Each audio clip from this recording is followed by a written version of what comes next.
You know what we want. You want it too. Come, join us. How do you know what I want? You're young.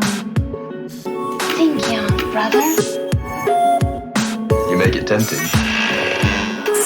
We are one. One.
You know what we want. You want it too. Come, join us. How do you know what I want? You're young. Think young, brother. You make it tempting. We are one. One.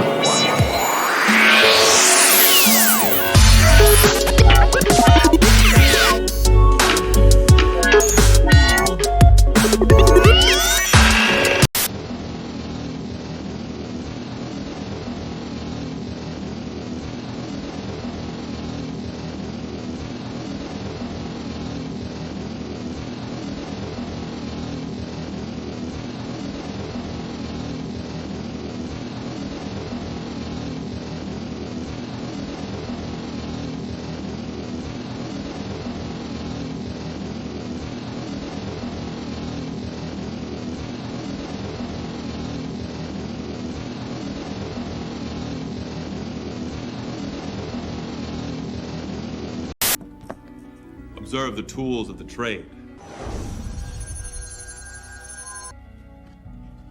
The moon.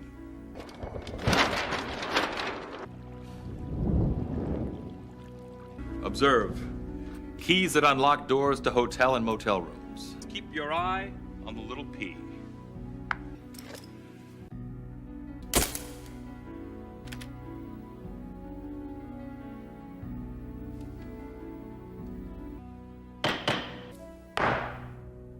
Have you ever walked through a graveyard? Dolls seem to have their own personality. Have you ever been hypnotized? Okay, Andy Robinson here, a.k.a. Garrick, your plain and simple tailor. And I'd just like to welcome you all to Trek Time, to the Trek Time charity show. Just to mention that Garrick is a big fan of people who help other people. Believe it or not, you may not think that about him. But charity is something that's near and dear to his heart, especially after what's happened to dear poor Cardassia, in the last Dominion War.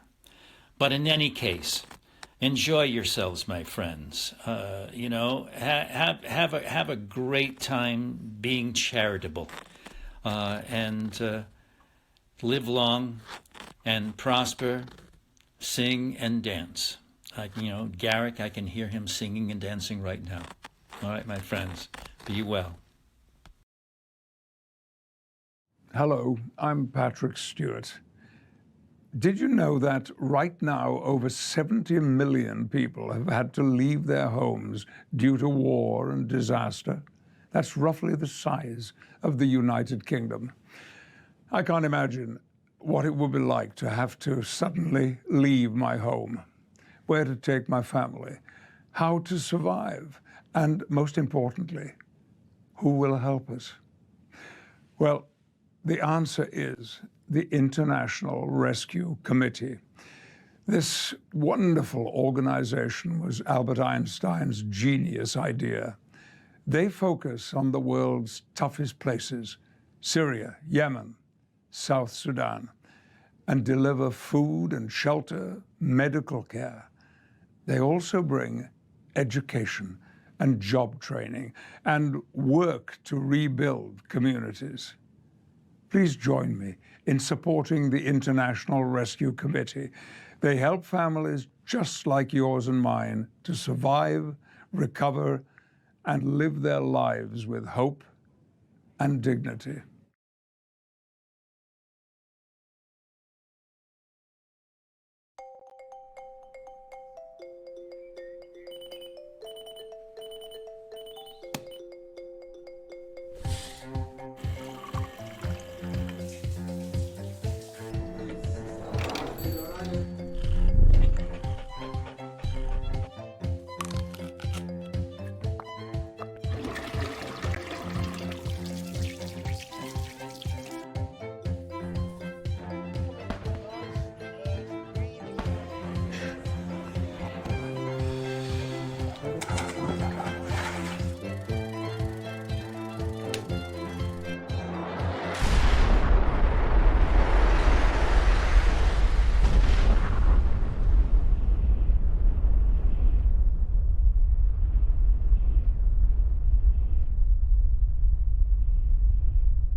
Yes, and welcome everyone to our third annual charity show. Alan Moraine, thank you everyone that is coming. Thank you everyone that is going to help us to support this, and thank you already donators that have donated using the link they seen above and already reached our first donation goal. Yes, if you've seen the video before the cause, we are supporting the International Rescue Committee this year. These are an organisation that work to help serve people whose lives have been upended by war and conflict, natural disasters, disasters, countries that don't have the benefits of many first world nations. They work with countries where people have the support they need to recover from crisis, and generally they try and respond 72 hours, providing food, shelter, relocation. It's a very worthy cause, and one cause that our very own Discord patrons helped choose. So you guys chose this charity. It's an absolutely fantastic endeavour, and as you see, Patrick Stewart himself is a supporting member. So if you wish to donate, and this will be on the screen at all times, you can go to bit.ly/TrekTime23,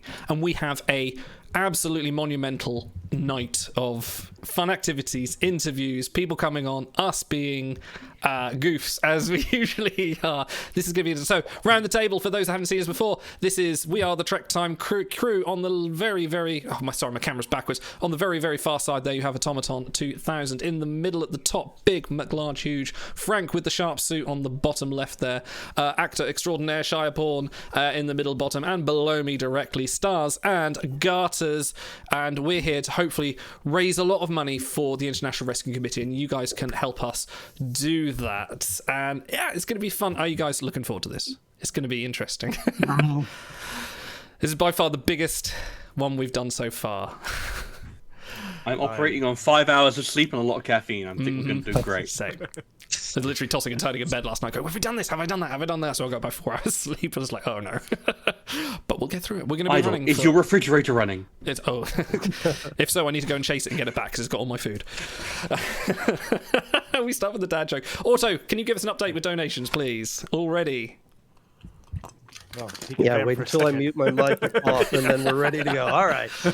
To help us hit our first donation goal from Low Cost Monkey, a large donation who says, well done, guys. You are superstars for doing this. Have a great show. Thank you, LCM.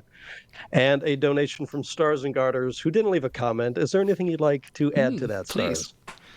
Just I love you all. I'm actually genuinely really pleased to be here. I had my birthday yesterday, and I had a really lovely day.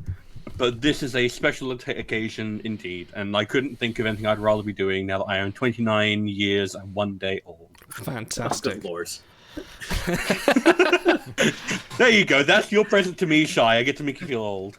Happy birthday, child. Happy birthday. Happy No, Sweet Shy, summer child, you. Shy, having recently shaved, I can mistake you two for brothers. So, you know. Yeah. It's like looking in a mirror.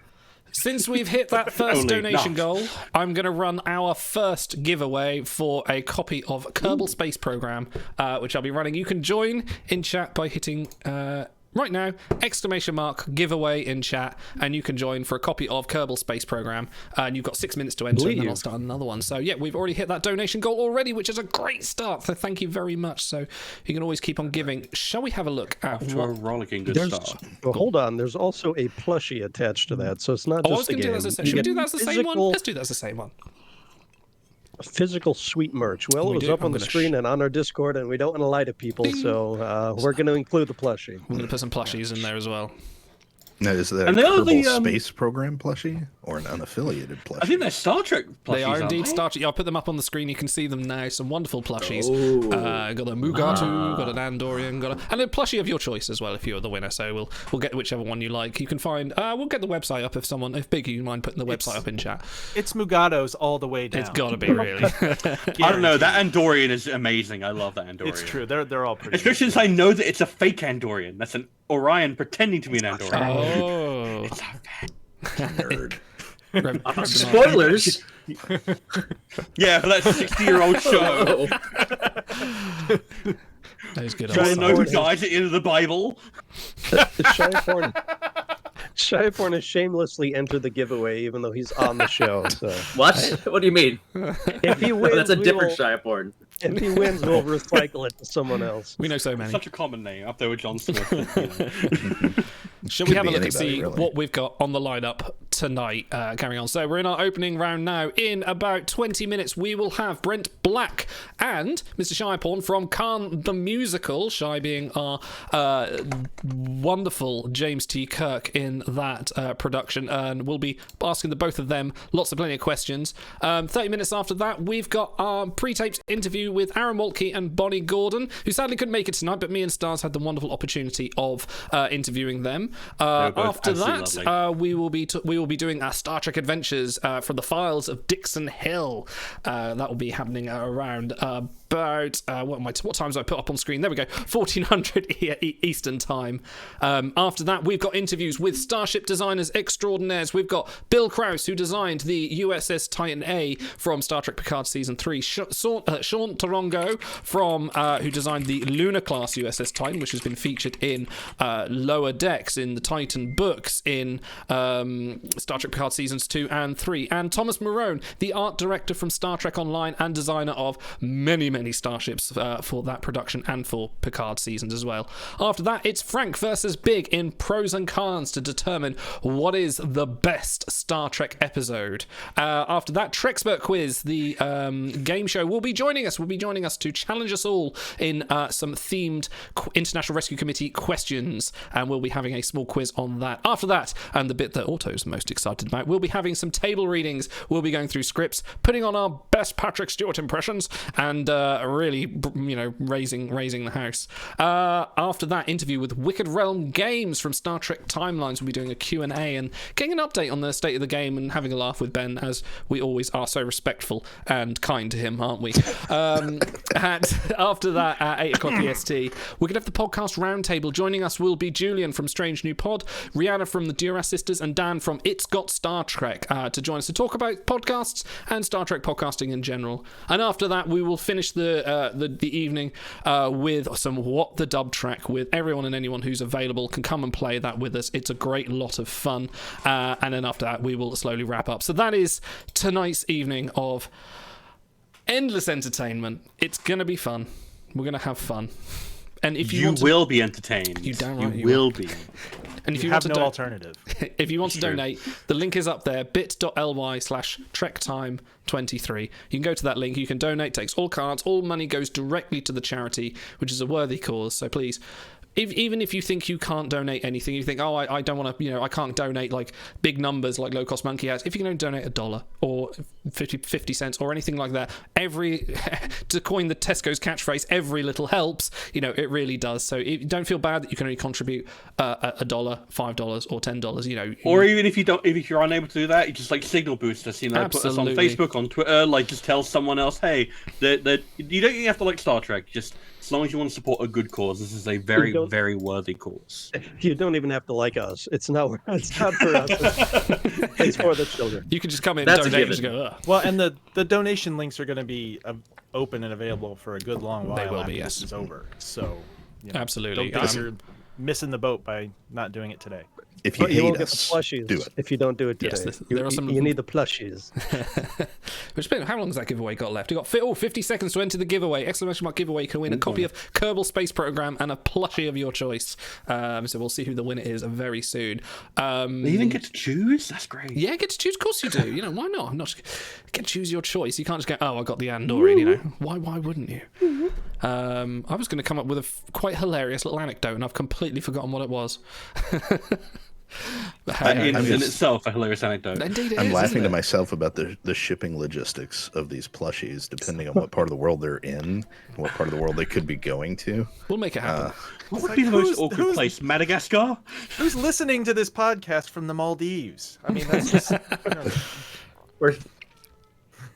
Little did you know they came here for that one Marvel snap stream that Idol did. That's the one the one time they turned up and they're like, oh, I really love it. Someone's going to submit a Vatican shipping address. We're like, we're going to need to double check that. Cold, you are the winner of Kerbal Space Program and a plushie of your choice. Congratulations! Thank you for helping us get to that, get into that goal, Mr. Monkey. I'll be in touch after the show and we'll get all the logistics and all of that done then. And red alert! We have Cranky is now subscribed. Thank you very much. 18 months. I actually can't believe we've been going that long, but there you are. That's the length of 2 full gestations of a human baby or 1 Katarian baby. That's a weird metric. I was going to go with 2 seasons of a popular Star Trek show, maybe. 18 months? I don't think that quite works out like that. Sure. That's Mary Wellman's gestation. It's our 3rd annual charity show. Mackenzie Calhoun. Thank you. I think there was a time when we weren't on Twitch. We were streaming on YouTube. That is correct. There we go. That is So correct. It was a minor time. Yeah. it was a small But time. Twitch gave us the bag to come back. They did, yes. The large cache of money. We have another The donation. empty bag. Put over our Cold! heads. Captain Mackenzie Calhoun, thank you for subscribing. You guys are the Auto best. started speaking. No, this is going to happen all night. I'm ready for it. We have another sub. While we have Idle on the show, let's read this one out. From Dad of Captain Idle. So he leaves no comment, but I'm sure he's very proud of his son. And so am I. Oh. Thanks, Dad Dad. doll? Is that the title? doll. Of it? Dad doll? I've got to see that. Daddle. Daddle. No, thanks, Dad. Thanks for not leaving an embarrassing comment. Is that Would he actually be? your dad? I'd Would he imagine be so. an admiral or a commodore? Could be Commodore. Commodore would work. Can I Dad. post Do the you link have in chat? siblings? Absolutely, I can. bit.ly/Trek Time if you want to donate. Trek Time 23. Commodore in chief of Dad Fleet. Yeah. Cranky, our lovely mod, if you want to pin that to the top, so it's always yeah. the Yes, top that would be a good comment. idea. Because when I went to make my donation, Ding. I had to manually type it in from the display, and I'm like, it would be nice to have that as a clickable thing on this page. We don't do on this manual here. We don't donation. do manual here. Okay, so yeah, we've got that going on. No, thank you for everyone that's donated so far. We're going to get close to that $200 donation goal, which will be another giveaway. And if we get to $300, I think Stars is going to replace himself with a Funko Pop of Worf on a stick for 5 minutes. No matter. It'll be a no magical matter the segment. transformation. I really hope this Only drops in your 5. Star Trek Adventure session, so you have to DM. Oh yeah, with a absolutely. little- No, if it happens during the Star Trek Adventures segment, I will make sure they get their full money's worth, and it will be like Funko Wolf will be doing the entire session, which means I will have to do my notes on the floor. So that would be great. Art from adversity, you know. That's amazing. We dock the Moderate donation. inconvenience for your entertainment. Absolutely. It's we're literally going to have a stock and lot of trade. that. We're going to have a lot of that going on tonight. Very soon. Well, very soon we're going to have Brent Black on from Khan the musical is going to be talking about that. So I'm very intrigued, Shy, to see the combination of how that came to be and how you got cast. So I'm really excited about that. Yeah, for those of you who aren't aware, Brent Black, also known as Brental Floss, from the Yes. people who may have watched some of his videos or seen him do I first became aware of him through watching Far From Subtle Mario Party streams way back in the day. Wow. He probably doesn't remember it because I think there was quite a bit of alcohol involved, but he's a very funny guy, very good musical talent, and yeah, I'm not going to be on for that segment, but I will be watching it eagerly because I want to hear Shai talk about his thespian credentials. I subbed to his YouTube channel 14 and a half years ago. I had to look at it. Wow. When he released musical, he's a brilliant musician, a brilliant writer. When he did musical versions of NES theme songs like DuckTales and Mega Man with lyrics, and they're just stupid funny. And I've just never heard of the guy again for a little bit, and then lo and behold, boom, here he is for charity. And also, a musical that you'll hear about. Thing, right? Absolutely. No, yeah, That's he's one minor brilliant detail. musically. Yeah, he's able to whip out themes and new orchestrations on the show just overnight. It's really quite impressive to watch. It's great seeing. If Shiapur and the creator of Brackstone, the hit spoof video, says that he's a genius, then he sure is. Yeah, have you shown him your musical portfolio? I'm sure he'd appreciate it. I'm like a Z-list YouTuber compared to his A-list YouTuber status. I think he's vaguely aware of me at some point, but. You mean he hasn't seen Out of Crons again, or? these are very niche. Ironically, he used a bunch of Star Trek Timeline's artwork when he was putting together demos for the show, because when you Google Star Trek characters, the Star Trek Timeline's artwork is what pops up, but he doesn't really play the game so much. Fair enough. We have a donation come in from big donation from Cold =J =Cold. Best of luck tonight. Great works as always supporting these charities. Thank you, Cold. So before Brent comes on, we have a few minutes to talk about the charity of choice. This is something that our Discord voted for. And a small anecdote. I don't know if it's hilarious or not, but we were on a couple days ago, the 6 of us, going through things, talking about logistics and whatnot, time and everything. And okay, first segment, we'll be on. Does anyone have a personal story about being displaced from their home or immigration or that sort of thing, or drought and famine? And there's a big silence. And it's like, Wow, we're pretty privileged then that hasn't touched any of us. Yeah. So things that you can't even imagine living through is what the boots on the ground IRC deals with day to day, week to week. So check out their site. I believe it's rescue.org. They have so many stories, testimonials, pictures, videos about all that great stuff. And so for us to be lucky enough to not even be touched by that, they may be, among one of the most worthy charities out there. So I'm very proud that the folks in our community picked them this year.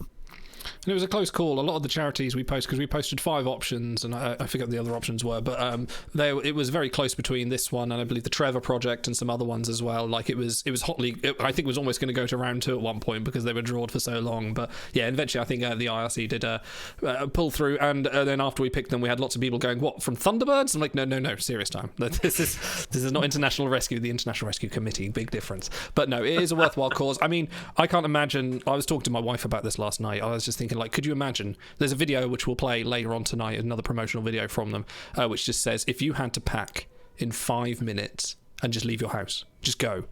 Like, what would you take and how would you deal with it? Like, because this is the kind of situation people like this are dealt with. You know, they were living happily, and all of a sudden, tanks will roll in, climate will get worse, there'll be drought, there'll be pestilence, and they'll say, right, we can't live here anymore. We've got to go, and we've got to go right now. Example is people in Ukraine, people in Syria, and people in the earthquakes that hit Turkey and Greece very recently as well. This is all the stuff that the IRC deal with, and you know, imagine yourself having to go, oh right, I got to take my clothes, bottle of water, and I've just got to go. And it's life-changing stuff, and that's what the IRC does help to do. And the fact that Patrick Stewart supports it is something we should all give our support to. So a big thanks for everyone that donates tonight as well. And I just remembered my fun fact from earlier. So, fun fact from last year, we supported Mind, didn't we? We supported Mind, and I left the donation link open until about 3 weeks ago when I finally closed it. But we actually had donations in in August and September. Someone would have just found the link and went, oh yeah, that seems fun, and donated. So actually went up quite a bit more than what we had. So I was just like, okay, that's fine. So this link will stay open for quite some time. Sometimes people are good. So thank you very much to them. Otto, you've got some donations. Is the Child's Play link still up? I think no, they're closed now. I don't know actually. Child's Play, of course. You want to be sure? You want to go check? Supporting the work of Don Mancini. They're out of the Child's Play. Yeah, they're fine. Horror movie franchise. There are no sick children. The kids are fine now. It's for the children. They're all grown up. Yeah. A couple more donations come in. One from Mrs. Idle, who was recently on the stream. Delightful lady who says, "Have fun, guys."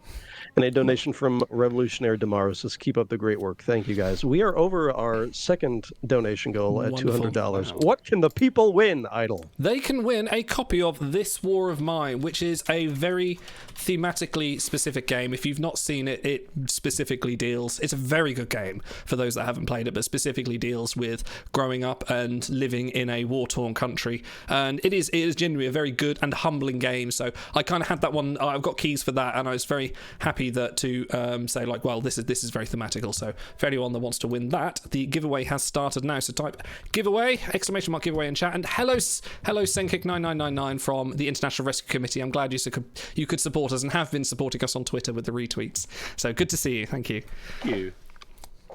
Chime on with a very early Yeah, I've played This War of Mine, actually. It's a very, very intense game with a really strong resource management aspect to it, and it really, like you were saying, like if you had 5 minutes to pack, what would you choose? And it really does kind of put you in that mindset of you do not have a lot of freedom to choose here. You have to sometimes make some uncomfortable choices or rely on the kindness of strangers to get through. And it's a very harrowing game, but extremely good, extremely well put together. And it's very appropriate for the charity. And if you're not too big into video games, there's also a plushie attached to this donation as well. So type exclamation mark giveaway. For a few years there, when I was living in Germany, they were one of the countries who was willing and able to take on immigrants from the Middle East. And there's a sort of stigma attached, and there are debates within countries: can we afford to? Can we afford not to?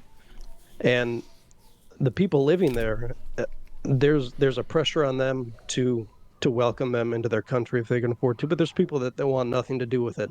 And so for someone who is displaced from their home that has no say in it, it can be sort of sort of shameful, humbling, I would imagine, to put yourself at the mercy of others, or charity of others. So to have an organization, large, well-respected, with the backing of International Rescue Committee, to alleviate that concern from people, because they have so many other things on their mind at that time.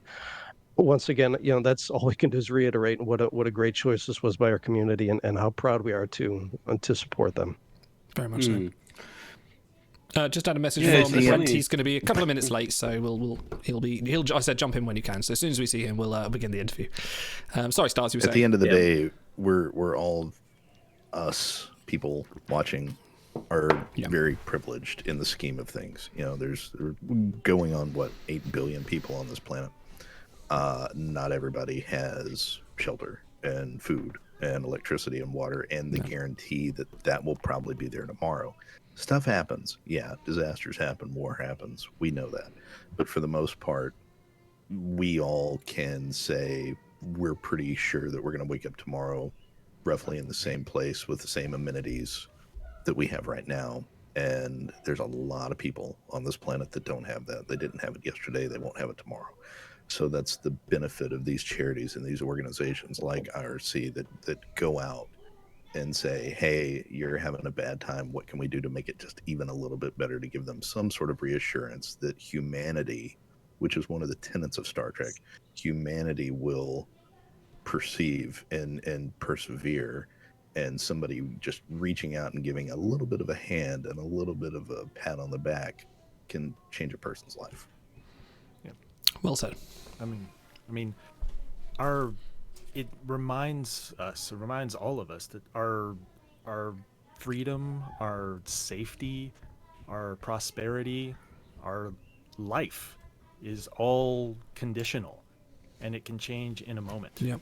And if you have the ability in the here and now to make someone else's life better that has seen that unforeseen circumstance, then what higher, nobler thing is there to do in a life?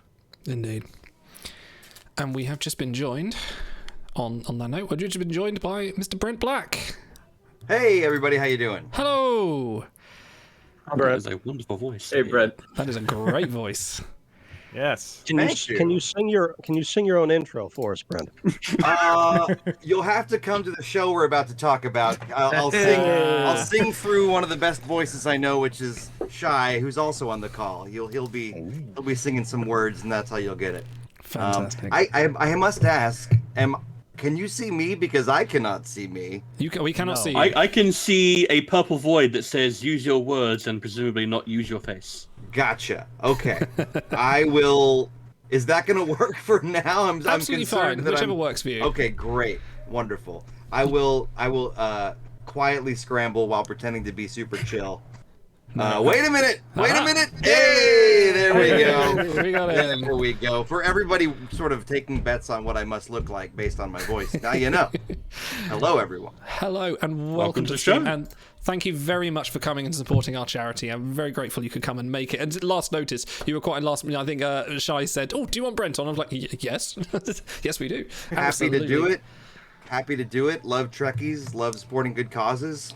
I'm happy to be here. No, absolutely fantastic. I'm glad that you got the memo about wearing black. So that's yes. Well, just I guess that's the new Starfleet uniform. Are we in morning? The new. Oh, did I miss something? Yep. Oh, that means we need to change in 5 minutes. Yeah, Starfleet uniforms. No, brilliant. Oh, thank you very much for coming. And I just wonder if you just want to tell us a little bit, for those that don't know, about Khan the musical and your involvement in it. Sure. So in 2015, I went to a strange dance show in Brooklyn, and there was a little dance number with two spacemen who I just thought, they look kind of like Chekhov and Captain Terrell from The Wrath of Khan. Oh, sorry to interrupt. So I just kept...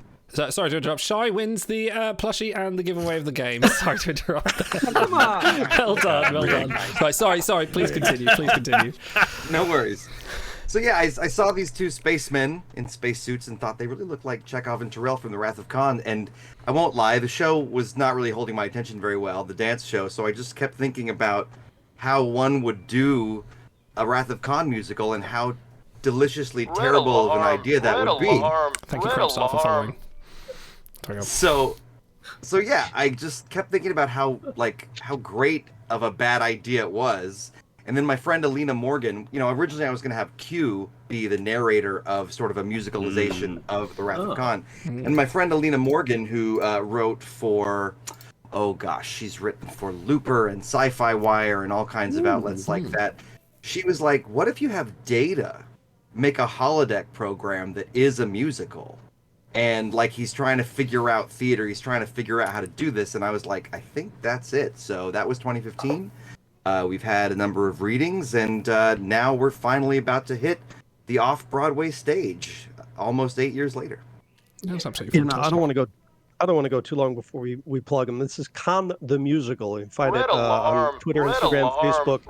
Khan the Musical. KhanTheMusical.com. Tickets start only $25, and it starts May 4th, runs through June 4th, and that's going to be at the Players Theater in New York City. So if you guys are there or know someone who's there, let them know.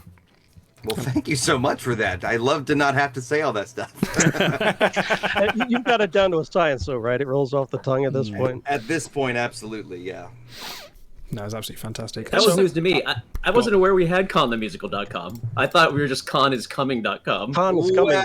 Well, when the producers buy KhanIsComing.com, they want to use that, but I forwarded KhanTheMusical.com to it, and to me, I'm just like, let's not have them remember anything additional. But they both work. It's great. Khan Is Coming works. KhanTheMusical.com And no mention, Khan Is Coming has Anyway, well, and that's the late night version of the show that we haven't quite published yet, but off Broadway. Yeah, Steve, that's right. The issue is 2 years ago we did a charity for children, and so we couldn't do any of those jokes. And now these boys have been saving it up. They really want to unleash that. I have a question for you, Brent, to start things off. I was scrolling through all the cast photos on Khan Is Coming and or KhanTheMusical.com. Yes. I saw several handsome people, handsome men, handsome women.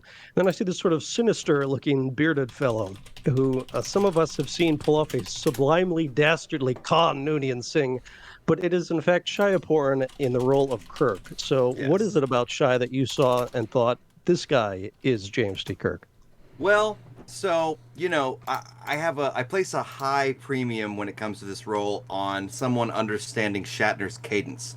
Because just because somebody's a lookalike or just because somebody has the exact right hair or whatever, a lot of people, no shade to anyone who auditioned, but people would come in and they would be like, I'm going to interpret the role in this way. This is my Captain Kirk. It was like, yeah, but the way it's written, really supposed to feel like something of the original actor. And Shai just had this Kirkness. And, I was kind of like, okay, he did the first part. Let's see if he can keep this going. And then the thing that I was telling Shai, I was telling you this last night, the thing that really kind of clinched it, there we go, is that he asked if he could use a music stand. And we were like, sure. And he turned it so he could lean on it. The way Kirk leans on things while he was doing the dialogue. And I was like, this guy knows it, man. This guy knows it. So yeah, it was just not only being able to speak like Shatner, but sing like him. And the thing about this show is Shatner doesn't really sing. So you have to have a way to be able to do that Rocket Man thing he does, but also sing as if Kirk could sing. And Shai just nailed it, and he could hit a solid F sharp, and now find out he can hit a solid A flat, and so I was to put a bow on this story, he was the first of 8 callbacks we had over the course of a weekend, and we just all looked at each other like, well, that's the bar. We'll see if anybody gets over it, and no shade to anybody else, but nobody really surpassed that bar, so we had our Kirk.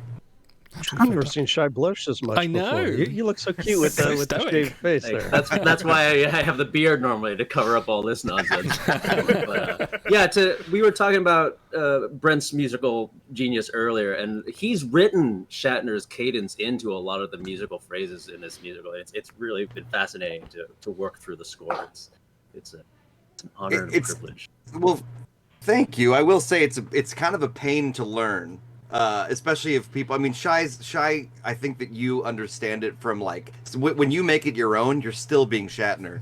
Other people that have had to do the role, like I don't know how much your audience or even you guys are familiar with sheet music and notation, but it could just be like songs coming out and it's quarters and it's eighths, and you say, "Oh, go ahead and interpret that for yourself, actor."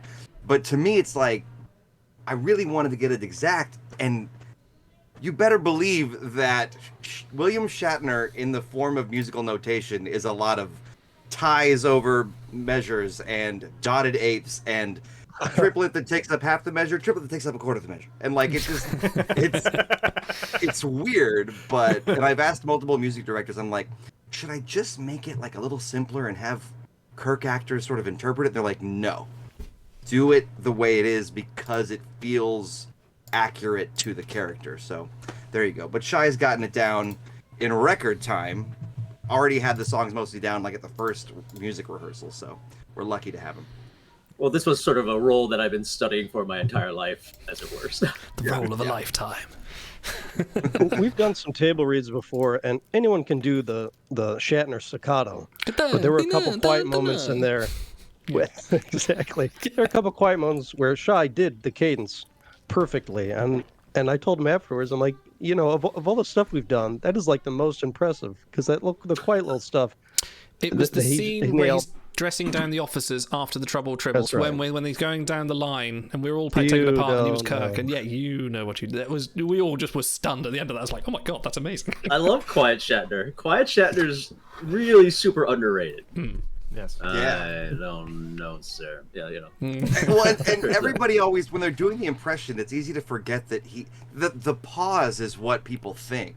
But usually it's a pretty short pause followed by the fastest end of a sentence you've ever heard.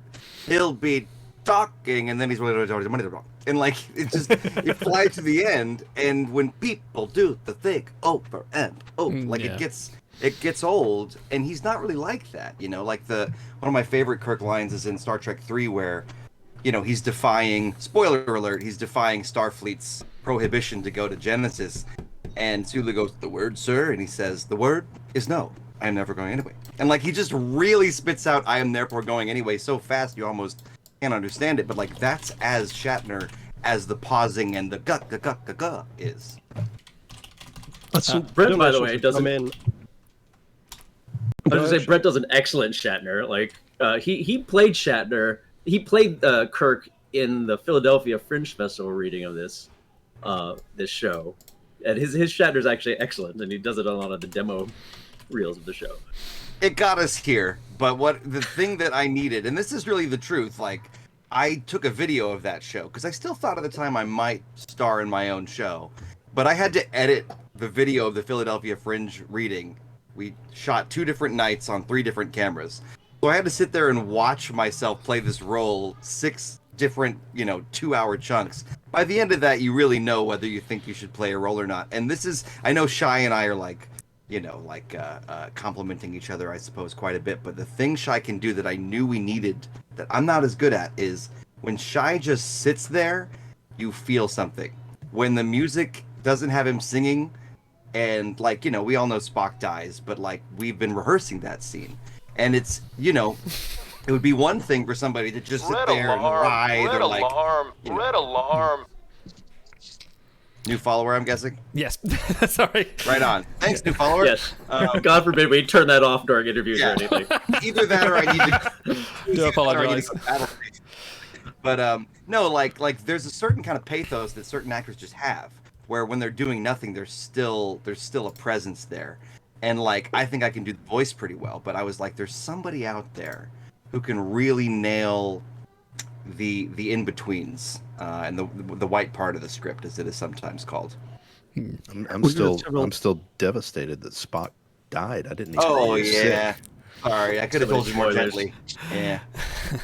Several donations come in. We'll read your comments at the top of the hour. Our time with Brent is kind of limited, but thank you, Ran Aaron, Dam, Best Efforts, Cranky, and the traditional massive donation from 7-6 Suited, who also always blows us past all of our donation goals up front. So thank you, everyone. No, very good. We also have done a load of donation goals as well, which we will update at top of the hour. But Brent, you're previously known for your musical adaptations on video games on your YouTube channel. For anyone that hasn't seen that, go look up Brental Foss on YouTube. There's some absolutely amazing. I was checking you out today, and I was listening to some of the songs. I'm like, actually, this is awesome. What took you the leap from like, oh, I'm just going to produce fun videos at home to going, I want to make something on Broadway?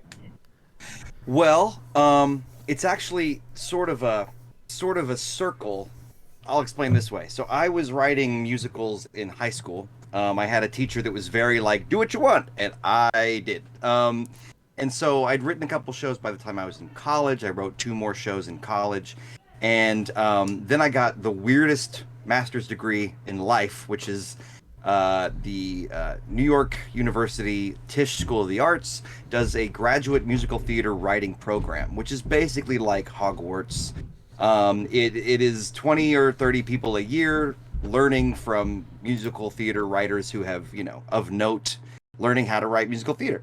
And then after that, I started making YouTube videos that had a bit of a musical theater flair, but more leaning toward musical parody, and they caught on. And I actually had another off-Broadway show nobody heard of that definitely flopped in 2010. It lasted 3 weeks, but in the same month, I got my first check for the first album of my YouTube thing. So I basically went, if you're a musical theater writer, that's what you think your trade is, and the universe is telling you, here's a way to get paid for music and lyrics, you go, I will take this path. So really, Khan is kind of like going all the way around the YouTube bush, all the way back around to, wait, wasn't I doing musical theater? So I feel like after I started to slowly burn out on YouTube after probably at that point 7 or so years, the seeds of wanting to do something on the stage started to grow. And right around that time, I was getting more and more into Trek. I had been into it for a while, but it just kind of, I don't know if it's just because that's right around the time I started watching Deep Space Nine. I don't know what it does to a man, but no, it just suddenly hit me and I was off to the races. And it's pretty cool that your contribution to, and I'll just call it bluntly what it is, your contribution to nerd culture from even 14 years ago is still relevant. Like, you can go on a website, you can go on a message board, or just have, a conversation online with somebody. And if you're talking about NES games or something, inevitably someone will bring up one of those songs or the lyrics. Just the other day, before we even found out that you were going to be coming on, I was walking around the house downstairs doing dishes, and I was singing the Mega Man song. Oh, well, thank you. And it just enters my head. So it's your contributions have been around and will continue to be around in these pockets of culture. And now hopefully with Khan the Musical, that can even grow into a new subset. I hope so. I hope so. Because, wanting to write a musical theater album that musical theater people are enjoying was kind of the original goal, and like the circuitous way back around, hopefully the experience of YouTube has made me a better writer, specifically with doing parody of nerd stuff, that it will hit even better than YouTube did. I will say the main lesson of writing musical parodies for nerd culture is either don't mess up your lore or have a damn good answer for why your lore doesn't match the lore that, whoever's going to correct you thinks. Because Khan is like the musical.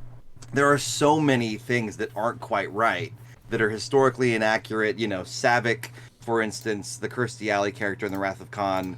Here she's half Vulcan, but she's half ingenue, which is sort of an inside baseball like theater term for like the young blonde love interest. So she's got like almost the same kind of what am I trying to say? Identity crisis as Spock, but really exaggerated into a theatrical like melodrama character and a Vulcan. And I changed that because, frankly, the role of Savick is played by Kirstie Alley. She doesn't feel like she'd probably sing from her heart in a way that would be especially satisfying. But if people go, why'd you do that? I have to be able to say, well, in the shooting script and the novelization, she was half Romulan. They go, oh, okay, good point. Like, you have to kind of like know why you did a thing at least. have a basis for it, even if you kind of just wanted to make it funnier. So that's what YouTube taught me. I wanted to ask you one of those "why'd you do that" kind of questions. Because some of the casting has been sort of gender bending, or I guess race bending in Shy's case. You have a woman, Lindsay Newton, playing Bones and Scotty, and you have an Asian man, Shy, playing Kirk. So that's been a topic that's come up recently in Trek. You had Adrian Holmes as African American April in Strange New Worlds. You had Benedict Cumberbatch play Khan. Star Trek is almost 60 years old at this point, and there are a lot of, shall we say, traditionalists out there who either don't understand or don't like those kind of choices. So can you talk about why you believe you have the right people and the right roles for this musical? Sure. So I will say, at my worst, I can be a little bit of that color inside the lines person. Like when I first saw the Discovery Klingons, I was like, wait, what? I don't like this. This isn't right. Even though somebody who watched TOS might feel that way about the Klingons when they first saw them in the motion picture. You know, we kind of have to get used to stuff. But that's actually not the reason for the gender bending and the different, skin colors in this show. Basically, there's a practical element and there's also a Roddenberry element. The practical element is it's not a great idea to do a musical that's all guys and lower voices because you want it to be a larger, harmonic palette. So that's like super practical, and there are more women in musical theater than men. So having 7 or 8 dudes get together that are all really talented is harder than 4 or 5.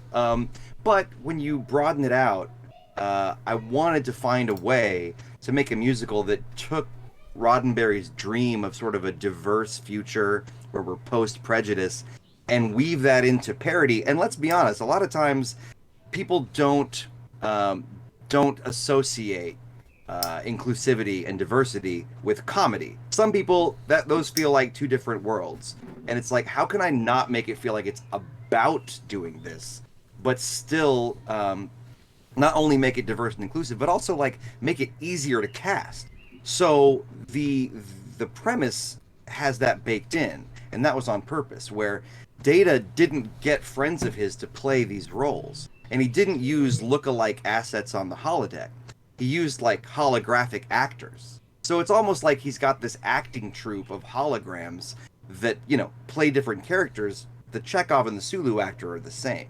The Bones and the Scotty character are the same. And they're sort of just this technological troupe that could be any skin color. Now, to be fair, you still want a black Uhura and an Asian Sulu. Those are kind of, even in the script, I'm like, let's not mess with that.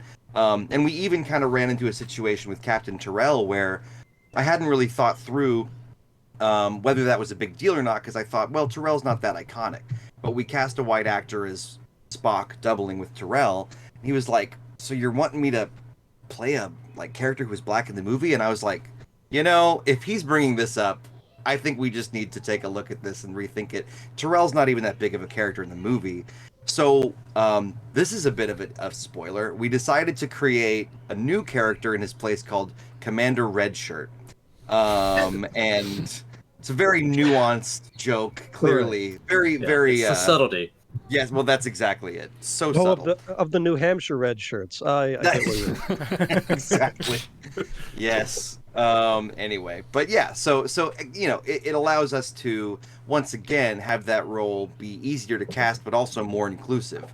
And so that's kind of where we're at with that. And there are going to be some people that just don't like it, and there are different reasons they don't like it.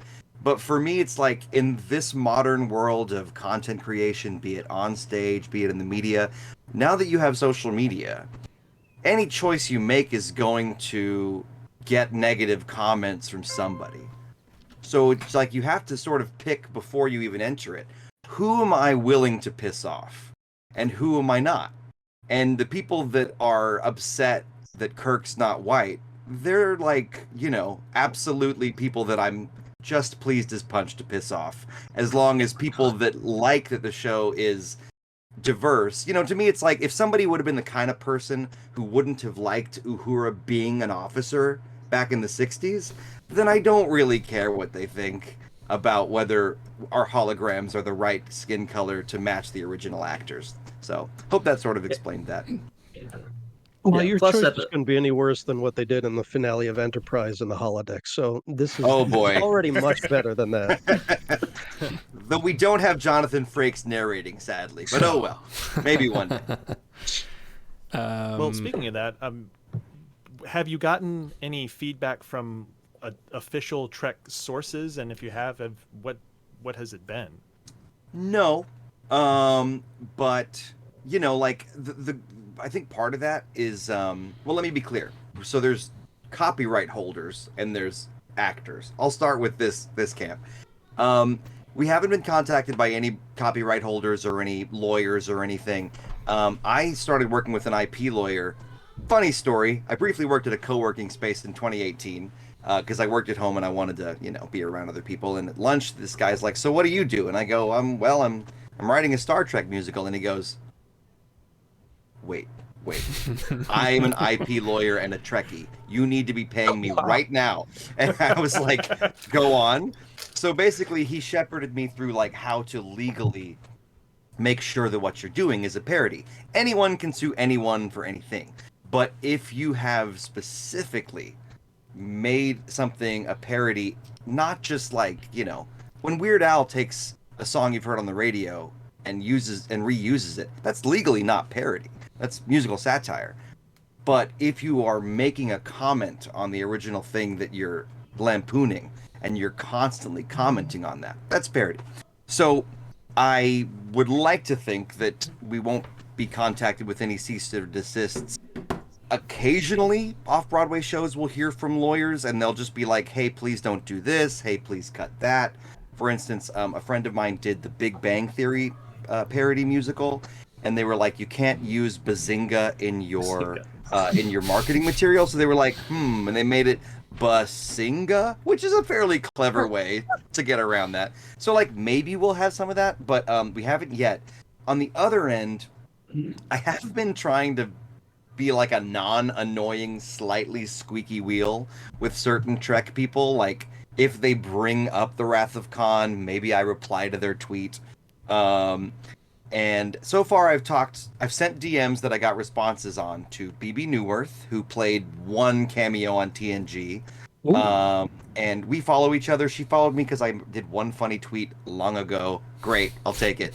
And she just said, "It sounds hilarious," which is a nice contentless thing to say. And then you've got Garrett Wang, which we can debate this. Shai, I think that you were pretty sure it was Garrett Wang. No, I was not. Your friend said it was Wang. I said it was Wong. And I was like, "Don't Asian-splain to me. I know it's Wong." Wow. Yeah. I must have had too many Romulan ales that night because I remember it the exact opposite. But that often happens to me. Yay for psychiatric meds. Anyway, so Garrett Wang, as we've just decided. Two Wongs don't make a white, so that's correct. That's no, it's Wang. I'm sorry, it's Wang. It's not Wong. It's Wang. Okay, so this is the thing. So I think maybe your friend said it was Wong, right? And I said it was Wang. I've heard Wang. it pronounced Wong, but maybe the chat will tell us. I don't know. But well, it could be that we're both mispronouncing it, and in reality, it's halfway. Wong. So yeah.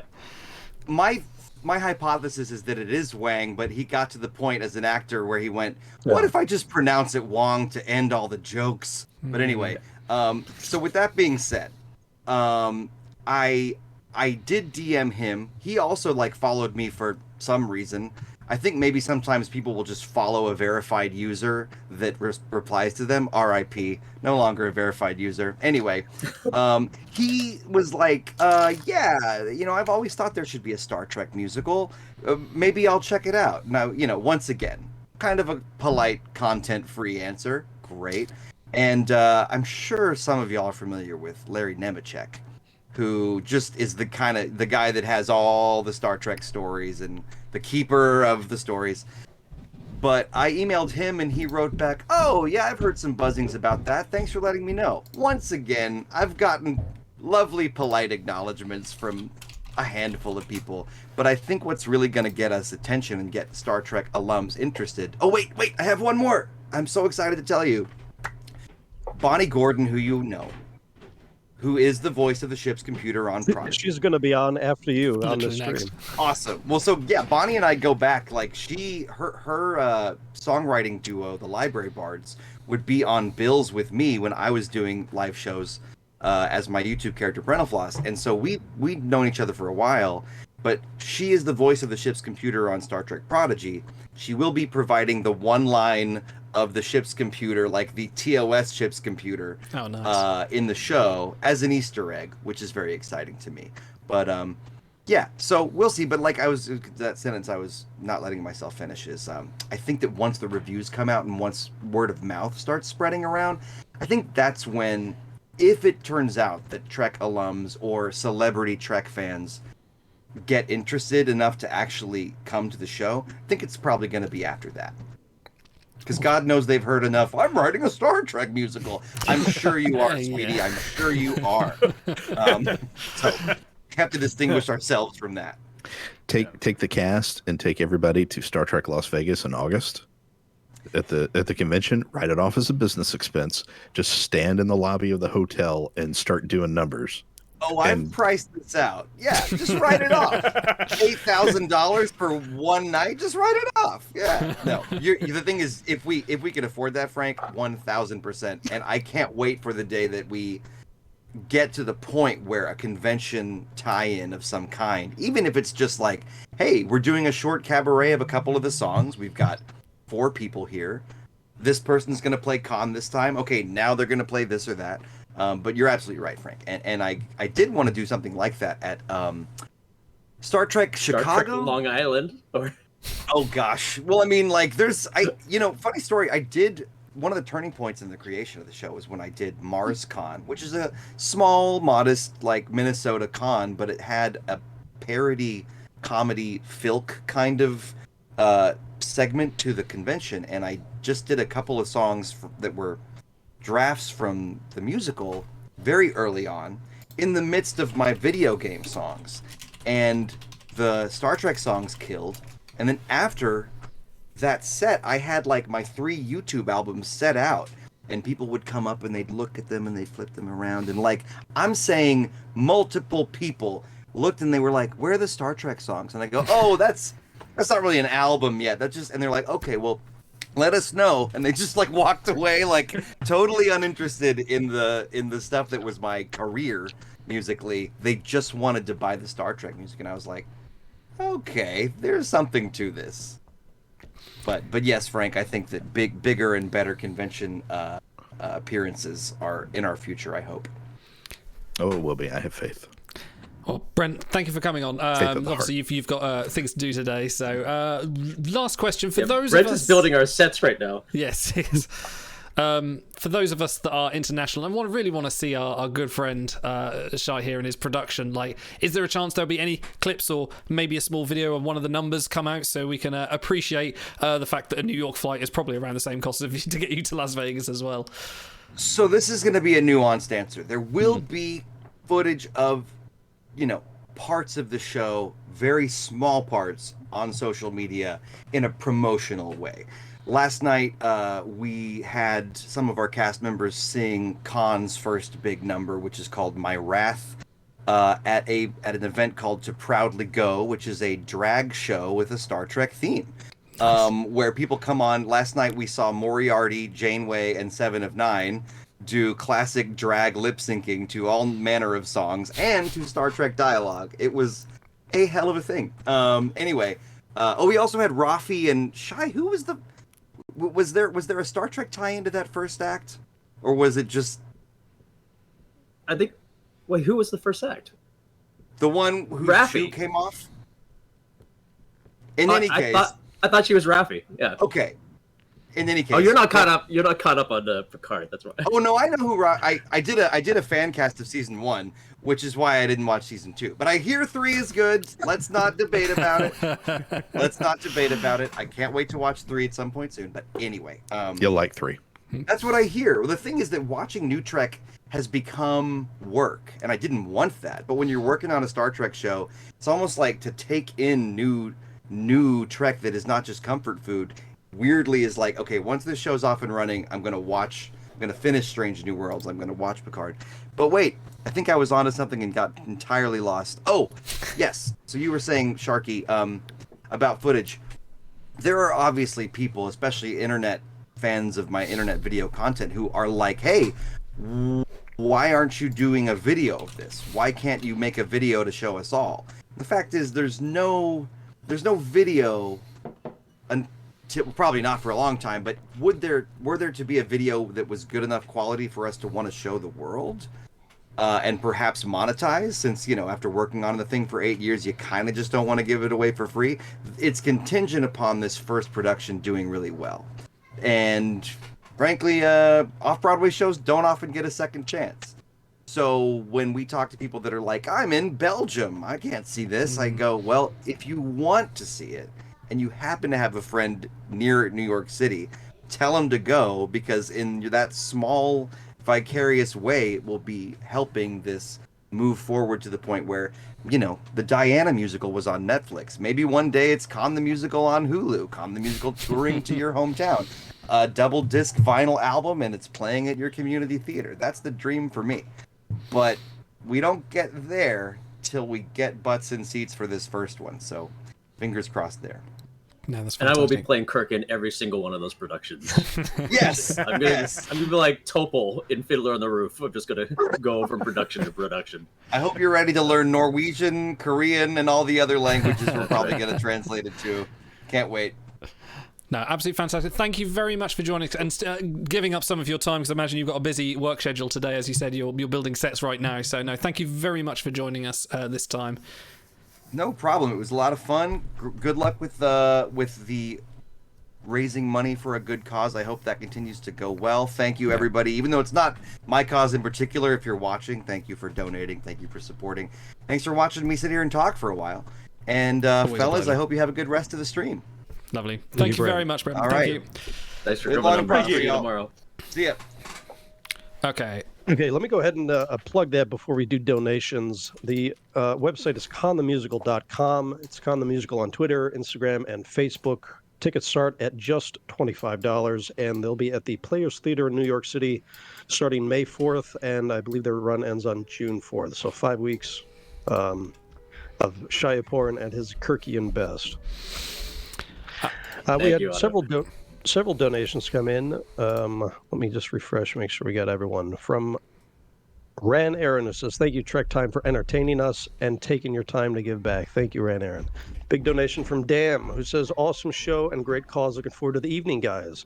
From Best Efforts, who says, have a great stream, guys. Best of luck on reaching all those donation goals. We've blown past a few. We'll get to them in a second. Mm-hmm.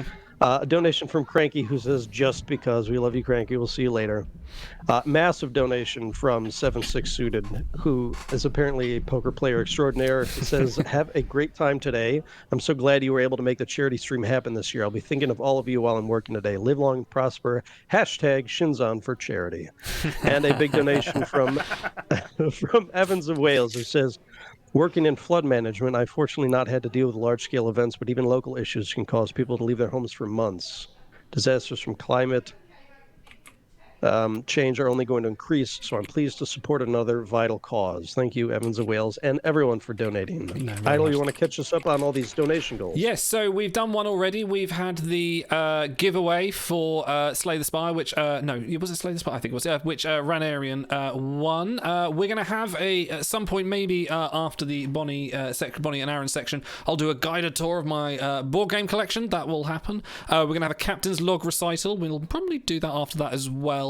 One thing I didn't announce before, I've released a Trek Time album. All the songs that has been featured on the show that I've written over the last 3 years, that is now in an album form. You can buy it on Bandcamp, but I'm going to give away one in just a moment. And since we've hit $800, there's going to be another giveaway, another plushie for a game, Metro Exodus, which also has similar themes to the International Rescue's cause. If you haven't donated and you want to, and even if you can only give $1 or $3, $5, whatever you can afford, it all makes a difference.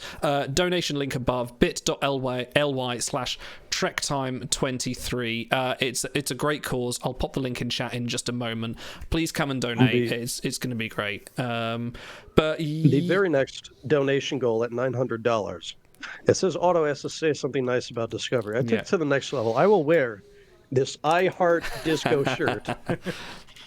Beautiful. With the sequined, shiny red heart. I will wear that for the rest of the stream if we make it to $900. And So, if we make it to 1,000, there is a burger with my name on it. One of those Rustler's terrible microwave burgers that I will eat and probably regret it for the next 8 hours. So if we get to $1,000, we'll be doing that, and there's plenty more to come. What was it that Tom Paris said? 27 varieties of a hamburger, and they can't even get that one right? Exactly. Okay. We're going to move on. Sadly, we've got the Aaron Waltke and Bonnie Gordon interview coming up next. Sadly, they couldn't make this specific date, but they were very... Sadly, you've got the interview. Sadly, they couldn't make tonight, is what I meant to say. Come on, I can't Word speak order English, matters. Indeed it does. But they were very gracious to allow me and Stars to interview them a few weeks back. So we'll have that up soon. And it's going to be an edited interview because we ended up talking for about 2 hours. So what I will do tomorrow, I'll upload the full interview, which you can watch on our channel. But for now, any more words for donations, guys? Anything else? Let me congratulate Stars on sticking to the Funko Pop bit. The entire. My knees are killing me. And I saw your comment, Idol, and I'm not going to say anything because your dad saw you make that joke. That's very true. That's very true. He did. Anyway, I think it's time we move on. A first time chat comment from Idol's dad, who says, "I love how the donations come in. Brilliant. I'm making Thank a good impression. you." He knows me by now. Anyway, please, guys, everyone, enjoy the next interview with Bonnie Gordon, Aaron Waltke from Star Trek Prodigy. We'll be back in about 53 minutes. Ta-ra.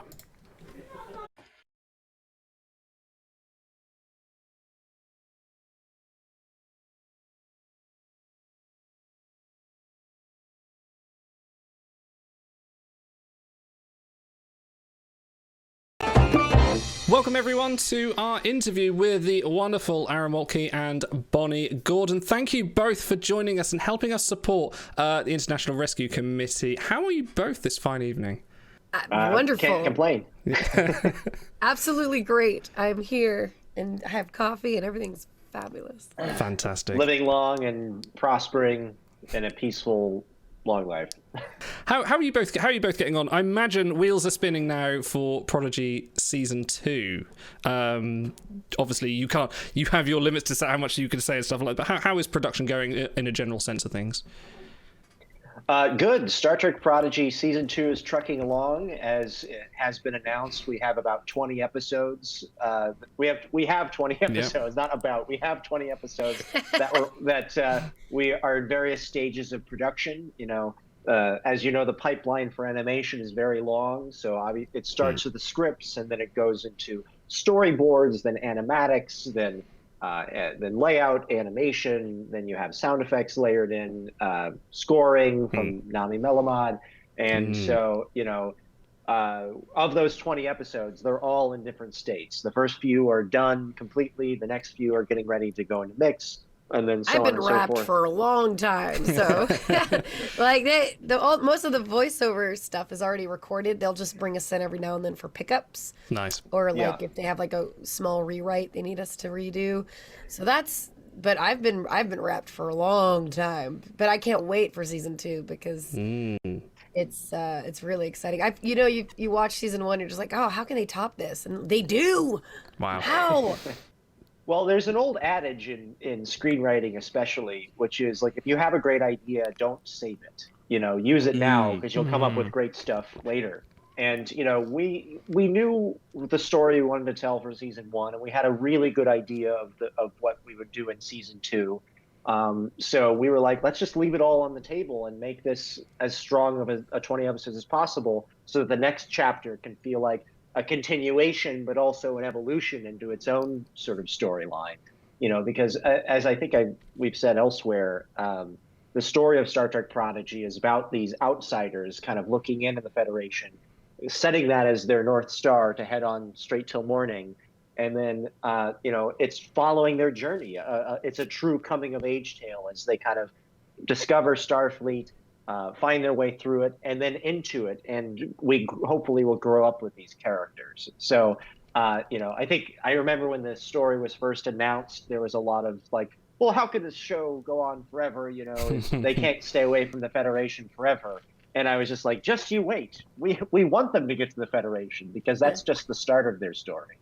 I think a personal favourite of mine was the bombshell was halfway through season 1 when you had the break was that Admiral Janeway was after them whole time, and you had another Kate Mulgrew coming on. But like, how enthused was Kate Mulgrew to be playing 2 different versions of herself? Well, I think what was interesting about with Kate's involvement in the project is, she is approached all the time for this or that, and especially with Star Trek, she is very protective of her character. And when she first heard about the project, she had a similar reaction, which is like, "Oh, it's just for children," is that quite? And then when she met us and heard what we were doing with the project and how respectful we were of the character, and also how we wanted to evolve the character. And to pick up on a few of those dangling threads that were left even from Voyager, because as most Voyager fans I think would say, it's pretty. But I don't think I've heard from anyone that would say, "Oh, I don't want to see any more of what happened with Voyager." Everything was wrapped up in a completely satisfactory way. They got home is fine. Yeah, because they got we had that little 4-minute sort of coda at the end, but everyone was like, "But wait." Yeah. But wait, there's more. There could be so much what now? Yeah. And so for me, my sort of brain cursor was dangling there at like 2379 of like, but what happens after that? They brought back all that technology from the Delta Quadrant, completely game-changing warp tech. You have all the characters that have returned. You have these unrequited relationships and new dynamics and new futures they've created quite literally for themselves. And so me and I think Bonnie and a lot of other Star Trek fans out there were always wondering, like, well, what's the next chapter? What's that next phase? You have that little cameo in Nemesis. But I'm like, but wait. Yeah. Where's the rest of that? Yeah, she jumped from captain to admiral in the space of a year based on 7 years of blazing a whole trail through the Delta Quadrant. And you're like, but what does that look like? What does it look like on the very first day of walking into Starfleet Command with all the admirals being with Jellicoe and all these it's like, okay, so here's like all the video medical tech we picked up. Yeah. Here's all the Borg stuff we just had lying around in the cargo bay. Here's all the various. Here's the Nacian caretaker that we had. Just like that little thing we had sitting in storage. Here's the coaxial warp drive. Here's the half-working quantum slipstream drive.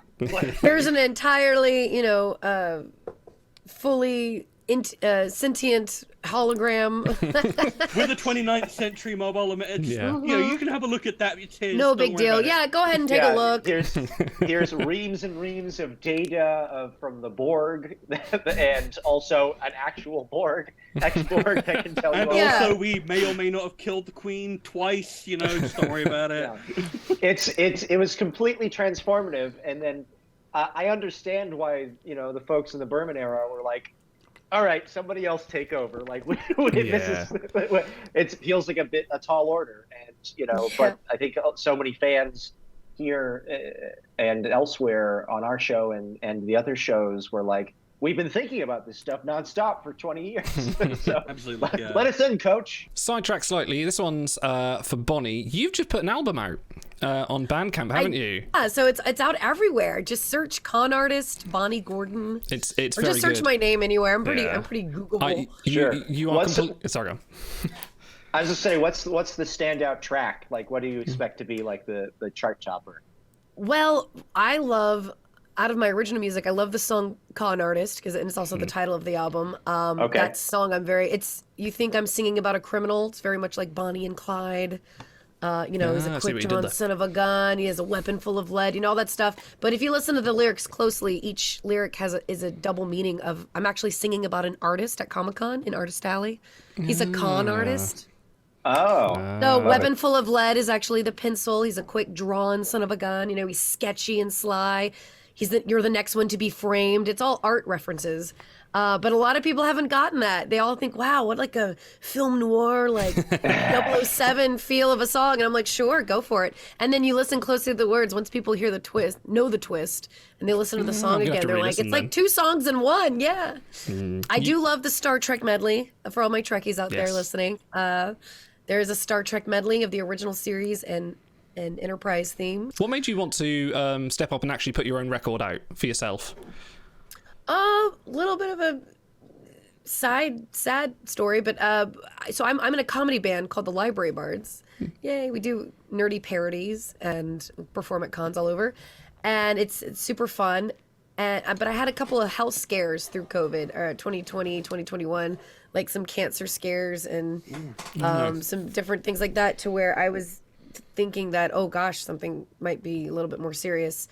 So it kind of got me thinking, like, oh, if something happened where like I only had like a year to live, what would I want to accomplish? What would I want to do?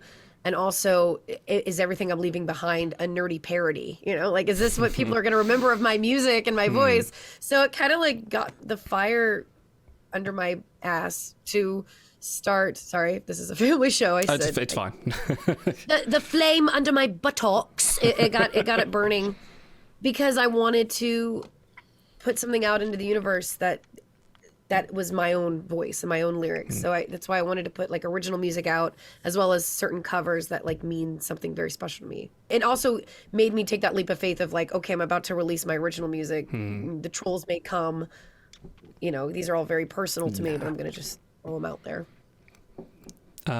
No, it's absolutely fantastic. It's a great album. I encourage everyone to go and listen to it. I think you've got an absolutely stunning voice that everyone needs to hear. They really do. Thank you. Thank you so much. Yeah, I love that I can, you know, everyone knows me as a, like doing pop and rock, but my blues and jazz is kind of where my voice is the happiest. So this one is one of my favorite members of the community called Racing Lioness, and this is for Aaron. How much fun do you have getting to write for an actual real-life Star Trek show? Yeah, I mean, I think it would be really challenging and intimidating for a lot of people, and I'd be lying if there wasn't a little bit of like pressure to make sure I get it right, you know. But call it hubris or naivete or confidence, but I was like, I don't think any of us anticipated making a bad Star Trek show, because you know, I've been watching Star Trek since I was 2 years old. And it's just kind of like in my blood at this point. So like I'm just naturally like, of course that's how the Heisenberg compensator works. It compensates. You know, works very well, thank you. Instead of Aaron Walke, his name should be Aaron Wiki, because he's kind of like the Wikipedia of Star Trek. I feel like every Trek question I have, I'll just go to Aaron and be like, hey, on the DL, what is this? One of my nicknames in the writer's room is the Walkipedia. I do have that. That's good. That's very good. Oh, see, that's way better than my joke. Yeah. But yeah, it's Walkipedia. I think that there's a certain tendency, I will say, you know, when you ask like a Star Trek fan, like what stories would you tell? And I think there's almost a reticence or a reluctance to go beyond the known. And I think that has been the most interesting and satisfying, of just like, instead of just saying, oh, I want to explore, you know, how the Borg became the Borg, or this 3-year window between when DS9 was built and during the, you know, the conflict with the Bajoran Cardassian War. Like, you want to fill in the blanks, but there's a reticence to go beyond that, unless it's canon in the shows or, I suppose, the novels.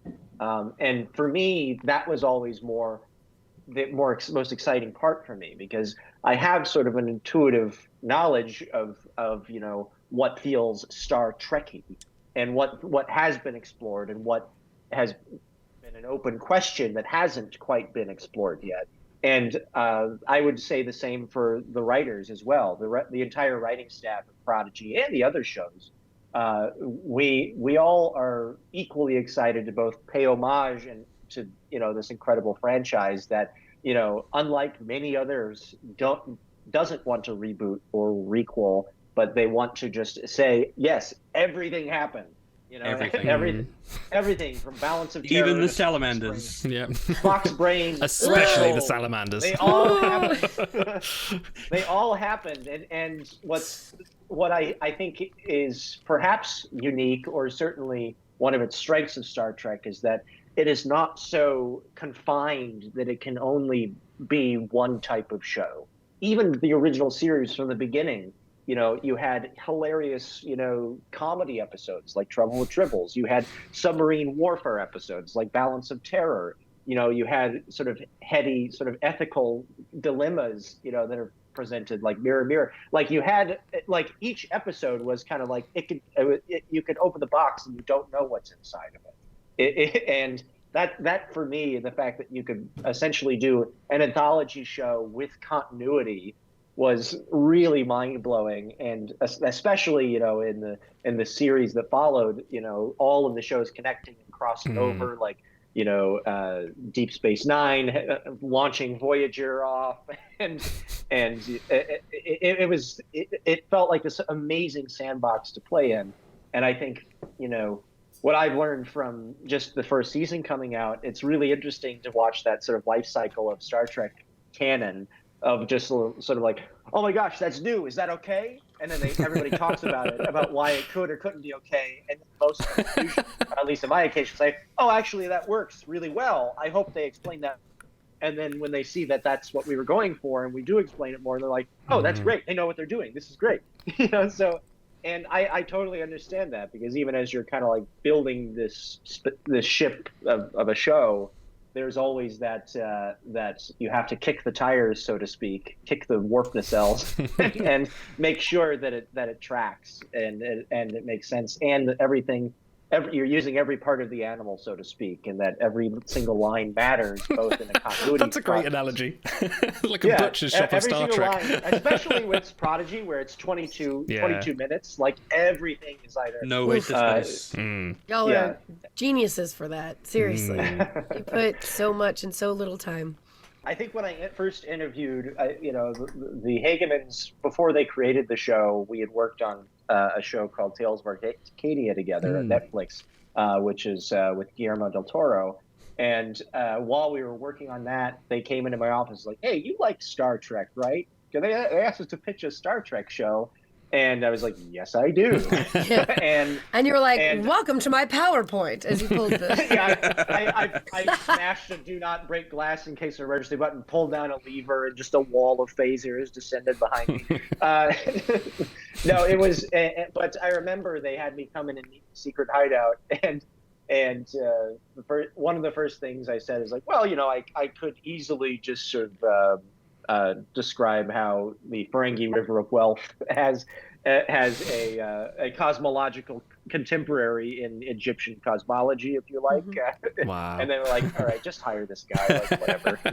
Bonnie, this one's from one of our community, Cranky. Over the years, you've been involved with Star Trek on various platforms, gaming, the experience, and now voice acting. Lucky you. What's your relationship with Trek? How did you first come to be a fan? And that time-old question, what's your favourite iteration of Star Trek? And you can't say Prodigy. Ooh. Okay, well, so I came into Star Trek later in life. I was a cast member at the Star Trek Experience, and had to learn about Star Trek because I got through the audition without knowing much, but they could tell, and there's a lot of improv involved if things go wrong on that ride show thing. So you'd have to improvise a lot, and so there's only so many times where I can say, I'm sorry, this breaks the prime directive, like before they start to catch on that you actually have no idea what the answer is. So I started watching and became a fan, and then became a super fan, and now it's like my entire room that you can't see because it's blurred, but now it's like it's become such a big part of my life. It's embarrassing how many Star Trek things I have, and things from the experience as well. I've collected so many things from the experience that, you can no longer find. I have tiles of the carpet from Star Trek, that unused, not actual used carpet. I was expecting like com badges, phases, costumes. No, I got the carpet. Oh, that too. But no, I have, the carpet was really cool, actually. Well, Bonnie, you do not get to dodge the question of what is your favorite Trek show, because I know it's a hard question. I can't answer it myself. That's why I'm asking you to inflict this punishment. Ooh, so I would say Next Gen is what got me started in Star Trek and started my love for it. So that one's always going to have a special place in my heart, especially since working the experience. I feel somewhat connected to it because, you're on the Enterprise talking to Riker and Geordi LaForge through a screen. Obviously not really them, but it makes you feel like some kind of kindred. Thank you, kinship to them. So I would say Next Gen, but Janeway's always been my favorite captain. And then out of all the new Trek, like Strange New Worlds is knocking it out of the park. Picard season 3, my God, how can you choose? How about you, It's Aaron? impossible. What's your favorite one? We haven't asked you this one yet. Yeah, I mean, it's same reason. It is like choosing with your children because each one is its own flavor. It's like, what do you like ice cream? Which like each one's a different flavor. But I like Bonnie. My entry point into Trek was TNG. I watched the pilot live back in 1987 with my dad sitting on the couch next to him, feeding off of his energy. So that was like my entry point. So the crew of the Enterprise D will always hold a very special place in my heart. But then like all great syndication, when I was like 6 or 7, both my parents worked, and so I was sort of a latchkey kid. And so my aunt would just pop me down in front of the TV so I could watch PBS, and they would show reruns of TOS. And so I got to watch all those shows. And half the time, I don't think I totally understood what was going on, but I was like, this is crazy, this is awesome. And I just remember seeing, triples everywhere, and I remember seeing the Nazi Planet episode and the Gangster Planet episode, and I was just like, how is this possible in a space show? And like that just drew me right in. And and then especially middle school and high school, right when I came home from school, they would air reruns back to back of Star Trek, first Next Generation, and then after DS9 had been out for a year or two, they started airing all of DS9 in sequential order. And so like I got to just basically binge watch Deep Space Nine every day, when it came out. That's so good so all those criticisms back in the 90s of just like, this isn't Star Trek. How the story's continuing? It's serialized. They're not on a starship. They're not on a starship. But it completely missed me because I was just like, I basically binge watched it. And I was like, this is one of the greatest shows I've ever seen in my life. It connects to all the other shows. What are you talking about? And then Voyager, was one that I watched and I really enjoyed, but I didn't get to see as much of it in sequential order because I was going to, I think, high school and college by then. But I think obviously working with Kate and then revisiting it over the years, I came to really appreciate, the series for what it was doing in terms of just advancing the narrative and taking really bold swings. I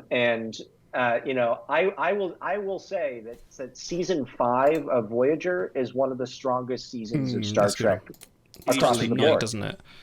That's in the blackness of space.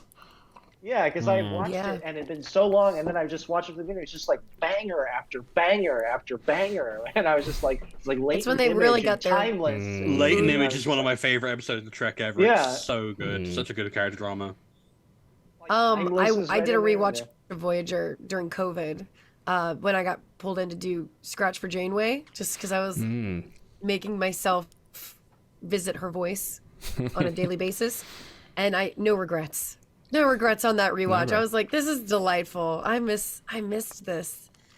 Yeah, it's just a comfy vibe to it. Yeah, yeah, that's true. It's kind of comfort food for Trek, isn't it? You can just sit down and just go, I'm going to enjoy myself. Yeah, because it basically by that time, the formula had been figured out for what Trek was, and it was just like, all right, we're just taking pitches. Like, what can we do with this cast and crew? And I think like all Star Trek shows, it took a little bit to find its feet, but once it did, I was like, this is a great Star Trek. Yeah. And I always think about that Futurama episode about Star Trek. And the one with Welshie. When Fry describes what Star Trek is, they're like, it's a legendary television series that has about 30 good episodes. But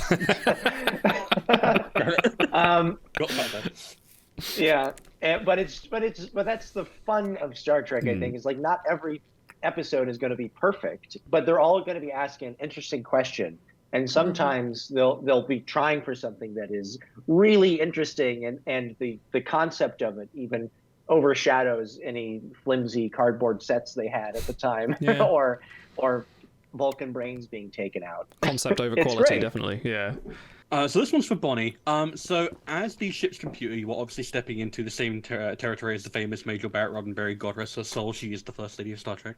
How did you prepare? Absolutely. How did you prepare for it? And like, what kind of unique challenges have you sort of like found in voicing the ship, who is in many? The ship is a character on Star Trek, and it always is. They all have their own unique feels and their own. They take part in the storylines just as much as a human character or a Frankie character. So like, how has that affected how you've played the computer? Yeah, so going into, as I was doing Scratch, the Hagemans were trying to find a spot for me on the show, and when the audition for the computer popped up, and I said, "Oh, I can submit for this," and I asked if they wanted a Majel impression, and they said, "No, we want something completely new and unique for this new story of Trek." And one of the things that we explored with doing the voice of the protostar is making the computer voice a little bit warmer, because it is a bunch of kids on a ship.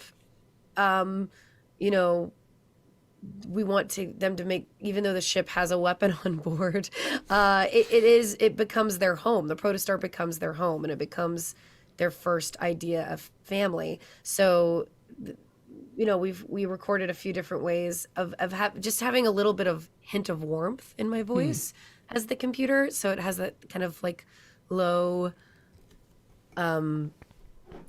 what's the word I'm looking for? Maternal sort of edge, maybe? Maybe you could say that. I mean, obviously there's not much emotion going into the voice considering it's a ship computer, but we've explored that. And then when I was on the episode where they're on the space station, where they would get on that Starfleet space station, and I'm the voice of the computer on that as well. We kept it similar, but made it a little bit more more robotic, older, but yeah, just a little bit more. Took a little bit of the warmth out. It's obviously the same computer voice, but there's just like a hint of not as much warmth, just because it wasn't there.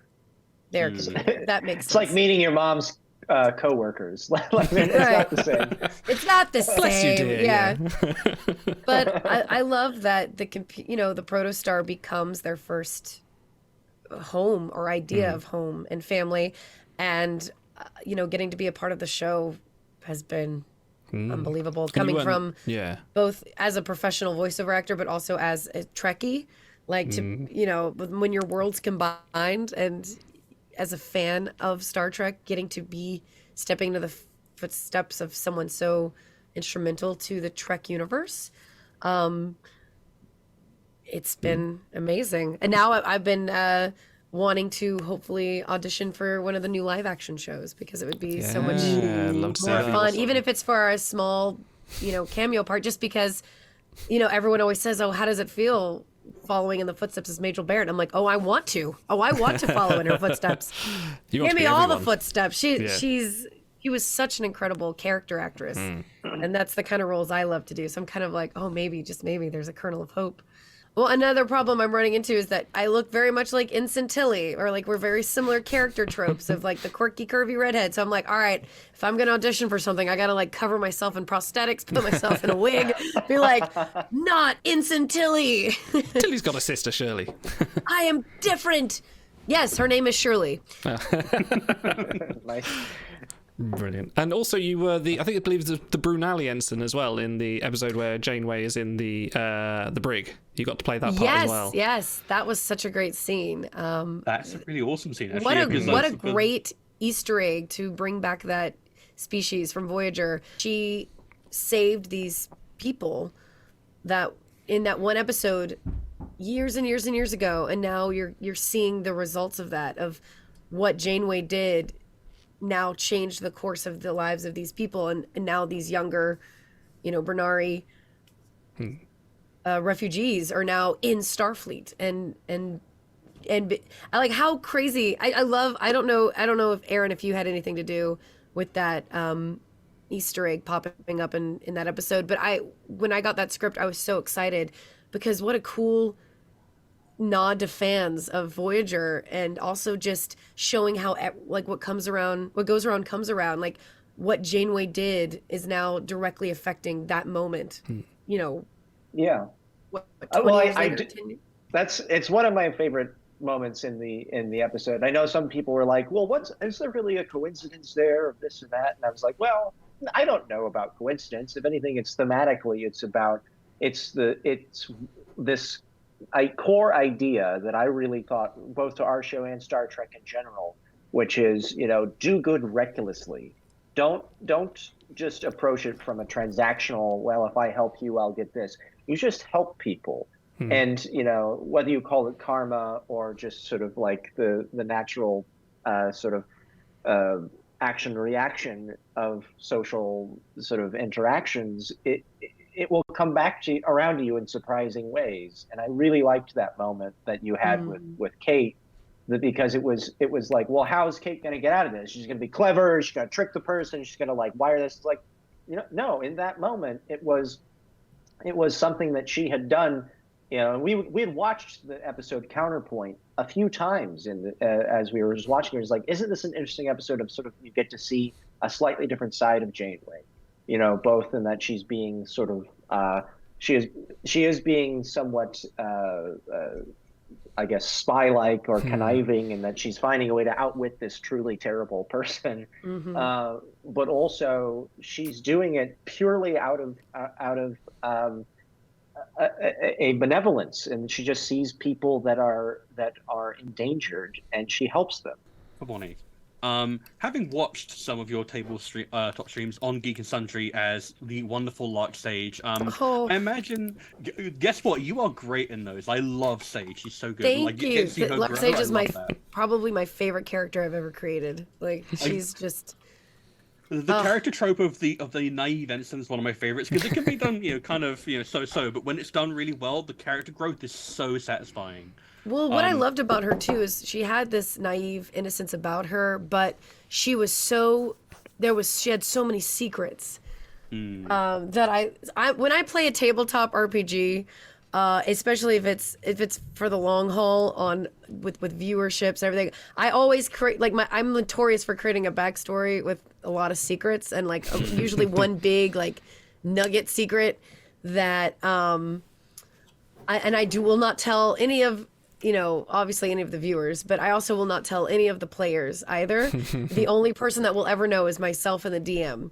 And kudos to Eric Campbell for I kept that secret that I knew that my parents who were in the Maquis were alive, and and I actually hacked my way onto the ship to get out into space to try and find. Yeah, there was a lot of stuff happening with Lark Sage, and I loved the fact that I got to keep all of that secret from the players for so long, and they were just, how long? When did you think of this? I was like, oh, the day we created our characters. But she had such innocence about her, and she had such fun nuances and quirks. I still get cream soda from people to this day. That was her drink of choice, and at conventions, I still get people bringing me cream soda. Not that I'm complaining. Cream soda is awesome, but when I get a case of 24 cans to do in a weekend of a con that I can't fly with it, then it gets difficult, because there's a lot of cream soda to be had. Yeah. Bonnie, you've managed to create quite a profile of work as a voice actor. You've obviously done Prodigy and done things like 13 Sentinels, Code Vein, and sort of games and media as well. Do you have any tips for any aspiring voice actors with an excellent vocabulary that could get into the business? Whoa. Yeah, doing voiceovers is so much fun. And again, a lot of the things I do is video game type media and different types of anime. So a lot of that comes from overseas, and I'm usually doing the English dubbing of it. So honestly, some of the best advice I can give to people who want to get in, first of all, there's a website called iwannabeavoiceactor.com. I think that's what it's called. And actually, it's created by D. Bradley Baker, who's also in Star Trek Chronicles. The voice of the Clone. Yeah, so D. Bradley Baker, it's his website, iwannabeavoiceactor.com. It kind of breaks it down step by step. Probably gives you a lot better advice than I can. But what I always tell people, besides doing the workshops and the classes, which you can do online, they are offered online, and there's amazing teachers out there that work with you on, audition materials, making a reel so you can get representation, different things like that. But one of the biggest things I always tell people is also take voice lessons. Even if you're not a singer, if you know nothing about music, Vocal lessons help you with breathing. It helps you with finding your range.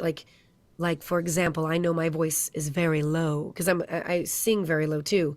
But I also used to be a first soprano, so knowing my range, I know I can get up here if I really try. So like different, like knowing your range and changing pitch and breath control and tonality. Because if you say you can't do a lot of voices, that doesn't really matter. Me just speaking normal and then changing the speed and the sound of my voice is a whole different voice, and then me talking fast and changing the rapidness of it. It's all my voice, but it could all be different characters. So anything with pitch, speed, tonality, taking voice lessons helps with all of that, and also with breathing. And if you're going to get into anime, if something's already animated or created to where you're matching the flap of the lips, music lessons also help because it also becomes like a rhythm game. About the cadence, yeah. I've got a question for Aaron now. So 2 of the episodes on Prodigy Season 1 that you have a writing credit on, Kobayashi and All the World's a Stage, which kind of dovetails nicely with our talk about improv and like theater, are what could be described as love letters not just to Star Trek, but also kind of the Trek fan community, because like everyone's wanted to come up with their own solution to the Kobayashi Maru like Dial did. Everyone's wanted to dress up in the classic TOS shirts and over-emote a little. But despite embracing that inherent ridiculousness in Star Trek, which we all love, that's part of the reason why you love it. You and Prodigy always come at it from a place of really genuine love. So how hard do you think it is to straddle the line between kind of the sublime and the ridiculous in Star Trek? Both of those were very much the whole writer's room, were thrilled to kind of break that with me. And we all kind of contributed, especially the Kobayashi episode. I remember we didn't start that with, oh, Dal meets a bunch of legacy characters on the holodeck. It actually started from a genuine character place of Dal has his captaincy tested with the ultimate Star Trek test, which is the Kobayashi Maru test, and essentially has the legs cut out from under him when he realizes that maybe he's not the greatest captain that he always was kind of holding on to, and learns to accept failure in a way that isn't just masking it with bravado and sort of cocksure confidence. And that was the core of the episode that we went into it, of just like how do we have Dal go through that sort of pivotal transformation where he realizes that he's only as strong as his crew, and he also needs them to weather the storm of when things are truly hopeless, and they're the most important thing rather than just being sitting in the one sitting in the captain's chair. And as we kind of evolved that, like, first of all, it was a holodeck episode, so I was like, me, please, me. And because I think there's people out there that are ambivalent or actively dislike holodeck episodes. I do not understand them at all. Every time. Like, they are like from my earliest childhood, they're my favorite episodes because you get to see these otherwise sort of like uptight sort of naval tradition type, Starfleet officers let their hair down or be thrown into truly outlandish situations, I should say, or civilizations, I suppose, in the case of Beowulf.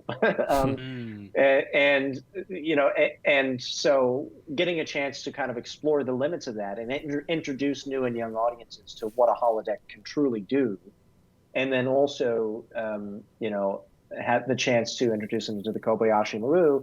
We just kind of spun out of like talking about yes-anding as we were just kind of talking about that episode. Okay, well, what are the rules of the Kobayashi Maru? How might it have been updated over the years? Because it's something that I guess I kind of knew, but I didn't really think about was like in prime continuity, we had not seen the Kobayashi Maru ever appear on television, ever. No, not the actual one. Wrath of Khan. Yeah. And there were a few allusions to tests and stuff, but we've never seen the Kobayashi Maru appear in the 24th century. And so that opened up a whole host of questions. Like, do we just do the Wrath of Khan scenario? What with the holodeck stuff? Because obviously back on Wrath of Khan, they literally had the Enterprise A crew, like play acting, dying on the set, and then they pick themselves up. It's like, all right, good simulation, guys. And I was like, surely there's an easier way to do that on a 24th century starship, which of course is the holodeck. But then that started to open up other questions of like, well, obviously in the original appearance in Wrath of Khan, there were they didn't just have random, teacher's aides doing this. It was literally the best Starfleet crew you could imagine as your crew. So it was all on you as the captain. Like, what would that look like in the infinitely customizable holodeck? It was like, well, the best Starfleet officers would just basically be the people that had the most storied or careers, and so we were like, how interesting. And then that arrived. This is like, at first we were like, oh, he could have Spock as the first officer. How great would that be? It's like, well, why wouldn't he just populate the whole bridge with like an all-star cast? And then that led to, gosh, it must have been a 3.5, 4-hour conversation. Like, I think we all stayed like an extra hour or two that night, just talking endlessly about like, well, but what is the best bridge crew? If you could pick from everybody, and it went in circles because everybody kind of wrote. All right, let's start. Everybody's favorite engineer. We wrote that. Talk about picking your favorites from earlier. Yeah. And then there was a couple iterations like, well, we can't do that. We just wound up with like 5 engineers. That's not going to work. and then there was another one where oh well, these two work really well together, and by the end of it, we had written all these lists, and we had just written like literally every single Starship character on the board. What's funny is, as the computer getting that script and knowing that of all the characters I would get to announce, there was a lot more I had to read because I think at the time we didn't know exactly who it would be. I won't say names, but like, he's not lying. I read a long list of names. I was like, are all of these people? I was like, this is the biggest bridge crew I've ever seen in my life. Like, they had to tell me like, no, we just don't know who we're gonna get yet. And I was like, oh, okay. But I will say that was when I reached. Yeah, because when I think that day was when I reached out to Aaron for the first time, because again, we did all of this during COVID, so none of us ever met each other in person. I had no relationship with the writers' room besides knowing the Hagemans. So I remember finding Aaron on Twitter and writing him a private message going, I just read episode 6, and I just have to give you my love and adoration. And he was probably like, who's this crazy bitch? No, I was flattered because you were literally the first person outside of that little core group, 8 or 9 people that had seen it. And I was That's like, right, because I was also doing Scratch at the time. So I was doing Scratch for Gwen and reading the computer, and I was just like, can I have to find a way to. I was like, if I don't do the computer in this episode, I'm going to be pissed. Anyone who says that they want to get into Prodigy, but they're like, oh, I just don't know. Like, I watched a few episodes and I wasn't fully feeling it. I was like, if you get to Time Amok and Kobayashi Maru, I was like, just get to those 2 episodes. And if you don't like Prodigy, then it's seriously not for you. And what are you doing with your life? 'Cause, like, honestly, though, I feel like those 2 episodes stand out so much in the first 10 episodes, and also just shows the true heart of Prodigy, and this is how much heart in true Star Trek it has. Yeah, and then with All the World's a Stage was another great example. That was very much a story that was broken by the writers' room. I was really excited about it, and everyone else really liked it. But they were like, "This is there's so many moving parts." So like, it was almost like another one of those like, "Who's going to take this on?" But I was like, I would love to, because I love a good challenge, and I've written so many episodes of television that I know all the shortcuts and all the tweaks and I know how to to fit together this finely tuned clock to make it this story that really probably should have been told in 44 minutes, so make it work in 22. And the opportunity to I would say the fundamental idea behind that episode in particular, which is like, you don't need a starship to believe in what it represents, is one that very much resonated with me, and I think a lot of Star Trek fans, because that is ultimately what we're doing. And I've had of that episode, I had so many cosplayers in particular saying like, I finally felt seen by that episode, because there are a lot of people that don't understand why I do what I do. And then this was basically laying out the purpose of it. It's like, it's a celebration, but it's also a statement of like, I believe in these characters. I appreciate these characters and what their journey means means to other people and to the greater sort of cultural milieu that they're a part of. And I think that trying to stake out why Star Trek fans are so ravenous and so insistent on its importance and demonstrate why, I think was a really lovely challenge. And then of course the TOS element of it, of like, those lingering questions of like, well, what good is this old TV show from the 60s with cardboard sets and dogs with little horns on them and stuff. Hey, you leave the Targs out of this, all right? but the point being, it's just like if you watch a few episodes and it sneaks up on you and you realize that what people are responding to is not just the fluorescent sets and the people with green makeup. They're responding to the messages that are kind of lurking within it, about tolerance, about belief in the greater good, about the inherent nature of humanity as seen through creatures that are not human, and expanding diplomacy, equality, expanding our horizons of what life or even what our civilization could be. And so like the chance to do that in a small way with like rediscovering this the original, or I should not say the original, the second Galileo ship, which mysteriously was lost in season 2 and then was replaced by the Galileo 2 without explanation. I was like, how interesting that this old relic, winds up being the very thing that saves them.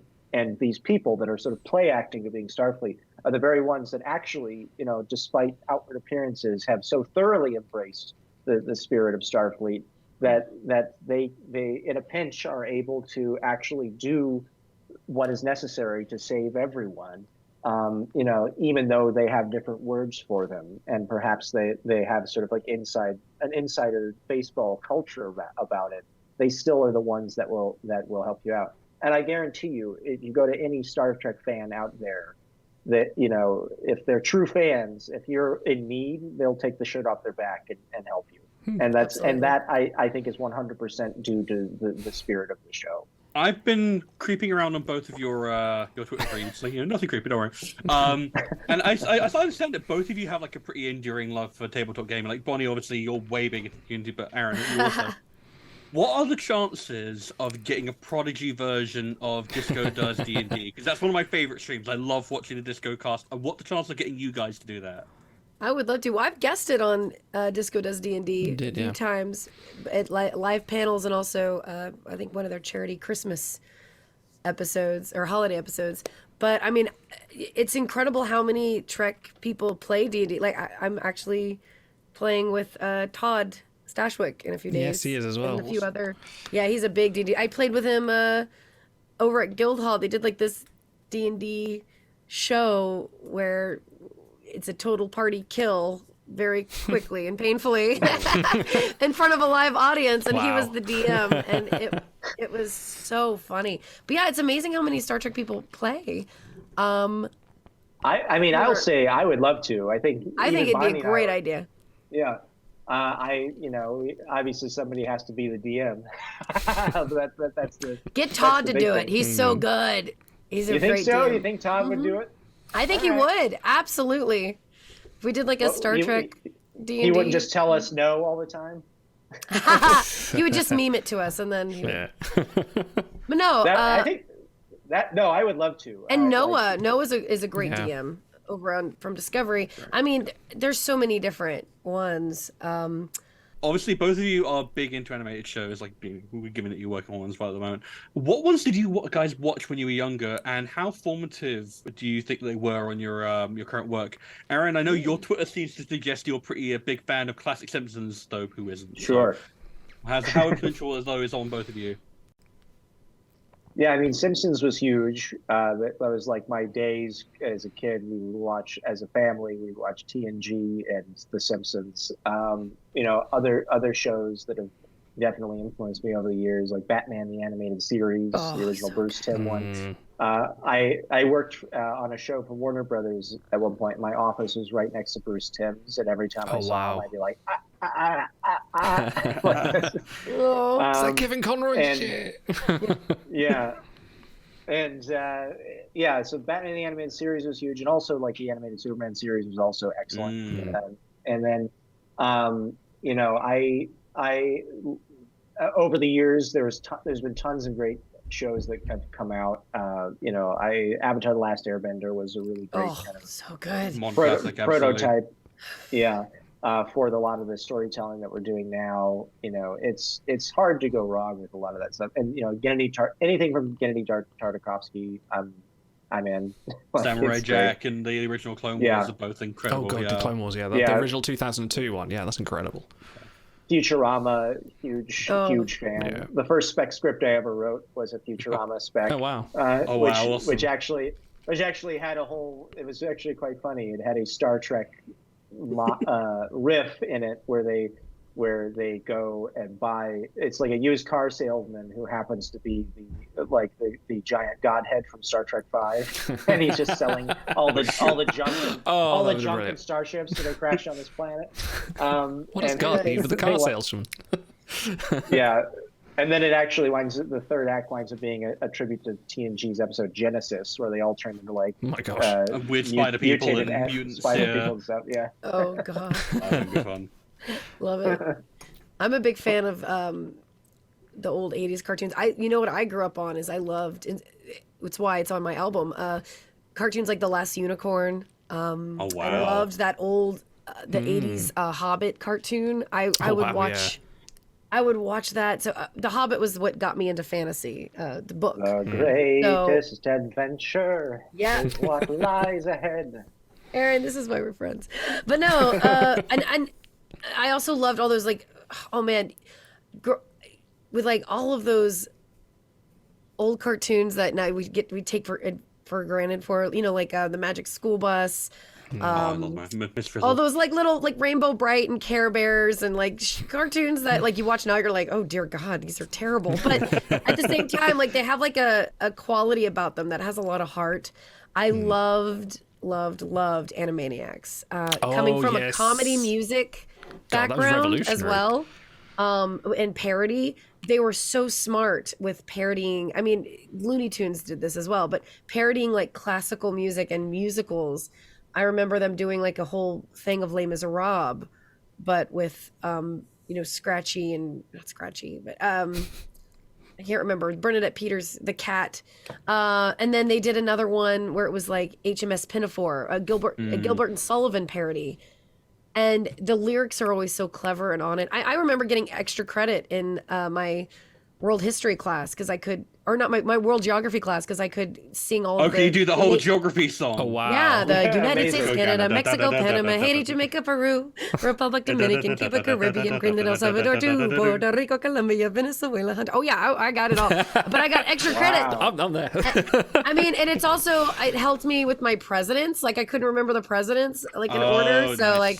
George Washington was the first to see. He went up down a cherry tree. You know, like you learn from these. It's the same thing with like Schoolhouse Rock. I used to love that because music is so important to me, and I feel like it can help so much with learning.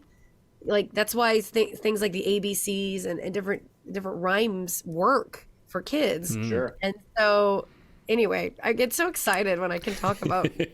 No, that whole Spielberg era of animated fare from Warner Brothers. Absolutely. Was also deeply influential. Like Tiny Toons, Animaniacs, Freakazoid, which was only 2 seasons, but man, that permanently warped my sense of humor. And they were so clever too, so well written. Yeah. I mean, and I watch clips from it, and I'm like, dang, this still holds up. Like as an adult, I'm laughing at this stuff.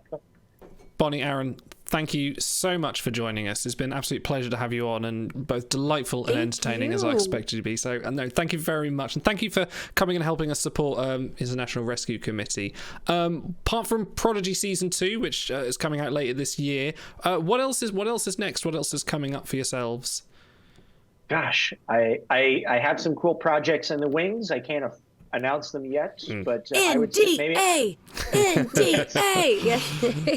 But I'll say just follow our social medias for all announcements and whatnot. I usually will, as soon as I'm allowed to talk about it, I probably will. You can find me at Good Aaron which is at GOODAARON on Twitter, Instagram, pretty much all the main socials. You can find me that way. How about you, Bonnie? What's coming up for you? Well, same boat of being under NDA for things. I mean, obviously my album is out fairly new, so please check that out. I will have physical copies made to sell in person at conventions and in public appearances. So check my social media because I'm all over the country, the U.S. anyway, for right now, for doing conventions and different things like that, and hopefully getting to the U.K. There's some possibilities. Would love to see you. Well, I would love to be there. I want to come out that way soon. Awesome. Who knows? Maybe for Fringe Fest in Scotland. Ooh. I might be out that way. So might be making the rounds. Awesome. No, thank you very much. No, thank you very much for joining us. Back over to the stream. Live logs and proper. I can nearly do it. Look, there we go. Live logs and proper. And that was Bonnie and Aaron. I hope you guys enjoyed that interview. We will have the full uncut interview on our YouTube channel tomorrow. You can watch all of it. It's about an extra. I had to be ruthless cutting it. We were talking for a couple of hours, and I was like, no, you've got to cut it down to 50 minutes. Like, that's painful. I had to cut out a lot of stars, unfortunately. Yeah, sorry. It was the correct choice to make, to be fair. No, that's much fine, like the South Park movie. It will be bigger, better, and longer and uncut. Yeah. Did you leave the garters in though? Excellent. Okay. Well, you don't know what Idol's wearing underneath the desk. Okay. Also, do you want to give us a donation update? No, you don't. Sorry. Donation from Best Efforts. It says, "Wear the shirt, Otto." Yes, I'm wearing it. I heart disco. A donation from Idol's dad. It says, "I had to make it up to $900 even." Thank you, Idol's dad. A big donation from Pauhura and all of her cats. It says, "Thank you for this beautiful stream, guys. You're amazing." Donation from Spocky Balboa. "Well done, guys. This charity stream is awesome." Yeah, it is, Spocky. Donation from Cranky, who says, "Idol needs to wear his uniform." Okay. Another donation from Shyporn, a big one from No Name Namer, and another big one from Anonymous. So thank you, guys. By the way, this was supposed to be in black and white, so you weren't supposed to see the garish color of this raincoat. He's working on it. Yeah, He's no, also that's muted like himself. Professionalism. Oh god. Oh god. no, it's Oh no. Idol. I don't know if I can Oh, handle no. one idol, let alone two. He's out of phase. It's Oh, the boy. B4 version. That's right. It really is. Right, Oh he yeah, he's muted got to do Idol. the tabletop, the board game guy thing. Idol, you know we can't hear you, right? I don't think he can hear us either. That's great. Professionalism. This is professionalism at its rate. Alright, this means we can give him like tons of shit for it. I'm just going to have to shout to my microphone to this to work. I don't know why my iPad's not That'll work. transmitting. Anyway, board game tour of my collection. So, Zombicide games, great. Love those games. Got a lot of them. Play with zombies, kill them. We've got Armada, we've got Arctic Scavengers, Ticket to Ride, Settlers of Catan, Splendor, Carcassonne. I've got a couple of Dungeon Fighter dice games, very fun. Century, Cavernic, Viticulture, brilliant game. Love that one. That's great. The classic Hero Quest. You can never have The too many Idol. copies of Hero Quest. I actually have two Idol. copies of Hero Quest for those that get that joke. Idol. Pin your screen, Idol. Hey, Idol. What? Idol. What? Go over to your computer and click the little streaming thing so it blows up and we can see Oh, what you're yeah. pointing at. Hang on. Yeah, that's a good idea.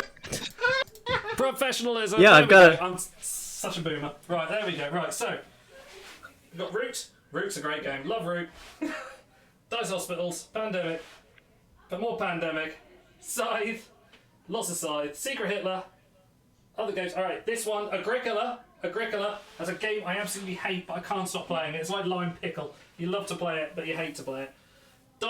Marvel Dice Thrones, great. Love dice games. Terraforming Mars, that's an absolute classic.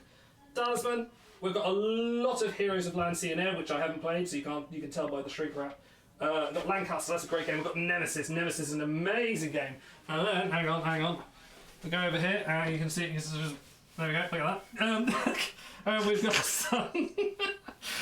some, we've got some other card games up here. We've got Avalon, a good social deduction game. We've got some lovely cute games. One Night Ultimate Werewolf, Star Realm, Sushi Go, Zombie Dice, and I got some Gloom Games which have fallen over. Let's stand them back up. Oh no, that one's gone. That one's gone. Never mind. Anyway, coming back to the stream. Here's the stream. This is the highlight of the night. Really. Oh god. Oh my god, Inception. Right. Okay. Okay, I'm gonna call off now. Yeah, we totally planned and worked all that out from scratch, and really worked on that moment. I don't know why my iPad couldn't hear us. Anyway. Idle. But before that segment, I was like, man, I'm feeling really nervous about doing this STA. It's like I feel like I have to perform really, really strongly in like a 1 hour segment. I have to really match up to the charity. Thank you for taking the time. No, you're absolutely welcome. Well, any further business, or are we ready to get into some Star Trek adventures? Hold on now. So all of the donation goals that we have passed includes Idle eating a terrible burger, which I'll do for later. our famine charity, which you'll do later, and then play Faith of the Heart on the piano, Absolutely. which I suppose you'll also do later. I will do that later. I didn't realise we'd crossed that, so let me just update the goals. God, we are flying through these. Big amazing. Donations. Big People donations. are lovely and generous when they're given a chance. Just a reminder, if you want to donate, you can go to bit.ly/trektime23. Absolutely amazing charity we're supporting, the International Rescue Committee, who help people who are in not the best situation, who've had to move from their homes, who have been displaced through climate change or through civil disruption or war. Absolutely great charities. Please, even if you cannot... If you can only give $1, $1 helps. If you can only give $5, that all helps. For a price of a cup of coffee, please give what you can. And if you can't, please go tell others. We're going to be on for many more hours. We've got lots to do. And for those that can't join us live, this is going to be up for a few weeks after. So please give generously, and hopefully we can support this amazing charity. You guys have already been amazing. We're now over $1,200 in. This is amazing. That is about half of what we raised last year already. So please, if you can. So in the meantime, shall we roll some dice, everyone? I believe we should roll some dice. We should roll some dice. Okay.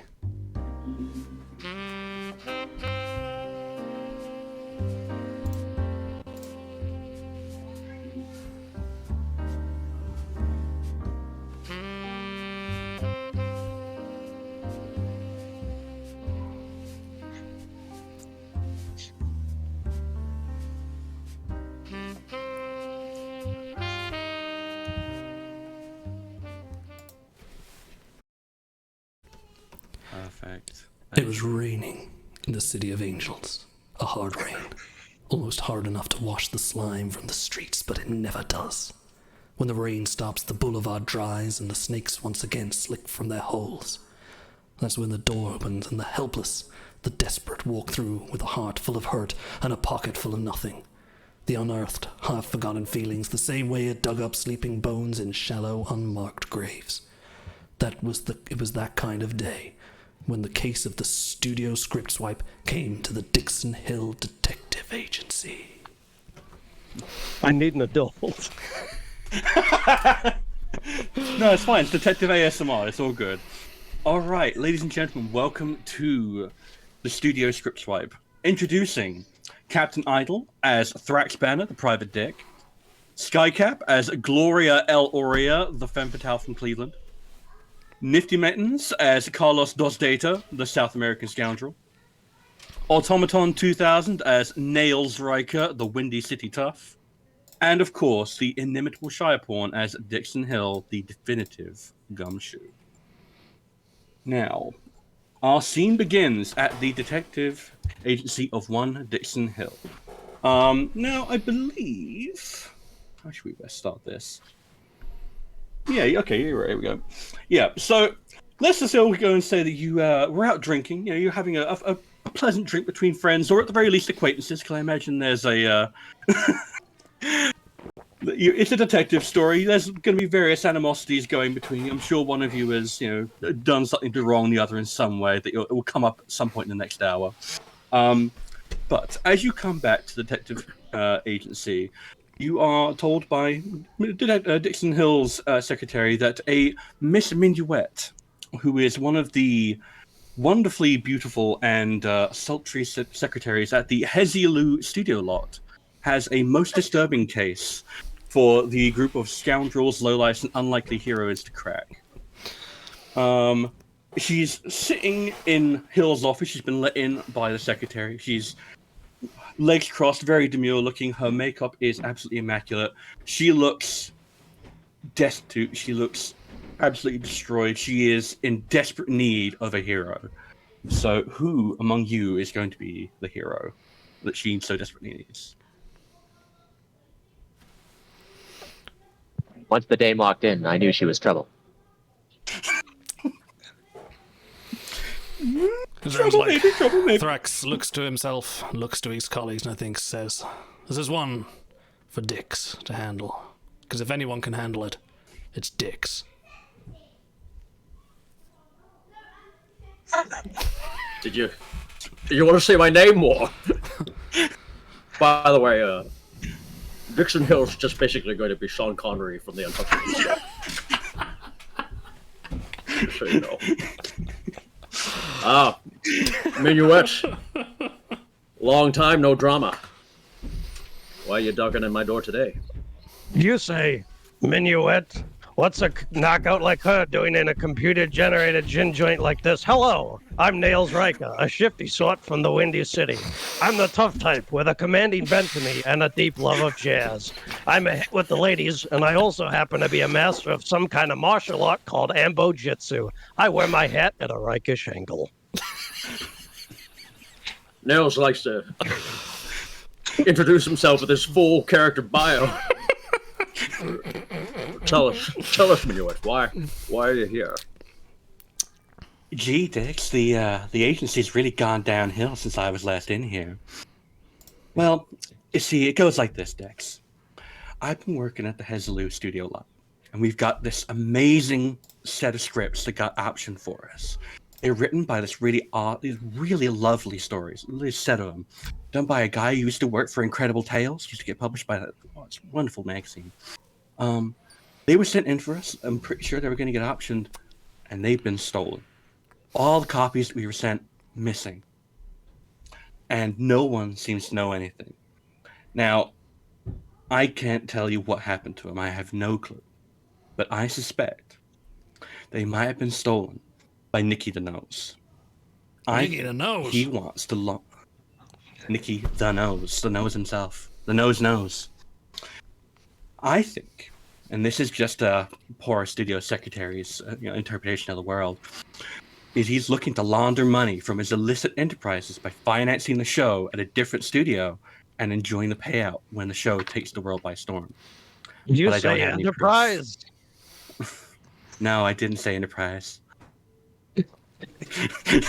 Seedal, Thank you, Mr. What's the Nails. name of this here show that's being produced?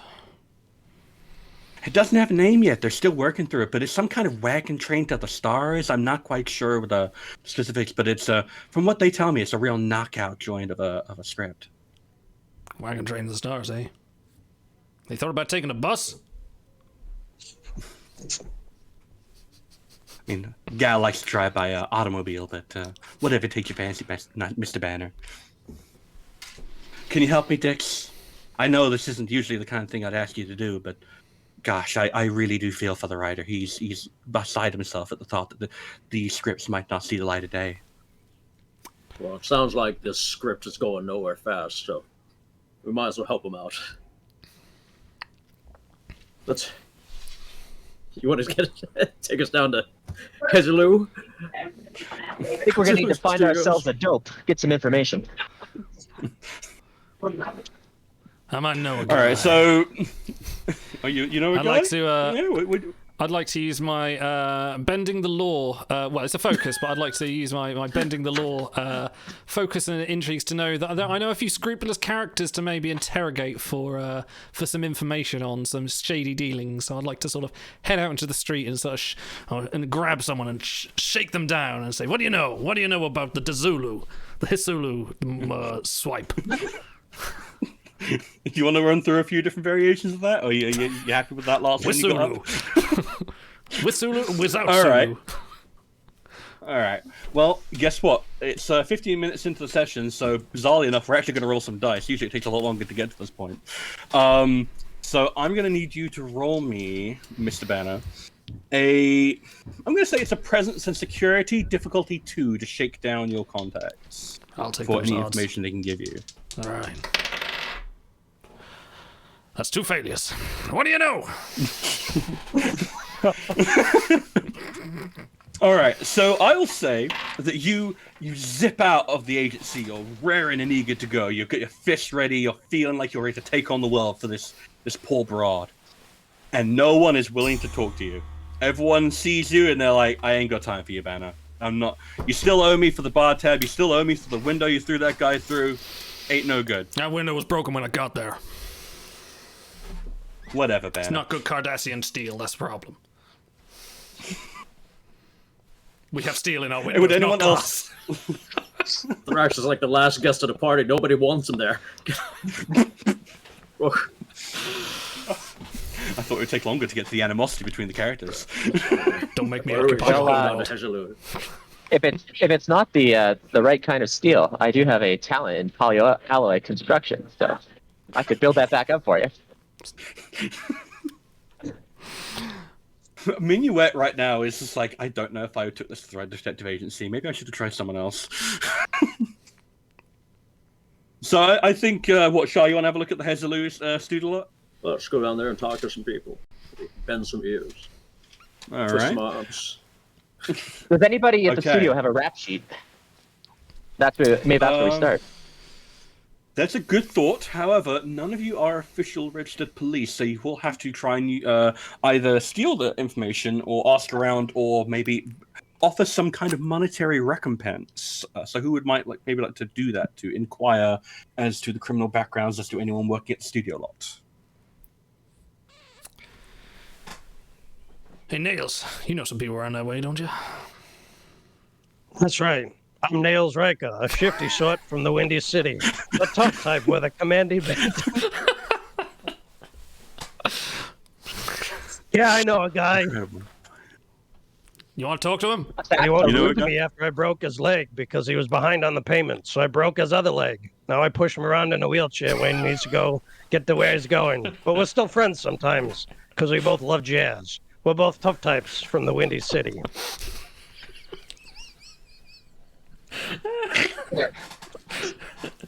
This is already off the rails. All right. So in which case, sorry. All right, Mr. Riker, if you wouldn't mind. His name is Scaramanga. He's known for reasons. Known for reasons. I love that band. All right. So how are you going to ask your contact in the wheelchair for this information? Are you going to offer him a bribe? Are you going to offer to break his other leg? Well, what's your bent here? I'm going to play a little bit of bad cop with him. First, I'll send in Dix to shake him down. And then I'll shake him down again. And if he doesn't listen, I'll use my value in cold nails for a reason and scratch his eyes out. I think we might need to call the police. All right. I am the police in this town, buddy. All right, I believe Dix. I believe you've been volunteered. I've been elected, have I? Very well. I guess I'm going to go shake this fella down. Look here, mister. All right. What would You this and your be? friend here, who I've just created, you're both going to get a beating till one of you talks. That means one of you are going to take a beating for nothing. And I don't care which one. Let's start with you. All right. So this is... I'm losing it here. Oh boy. Okay. You're gonna have to give me a. I say this can be an insight and command. Difficulty 2. All right. Insight and command. And I'll allow you to use your focus in taking out the trash. Now, Mr. Connery, you may be familiar with Mr. Scaramanga from your past encounters. Yes. Although, was I in the series when that happened? I believe so. Oh, wait, was that Roger Moore? Or forget it. In character. Yes. Was that Roger Moore? I don't remember so Let's good. see. The man with the golden phaser rifle. Do we have any momentum, by the way? Yes, you have 3 points of momentum. All right, Starry Penny. Here we go. I'll use a point of momentum. Okay, you got 2 points from momentum back.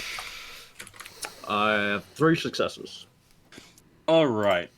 So in which case, I will let you know that in between the squeals of pain from these two toughs that you are ruthlessly beating, no one at the Hezi-Lu studio has a rap sheet outside of petty misdemeanors, 1 or 2 instances of stealing company property, the occasional bit of like falling behind on their rent and stuff like that. Nothing that would correlate to a connection to Nikki the Nose, and nothing that would seem to indicate a reason to steal scripts. Wait a minute. What? Don't we know the bar that Nikki the Nose hangs out at? Yes. So we're gonna have to go at and this see time, The gin joint, the speakeasy. A real rough place. No canar. yes, it's Bunch the of two-time losers. 3-time losers. Thank you. This is a upstanding establishment. So at this time of the day, he would be holding court at the Mugato Club, which is a nightclub down on 7066 Hollywood Boulevard. I'm low on horns. Let's go get some. All right. So in which case, I imagine one of you is going to have a car. I imagine one of you has to have an automobile. Has the dame got a car? I got a Would bus, be me, boss. Nails Riker, the shifty sort from the Windy City. Of course. I have a Focus and Getaways, so I must be driving something. That's right. He's a driver. All right. I'm the Then in driver. which I'm the case, footman.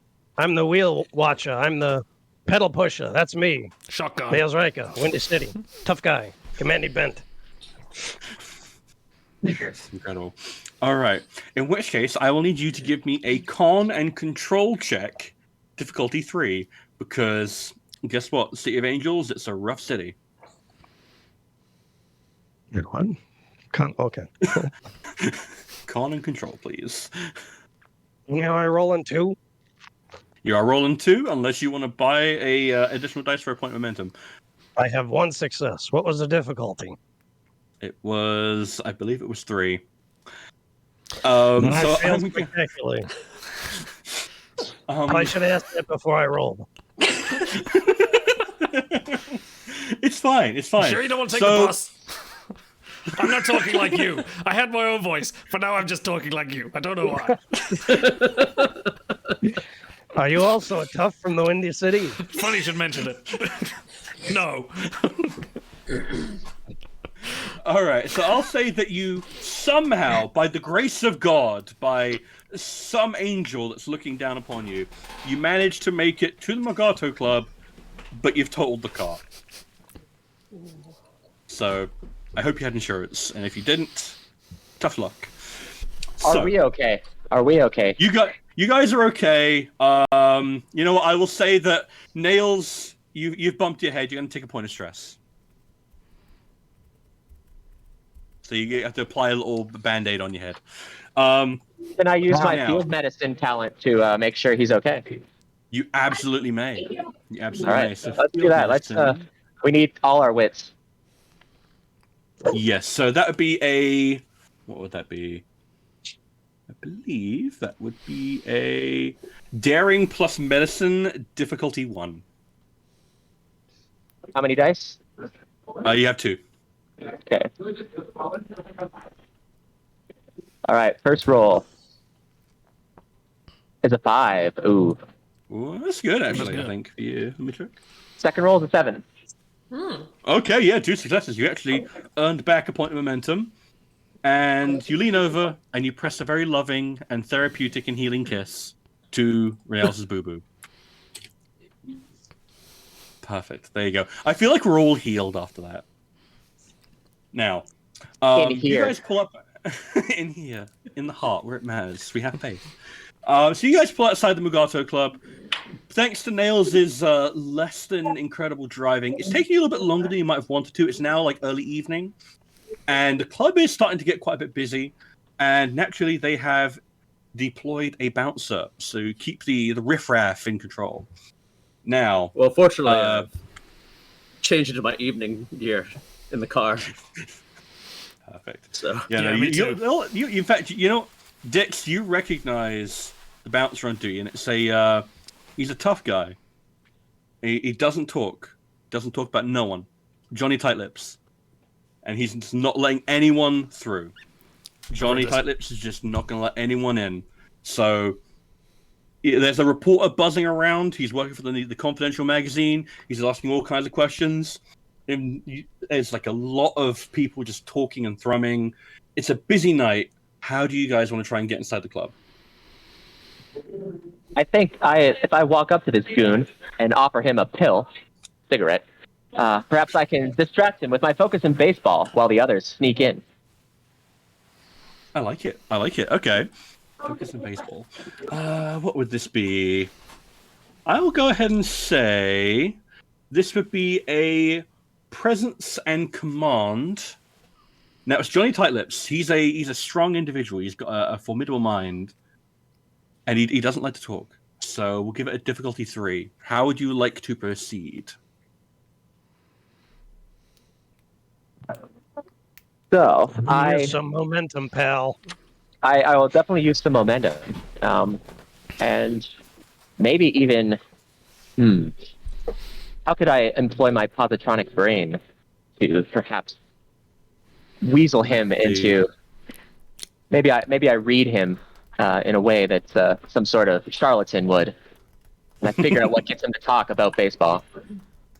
You do actually get an automatic success on all tasks, in addition to any generated by rolling thanks to your positronic brain. Wow. Very nice. Well, then let's just go ahead and roll this with the momentum, man. Spend that dice. It's your bones to roll. All right, that was 3, you said? Yes, difficulty 3. 4. Jeez, okay. 4. 7. Wow. Okay, yeah, no. So this guy at the table. Johnny Tightlips opens his heart to you. He has been wanting to talk baseball with someone for months now. No one else in Nikki's organization gives a. They're all into the hockey and the soccer, but he's a baseball guy. He is going to talk your ear off. The Dodgers, see? Yeah. Out in Brooklyn. And while you've got him talking, he's bearing his heart, and he's going to talk to you about his divorce quite extensively as well. I know a lot about games as well. You do. You're a very knowledgeable sort. But South America, it's a romantic place. But this means that the rest of you can sneak on by while Carlos has Johnny Tightlips occupied. So the club is thrumming. There's a beautiful jazz band playing. Nails, you're in your element. There's plenty of booze flowing. It's a good night. And there at the far end of the club, secluded, surrounded by bodyguards, is Nicky the Nose, one of the foremost gangsters of the city, with his inimitable steel nose. He's literally striking a match off it and lighting his cigar as you speak. So, how would you guys like to approach this? Now, Nicky, at the moment, is actually being attended to, not just by his bodyguards, but by his mole, a lovely blonde number named Ruby. So he does have a bit of a weakness for the ladies. So how would you guys like to approach this? Wow, this sounds like a job for Gloria El Ore. Is he drinking any alcoholic beverages? Yes. At the moment he's drinking rum and coke, but he's probably going to progress to something a little bit harder as the night goes. I would like to step behind the bar. Mm-hmm. And wait for him to come to me. Okay. But Nicky doesn't usually come up to the bar himself. He's the kind of guy to get his bodyguard to fetch it for him. How are you going to finagle this? Well, wouldn't they be interested in some table service? I like the way you think. Okay, cool. So how would we... I don't think you have to roll for this. This makes sense. You're acting the part. You know what? I will have to have you roll so that the other servers and waitresses don't call you out as not belonging, because you have a I'm guessing you have like a beautiful evening gown on, right? It's the time of night. I think it's lovely. It's a matter of taste. Yeah, I think. confidence, confidence, not glory, confidence. But if it helps, I can pour a few drinks, cocktail style, behind the bar to convince them that indeed I am the new hire. I like that. That's good thinking. Okay. Don't forget you have a focus in bartending, Gloria. Indeed. Okay. Now, as we all know, alcohol has incredibly therapeutic properties, so I'll make this a medicine plus control, difficulty 2. Okay. Make sure to make your famous Cleveland clapper. That's not a drink. I don't think you can do that around children.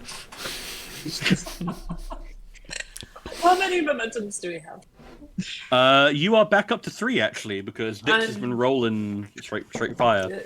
Yeah, and Dix and Carlos. And Carlos, yeah. Thrax has been garbage. Okay. Sorry, Dixon, where? I'm gonna roll 3 dice then, and I'm definitely using my focus in bartending.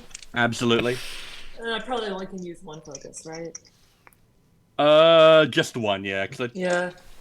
Smoldering looks would qualify, but I don't think you have a talent that would.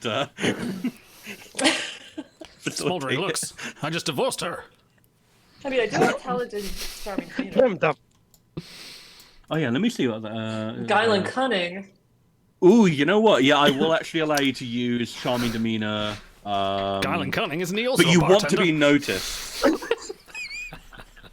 Yeah, Guile and cunning might be. Yeah, I'll allow charming demeanor, so you can re-roll a d20. Yeah. Oh, ooh. Okay. Here we go. Okay, I got 2 successes and a 20. I can re-roll the 20. You absolutely may. All right, I got 3 successes. All right, you are acting as if you have worked here all your life. You got the shaker going. It's beautiful. It's poetry in motion. Can I just go up to one of the spotlights and just go over to her and just shine the spotlight on her so it just catches all the drinks as they're flying and everyone's sort of turning around? Absolutely may. It's a full light show. Everyone's eyes are on you, and Nicky is actually looking in your direction. He's just like, but you have blended in perfectly. You're blended all right. So you've got yourself your mix of drinks. You've got your Cleveland clapper, and I'm guessing a few other bits and pieces. And so I'm going to guess you're going to want to go over to Nicky's table, yeah? Absolutely. Okay. Can I make a Cleveland steamer joke, please? That's out of the coffee machine. All right. So you approach the bodyguards, giving you kind of an approving look. They're like, yeah, she's one hot thing.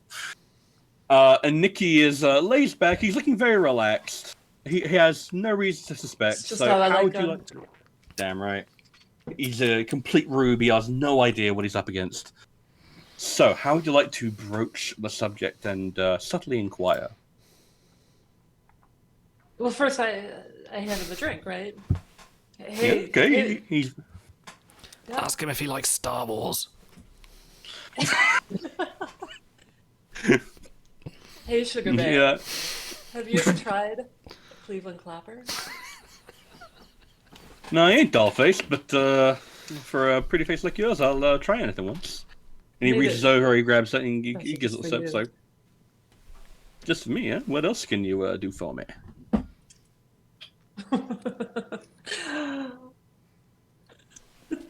Now, come on, dollface, I didn't mean like that. Just you want to have a little chat, want a little bit of conversation?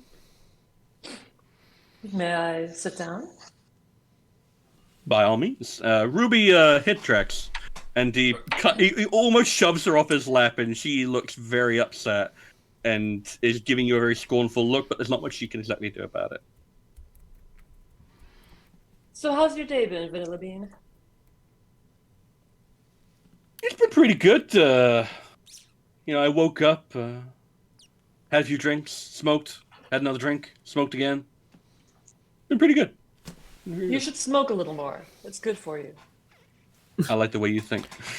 And he's going to light himself another cigar, despite the fact that he lit himself one like 5 minutes ago. I've had a long day. I'm only doing this bartending gig to support my acting career. Oh, you're in movies? Don't personally Movies, attack Shy, TV. please. Movies, TV, theater. Whatever's allowed. Theater, huh? That's a high-class bride, yeah? I do what I can. Have you heard of any gigs that might be interested in a woman like me? I mean, I got a few Hollywood contacts, but there ain't much going out at the moment. It's all murder mysteries and westerns. That's the kind of standard. You would do a decent Mom on the Prairie kind of deal. Like that's what I hear is going these days. Westerns, you say? Yeah, Sort good of old western. westerns. Well, I mean, your traditional like bang bang cowboys and Indians. Good old. I'm still waiting for the cops and robbers stuff to make a comeback. Are they more like Wagon Train or Star Wars? What's a Star Wars? You don't like Star Wars? I was told to ask. Lots of merchandising opportunity. Merchandising. Merchandising. This sci-fi stuff, it's just a flash in the pan. I don't think it's going to catch on. Cue 50 years later.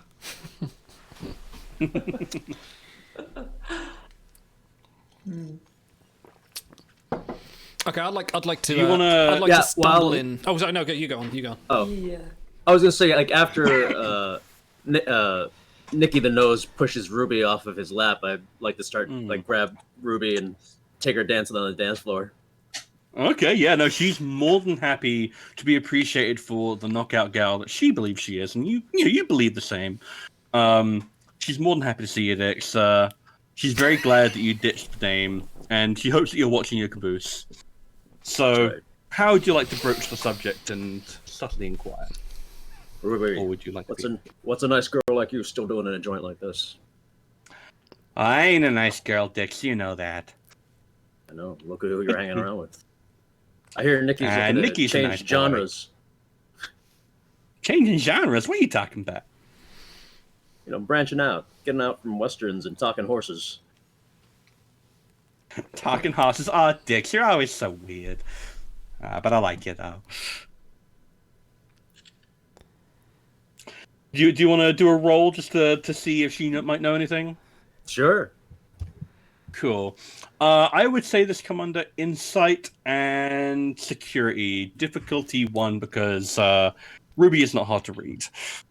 Okay. While he's rolling, I walk up to the big band, get behind the mic, and say, "Hello, folks. I'm Nails Riker, a shifty sort from the Windy City. I'd like to thank Nifty Mittens for his donation. He says always a great time and a great cause. Thanks for all you do." Also, Captain Mackenzie Calhoun with a big donation says, "While I haven't been able to be as active in the Trek Time community as I'd like this last year, I'd appreciate knowing there's a positive place for us to talk all things Star Trek. Thank you for everything you do to foster that environment all year round, and good luck with the rest of the show."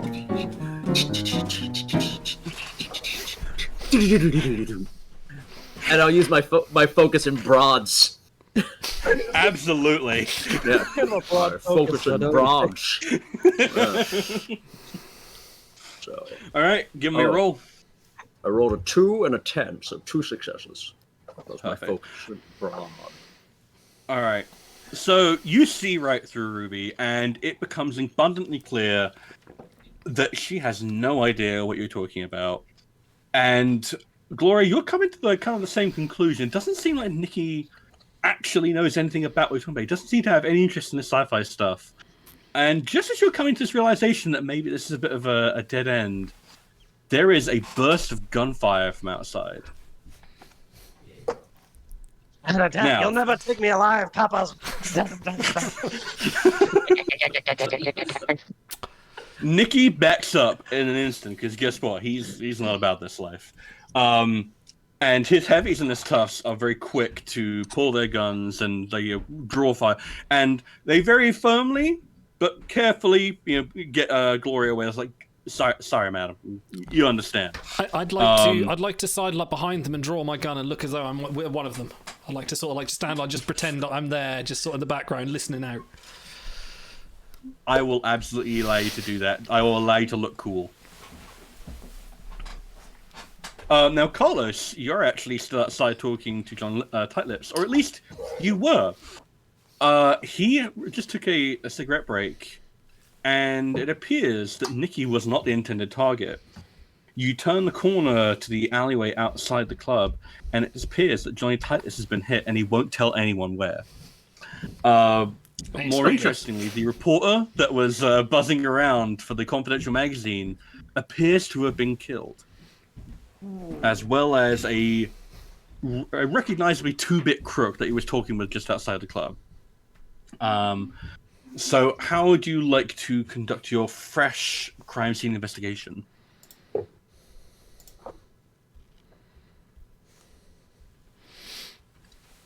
Are they for sure dead? We can't revive them.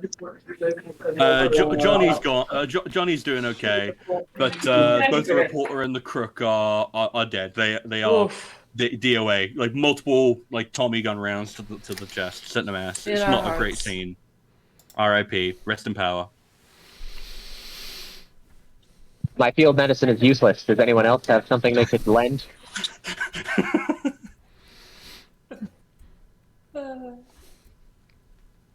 You could check the pockets. Yeah, let's find a matchbook or something. With my focus in pinstripe suits, I know just the right pockets to check. I'll allow it. I'll absolutely allow it. I'm not going to make you roll for that. That's perfect. In fact, you know what? I'll let you roll, but it'll be difficulty 0, so you're rolling for momentum. Give me a insight plus command difficulty 0. I rolled a 16. I rolled a 16.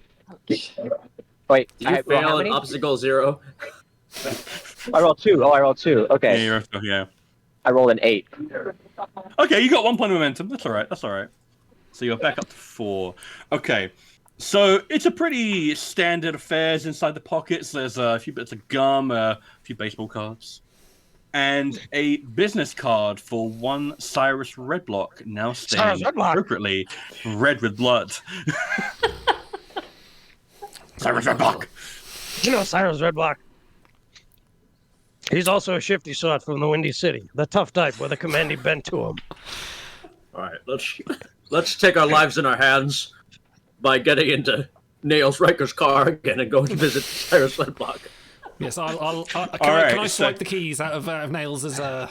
Oh, no, wait. Well, we're not taking Nicky the Nose's car. We could take his car. It's in better condition. Ooh, ballsy, but I'll allow it. I'm nearby him, so I'm going to do a bit of a pickpocket, and I'd like to use... I'll allow it. He's focused on everything else at the moment, so give me a daring plus security, difficulty 2.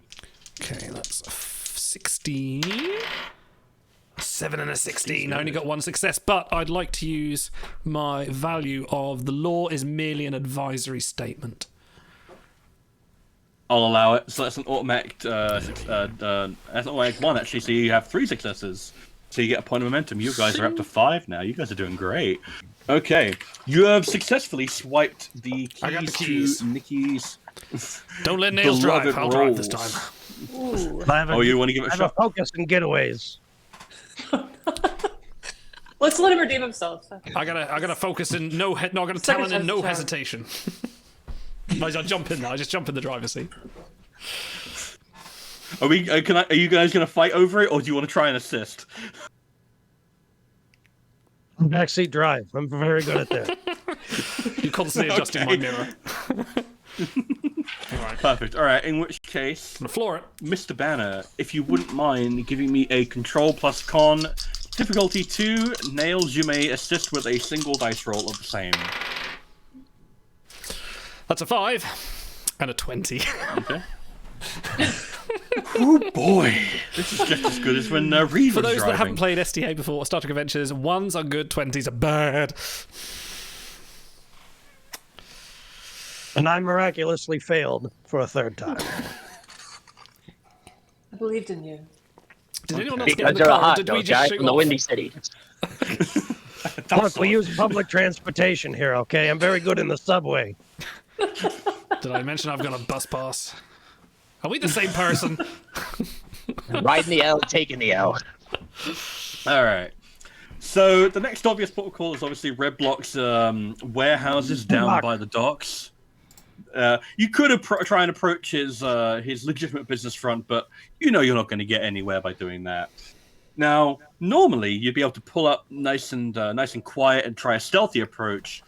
However, because you rolled a complication, I'm going to go ahead and say that you forget to let off the gas and you crash right in through the front of the docks, and everyone is very aware that you are here, and they're a little bit worried. Catch you fuckers at a bad time.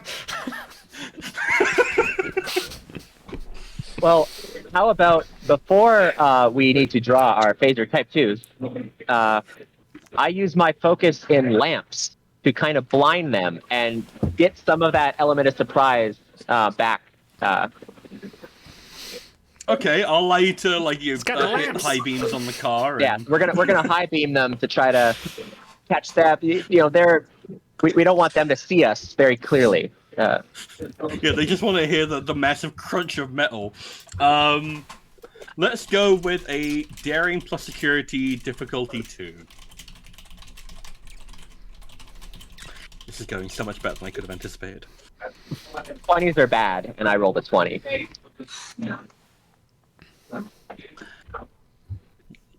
So it's just a 20 or another one? And then a 4. Okay. It's a lot of 4s so far, Carlos. Boy, how are we going to resolve this? D20 roller for that. Is it random? Okay. We don't know. They could all be 4s. What I'll say is that you successfully hit the high beams, but all you managed to do is hit a mirror that's right in front of you guys that fell down after the dock, and you have blinded yourselves. All of you are blinded. However, that's like that in time a more on a less lucky day, you might have just been riddled with bullets, and that'd be the end of the story. However, you're dealing with a different brand of criminal. You're dealing with Cyrus Redblock. Cyrus Redblock. Cyrus Redblock. He's a criminal with manners. Cyrus Redblock. So after the light has faded from your eyes, Mr. Redblock is standing there, calm as you please, casual, looking very relaxed, and he's just sort of waiting for you to make the next move. He's very, very calm and confident. Probably has something to do with the 20 guys that are standing around with Tommy guns, who are more than happy to fill you mooks full of lead if you try anything. So how would you like to approach Mr. Redblock? Dix, you're the smooth talker. He doesn't strike me as the baseball type. I'm over my head. Cyrus, how have you been?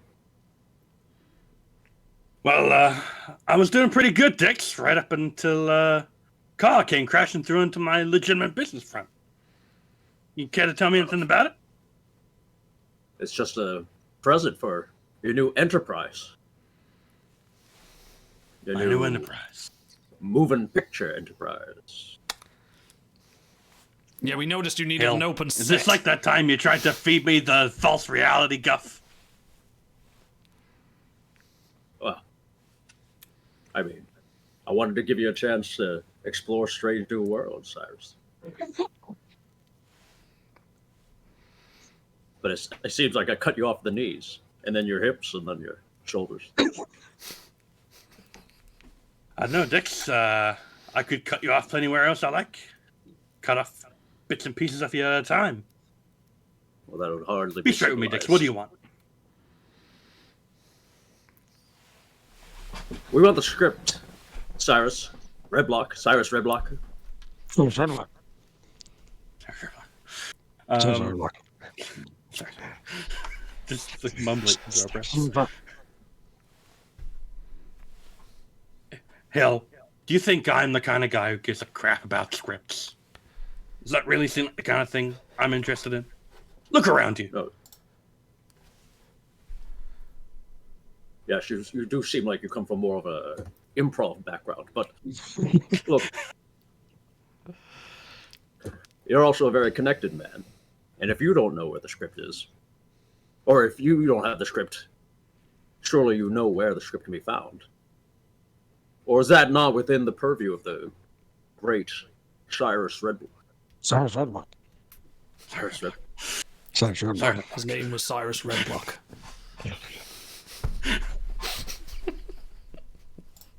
Also, Hell. why do I have to be Mr. Pink? Can't I be? Anyway, go on. Hell, we've both been at this a long time, so I'm going to do you a favor. I'm going to tell you, maybe you should check with your client to see if there's any actual monetary value in lowbrow, pulpy science fiction scripts. Now get out of here before I let Felix Leach take a shot at you. I tip my cap, and because I'm still blinded, I say, "Oh, thank you, ma'am," and then I go off. And walk into a lamppost. I think Redblock's going to take pity on you and not gun you down. So, where would you like to go from here? Well then, minuet. Go back to the name. How many grand? How many large is in this for you? What's the deal? All right, so do you guys want to head back to the detective agency? Oh, that's right. She's not with us. Yeah, she's not with you. No. That's why she hired you.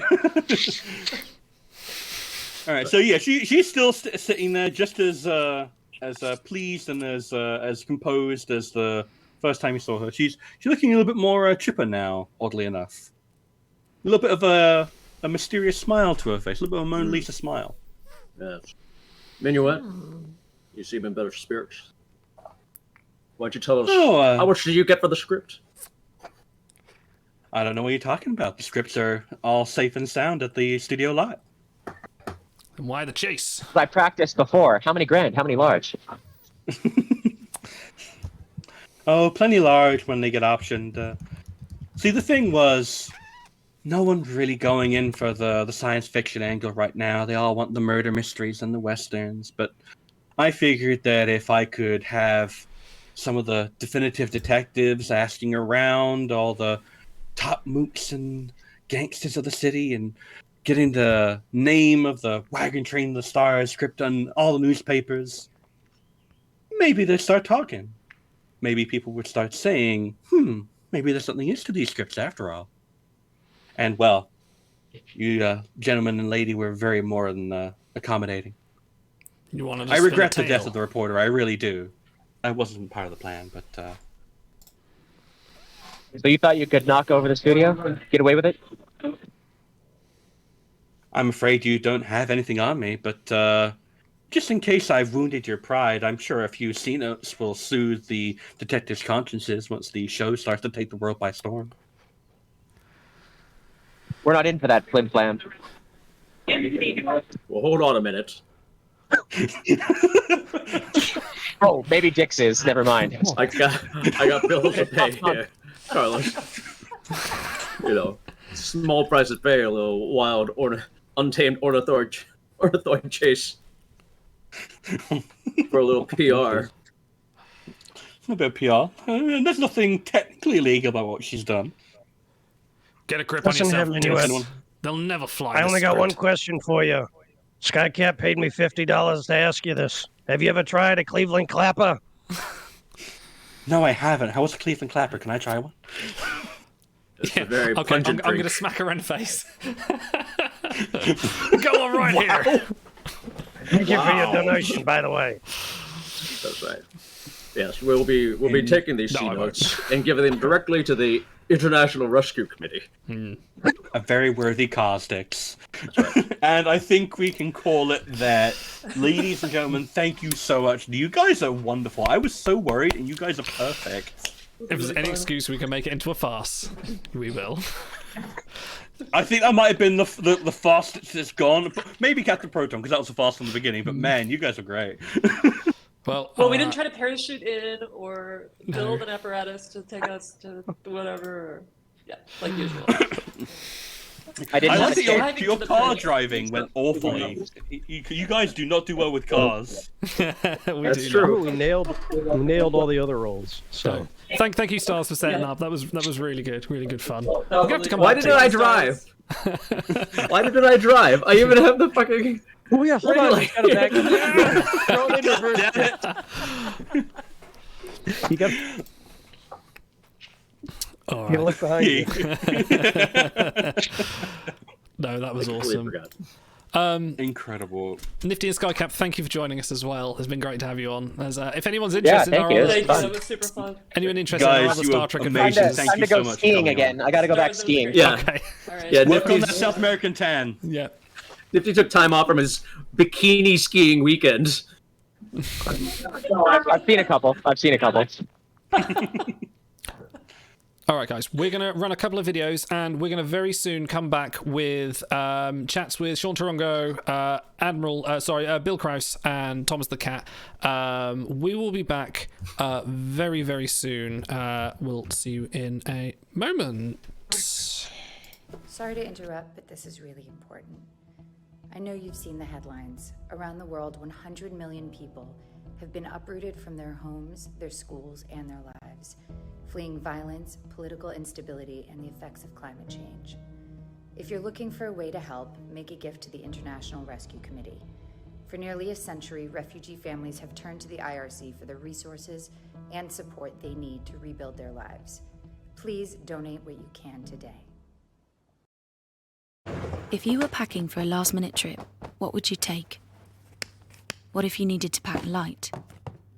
In the dark? What if you only had moments to leave, with no idea if you were going for weeks, months, or forever? What if every second counted? What would you take? What would be left behind?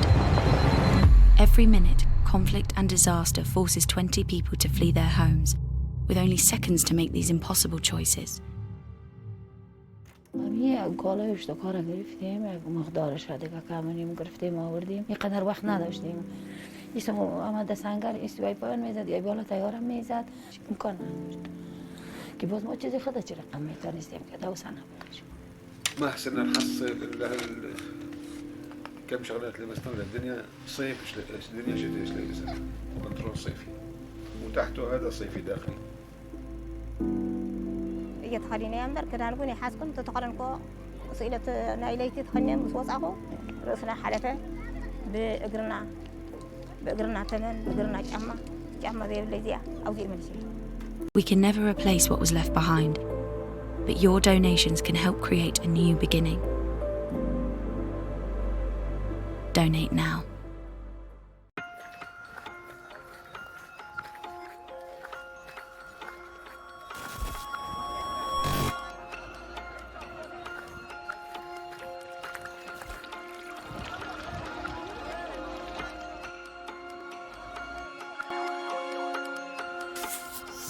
In Afghanistan, everything is destroyed and people are unable to buy foods to fulfill their basic need or to support their family. With conflict in the north of the country, coupled with severe weather shocks, millions of people will fall into further need if the crisis continues. The weakened health system makes healthcare inaccessible for millions of Yemenis. Early marriage is causing trauma and loss of education to young girls.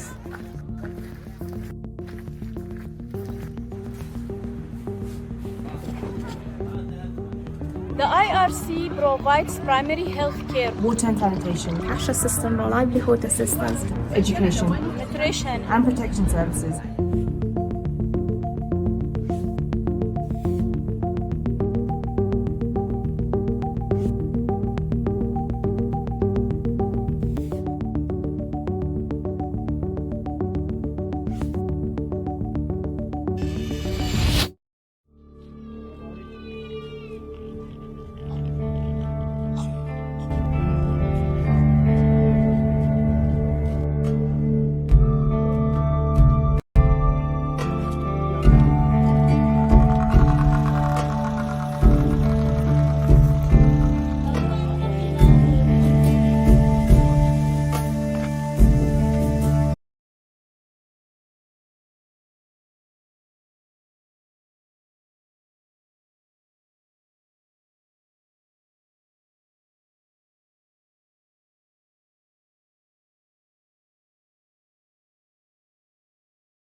Okay, we are here. We are back, and we have with us the wonderful Bill Krause, Sean Tarongo. Apologies if I'm saying your name wrong. Oh, Taronjo, isn't Taronjo. it? Taronjo, Yeah. thank you. And Thomas Marone here with us. But first, we just need to do a quick update on some donation goals. The first one from Walt Koenig saying, "Good work, guys. Thank you for the donation." $25 from Plain Simple Garak, and the $50 from Skycap saying, "Have you ever tried a Cleveland clapper?" Thank you very much for your donations, guys. And if you too want to donate, you can hit the link above, bits.ly/trektime23, please. If you can only give $1, if you can only give $2, $3, every little counts. We want to help our great cause with the International Rescue Committee. But may I introduce our very prestige guests for this evening.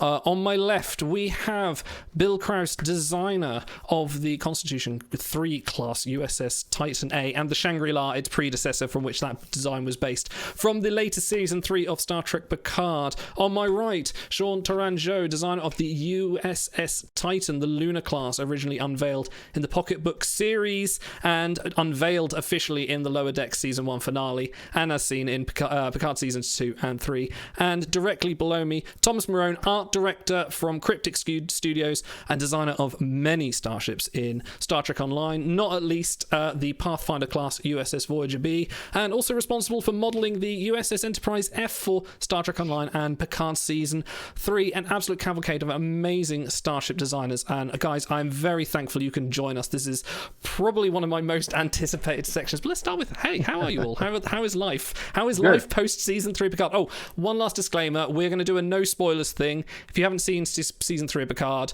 we may be a little bit here design-wise, but we will only be talking starships. We won't be talking plot points. So, anyway. So, yes, no, gentlemen, how are you all? Pleasure to have you. I'm fine. Yeah. I'm good. No, thanks for having us. No, it's brilliant. No. Yeah, thanks so much for having it. It's been great. It's nice to, and I'm sure Bill especially, out of the three of us, is very relieved to have everything public. Red alarm. Sorry, ignore my notifications on mute though. 1 second, sorry. Sorry, go on. No, just that it's all out there now, right? That the season's over. You don't have to worry about leaking or spoiling anything, and you can just sort of talk about it and celebrate the fans. Congratulations, Bill, on the Titan A / Enterprise G. Like, you know, what an accomplishment to design an Enterprise like that. Not just an Enterprise, but like a hero Enterprise, right? The one that sort of carried the show is such a great achievement for a designer. It's a 2-for-1 deal. I designed one ship and accidentally got an Enterprise in the end. So that was unexpected. We're missing, of course, Adam Isle, who won the original Enterprise F contest. We are kind of nice to see all three of the new vanguard of, I guess, fan creators. Starting back with the Titan on to now, we are the next, aptly named, the next generation of ship designers. So it's nice to be on a panel with at least two others. Absolutely. I mean, don't get me wrong. If I could have John Eves here as well, like, just complete it, and Rick Stern back as well, get a nice trifecta. Okay, first question for you all. Okay, the year is 1979. You are sitting in the cinema, eagerly watching the introduction of the motion picture when the sequence flying around the exterior of the refit USS Enterprise begins. How excited are you right now, and how is this shaping up your desires to design starships in the future? Idle, is this a question for you as well? A little bit. May not be the biggest motion picture fanboy here, but hey, go on. I was that age. I was watching that on the screen when it happened. Fantastic. So I was 14 years old. So, I mean, that was what made Star Trek real for me, was when I saw the Enterprise that big on that big screen. It wasn't just this little ship on a black and white or color TV. It was, real. And that brought it home to me right there.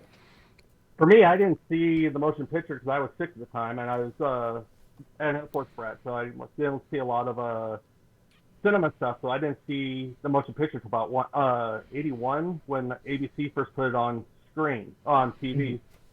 So that was my first foray into seeing, because I saw reruns of the original series, but seeing that, getting to stay up late for the first time, it was was a fun. It's still one of my favorite sequences. So what for good and bad of the motion picture, that's the good part of it.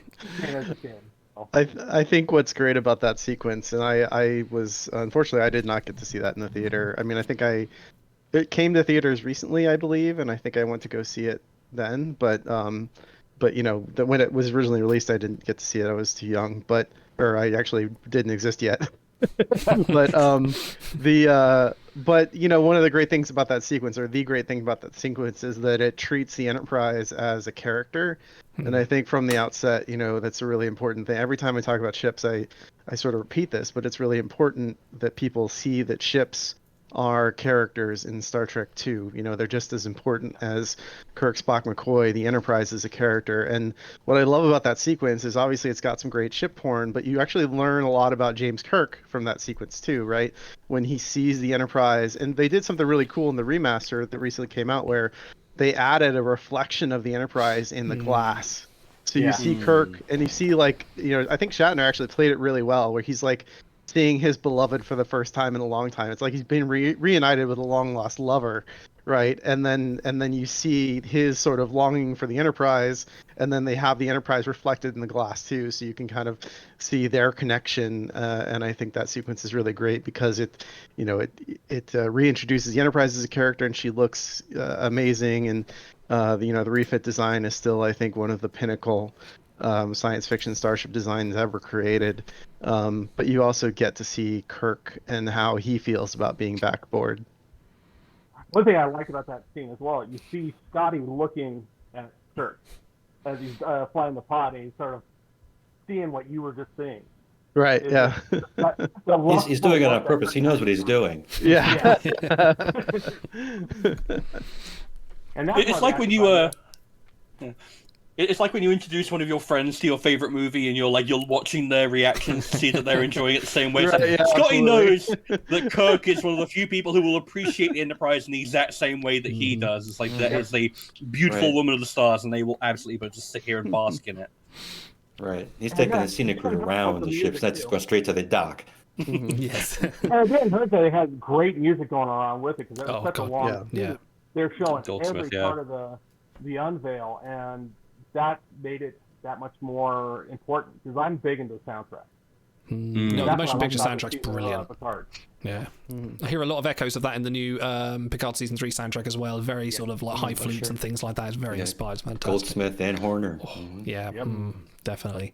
And I think that's the thing. You know, I think that the Picard season 3 really understood as well when we talk about ships as characters. The Enterprise D is a major character in Picard season 3. And she also gets to do some amazing things and save the day, and when they reintroduced her, it wasn't, you sort of realize, like, you're like, oh cool, they're all sitting around the table, but then you didn't really realize that they were missing somebody until they get to the Enterprise D and see it in the Fleet Museum, and then they go back on the bridge and like, oh, now the gang's back together. And you don't realize how beautiful a design that actually is. I didn't like the D when I was a kid, when Next Generation first came on, but as it grew up, and by the end of the 7 seasons, I love it. And then now that we've pulled away from the Galaxy class for so long, it's so nice to see its lines again, and the fact that it is so classic. So, and I love the detail that they put into it. Into the saucer, they didn't just make it a new ship. It still had the dings and scratches and being restored. I like that. And we got to see the Enterprise move how we wish we could have seen it in Best of Both Worlds. The way they showed it in this final season was just, I loved it. Yeah, well, with the D, it's like it's such a different design from almost all of the other Enterprises. Like the closest I think it would come to is like maybe the Enterprise B, but even then, that's still a very stark lines. Whereas the D is very smooth and sculpted in a way, and it's like it looks not like the C, not like the E. They're very sort of in between, and there's nothing quite in the Starfleet oeuvre that's much like it, like the Nebula class, obviously, but. It's just such a friendly design, and it really does grow on you, like as you get older. I feel like. Well, it was going from an era, going away from Rathacon and the HUD wars and history that they had before Next Generation to an actual family-friendly setting. So that's why I think they did more of the luxury liner kind of feel to it. Yeah, I think when Andy Probert was designing the Enterprise D, he talked about that he, the directive he got was a diplomatic kind of flagship, and to him that meant he didn't want straight lines on it because like straight lines were too aggressive. He didn't want any, like he wanted it to be a very peaceful, graceful design. So that's sort of why it ended up being the way it is, and yeah, it's one of my favorites too. I know there are people who don't like it, but I mean that was the Enterprise I grew up watching on Next Generation, right? That was my first starship, so it's always going to be special to me. Absolutely. Stars, do you want to take the first question from the community? Yes. So, for Thomas, how did you come to work as a designer on Star Trek Online? Did it start because you were a Trek fan, or did you become a Trek fan because of it? This is I think this is a bit of a long story. I'll try to condense it. No, I was always a Star Trek fan. I grew up watching Star Trek with my family, and my mom made me Star Trek outfits when I was a kid. I have a picture standing in front of the original AMT Constitution class model from 70 whatever. But I remember it's a cute picture, but I'm in the TNG uniform, and I remember being very upset that they had the wrong Enterprise when they took that picture of me. Anyway, so when I heard there was going to be a Star Trek massively multiplayer game, I got very excited and I pre-ordered, and I got the sort of lifetime subscription. I went all in, doubled down, and as I was playing, when you did that, you got access to the open beta. So this was even before the game launched. And as I was playing the game, I had some ideas about things I thought would be cool for them to add to the game. So I created some pitches essentially, and posted on the forums, and those got noticed by one of the very popular podcasts at the time, and the developers watched that podcast. So long story short, that led to me getting a job to work on the game, and I ended up working on the user interfaces for the game for a while, and then after doing that for several years, wanted to transition over to 3D modeling to work on the starships, because that's always been my first love for Star Trek is the ships. So that's always been something that I've really been fascinated by. When I was in school, I would spend most of the time taking notes, but I'm actually drawing pictures of Star Trek ships. So yeah, so it was a long road, as they say, but I did end up working on the ship team, and eventually ended up as art director on the project, and so I'm very excited to be doing that now. No, that's amazing. I mean, some of your starships, like I've seen coming out, and especially the ones that have made it over to Picard season 2, like the work that's been done on them is incredible. Like some starships, like you can kind of look at them and kind of go, yeah, that is an evolution of what you would see in the show, like the Ross class or the Reliant class, things like that. And yeah, absolutely amazing. Just a question for all of you. How thrilled, because you've all had... everything's been canonized, most things have been canonized that you've made. How thrilled were you to see your creations on the screen for the first time? I'm going to go over to Bill first. Seeing the Titan on the screen for the first time, like how exciting was that for you to see it zooming around the Star Trek logo, for instance? Just it was unreal. I mean, we saw that, or actually I saw that along with Thomas at the premiere in LA when they did the seasons, or episodes 1 and 2 of season 3. So to be in the theater with the cast and crew and a crowd of thousands of people watching it on a huge screen in Hollywood, to see my ship, I can't even put words to that. So that was incredible. But my first canon ship would have been in season 2, just for 1 second, because I built the Red Room models of all the Stargazers. Yes. And I designed the TOS version of the Stargazer, the Radiant class, and you see it for a blip of a second behind Jerry Ryan's head, about 50 feet away in the dark. And I went, oh, there it is. Yeah. And that was it. We'll wait till season 3 to see, the rest of the ships. But again, and also in season 3 with the Intrepid. Oh, yes. Another one of my designs, head-to-head with basically my Shangri-La and the Wasp as the Titan and Intrepid. That was again, another Unreal moment. And it was a long, probably like 300 frame shot where it, Intrepid zooms in and then there's the Titan and they rotate around. I'm like, who's on my ships? My babies. Yeah. How about you, Sean? Because I think the first debut of the Lunar class was at the end of Lower Deck Season 1, and it very heroically comes and saves the day in a pretty kick-ass moment.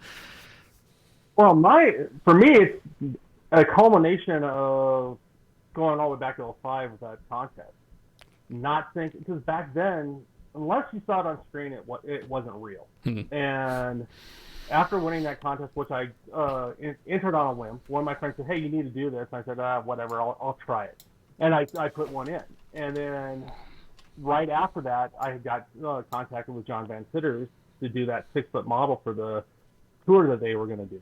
And the fact that they built a actual physical model made me happy. Then I saw it come the first iteration in Star Trek Online, and it has it's evolved from the initial. And kudos to Thomas and his crew making the models look so much better. Because compared to what they look back in 07, 08, compared to today is heads and tails. You can't even compare them. And then all of a sudden, they never told me that it was going to be in Lower Deck. I had a feeling it might be. Oh, really? Because they're always, yeah. No heads up. John Wow. told Mike McMahon not to tell me a dang thing. So I did not know it was coming in. So when that showed up at season 5, before I even saw it, all my personal messages started being. I said, "Have you seen it?" I said, "Seen what?" Everybody was saying, "You gotta see the season finale," and of course, then they found out that I didn't see it yet. So that moment that it came in, and the fact that they kept it 98 to 99% of my design, just made me feel so good. And some of the stuff that they changed on it, I wholeheartedly love, like the darker hull plating, the fact that they shot photons from the sensor pod, because originally Simon Schuster did not want that thing to shoot any live weapons. They wanted to shoot probes. They didn't want to have any. They wanted to be back to the Explorer class. The fact that they canonized it back into being retrofitted where it can fire whatever it wants. I love the fact that they recessed the phases. And the fact that, granted, yes, it wasn't the Titan in season 2 or 3 of Picard. I'm just happy to see 9 other Luna classes in the fleet spread around. And I had another one of those great moments when I was in LA and seeing it on the big screen and seeing the gold Luna class set in between the 2 other versions of the Titan. So, and the fact that, my Titan got beat to hell and it had to be incorporated into the new one. The fact that they even acknowledged that parts of my ship are still in there.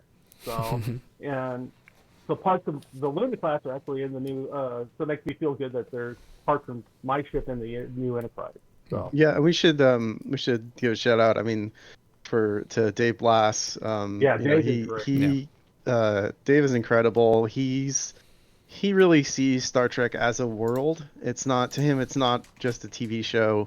It's not a job. It's a universe that you can go to. And his philosophy in making, Picard season 3 was not that we're making a sci-fi show. It was we're making a period show, right? And we're gonna treat this with a sort of a historical lens, not a cool random space show lens, which I think is a fantastic way to look at Star Trek, right? If you're going to do something in a certain era of this universe that people have already seen, it makes a lot of sense to treat it like a historian would, right? Like you wouldn't have somebody using an iPhone in World War II film, right? And I think that's sort of the mantra that Dave had.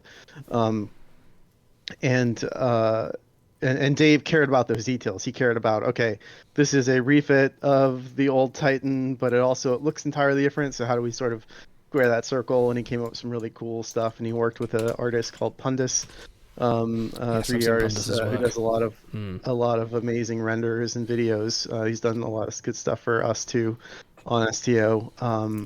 Keenson is his actual name. Pundus is his handle.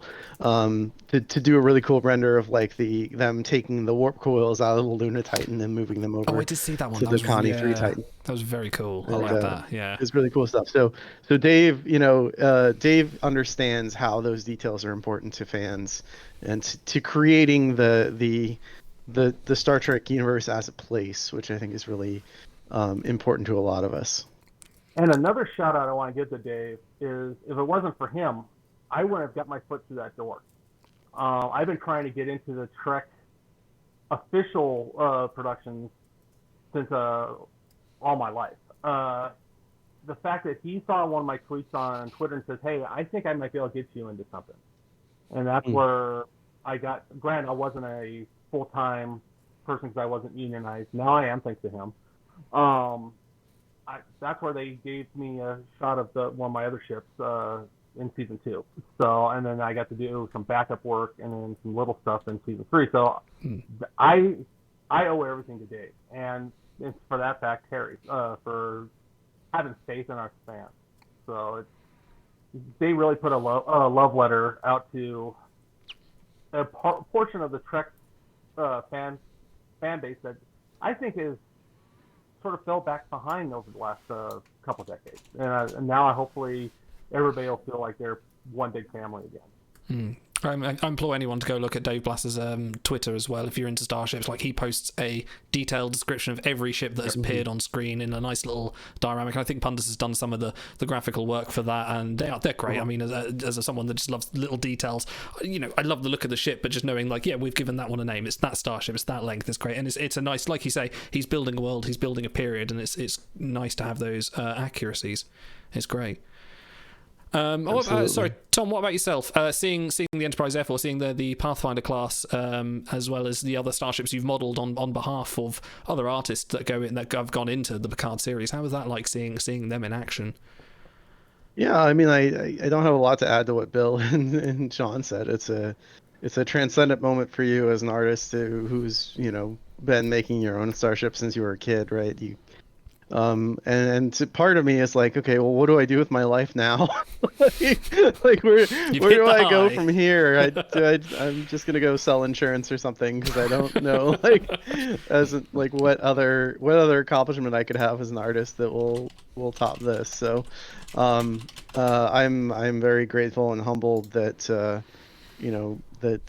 Dave was open to collaborating, and he saw that we had a lot of so I mean, on Star Trek Online, we've been working on this stuff for 13 years now. The game has been running for 13 years.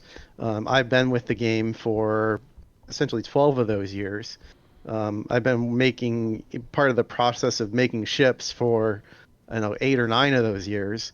And so we had an institutional knowledge and understanding and practice that I think not a lot of people had in the intervening time between Nemesis or Enterprise all the way up through now. Nobody's been working on Star Trek consecutively as long as we had, and making those ships and stuff. So I think it was very, it was great that he saw the work that he was just Googling Star Trek ships, and he kept seeing, oh, where's that from? STO. What's that from? STO. And then he really liked it, and so he reached out to us, and we were able to help fill out that Starfleet and expand the ranks. And I think fans appreciate that too, right? To give, because I mean, I think there were some people who didn't quite understand the backlash against the Inquiry fleet at the end of Picard season 1, and I think they didn't. It all goes back to Star Trek as a place, right? And so many fans have been wanting to see the continuation of the place of, which no hate on the Inquiry. I actually think it's pretty cool, but like, but so many fans have been excited and curious about where does Star Trek go from here? Where does Starfleet go after TNG, after Voyager? What does it look like? And what is that universe like? What does that place look like? And they didn't really have the time or budget in Picard season 1 to answer that in a satisfying way, right? And so I think a lot of people felt maybe like they had the rug pulled out from them a little bit, or just wasn't up. It wasn't the answer they were looking for, right? And I think Dave understood that, and he wanted to open the world up. If you think about Star Trek 3, I guess the movie, I like it, but you could say it's an uneven movie. But one of the things that Star Trek 3 really did, when you think about all the visual language it added to Star Trek between the Excelsior and the Grissom and the Bird of Prey and Space Dock, Star Trek 3 made the universe of Star Trek so much bigger, just by adding all of these ships and all of these things. And so getting to do that for Picard with STO and all of our ships was certainly a privilege. And I do want to mention, the other STO artists, Hector Ortiz, our concept artist. He's designed a lot of the ships that they ended up getting used. Donnie Versace, Ian Richards, a couple other Starship modelers who made some of the models that ended up being used. And one of the things that's been great about STO being around for as long as it has is, like Sean said, we've been able to remaster a lot of our old models. So stuff that was in the game now wouldn't be passable at all on TV, but stuff that was in the game originally at launch 10 years ago, 12 years ago, wouldn't be passable on TV. But stuff that we make for the game now, it's still not film quality, but it can sit in the kind of the mid background and look fine. And we're really grateful to Dave and Brian Tatoski, the VFX supervisor, for being willing to work with us and giving us, they could have just said, no, that's from a game, we're not going to use it, right? But they were willing to actually open the file up and look at it, be like, oh, that could work. And so I feel really lucky. That's a major part of getting an opportunity like this, is you have to work hard, but you also have to be lucky, and it's sort of equal parts luck and hard work. Yeah.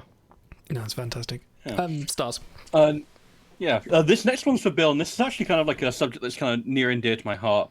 So you're a pretty avid, physical starship modeler, and I don't know if you can quite tell, but I have a pretty substantial collection of the Eagle Moss models there, including the Bajoran solar sailing ship, which is quite rare because they tended to break coming out of the box. And I implore everyone to look at your various social media feeds, because you have some really interesting looks into the process of building actual physical models, which is kind of something that Star Trek doesn't really do anymore. I believe the last one that used a physical model purely for filming would have been Voyager. Yeah. I believe Enterprise was purely CG.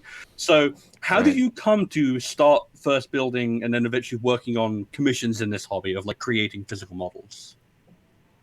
Well, it's a lifetime question right there. I mean, I've been building models since I was a little kid, and got out of it, as most people did, when they got into college or got married and had kids. So it was like a long gap between as a kid to getting back in the hobby once my children were grown and had moved to college. So it wasn't until about 2014, 15 that I got really back into the hobby of building models again.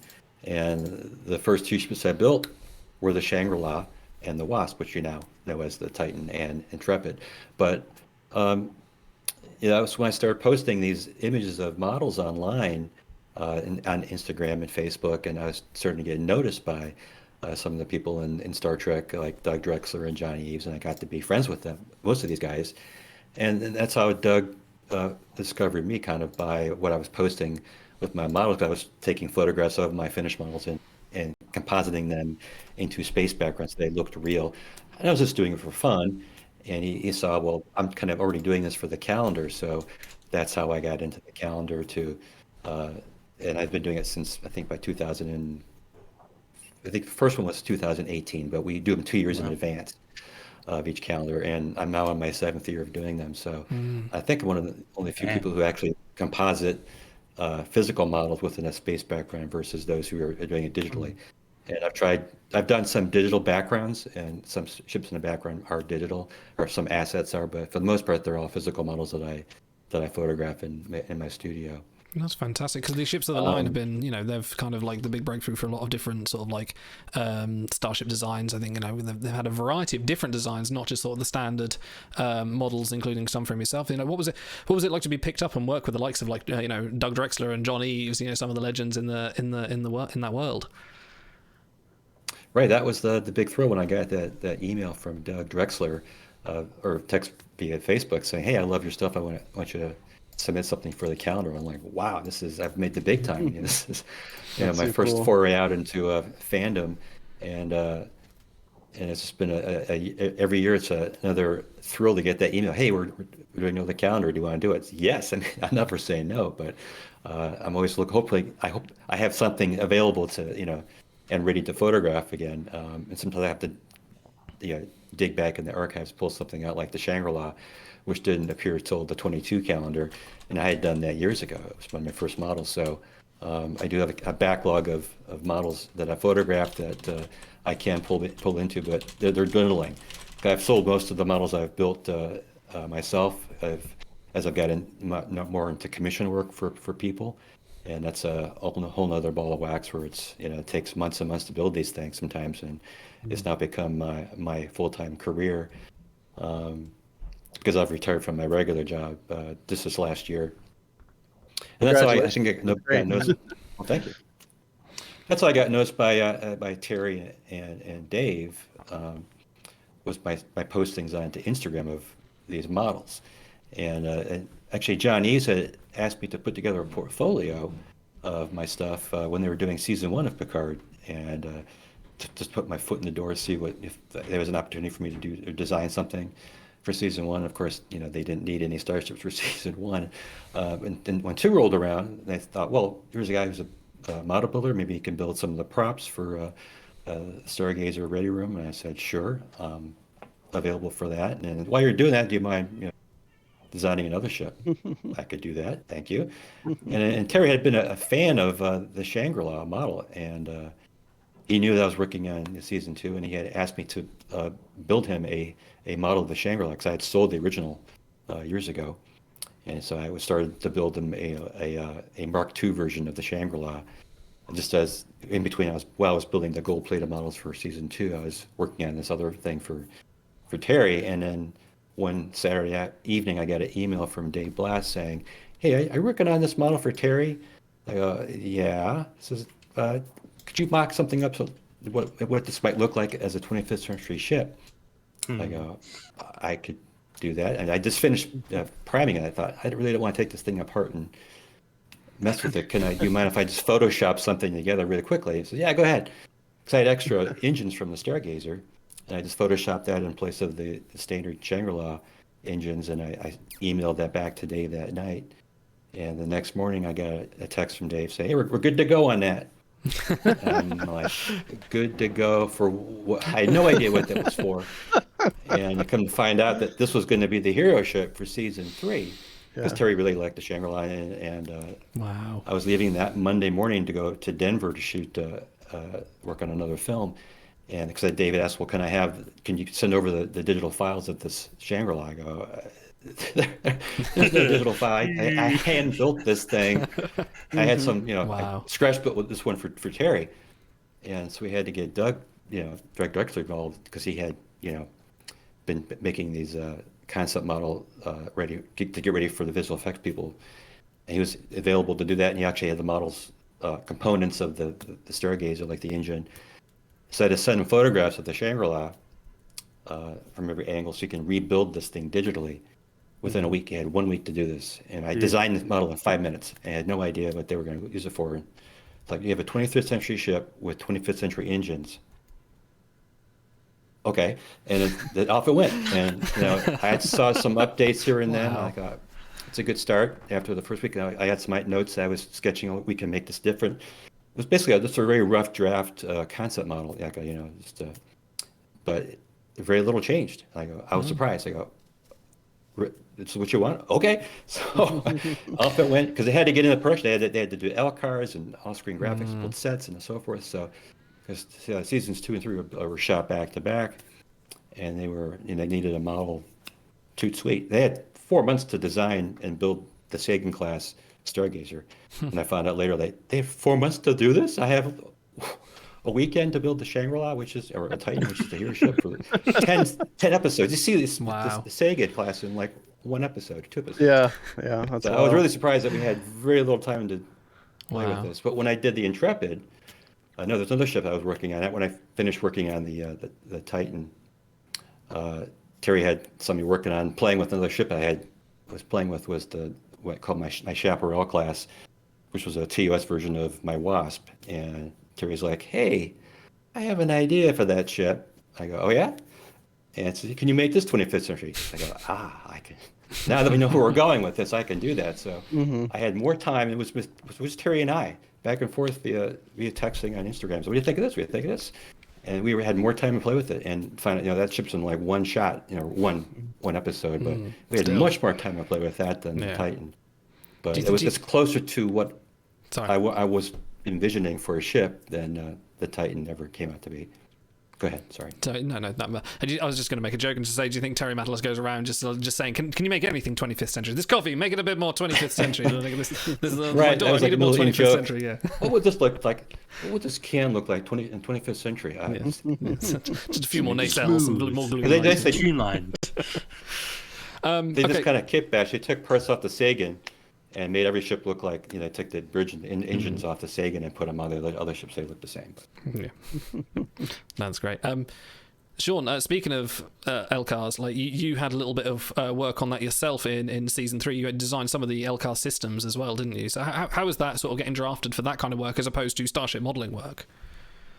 Well, for me, it wasn't anything that was on set. It was toward the end of the last week and a half of production on season 3. Dave asked, "Would you like to do some stuff to get some union time?" I'm like, "Yeah." He goes, "Good, I'll send you over to Mike Okuda." I'm like, Mike Okuda? So I got to work with him for like 2 days on just two sets of LCARs. One, but it ended up being 3 sets. One wasn't used. They're all going to be used for the opening/closing title scene. So I got to do the part for episode 1 where you see Picard's codec, and then when you look into the upper right, you see a Lost Arena set. I did that set. So I got to go back and forth, and Mike is amazing. And the fact that I know everybody says he's amazing, but I just finally get to work with him, and for the limited time I did. He is a knowledge. As you can see, I'm speechless, which is hard for me because I tend to speak a lot. But getting the chance to actually work on some of the iconograph stuff in Trek, it was great. And I do most of my ship design and stuff in the past in Illustrator, so getting to work in Illustrator, work on flat pieces to hand off. I didn't do any of the animation. I just handed it off to the animators who made it come to life. But to get my stuff to look seamless with the other artist stuff, I'm happy with the final result. Fantastic. And the other piece I got to do, they had me do that first set in TNG styles because they didn't know if they were going to use the old LCARs from Enterprise D for the card codec, or they're just going to do the 25th century stuff. So they had me doing both up in both styles. And I actually had to learn more on the 24th century stuff versus the 25th century because the 25th century was a little bit more simplistic to me to get stuff out.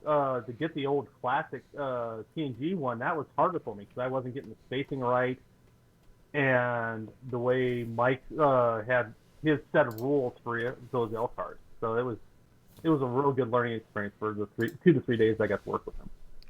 And how about your work on the World Breaker, which was the World Razor? World Razor. So I always get that. You chastise me about that when I send you the document. Sorry, the World Razor, the alternate Confederate Universe version of the Enterprise D, essentially, which appeared in a painting, and I think, thanks to Tom and team, has now been immortalized in Star Trek Online as well. But how was that process as well? I love what they did with that. That actually got Jeff Lombardi. Dave put me in contact with Jeff Lombardi, the prop builder, with season 2. And he goes, "How would you like to work on the way he put it, goes, how would you like to redesign an Enterprise?" I'm like, "Redesign an Enterprise?" He goes, "Well, technically it won't be the Enterprise, but it will be." He goes, "Start with the D and start adding razors to it and start making it look hard edge." So that's where the idea started, and that was fun. Granted, you don't see it in action in season 2, the fact that my concept developed into that painting, it was just such a jaw-dropping moment, especially after they went through General Picard's study and seeing all these skulls of dead adversaries, and they pans over and you see my ship blowing away the board. And then fast forward to this year, and Thomas and his team putting it into STO, I was very, very humbled that they actually, I did a couple, all you ever see on screen is the bottom side of it. And I decided to do some explorations of the top view, and I'm happy that they actually went with some of my sketches, and that's what made it into STO. So it's very, very close to what I envisioned.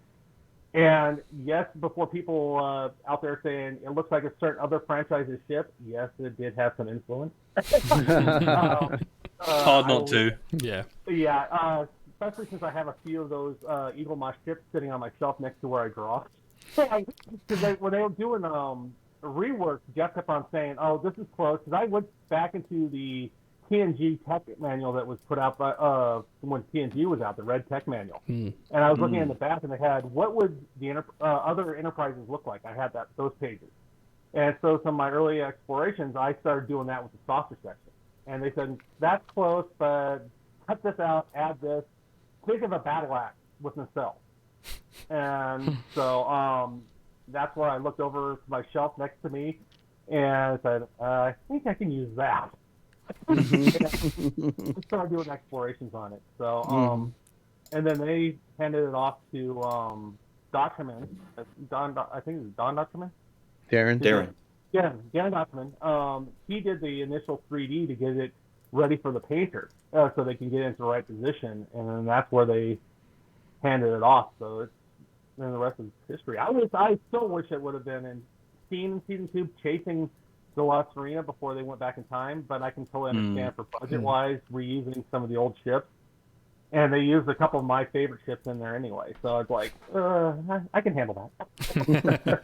You'll live with it. Yes. You can. Oh yeah, I can live with it. Yeah, the fact that I got to design a second cannon ship is great.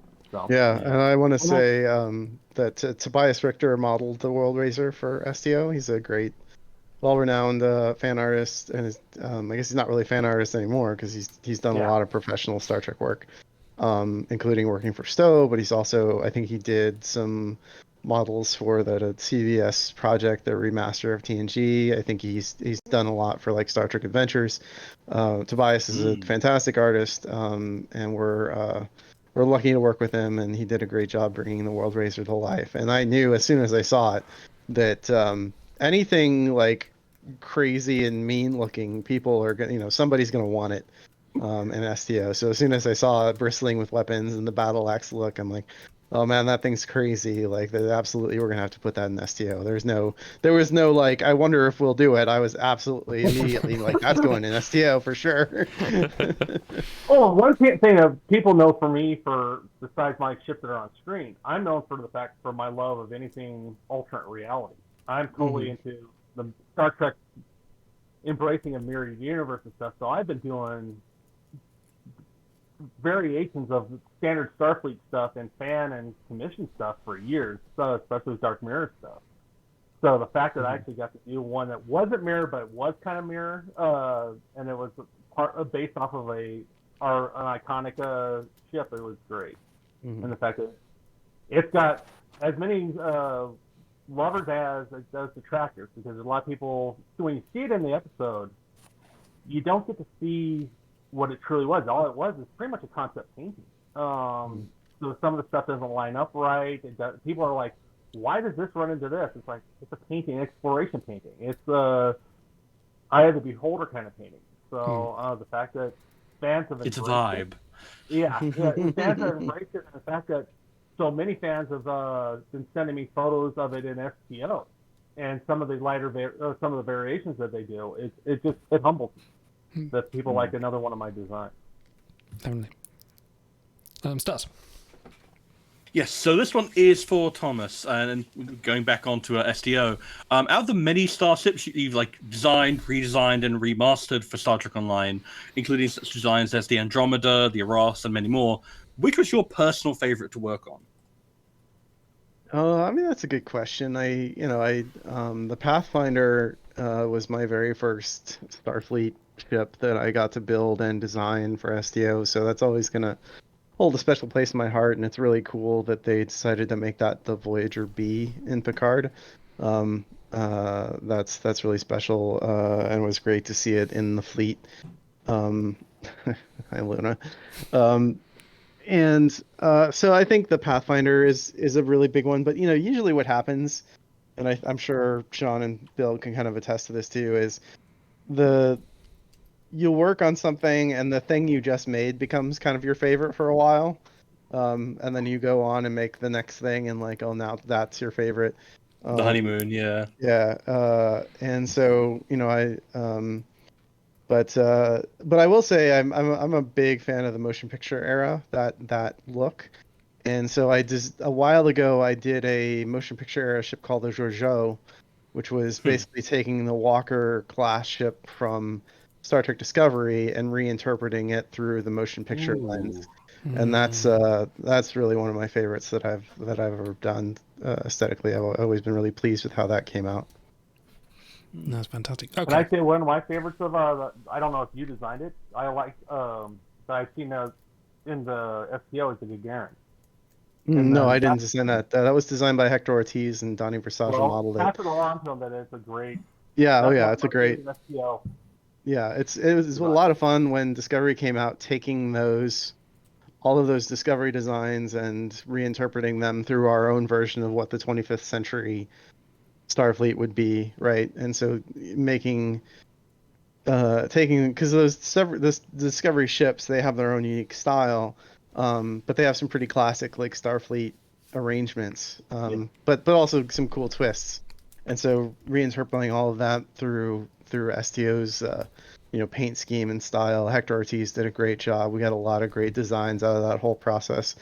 But I also should say, I mean, the thing that I did the most recently, the biggest project that I did most recently was obviously the F for Picard. And that's, I'm very, very proud of how that came out. I owe credit to Bill Krause because as I was doing it and I was massaging the design, I wanted to flesh it out from where it was in the game, because when the game started, our starship models had a triangle limit of 8,000. So you hear the word polygon, I'm going to say triangle, essentially means the same thing, but and gamers will probably know what I'm talking about at least.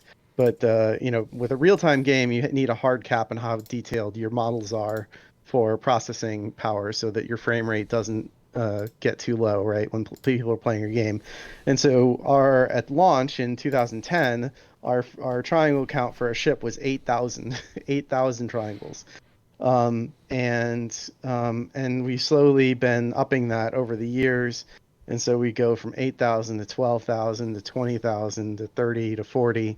And the model that I built for Picard is still not film quality, like I said, but it was good enough for kind of the distance shots they showed. It ended up being about 100,000, so it's kind of one of the more detailed models that I built.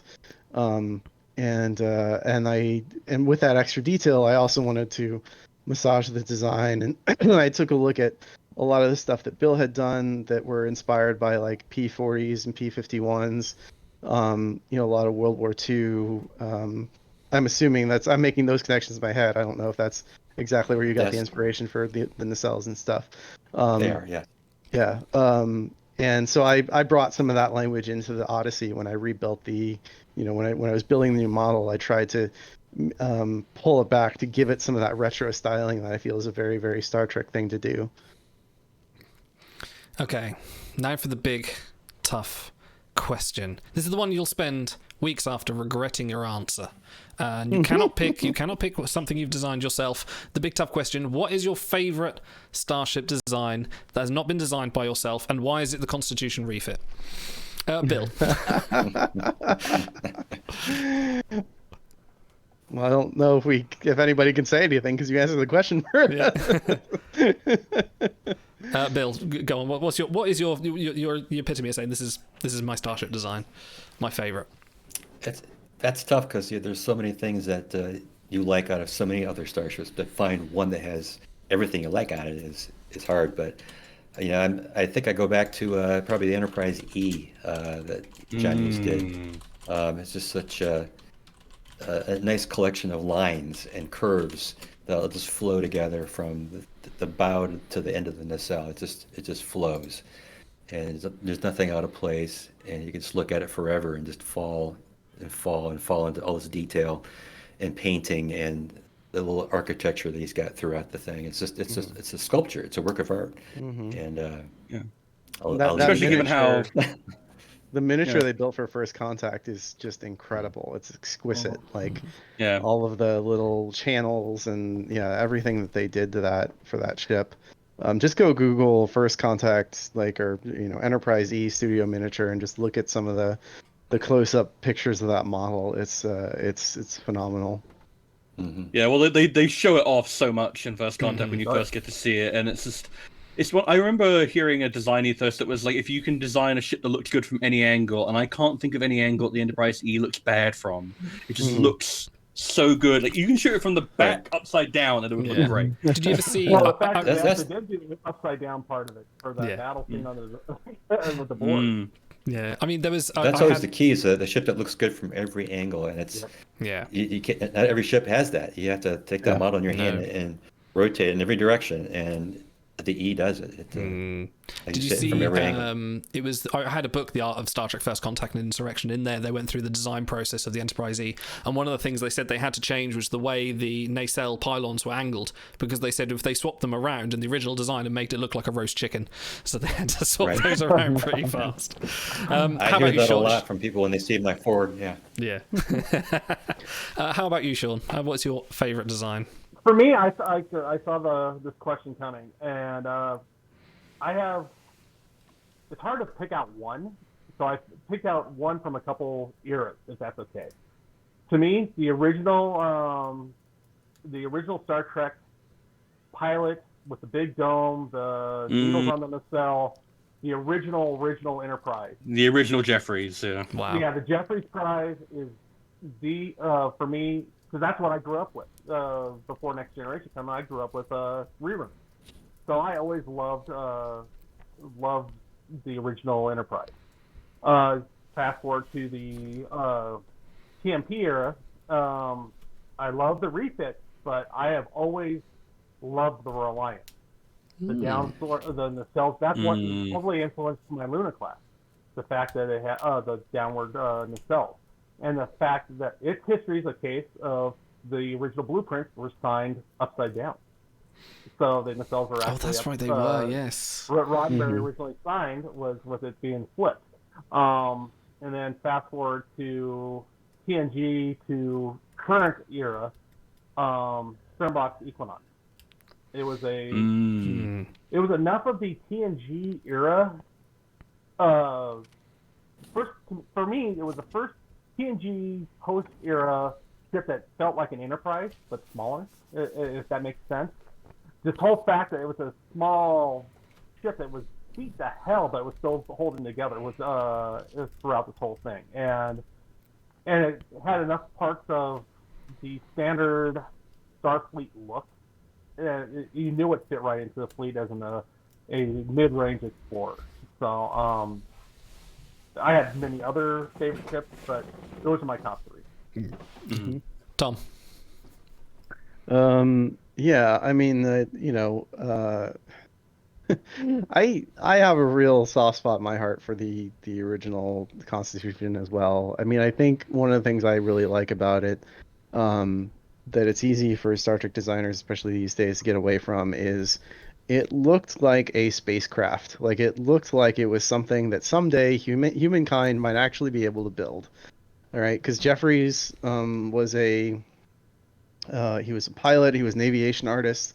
He spent a lot of time around real machines that flew, and he had a solid understanding of, like, this is what, when you're building something like this, these are the things you need to think about and worry about, right? And I've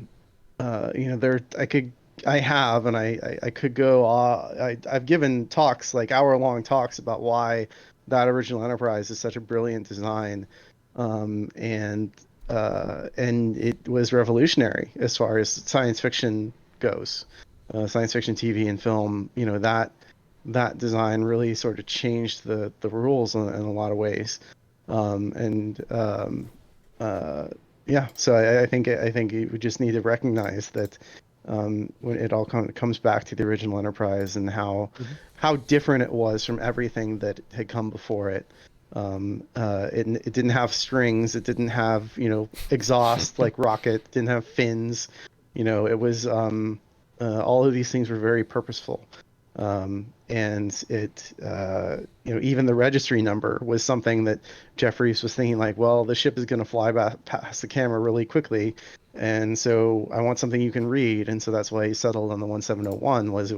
It was letters that were easy to distinguish from each other and easy to read at a distance and really fast, and so it was all just very. I think the tendency is because it was the 60s science fiction and there were episodes a little silly. I think people dismiss how much actual thought and care went into that kind of stuff, and there was a lot of thought and care put into the design of the original Enterprise. Yeah.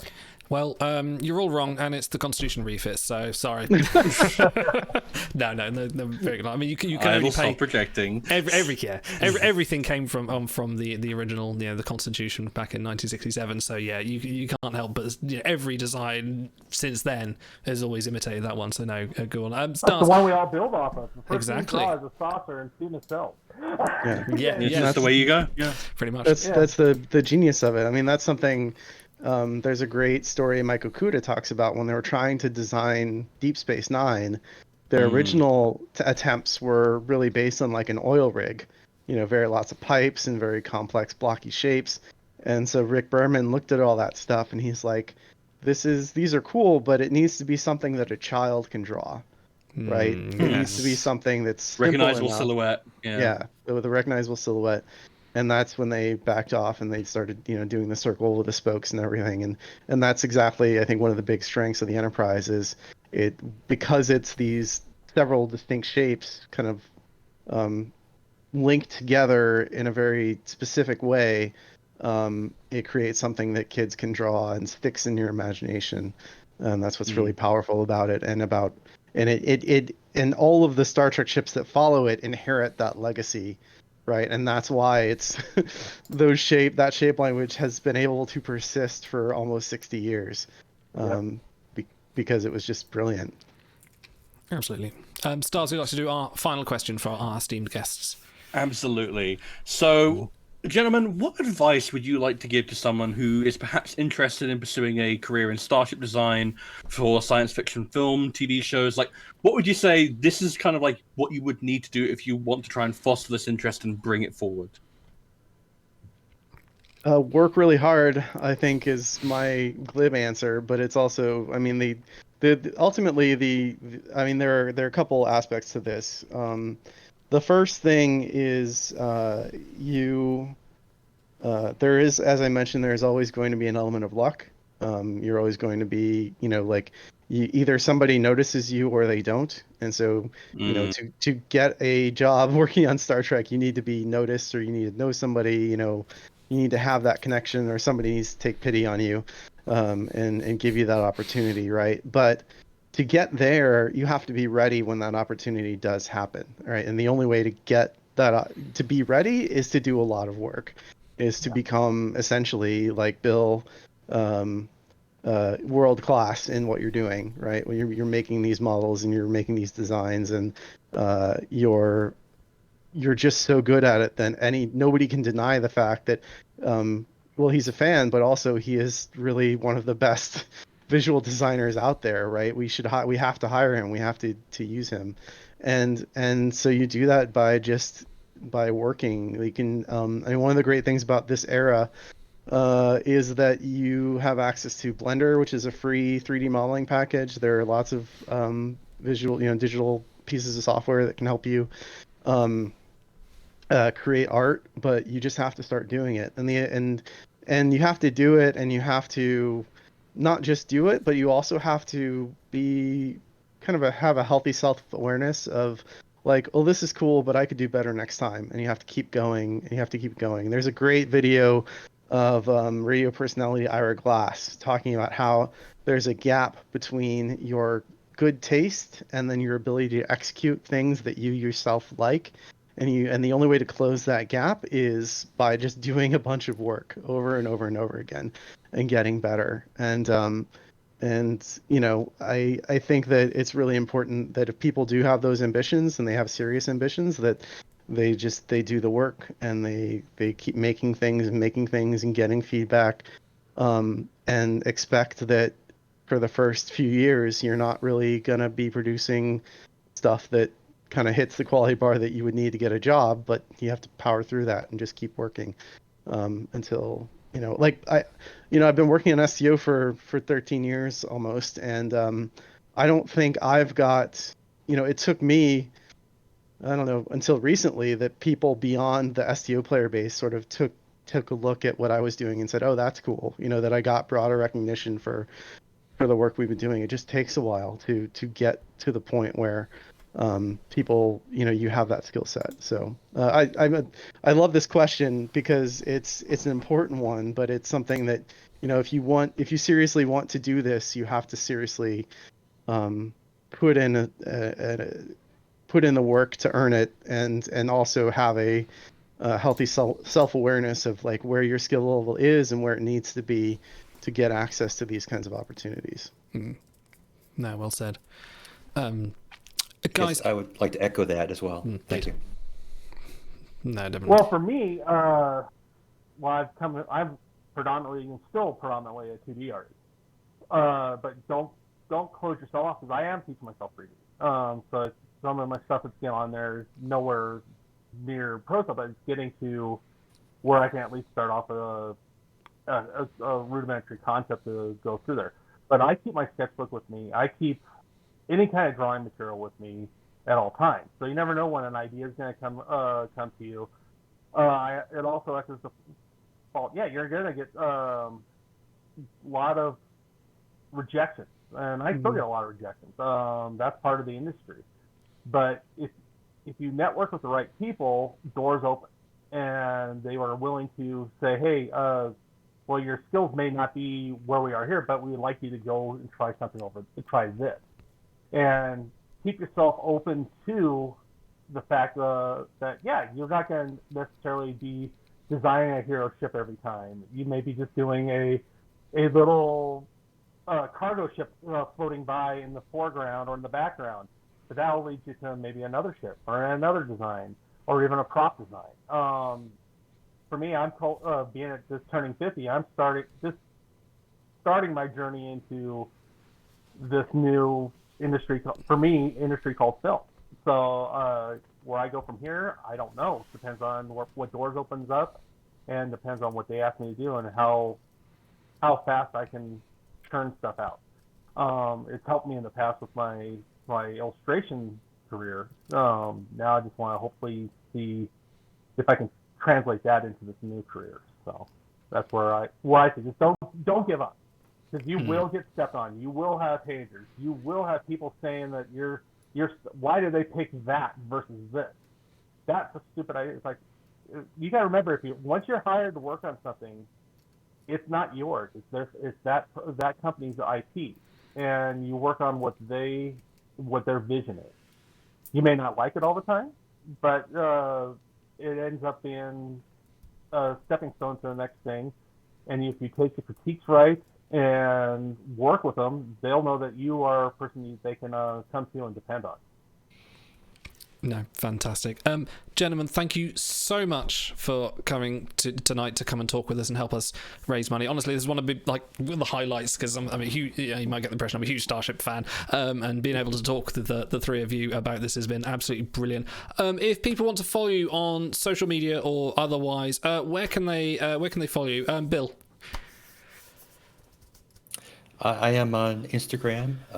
It's Admiral Buck, and Twitter as Buck Admiral, Facebook as Bill Krause. Fantastic. Sean? I'm also on Instagram. Just search for my weird last name, Sean in Toronto. Same thing with Twitter and Facebook. Toronto Creative for my art site on Facebook. And then you can find me on ArtStation under S. Toronto or Sean Toronto. Fantastic. And Tom? Well, the best place to follow me for now, I guess, is Twitter at Thomas the Cat. I'll see you all there. I love that name. No, that's great.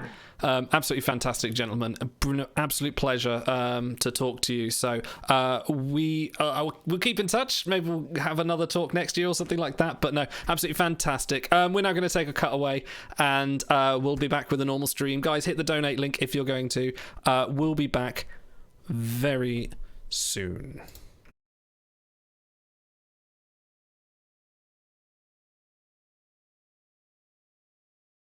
People have had to leave their homes due to war and disaster. That's roughly the size of the United Kingdom. I can't imagine what it would be like to have to suddenly leave my home, where to take my family, how to survive, and most importantly, who will help us? Well, the answer is the International Rescue Committee. This wonderful organization was Albert Einstein's genius idea.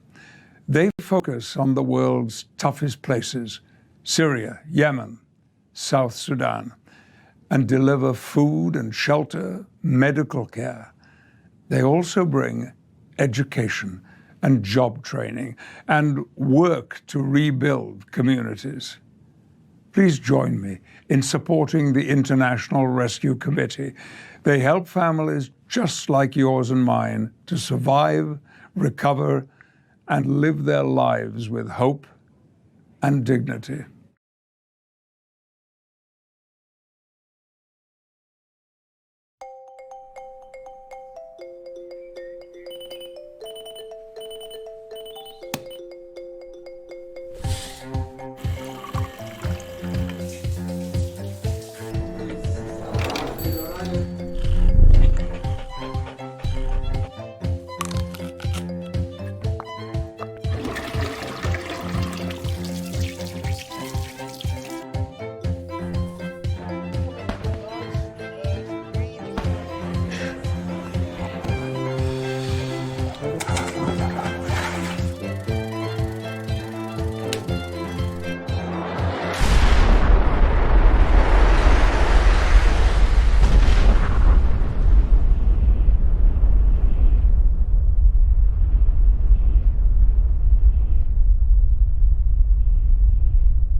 Okay, we are back on this side of things. Thank you very much to Bill, Sean, and Tom for coming to join us for that absolutely amazing chat.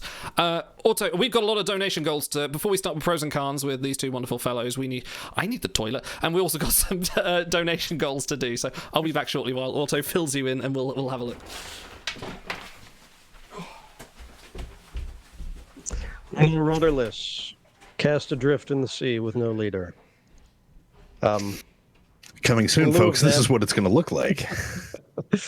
No, yeah, we had a few donations come in during that last segment, so thank you very much to Go Bolts 07 and O Katrina.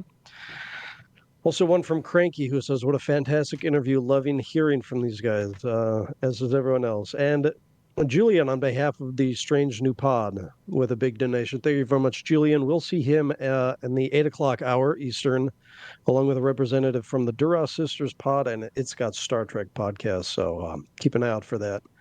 I appreciate, by the way, the way Idle structured this hour by hour so that when the real guests are here, we can let them run over and wax poetic, and then we fill it in with our own schmalls in between. So that's not so bad. Coming up next, you guys are going to be involved with a real knockdown, drag 'em out fight. You want to fill us in on that, Frank? Well, the very popular, the very amazing, the incredible Pros and Cons, starring Big McLarge Huge and myself, going toe to toe, face to face, chin to chin. Only one man will survive and come out alive. And it won't be you, brother, because I'm going to go up to the top and drop that elbow. Yeah. Well, let me tell you something, Mean Gene. No, I can't carry on with that. And in past Pros and Cons, it's been a very professional setup. If any of you have ever watched it, and oh shit, he's here. So, and I enjoyed it, and I thought he did a really, really good job. Oh dear, oh dear, oh dear. What have we? Where are we get up out of to? the way. Go on. But before I do, I want to say I found this hilarious. I don't know who asked in chat, but when we had Brent Black on earlier talking about Con the Musical at conthemusical.com, someone asked, is Brent the Mirror Universe version of Big McLarge Huge? And that is stuck in my mind. Lord. So that was pretty funny. All right, guys. Have fun beating each other up. Good luck. Fantastic. Right. We are going to start. I just want to say it's so cool that the Trek fandom, before we get going to annihilate each other, the Trek fandom is so open and inviting and cool with each other that it doesn't matter where you're from or what your favorite show is or what you like. You can just be on the internet talking about Star Trek and get the people that design the shit that you're like seeing and geeking over to come geek with you. Yeah. And they're like happy to do it. Because they geeked about it first. It's been their whole life up to this point. You know? And that's cool. There's not a lot of media properties out there that do that. There's always like some sort of form of gatekeeping or artificial or real world barrier that stops you from interacting with those people directly. So, you know, I just think it's real cool. And obviously kudos to Idle for setting this up not only for the third year in a row, but getting all of these amazing people lined up, getting them to follow through. Herding cats is one thing. Herding, you know, actors, adult humans with jobs, adult humans, families, all this other stuff, and getting it structured out, dude. It's I mean, it's one thing. I mean, the charity stuff aside, and I mean, it's obviously a great cause, and it helps give more reason to bring these things together. This is just a great day of celebrating Trek and celebrating, you know, aspects of this thing that we all love so deeply, and then to do it with some of the people that are directly involved with it. I mean, look, it's just a great day to watch for fun. And then on top of that, you're doing it for a great cause. So, I mean, it's everything. It's awesome. No, it's really good, and it's good to get this opportunity to actually do that. Sorry, I'm just tweaking layouts in the background, hence why I've gone all black. But no, it's been an absolute pleasure, and the reason we're doing this is to support this, you know, the International Rescue Committee, and try and raise some funds to support those people who do need it. And you know, Star Trek is the very ethos of for the many, you know, equal infinite diversity and infinite combinations, and you know, all that kind of stuff. So if you are watching and you can donate, please bit.ly/TrekTime23. Would appreciate any donations, whether it be $1, whether it be $20. I assume Auto updated you with the latest donations. Fantastic. Okay, shall we do some pros and cons? Gentlemen, are you ready? It's going to be something. Anybody who's watching, I'm just going to tell you now. Just Okay, here we go.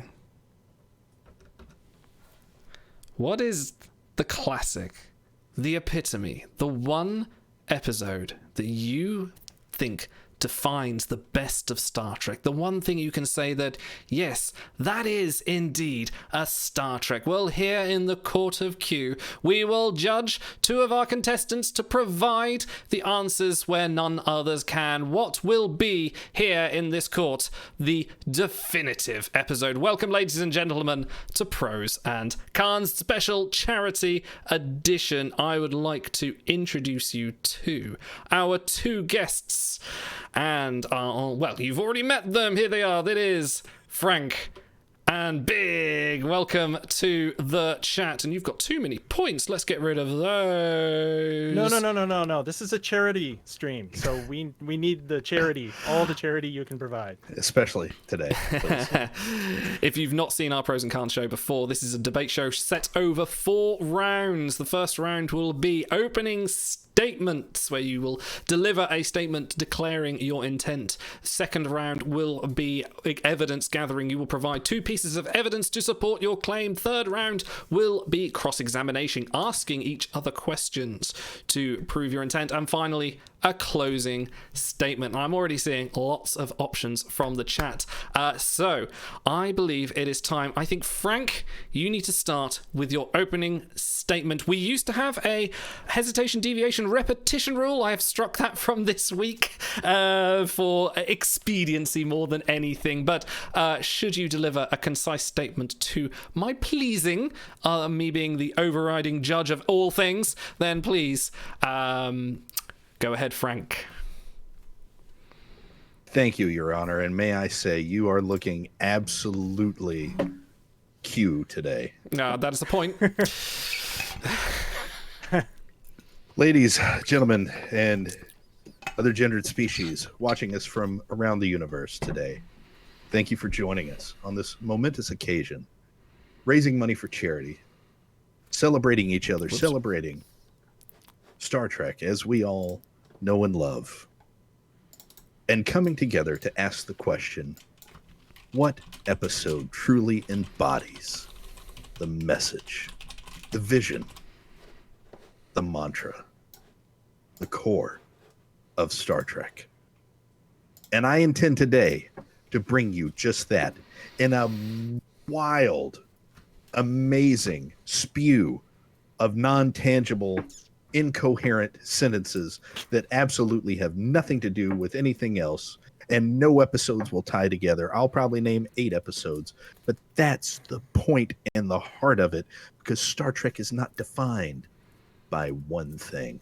It's not defined by one moment. It's not defined by one captain, Picard.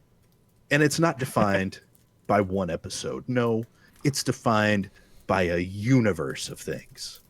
And I intend to bring that message to you and have you, Your Honor, and esteemed guest of the court, walk out going, he's probably right. Do you actually have an episode that you were going to submit? I have 8 prepared. 8 episodes. So when I said the definitive episode of Star Trek, you prepared 8. Because I'm going to let my esteemed guest go first, and whatever he picks, I am prepared to then knock off my list, because I'm sure we have the same list. I'm going to take that point back. Big, please submit your entry and your opening statement. I can almost guarantee you that we don't. Because in order to answer the question, what is the quintessential Star Trek episode? One must first answer the question, what is Star Trek about? What is the theme? And to me, at its core, Star Trek seeks to answer, what does it mean to be human? What makes a person? And perhaps Trek's most fruitful ongoing narrative is to have non-human or partially human characters explore and pursue the human experience. Most notably Spock in TOS and subsequent films, and Data in TNG, and then other characters later on. But those, I think, are the 2 classic tentpole humanity exploration avatars, if you will. So it uses those characters as a mirror so that we can see what makes the human experience unique through their eyes, through stranger eyes, I suppose. But the most underrated and yet poignant exploration of this idea came not from someone viewing humanity as an aspiration, but instead receiving it as a punishment. I'm speaking of the episode Deja Q, where one of the greatest antagonists in Trek history is stripped of his omnipotence and throws himself on the mercy of the Enterprise crew, largely to save and protect his now very mortal skin from the myriad of enemies he's made over centuries of mischief. But over the course of the episode, Q not only learns that even as a mere human he can still contribute to his inherited family, but that he can discover and use the best aspects of humanity, selflessness, humility, and personal sacrifice to ultimately save the day. As the best Trek episodes do, Deja Q allows us to see ourselves for the noble creatures we can be at our best, and that even ostensibly the worst of us can rise to the occasion and become more than what we were before. Well, I'm going to award you a point for picking a Q episode. Always pleases the court. It definitely does. And I'm also going to give you a point for doing what your opposition didn't and actually picking a singular episode. So 2 points straight away. Now, hold on, Your Honor. Now, hold on. My opening arguments are setting forth what I intend to do. I am not laying out the actual episode and everything first. This is poker. I'm not showing you all my cards yet. I don't the want sunglasses him to have, didn't go unnoticed by me. I don't want him to have an upper hand. In my next statements, giving the evidence, then I'll give the episode or episodes, whatever I so choose. You know. I hear your argument, in which case we shall move towards the evidence gathering. Well, there we go. All stand, please. Please, Big, present your first piece of evidence. Okay.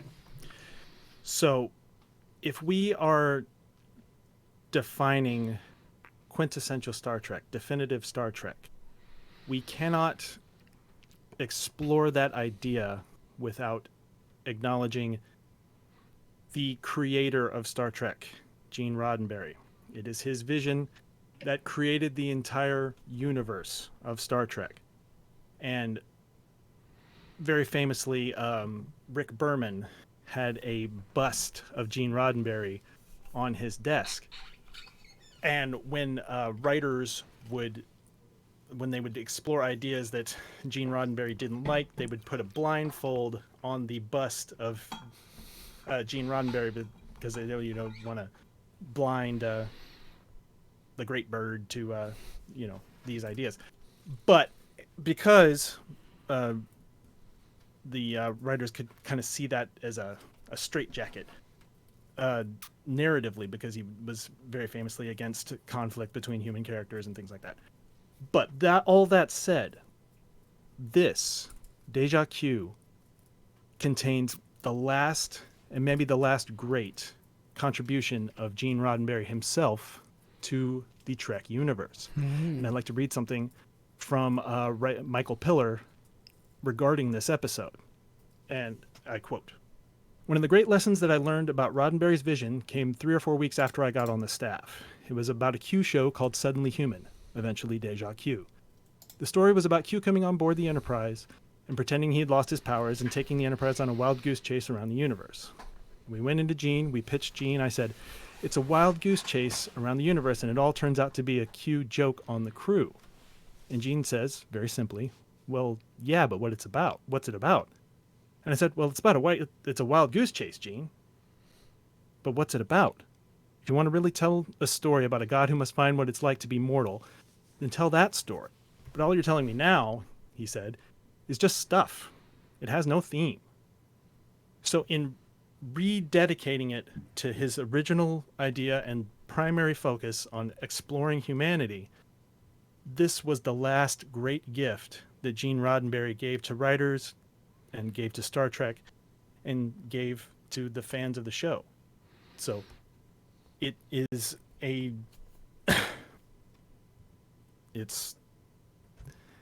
you can't have Star Trek without Gene Roddenberry. And this was the last great thing that he did for Star Trek. So that makes it quintessential to me. Fantastic. Frank, retort on that point. What's a fine point? Oh, good. And I'll I give him a appreciate point your then, point because, you're crooked, and I hope you get thrown in jail. It's a fine point because I agree with a lot of it, and I'm going to steal some of those bits later because I have a lot of the same thoughts. that Gene Roddenberry did have the vision. And we're going to base my argument on the vision. So I'm not going to contend with you there. But I am going to contend with the last great thing he did, because he lived for quite a while, just a little bit longer beyond those late 80s moments. But he contributed a lot more before that were positive. The fact that he even let The Next Generation on the air is contribution enough. Not even, saying a singular episode, but he allowed Trek to continue, I think, is far better than a single episode. But I'll concede with you that, yes, Gene Roddenberry has to be there for the rest of this to exist. Now, where you did not take into account of what the mission and the vision and the mantra of Star Trek is, which is what Gene Roddenberry laid out. Humanity, yes. What does it mean to be human? What does it mean for this human experience to grow beyond what we have now, what we will have in the future, and what we could have if we applied ourselves and reached out to the stars? And there's a great more than just ice cream and I'm hungry and it's cold and I'm tired, which were the things that Q went through. There's way more than that. I would say they're both good points either round. So this is an equitable court. I will give you both points. Okay. Your first piece of evidence, please, Frank. Thank you, Your Honor, Crooked. So, I believe that Silence! Sorry. I agree with my esteemed opponent that Gene Roddenberry did bring forth that vision, as I just said, a great many more things than just the little microcosm of humanity. It's what we can be if we don't have the barriers of race, religion, politics, money, illness, and disease. Any of those factors in our way, we are limitless. And what is the world like? What is the universe like when we are limitless? What stops us? And that's why I believe the best message of Star Trek, and the best and one of the final messages of Roddenberry, if you want to play that game, brother. Yeah. The final messages of Roddenberry is my favorite episode of Star Trek. Star Trek III, The Search for Spock, directed by Leonard Nimoy. It's a 2-part episode, long form, that unfortunately made it to TV after it made it into motion picture theaters, where they have these things on screen called talkies. And it was eventually on TV. And that show absolutely exhibits everything about Star Trek. That show shows us a man, Kirk, and his crew that we've followed around for years, that have lost a part of them. They've lost, their own family member in Spock, and they refuse to take that sitting down. They want to at least give him a proper burial. They want to at least get his body. And then, of course, things unfurl, and we get into this grand adventure into which we get Spock back, and we get to question, what is it like to be human? Because Spock loses that humanity, and he has to relearn it in the second best episode of Star Trek ever, Star Trek IV, The Voyage Home, the second part of this 2-part episode. And you get to watch this journey of someone who was human, loses his humanity, and regains it, while watching the journey of humans around them gaining more humanity through this experience, and loss at the same time. Kirk finds an enormous loss in his son he didn't know he had until 12 minutes earlier, that he never got to play baseball with, never got to give the father-son sit-down talk about, the birds and the bees or whatever was going to happen, before he was struck down so bravely by a Klingon from behind the back, because that's how Klingons do it. Kirk felt enormous pain, but that wasn't going to stop him. He was going to make sure that life and humanity continued on, and we could all benefit from one, because the needs of the one do outweigh the needs of the many.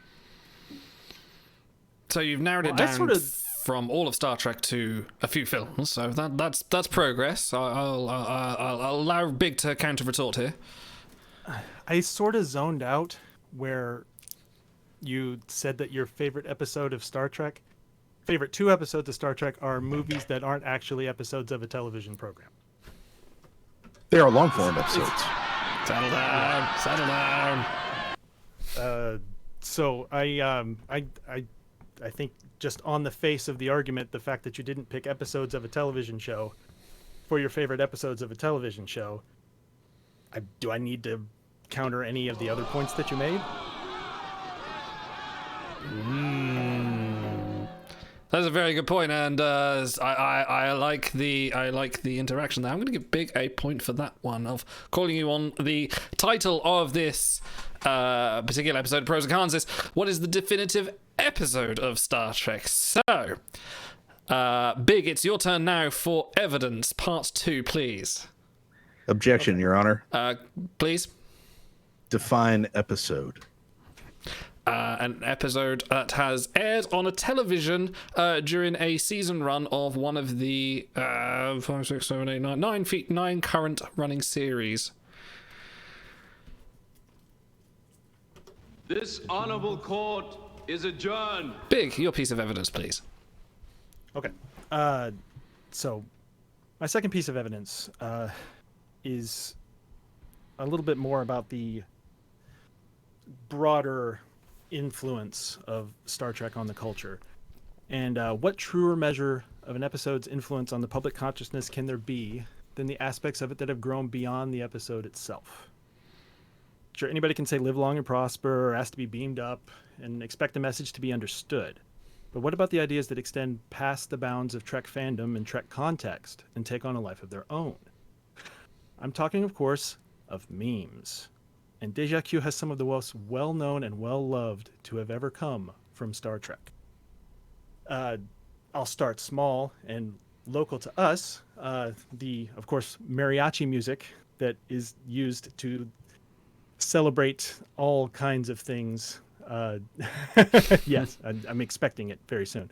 That is something that it transcends. Like, you might not even necessarily know that it comes from Déjà Q, but it has taken on a life of its own, and it's, yes, there it is. Yes. The court will adjourn for the music. So yeah, it has become more than Q celebrating getting his powers back. It has taken on celebration of any kind and jubilation at anything. But so that's not the best one. Second, we have what has the data laugh from Q giving gifts to members of the crew, and the one that really stuck and has taken on a life of its own is the laugh, the unreserved, unguarded, uncontrollable laughter of Data in that one moment. But I saved the best for last, and that is something that has kind of become a term unto itself. And that is the Jean-Luc Picard. Yes. Yeah. Great. Wonderful. And that is the Jean-Luc Picard facepalm, which also comes from Déjà Q. Yes. And it is the quintessential example of the facepalm, and that has taken the world over from memes. So, Frank, your retort. So that is beautiful, and that is brilliant. And I appreciate the fact that you've gone outside of the box.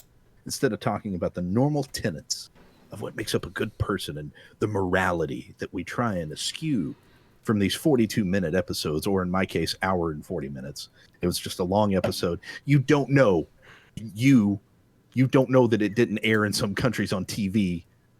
Maybe you do because you're a Q.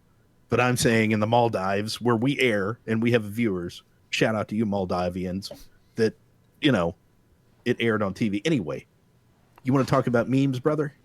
How about the memes from Star Trek 3 and Star Trek 4? And I don't just mean double dumbass on you. One of the greatest memes of all time, when Kirk ran afoul of R.A. Rondrove in Capital 227 cab. Double dumbass on you! He deserved to get hit. And the fact that R.A. didn't run him down is just a testament to how great a man R.A. is. And hopefully one day he will be immortalized in Star Trek timelines. LDS.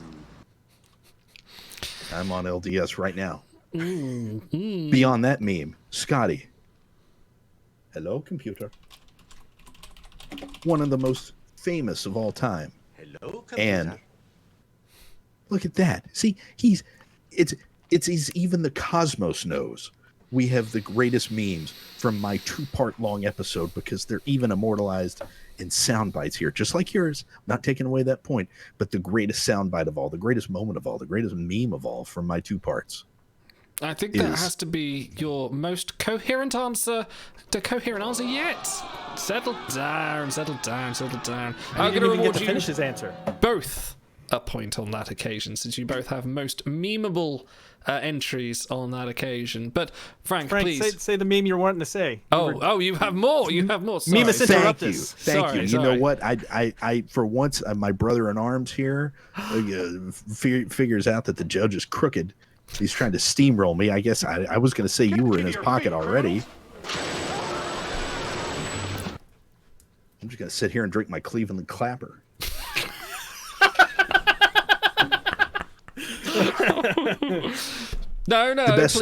present your final meme. The best meme of all was from Star Trek 3, The Search for Spock. David is dead. And right before that year, This is the greatest. That was just that. Okay, anyway, find a point each for your awesome meme work there. Frank, final piece of evidence, please. We touched earlier on how Kirk had lost a son, but he had regained a best friend. But what we need to also explore is the ability of many people across different backgrounds to band together for one common goal and for the good of all. When they all violate so many laws, it's not even funny. They're all criminals. And they hijack a ship that has no business even flying, even though a bunch of monkeys could do it, apparently, which doesn't feel too well. And spoiler alert, a few minutes when they blow the whole damn thing up. Different argument altogether. I am for it, by the way. I'm for this episode, not against it. But the fact that you get all these people willing to risk their lives and their careers and the well-being of future generations from them that will inherit nothing because they'll be criminals locked up forever to go find a dead body on a planet and bring it back. That is the power of friendship. That is the power of camaraderie. That is the power of a bigger mission than just themselves that they had all been embodied, and they try and embody to us is there's more out there than just you, and give to the rest of the world, and maybe you'll get something good in return. Just like you right now can go to the donation link pinned right here in chat and give to our charity stream for the International Rescue Foundation. That's a point. Yeah, no, I'll give you a point for that. Look at him try. Wow, someone used that meme not for me. That's weird. Okay, Big, your retort, please. It's still not from an episode. I mean, I don't want to keep hammering the same drum, but it doesn't matter how good your points are if they're not applying to something that's the actual subject of the argument. Do you want me to start over and pick an episode? Because I've got 8. Too late for that now. Big, you raise a very good point. That is a point for the good point. Okay, cross-examination. You are allowed to answer, and due levity of time, I will give you each one question to ask your opposite number. Frank, please, cross-examination, please ask your first question to Big. Big, how you doing? Great. Okay. So okay, fantastic. Good. Right. Big's question. Yeah. No. Well, this is an equitable court. I see what you were doing there. Very well done. So, if I'm reading you right, if I'm getting your point right, Q, the greatest scoundrel the universe has ever known, who appeared just a few years earlier and turned these people's lives upside down, thrust them across the galaxy, brought the Borg to them, just the worst anything, anywhere, ever. Now suddenly he's like defrocked and he's human, and we're like cheering along, yay, to the whole staff because they take pity on him and they don't immediately go, oh wow, you're human, transport him outside. Like,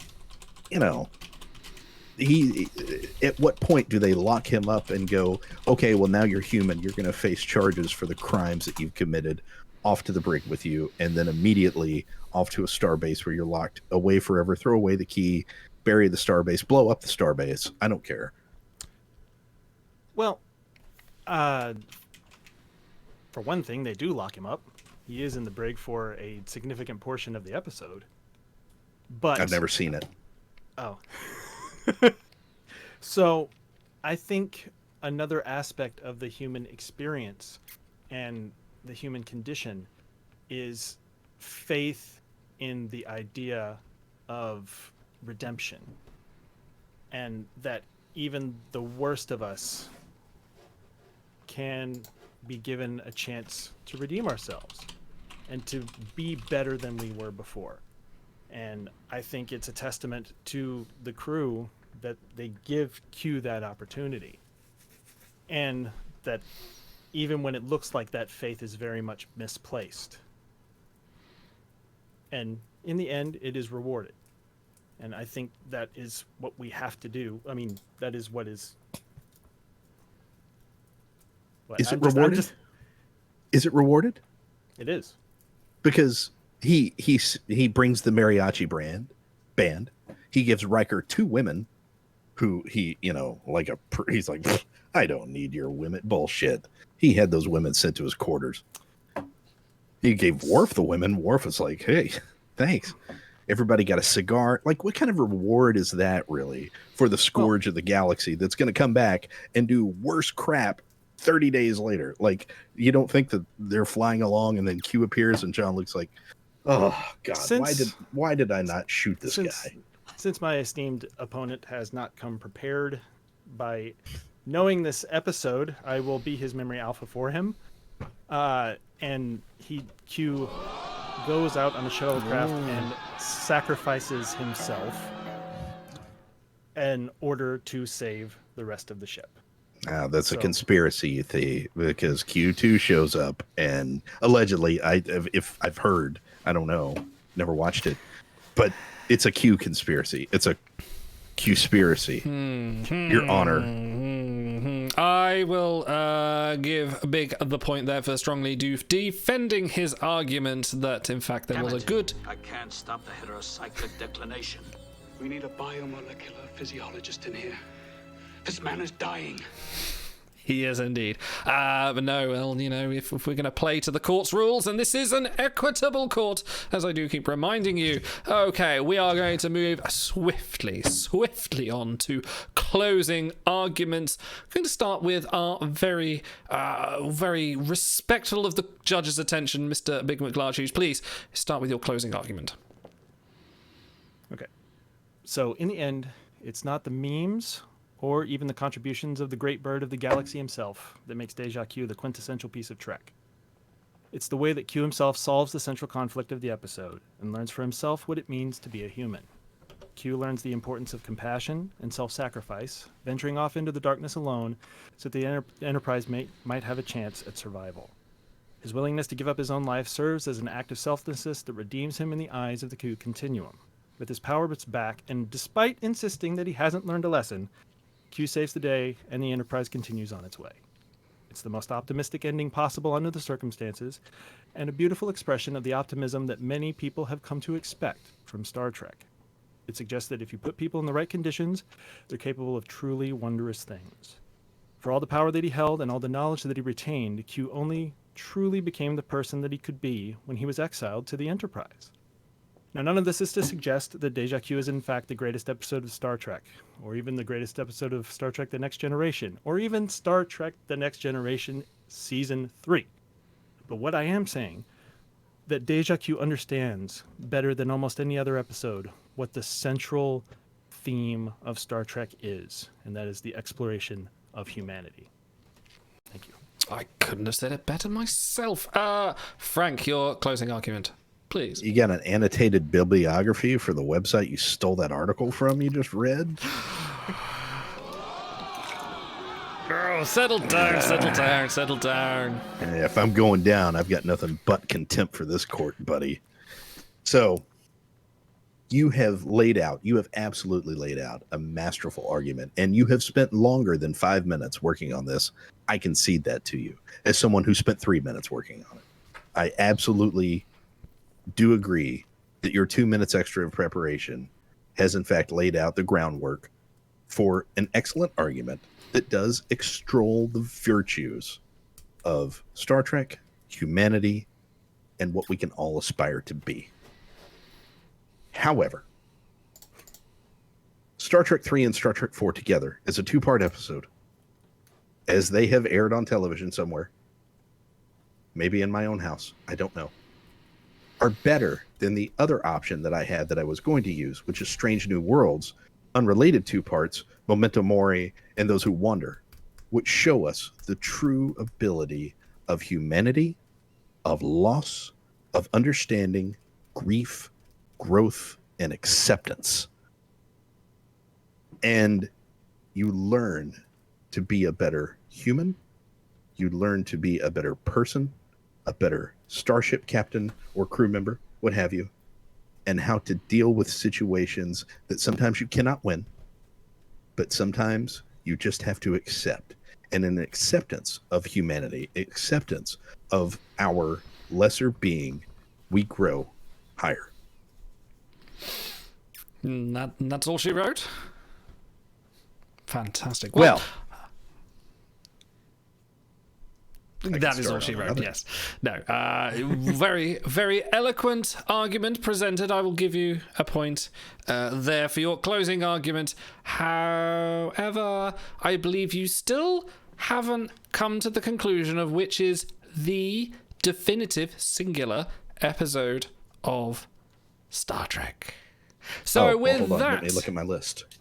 With that in mind, I am prepared to award with a staggering 16 points for picking the most eloquent Star Trek episode featuring one of the best characters ever in a Star Trek production. And, you know, well, there's nothing better than a Q episode, is there? Really is nothing comparable. I award Big McLarge the victory over this particular point. Yes? It's Far Beyond the Stars. Far Beyond the Stars is the best episode of Star Trek.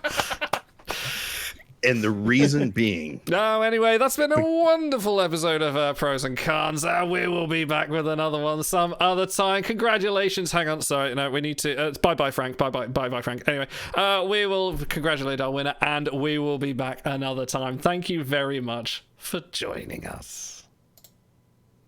And there's all she wrote. I don't know why I've said that 3 times. Thanks, guys.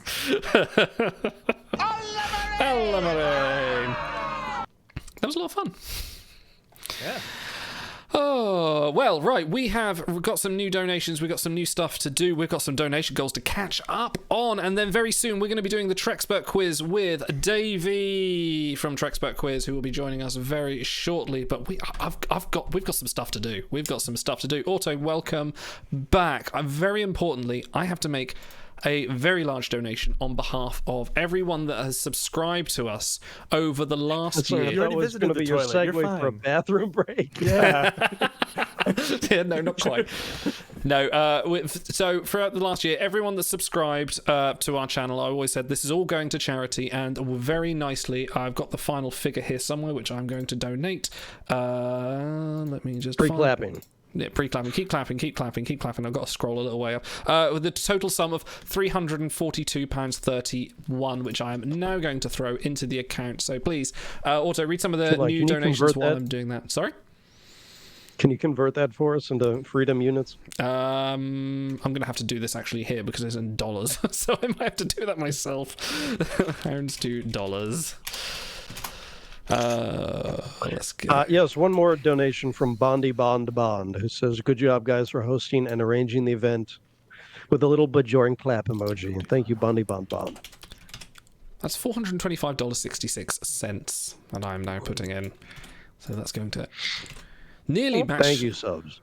Yes, thank you very much. Thank you, subs. Yeah, sorry. So, yes, we have some more donation goals to go through. We will have a look in a minute. I'm just going to quickly donate this. I'm going to need my credit card. Jesus Christ, hang on. Can I do this automatically? Yes, I can. Yes, we passed the donation goals of Captain Idle's legendary Pulsar retrieval from the game Star Trek Timelines, which you may not be aware of. And at $1,800, Otto, Idle, and Stars sing the portion of HMS Pinafore from Insurrection, a British tar. Yes, that will be coming up very soon. If you guys can please donate bit.ly/Trek Time. My donation has been processed. Will it go through? It has. We are now up to $1,955. So we have straight through, and we're going to have to spend some time doing these donation goals. One of which I said I was going to eat a... Skycap says, have your dad donate. The poor man has donated enough already. He has indeed. Right, let me do this. Right, I'm going to have to go and cook and eat a terrible burger. I will be back very shortly while I pop this horror... If anyone has an experience... So go on.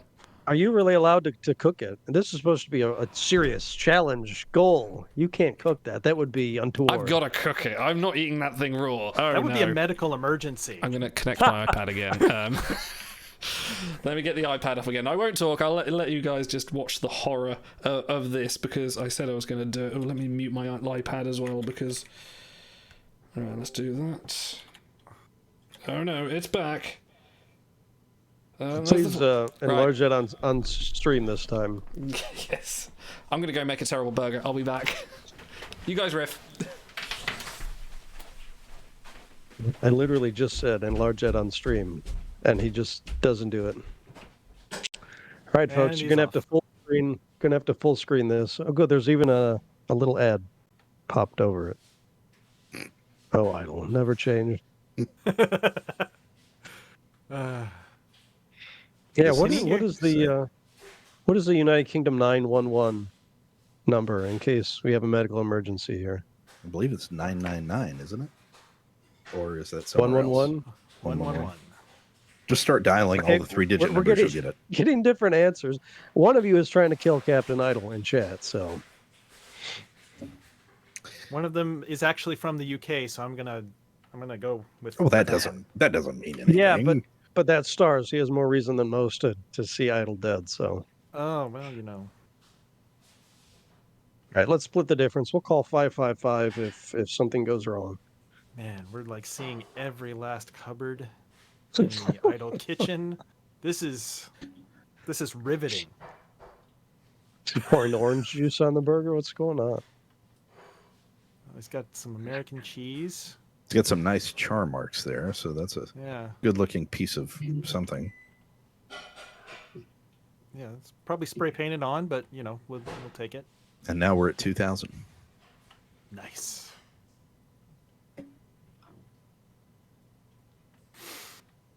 Oh man, I didn't get to see enough of the nutritional information. The International Rescue Committee responds to the world's worst humanitarian crises, including the conflict in Ukraine and the crisis in Afghanistan. We help to restore health, safety, education, economic well-being, and power to people devastated by conflict and disaster. And we are proud to fight for a world where women and girls have an equal chance to succeed. Oh yeah! I'm so proud to celebrate this moment with Captain Idle's microwave burger. I think if there's anything to encapsulate the fundraising effort we're making today, it certainly is this. No man or child should ever have to eat a meal like this ever again. So thank you, Idle, for demonstrating where our money is going to.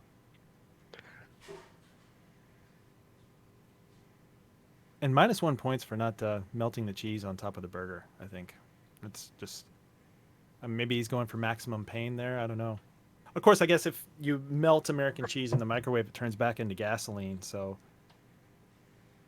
American cheese is melted highway cone in the first place, so I'm not sure it's possible to reduce it further. Thank you, Cranky, for the link, yeah. In the meantime, we have another donation that's come in, a big one from Frank. Thank you for putting us over the 2,000 mark. He comments, despite the fact that the judge was crooked and the trial was rigged, I do believe that Encounter at Farpoint is the best Star Trek episode.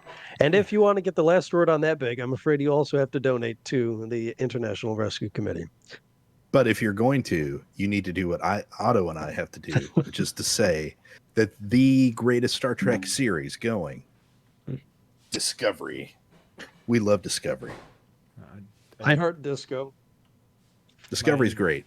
I mean, I cannot believe that no one ever thought of doing a prequel to TOS with a ship you've never heard of, with crew you've never heard of, with technology you've never heard of, with a sibling to a main character you've never heard of. Oh God, he died. Oh no, he's back. Hey, Idle, remember that time I told you to enlarge the image so we can actually see it on screen and then you didn't do it? I do now. This smells horrible. This smells disgusting. I mean, the steam belching out of your microwave after nuking it was like something out of like Temple of Doom. The true steamed ham. Even comes with ketchup, look. Yeah. It comes with a tube of ketchup. It looks like a sausage. What the hell is that? God, somebody activate the EMH. No, what that is that's the worst flavor of popsicle that is available to you. Tomato. So, yeah. Oh my word, right, let's get this on there. Oh my gosh. And also to anyone who has donated, of course, obviously, thank you. Everyone who has watched or will be watching. This is a special thank you. We love making Idle suffer. That's why I just did pros and cons the way I did, so he would suffer the entire way. If any of you play Star Trek Timelines, you know how I'm about to suffer because we've hit the $1,000 and above goal. So every time $200 increments, which we're above that, I have to go retrieve and start citing Shenzons, and I owe a lot right now, so I'm gonna get started on that. I have this. I can only describe the bread consistency as solid. There's like no bounce to it at all. That's a good consistency. It smells like a tempted char grill, and the cheese is, you know how like square cheese or this, what I call like shit cheese is like usually really terrible. This is like half of that in quality. So I'm gonna go in here. I'm actually a little bit hungry, so this might be all right.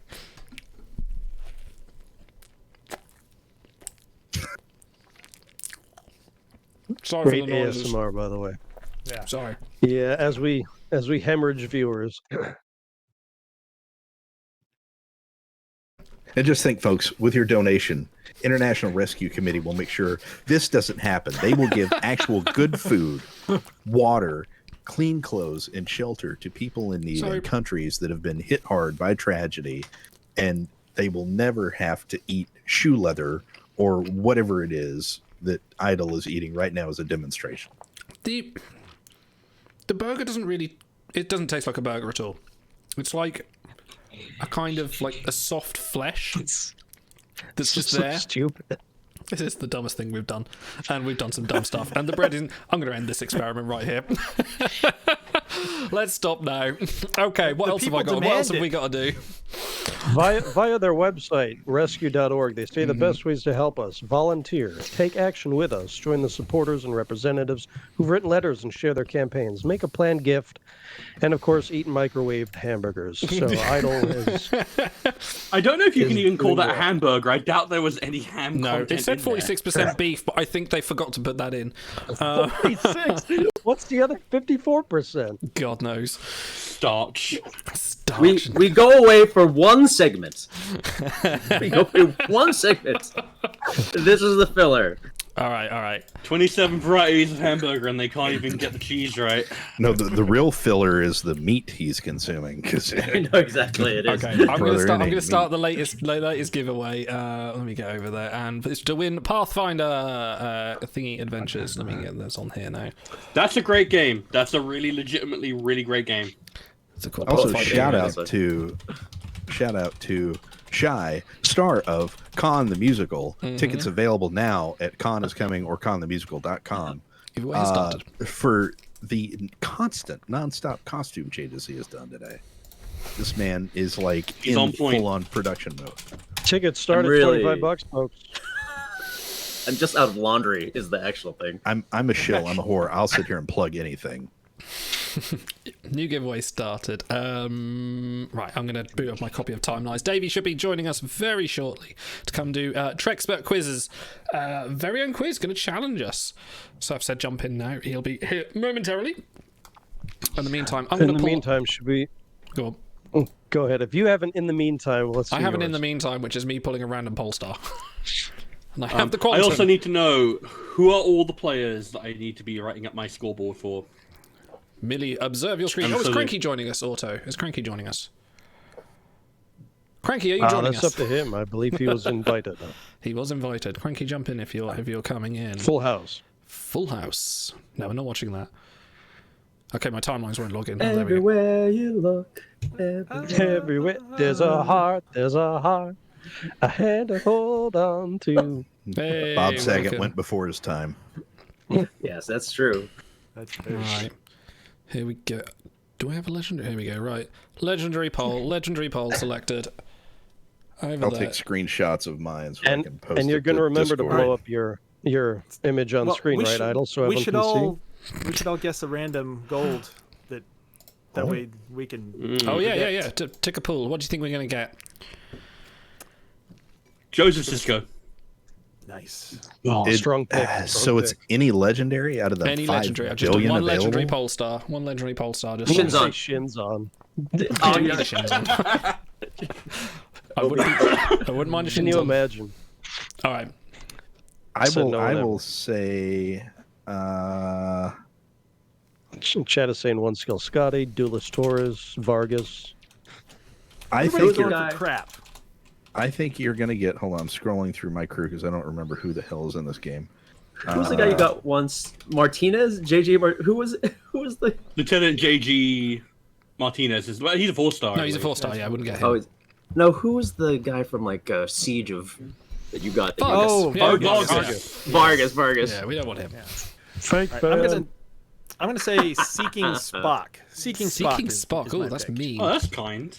Well, that's mean because I've got him frozen. So, all right, let's run this in. Let's do this. Okay. I say you're gonna get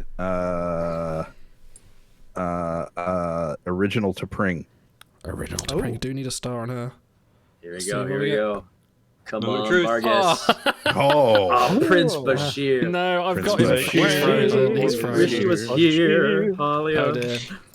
Hello, Cranky. Hello, Davey. Welcome to welcome. Let me just check the load. Davey, can you hear us? Can you see us? I can hear you. Can you hear me? I can hear you. I can't see you. I'm getting there. Right, I'm going to post.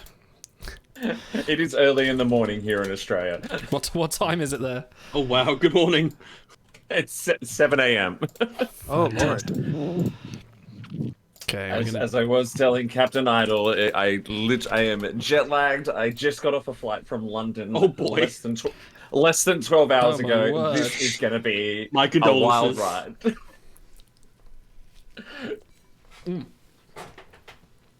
He's just still eating that. He's committed to the bit.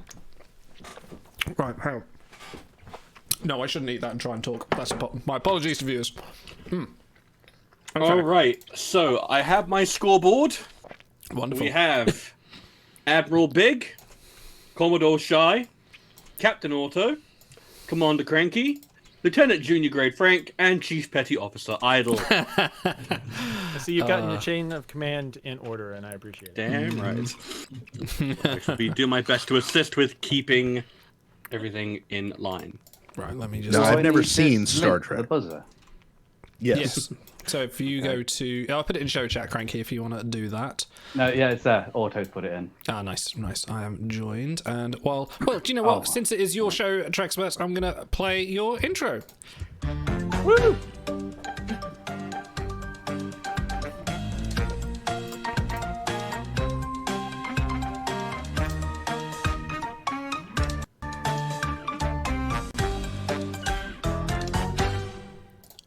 And we're here. Just to play the intro. Hey. That was remarkably funky. Well done. That was really good, isn't it? I know. Congratulations. Hello, everyone. How are we? Damn it, he's handsome. This isn't fair. I know. What's with that? I mean, thanks. How are we all this morning, this evening, or wherever we are around the world? All good? Pretty darn good. Mildly drunk. And good night. Good night. Oh, he's gone. That's right. The signal's got to come all the way around the world. So, are you there? Are you there? Reroute auxiliary power. Bounce it off the Remla array. I am here. I don't know what is happening with my ship this morning, but can you hear me? We can hear you fine. Yeah, we can hear you just fine, man. We can hear your wonderfully melodious voice. Oh, good. Oh, good. GoBots has one. No idea. Sorry. What is happening with my webcam? We are just. It is. Anyway, we're here, and that's what's important. We are, yes. Turn on camera. There we go. That works. Hi. All right. I'm not touching anything else because I can see you now. Well, hello, everyone. Welcome to this very special Trek Time charity event of the Trexperts Quiz. And I don't think I've ever had this many contestants in the one spot. So who have I got with me today? So have I got Captain Idle? Let's sign off. Who have I got? Have I got Captain Idle? That's me. Excellent. I think I can see my friend Big McLarge McHuge there. It's traditionally mispronounced my name, so it's fine. Have I got Stars and Garters? I am actually going to be your scorekeeper, so... Oh, thank God, because I thought I was going to have to do it myself, and I've never done it myself. You're jet lagged, you're doing us a massive favor. The least I can do is keep your score. Excellent. All right, well, I'll just delete you from the list. Frank. Have we got Frank? Let's go, baby. Taking you down. Frank is definitely ready. And all right, here's one I'll probably mispronounce. Have we got Shireporn? Shireporn, yeah, I'm here. You can just say Shy too, SHY. Shy, all right, Shy it is. Yeah. And have we got Cranky? Here, sir. Excellent. All right. So, for those who do not know, the Trexperts Quiz is the Star Trek inspired trivia podcast where each episode we put a whole bunch of self-proclaimed Star Trek experts or Trexperts into a battle in order to win glory for themselves and their houses to see who is the ultimate nerd.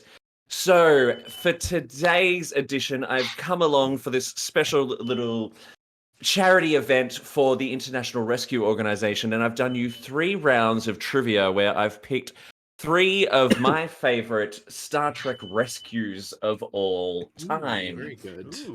Yeah. So I think we're just going to jump straight into it today. So everyone's kind of familiar. Everyone's got their buzzer. So I'm just making sure, actually, can I get everyone to test their buzzers really quickly for me, just so I can say, there we go. Turned red. Excellent. Yes, that means I can see you all. That is great. I've got stuff everywhere on my screen today. It's fantastic. All right, so pretty much it is going to be buzz in when you know the answer. So we are going to just dive straight into round 1. Everyone's seen the show before. Everyone kind of knows how it works. I'm going to ask you a whole bunch of questions. Each question is worth at least a single point. There will be bonuses up for grabs. We've got someone keeping score, and with the mess that you see I am already, that is a blessing. So let's dive in. The first round is going to be one of my first favorite Star Trek rescues, which is Timeless from Voyager Season 5. Everyone's familiar with Timeless. A failed attempt to return home results in Voyager crash landing on an ice world and also in the deaths of the crew, except for Chakotay and Harry Kim. Now, 15 years later, the 2 men have resigned from Starfleet and attempt to alter history to save the ship from disaster before Starfleet can stop them. Thank you, Memory Alpha, for that summary. All right. Are we ready to dive in? Yes. Go for it. Yes. All right. Remember, okay. Ready as we're going to be? All right. I will let you know who is buzzed in first. Question 1. What type of drive was invented for Voyager in this episode? Buzz. And first we have Captain Idle. Was that the slipstream drive? It was the slipstream drive. That is a 1 point for Captain Is that Idol. specific enough? Quantum slipstream? It's a type of. It's a type of slipstream. All right. We've got some contention here. What do you want to give us the full answer? Well, it's the quantum slipstream drive. So. All right. I'll give him this one. All right. I was willing to give a point just for slipstream, but scorekeeper and adjudicator, you are welcome to give an extra point for the full. Oh no, he hates totally me. Up to you. I'm a stickler for the minutia. I'm going to give Otto a point, though. Oh. There you go. All right. So, second question: who directed? Oh, hang on. Who directed Timeless? Oh. I got Shai Khan.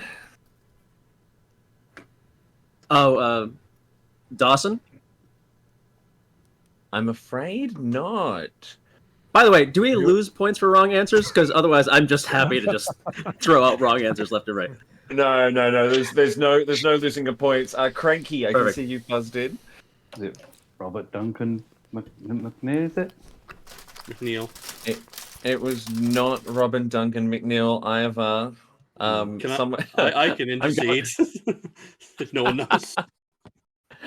I'm going by the names you put into the buzzer system, by the way. So Otto. This proves Whoever none of us that are is. cheating. Yeah, it's true. I also have no clue. But as long as we're guessing, I'll say David Livingston. No, not David Livingston either. All right, Stars, do you think you know? Am I good to chime in? I don't think anyone else knows. Go on. I believe it was LeVar Burton. It was LeVar Burton. Oh, look at you. Mm-hmm. Now, I have a bonus point. LeVar Burton was also in the episode. What was the name of the Galaxy-class starship that looked... Ooh, hang on, there we go. Oh, wait. You're gonna have to tell me who Otto is on the buzzer. That's me. That's you? Okay, cool. Go. I believe it was the USS Challenger. That is correct. It is a point for you, my friend. It was the USS Challenger. Wow, that was a lot. That was remember, I'm jet lagged, so that just like came at me at 1,000,000 miles an hour. I only know classed as cheating that I'm using the Star Trek book as my my mouse pad. Wait a minute. Cheating. I think if we were in a pub trivia right now, yeah, you'd be absolutely thrown out on your ass for that. But that's fine. That's fine. I'm going to lose anyway, so it doesn't matter. It's for charity. It's for the children. Wouldn't be the first pub he's thrown out of. Correct. Yeah. All right, let's jump into question 3. What was the name of Chakotay's girlfriend in this episode? Oh, hang on. I need to clear the buzzer. What was the name of Chakotay's girlfriend in this episode? How do I not know this? Otto should know this. Yeah, you really Idol? should. 7 of 9. Sorry. I withdraw my answer.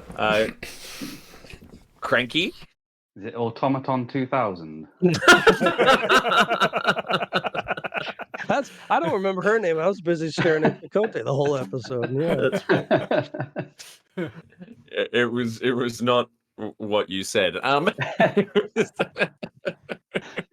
Anyone else want to have a guess? It's on the tip of my brain.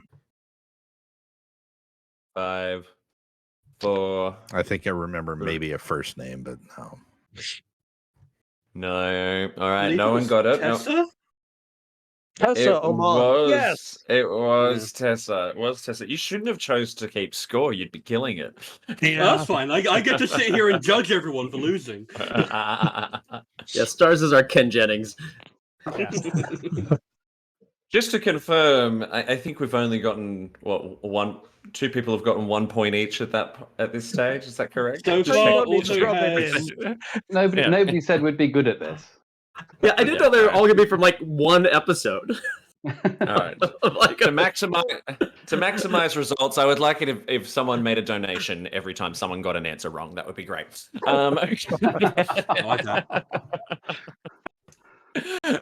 right. Next question. Harry had to send blank corrections back to Voyager from the Delta Flyer whilst in the slipstream. Ooh, we've had a buzz. Automation. Course corrections. Not course corrections. That's not what I'm after. Khan. Oh, Shy. Sorry. You can call me by my surname. Telemetry. No, not what I'm after. Cranky. I'm going to take a random stab. It's something like 136. The answer is 5. No, it's not No, that's not correct. That's not correct. Anyone else want to have a go? Man, we're Big big Frank fans. Idol.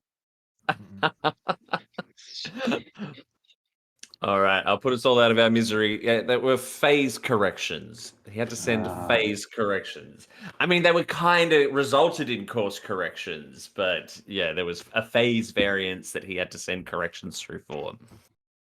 All right, I reckon someone will get this next one. What type of crystals drive the slipstream drive? Oh. Cranky's first. Nah, yeah, I went too soon. I'll say dilithium. Happens to the best of us. It was not dilithium. I've got Idol buzzed in second. Mike didn't pick that up. Yeah. Bloody mute. Was it boronite? It is not boronite. Oh, kind of getting there. Auto. Yeah, I'm wrong too, but I'll say transwarp. They were not transwarp crystals. Anyone else? What type of crystals drive the slipstream drive? Is it one of our bridge, like Fleet Boss Battle bridge? That's what I'm trying to think. I actually think it is. For the Star Trek Frank, timeline, I've got you up next. Like magnesite or something. They were magic healing crystals. Stop it. I believe I know the answer, if no one else. Oh, big. Oh, they were Lifesavers flavor crystals. All right, no one's got it. You think you know the answer? Benamite crystals? They were Benamite crystals. Again, why are you keeping score? You should be playing. It's to even the playing field, obviously. Oh, it's even. All right. It's a flat zero across the board. The next one is a particularly hard one. In fact, they're all really hard for this round. I do apologize. They've been easy up to this point. Question 6. When Janeway and Chakotay are having dinner and debating whether to go ahead with Harry's flight plan, which composer is playing in the background?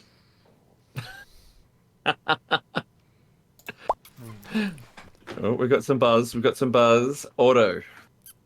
Mahler. I'm afraid not. Idol. Jay-Z. Come on. Sorry. Cranky. Chopin. It is not Chopin. All right. Frank, Big or Shy? You want to give it a go? Big? Yeah, why not? List. Nope. Big, what's your guess? I'll say Strauss. No. Oh. And Frank? Alexander Courage. It was Brahms. It was Leah playing Brahms? I I don't know Leah Brahms. Leah Brahms. Jordy directed it, of course. I knew we were going to get that joke. By the way, while we're floundering around, a donation in from Methos, big donation, says, thanks for making Star Trek Timelines a better game and for making the world a better place with charity events like this. Thank you, Methos, for your donation. Yeah, well done. Good man. All right, question 7 of 9. We've got 2 points up for grabs in question 7 of 9. What 2 items did the Doctor have to recover from Seven's body? Oh. And we've got Idle. Was it a cortical node? It was not a cortical node. There's two items that he had to retrieve from her body. There was a node. There was a node of some description. I think I know one, but not both. Can we get half a point for one? Yeah, you get 1 point because it's 2 points, so 1 point for each. Auto. Thank you. Her temporal transceiver. Again, that's not what I had. That's not what I had. Frank? Her temporal node. And her keys. Now I'm going off what I read on Memory Alpha. It didn't come up as temporal node. Shy. Is it like a chrono node or like chronometer node? Or... That's actually correct. It was her. Yeah, it was. And I'll throw out chronometric. Yeah, go on. Yeah, and I'll throw out nanites as a second. It was a whole membership card. Yeah. So that's 1 point for Shy. Well done for the chrono node, or it was like chronometric node or something like that. Otta's still got 2, so yeah, I'm tied for second. In this Big, you can have a shot at the next one. There was a second item. Big, I thought you were good at this. Her. Yeah, well, Come on, Big. Voyager's not really my expertise, so I'll say they're her Costco membership. I mean, that is valuable. Can I guess? No. Yeah, go on. Neural transceiver? No. So the two so there was the chrono node or chronometric node, and they also removed her interplexing beacon. Of course. Yeah. Which I understand losing your interplexing beacon is similar to losing your Costco membership or your keys. So very, very close. I know I left it somewhere. Where's my beacon? Beacon, who's got the beacon? All right, we've got 2 more questions left for this round, thank God. So... we barely begun. Which criminal duo does the Doctor compare Chakotay and Harry to? Auto. Bonnie and Auto. Clyde. It was Bonnie and Clyde. That's the point for Auto. Well done. Well done. And the final question for Timeless. What 2 years is this episode set in? 2 years. Cranky? No. I was going to say 1997 and 1998. That's when it was filmed, I think. As in air date. Idle? Yeah, I'm going to throw... Was it in 2401, 2402? I feel it was in the 25th century. Not quite. Not quite. So you're looking for the flashback year and then the year in the future? Oh. Correct. Correct. Yeah. Make it easy for you guys. Yeah. Shy? 2375 and 2395. Oh, did you say 2375? Maybe. So You did, yes. That's correct. Oh, there you go. So you get a. I'll give you. Let's give him a half point for that. How many years apart were they supposed to be?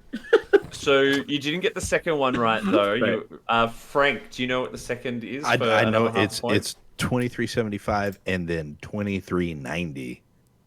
2390 is correct. So I think we give a half point each there to Shy and to Frank. That's really good. Well done. Well done. That's the end of Timeless. They all breathe a sigh of relief. Where did we land score wise after that? All right. Stars, you look great, by the way. Happy birthday. And I'm so glad to have you at a 6 in front of my name. And it's a pleasure. All right. Admiral Big with 0 points. Commodore Shy with 1.5 points. Captain Auto with 3 points in the lead. Commander Cranky with none. Lieutenant Junior Grade Frank, 0.5 of a point. And Chief Petty Officer Idle with 1 whole point. And I have 3 for anyone who's curious. Now he's suddenly taking I got some Formite crystals, so everyone knows that.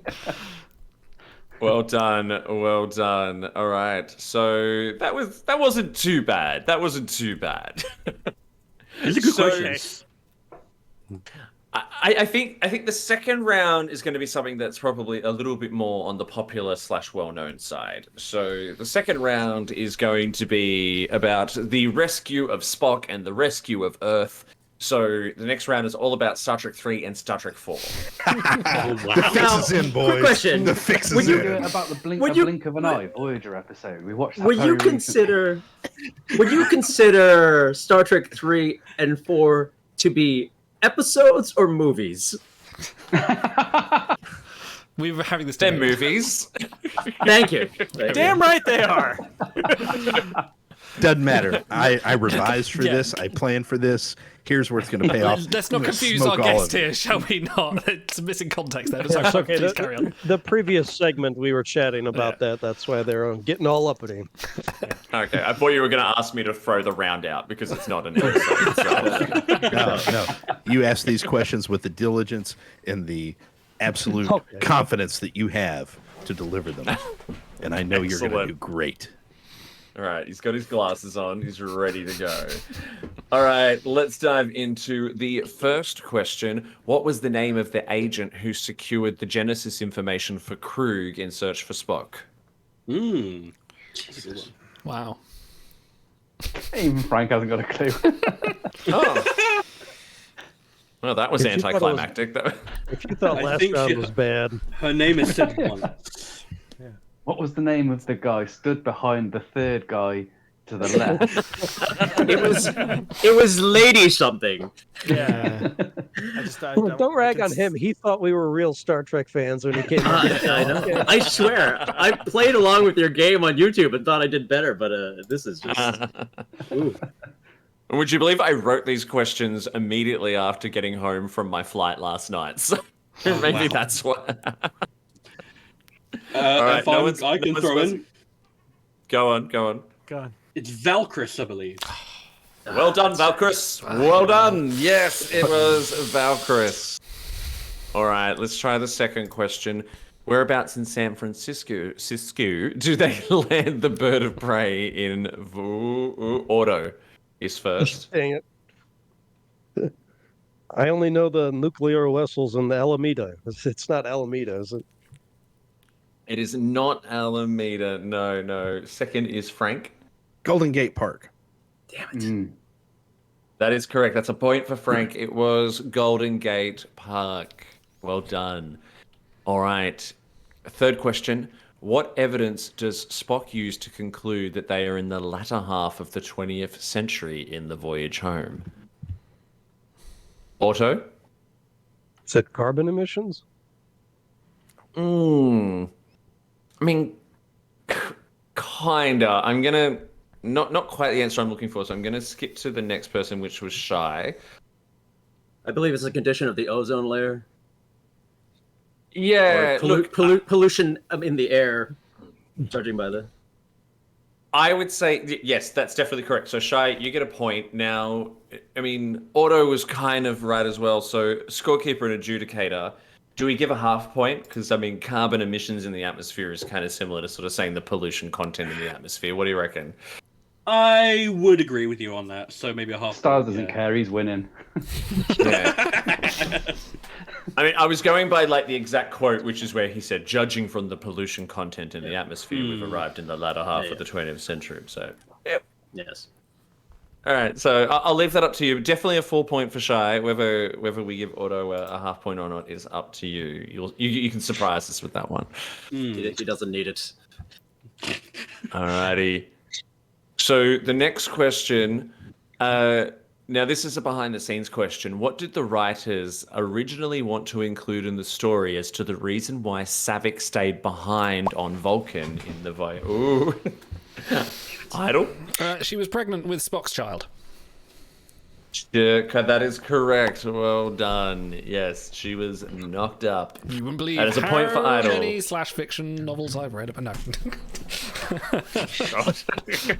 that he's written. Yes. Yeah. By the way, I would just like to say that Twitch chat is completely lapping us in terms of points right now. They've gotten them all right. Oh, really? Well, of course they do. They've got memory about alpha. half right. Excuses. By the way, Frank, we can see in the reflection of your sunglasses that you have your phone open while you're doing this. So no more.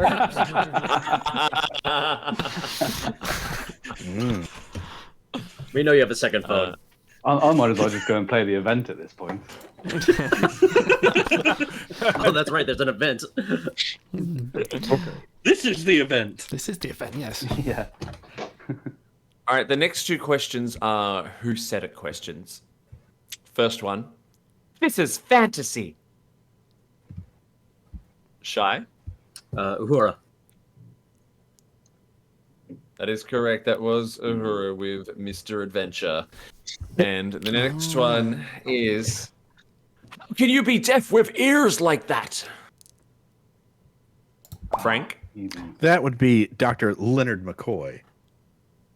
That was Dr. McCoy. Genesis Well done. Forbidden Planet. How can you be deaf with ears like that? Money you have, ship I have. Anyway. You should join our team. All right. Question 7 of 9. We have 3 points up for grabs. Name the directors of each film in the 234 trilogy. Frank is first. We're going to go backwards. 4, The Voyage Home, Leonard Nimoy. 3, The Search for Spock, Leonard Nimoy. 2, The Wrath of Khan, Nicholas Meyer. Correct. 3 points. 3 points. Ooh. Smashing it. And is it just me, or do his sunglasses only come on when he's feeling confident about the answer? I swear I've seen them come on and off. He pulls that David Caruso move. All right. So the second last question for this round. Who allegedly leaked Spock's death to the press? Oh, hang on. Gotta click Click the buzzer in time. Sorry. Yeah, go. Biggs first. Wasn't it Leonard Nimoy? No, it was not Leonard Nimoy who leaked it to the press. Otto? Shatner. It was not Shatner. Idle? Was it Gene Roddenberry? Oh, yeah. It was Gene Roddenberry. Yeah. Oh, Allegedly. allegedly. Yes, I did say believe allegedly. All right, and final question: who played Krug in The Search for Spock? Frank? Well, that would be one of the most esteemed actors of our time, who's played such great luminary roles as Doc Brown, or that guy from Taxi. But his name is Christopher Lloyd. Well done. It was Christopher Lloyd. I actually watched the Back to the Future trilogy on my plane flight home because I could not be bothered watching any new film because I knew I wasn't going to absorb it on a red eye. Okay, that was a bit more of a fast-paced kind of round. Well done, Bajoran claps all round for that one. So where did?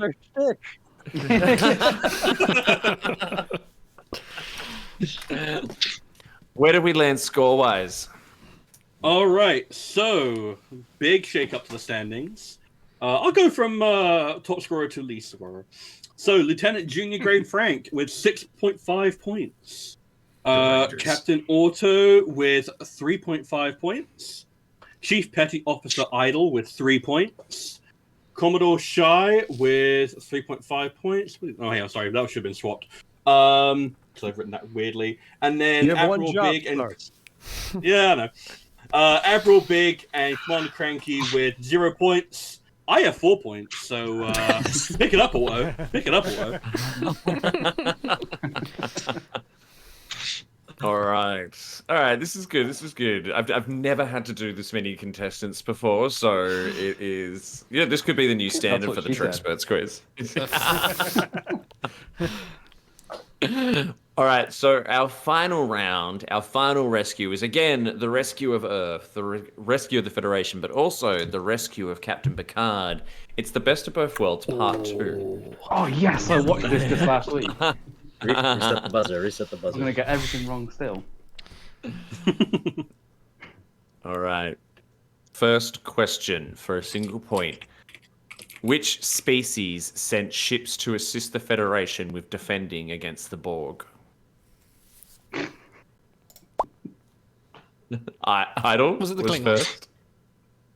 It was the Klingons. Well done. It's a point for Idle.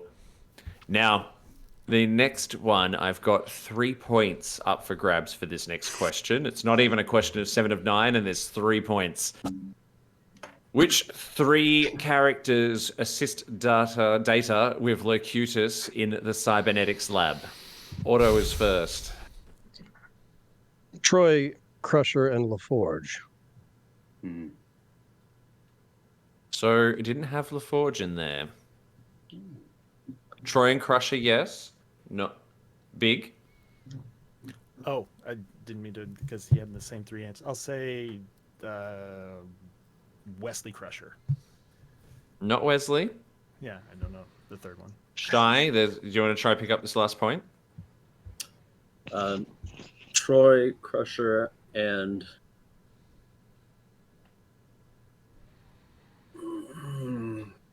Hot the Barber. Am I good to jump in here, or is anyone else? Admiral Halftail, Murderer Halftail. I've still got Cranky. Cranky, you're up next. Was it Shelby? It was not No. Shelby. No. Frank, you've got a shot at it. You won't believe it. You'll be so mad at yourselves for forgetting. Crusher's right behind him, operating on things. Troy's there to sense empathically if he's still in there. But the man to operate the force fields and keep everybody safe, Miles Edward O'Brien. Correct, it was O'Brien. I think LaForge may have been in there at some point, but so I could get in trouble So- for not including him there. I believe LaForge was meant to be there, but for whatever reason, LeVar Burton couldn't, so they bullshit something about the Borg transceiver frequency operates on the same thing as transporters. It's weird. I believe Shelby was on the ship at the same time, so surely I can get like a half That's point. 0.1 point. Sympathy point. All right, So so that's there was 2 2 points for Crusher and Troy, though, so congratulations, all done. And good work on getting O'Brien. That was good. All right, so question 3 for a single point. What was the name of the actress who played Shelby? Clear the buzzer. Oh, did I clear the buzzer? God, what is wrong with me today? We'll call it jet lag. It's all good, my guy. Big. Oh, Elizabeth Dennehy. It was Elizabeth Dennehy. Well done, mate. Well done. Good work. Off the schneid. Good God. Big back, All right, baby. next question. Before reaching Earth, the Borg breached what line of defense? Idle. Was it the Jupiter something? Or am I well off that? No. Ah, shit, no. No, no. Idle. Was it the Jupiter something? Sorry, that's me again. Big is next. Oh, sorry, big. Oh, sorry. Was it the Sorry, the, oh my God. No, you're good. the Mars defense perimeter? It was the Mars defense perimeter. Oh dear. All right. How long did Shelby think it would take to get the fleet back on its feet? And clear the buzzers, David.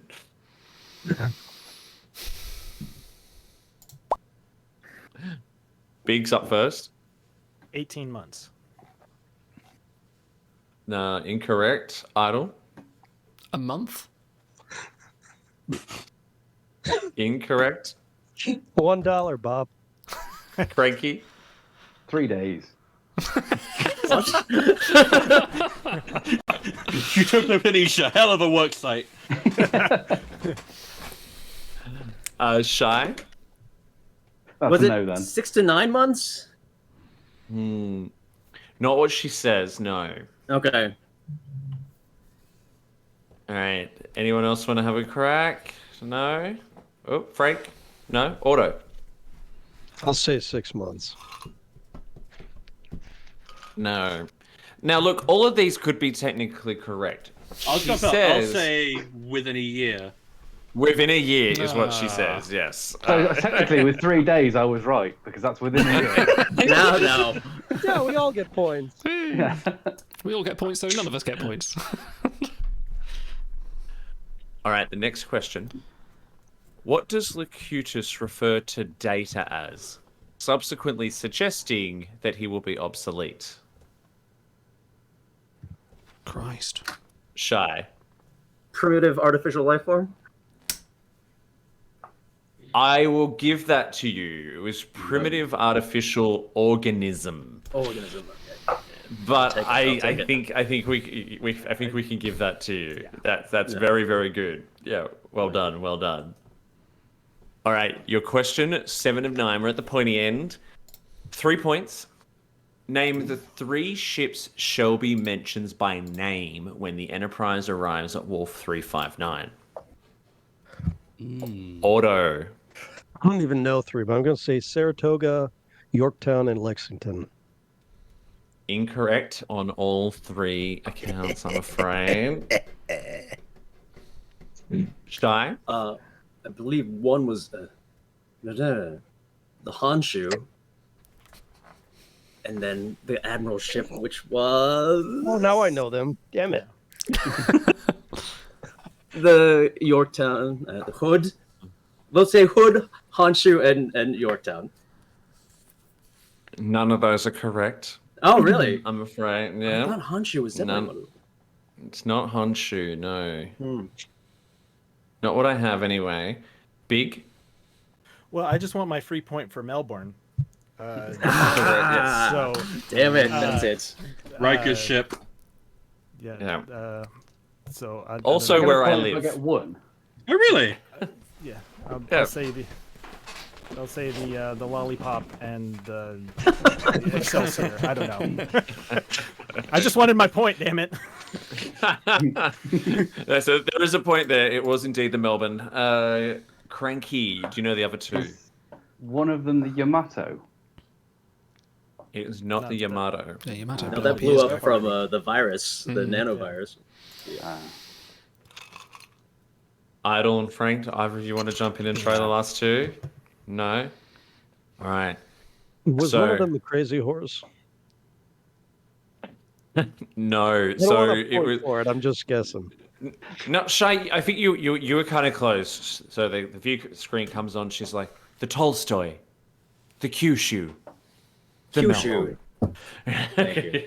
Yeah. I could hear the cadence in my head, but I couldn't. Yeah. All right, second last question for this very special live quiz. What does Shelby fire from the saucer section to create confusion during... Ooh, hello, Damn it! Idol. I mean, it's probably not the right answer, but it's fireworks. Get out of here. That's all I can remember. They go... Afraid not. Big. Is it an antimatter spread? It was an antimatter spread. Well done. All right. So your last question. Now I'm going to split this into 3 points depending on which parts of it you can get. Name the day, the month, and the year this episode aired for the first time in the US. And clear the buzzers. Buzz in if you think you know any of them. All right, Idol, you're first. But the year was 1990. It was 1990, so that's a point for that. The month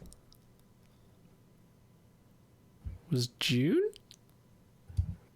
It was not June. Okay. The day was the 14th. It was not the 14th. Okay. So you get a point for 1990. That's good. Shy, do you know what day and month it was? I'll say September 8th. Just general. So it was September. It was September, but not the 8th of September. So you get a point for September. Sure. And Big, what date in September was it? 1 in 28. I'll say 17th. It was not the 17th. Auto? 12th. It was not the 12th. Frank, come on, you can have shotgun. 17th. It's 24, Bob.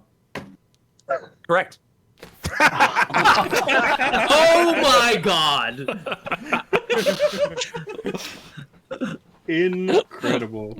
Brilliant. There we go. We managed to narrow it down. It did air for the first time in the US on the 24th of September, 1990. Whew. Whew. All right. I just need a moment to kind of calm down from that. Well, we don't need to know the scores anyway. It was a good game. Let's just wrap it up there. Please talk to us again. I swear we're Star Trek fans. I swear. Who's our ultimate Trek-spert for today?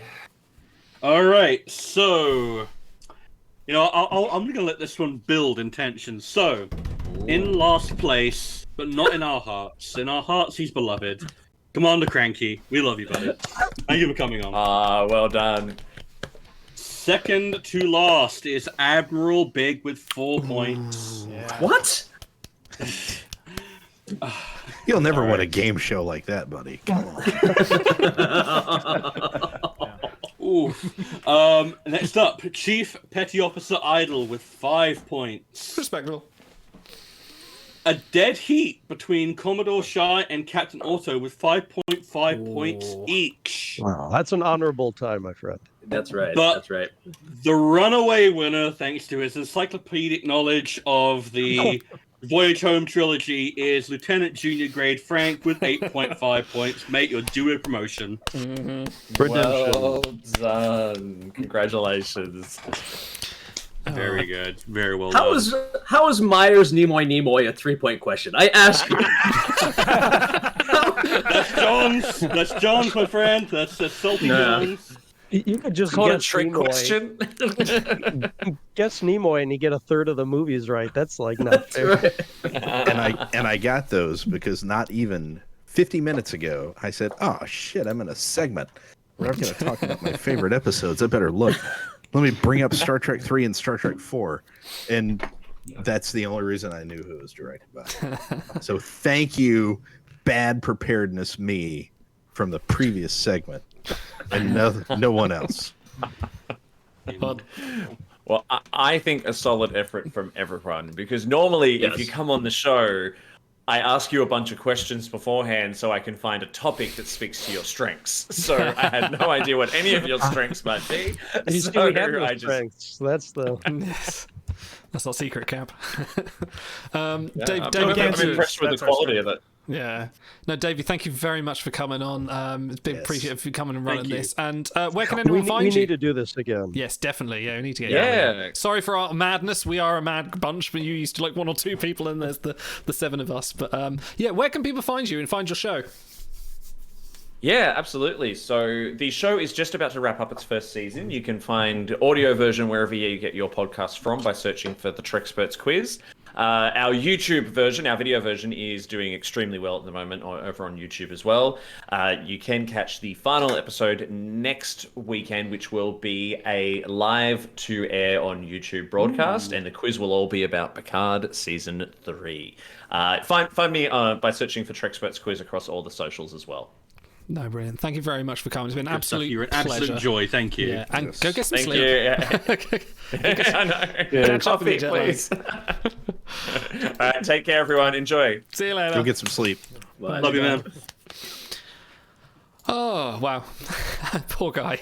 Just jet lag and then coming on going, right, I got to ask these 7 lunatics some questions. Jesus. Yeah. Okay, I think it's time to remind everyone what exactly they are donating for. Hello, I'm Patrick Stewart. Did you know that right now over 70 million people have had to leave their homes due to war and disaster? That's roughly the size of the United Kingdom. I can't imagine what it would be like to have to suddenly leave my home, where to take my family, how to survive, and most importantly, who will help us? Well, the answer is the International Rescue Committee. This wonderful organization was Albert Einstein's genius idea.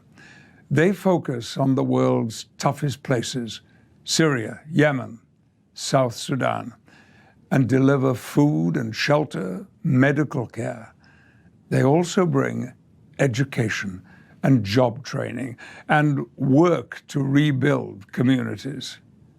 Please join me in supporting the International Rescue Committee. They help families just like yours and mine to survive, recover, and live their lives with hope and dignity.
And we're back. Yes, if you want to donate, please hit the link bit.ly/trektime23 and you can donate to a good cause, that is the International Rescue Committee. And please, even if you can't give more than $1, $2, $3, it's a brilliant cause to try and do from. And if you can't donate, if you're physically unable, please go and spread the word. This link will be available for a little while longer after the show, so it's not just live now.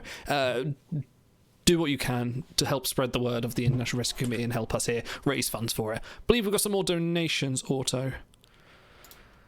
Yes, we have a donation, incredible, from a big donation from Davey, who says, from your favorite quiz master. We should be paying these people to come on the show. Not only do they come on, but they donate to a great cause. So thank you very much, Dave. You can find them at Absolute unit. What a lovely man. The link is in chat. So thank you very much. Yeah, thank you, Davey. You've been an absolute pleasure. So, no, brilliant. Love your work. I believe we owe a reading of HMS Pinafore, a sung version of HMS Pinafore from the three of us, Auto, Stars, and myself. So this is gonna be fun. Where should we start from? Should we start from Mr. You Wolf? know where you should start from. Yeah, okay. Mr. Wolf, do you know Gilbert and Sullivan? Well, hold on. No, sir, I have. No. I got. Oh, okay. Yes, Otto? I saw more dialogue in chat. I didn't realize where we were. Thank you, Peter, for subscribing. Good man. Right. Thank you very much, man. I will start again. Mr. Worf, do you know Gilbert and Sullivan? No, sir, I have not had a chance to meet all the new crew members since I have been back. The composers, Worf, from the 19th century. Data was rehearsing a production of HMS Pinafore just before he left. A British star is a soaring soul, as free as the mountain bird. His energetic fist should be ready to resist a dictatorial word. Sing, Worf, sing. His nose should pat. His lip should curl. His cheek should flame. And his brow should furl. His bosom should heave. And his heart should glow. And his fist be ready for a knockdown blow. His nose should pant and his heart should curl. His cheek should flame and his brow should furl. His bosom should heave, his heart should glow. And his fist be ever ready for a knockdown blow. There we go. Oh, come on, this boy. Prepare the docking clamps. His eyes should flash with an inborn fire, his brow with scorn be wrung. He never should bow down to a domineering frown, or the tang of a tyrant tongue. His heart should stamp, and his throat should growl. His hair should twirl, and his face should scowl. His eyes should fash, and his breast protrude. And this should be his customary attitude. His foot should stamp and his throat should growl. His hair should curl. And there you go. Affection. Perfectly in fashion. Perfectly in fashion. And that brings us nicely to our next section, which is going to be table readings. Us, the six of us here, are going to sit around the table and recant some of our favourite scenes from Star Trek over the next hour, and maybe go through some of those other donation goals that we missed and do some other stuff. But we have all of them from Star Trek 3 and 4, by the way. Never going to live that down, are you? Yeah. Our favourite episodes. Absolutely right. A couple more donations have come in, and yet another one from Cranky. It says, maybe I should have donated this before the quiz for more lenient questions. Well, thank you. You did pretty well. So, no, thank you. And a very large donation from Danger Van, who says, thanks, Chance. I can't attend today, but I appreciate all you're doing for not only the charity, but the Timelines community. Thank you, sir. We appreciate you. Thank you. And that means we passed our 2,200 goal, which is chat makes up a rule of acquisition. And we have to abide by said rule of acquisition. Okay. Well, chat, you've got your assignment. Yep. You come up with marching orders. Right. This is something I hope we can incorporate into all future Timeline Stocks episodes. So try to keep it clean, keep it funny, and we'll go from there. Okay. Shall we start top of the order with Risk is Our Business. Playing the parts in this particular scene, we have Shireporn as... fittingly, Captain Kirk. Frank will be playing the role of Scotty. Otto will be playing the role of McCoy. Stars will be playing the role of Spock. I will be playing the role of Dr. Anne Mulhall. And the narrator, Big McLarge Huge. It should be noted that Otto added the first part of this scene. This was originally just going to be the conference room, but yeah. Okay. So. Kirk convulses briefly, and the sphere holding Sargon has dimmed a lot.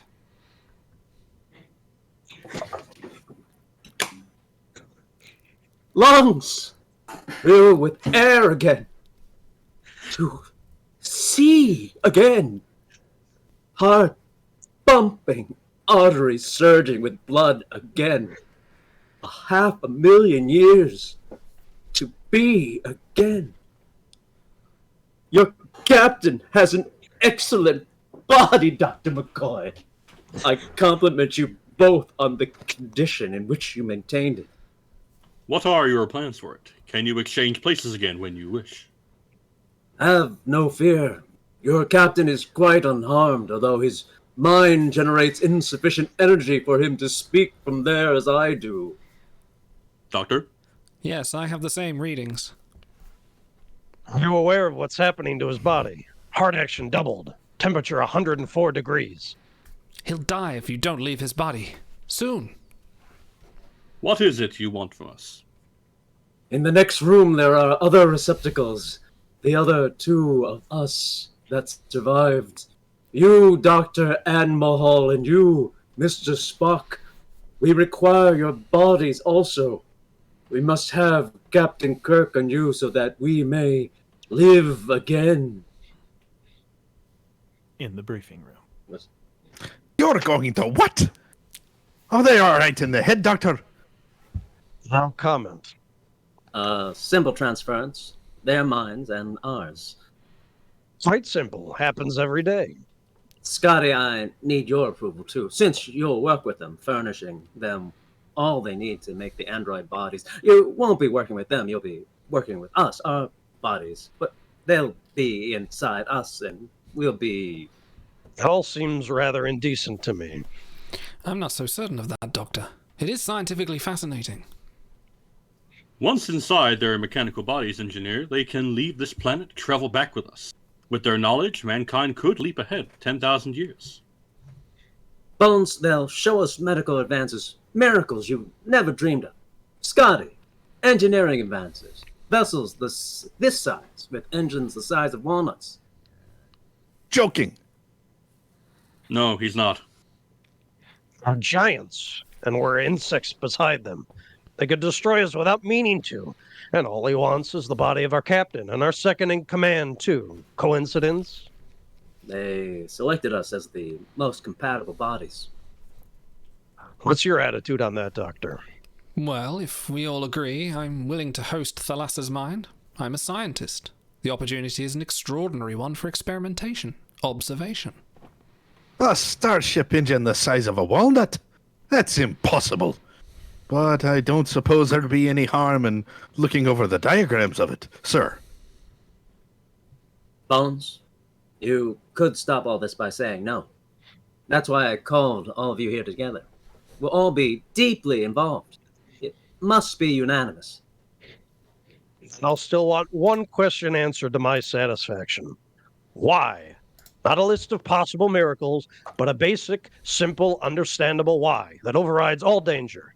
And let's not kid ourselves that there's no potential danger in this. They used to say if man could fly, he'd have wings. But he did fly. He discovered he had to. Do you wish that the first Apollo mission hadn't reached the moon? Or that we hadn't gone on to Mars and then to the nearest star? That's like saying you wished you still operated with scalpels and sewed your patients up with catgut like your great-great-great-great-grandfather used to. I'm in command. I could order them. But I'm not. Because Dr. McCoy is right in pointing out the enormous danger potential in any contact with life and intelligence as fantastically advanced as this. But I must point out that the possibilities, the potential for knowledge and advancement is equally great. Risk is our business. That's what this starship's all about. That's why we're aboard her. You may dissent without prejudice. Do I hear a negative vote? Engineer, stand by to beam aboard 3 receptacles. And see. You could play Kirk in some sort of production. I don't know what that would be. Certainly, Con the Musical, coming soon. $25 tickets available now. Go to conthemusical.com. Coniscoming.com also. Okay. Our next scene is from the Lal episode, and it's a life data. The part Offspring. of The Offspring. The Offspring. Yes. Sorry. The part of Picard will be played by Automaton 2000. The part of Data will be played by Frank. I apologize ahead of time. I have a lot of Picard lines, and it's going to get ugly. All right, the accent's going to shift all over the place. So perfect. What you have done will have serious ramifications. I'm truly dismayed that you told no one of what you were doing. I am sorry, Captain. I did not anticipate your objections. Do you wish me to deactivate LOL? It's a life, Data. It can't be activated and deactivated simply. This is a most stupendous undertaking. Have you any idea what will happen when Starfleet learns about this? I have followed all of Starfleet regulations to the best of my ability. I expected they would be pleased. Well, you have taken on quite a responsibility, Data. To prepare, I have scanned all available literature on parenting. There seems to be much confusion on this issue. One traditional doctrine insists, spare the rod and spoil the child, suggesting a punitive approach, while another more liberal attitude would allow the child enormous freedoms. Data. And what Klingons do to their children. Data. I'm not talking about parenting. I'm talking about the extraordinary consequences of creating new life. Does that not describe becoming a parent, sir?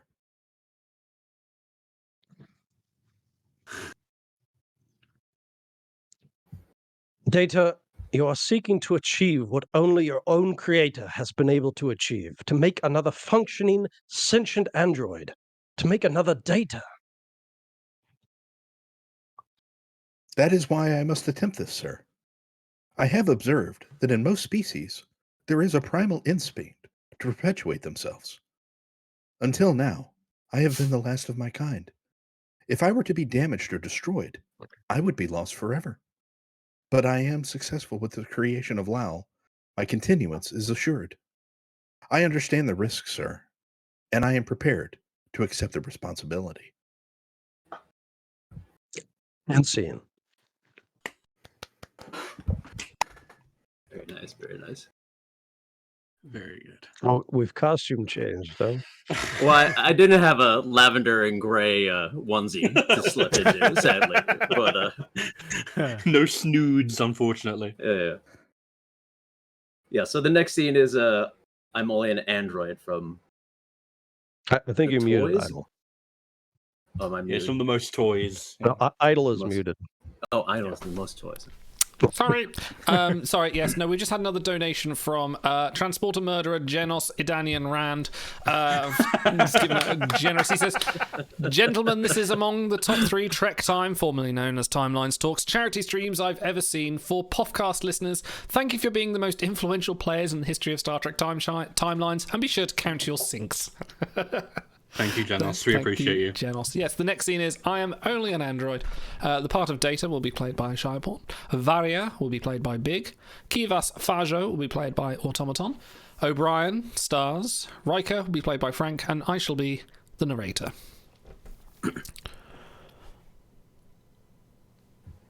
Perhaps I should attempt to communicate with the Enterprise. You can't. Fajo has communications access restricted to the bridge. Once we're out, the shuttle pod will emit emergency beacon. We'll just have to hope somebody responds before Fajo is able to destroy us. I am trained in evasive maneuvers. We'll need a few. Let's get going. As soon as I start the escape sequence, an alarm will sound. We won't have much time. Data gets in the shuttle pod.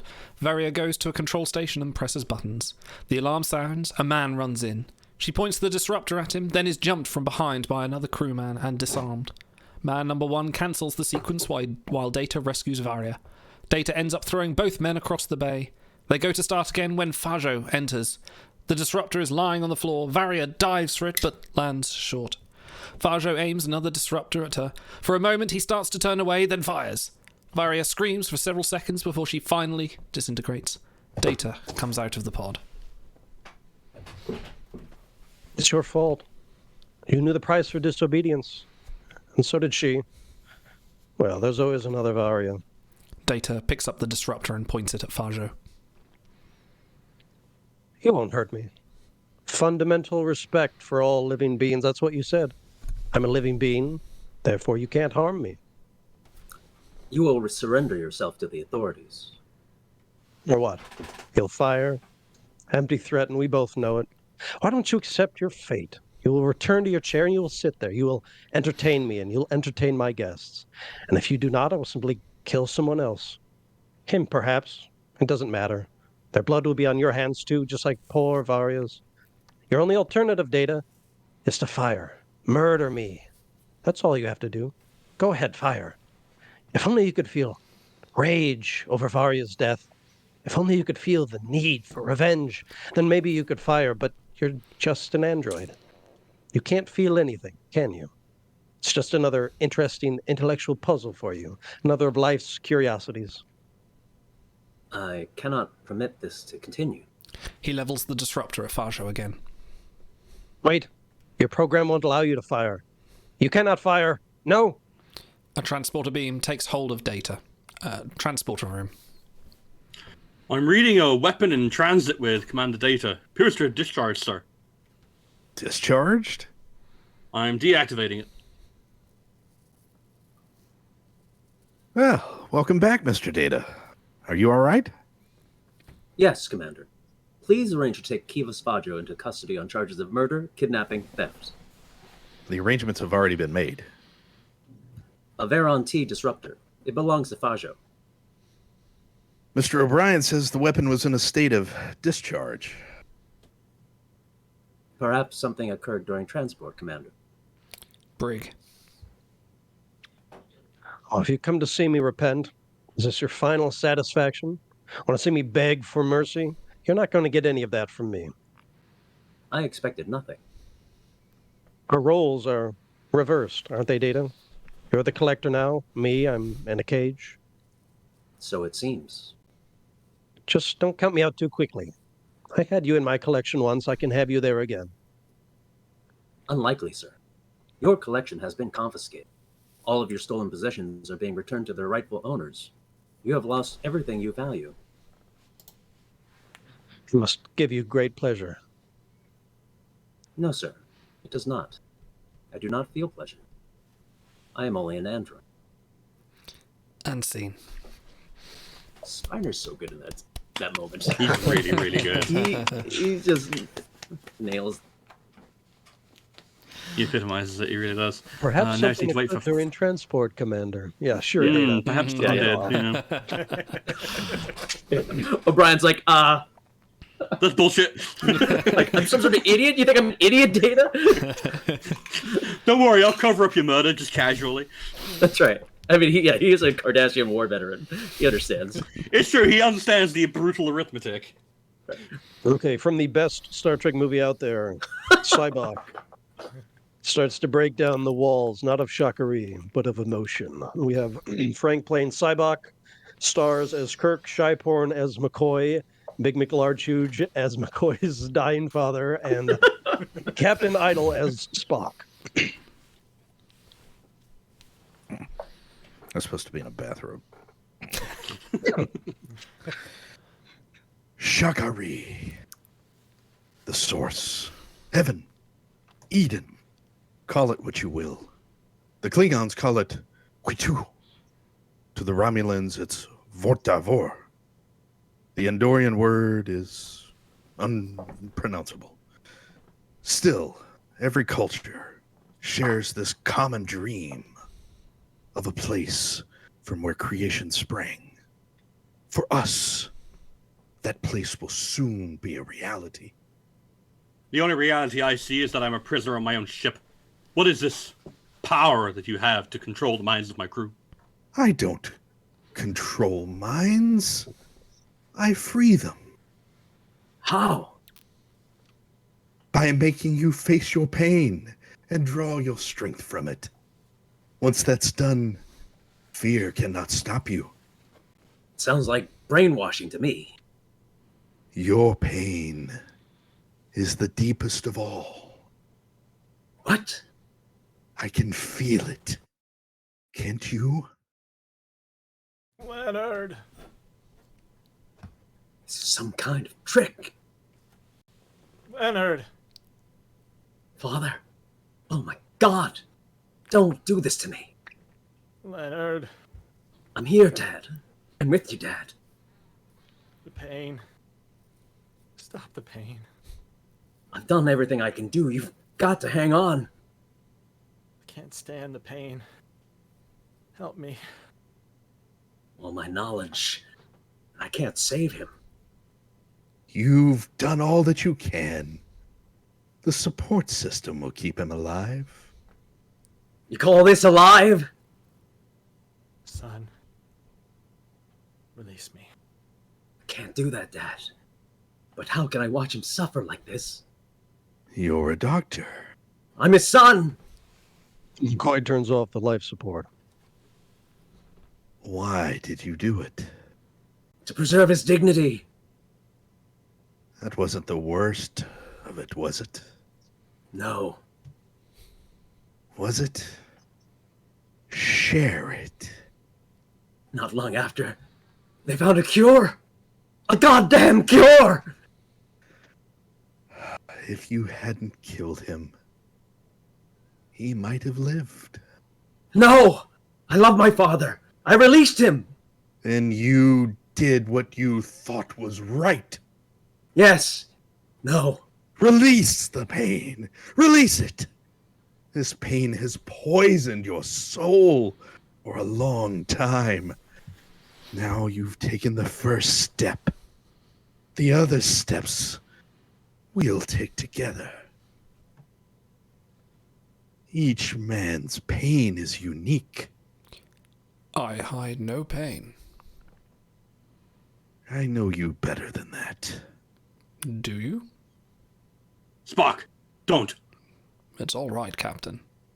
Proceed. Young Amanda screams. What is this? I believe we are witnessing my birth. The Vulcan priestess hands Sarek his son. Do we have a Sarek? We don't have a Sarek. So human. So human.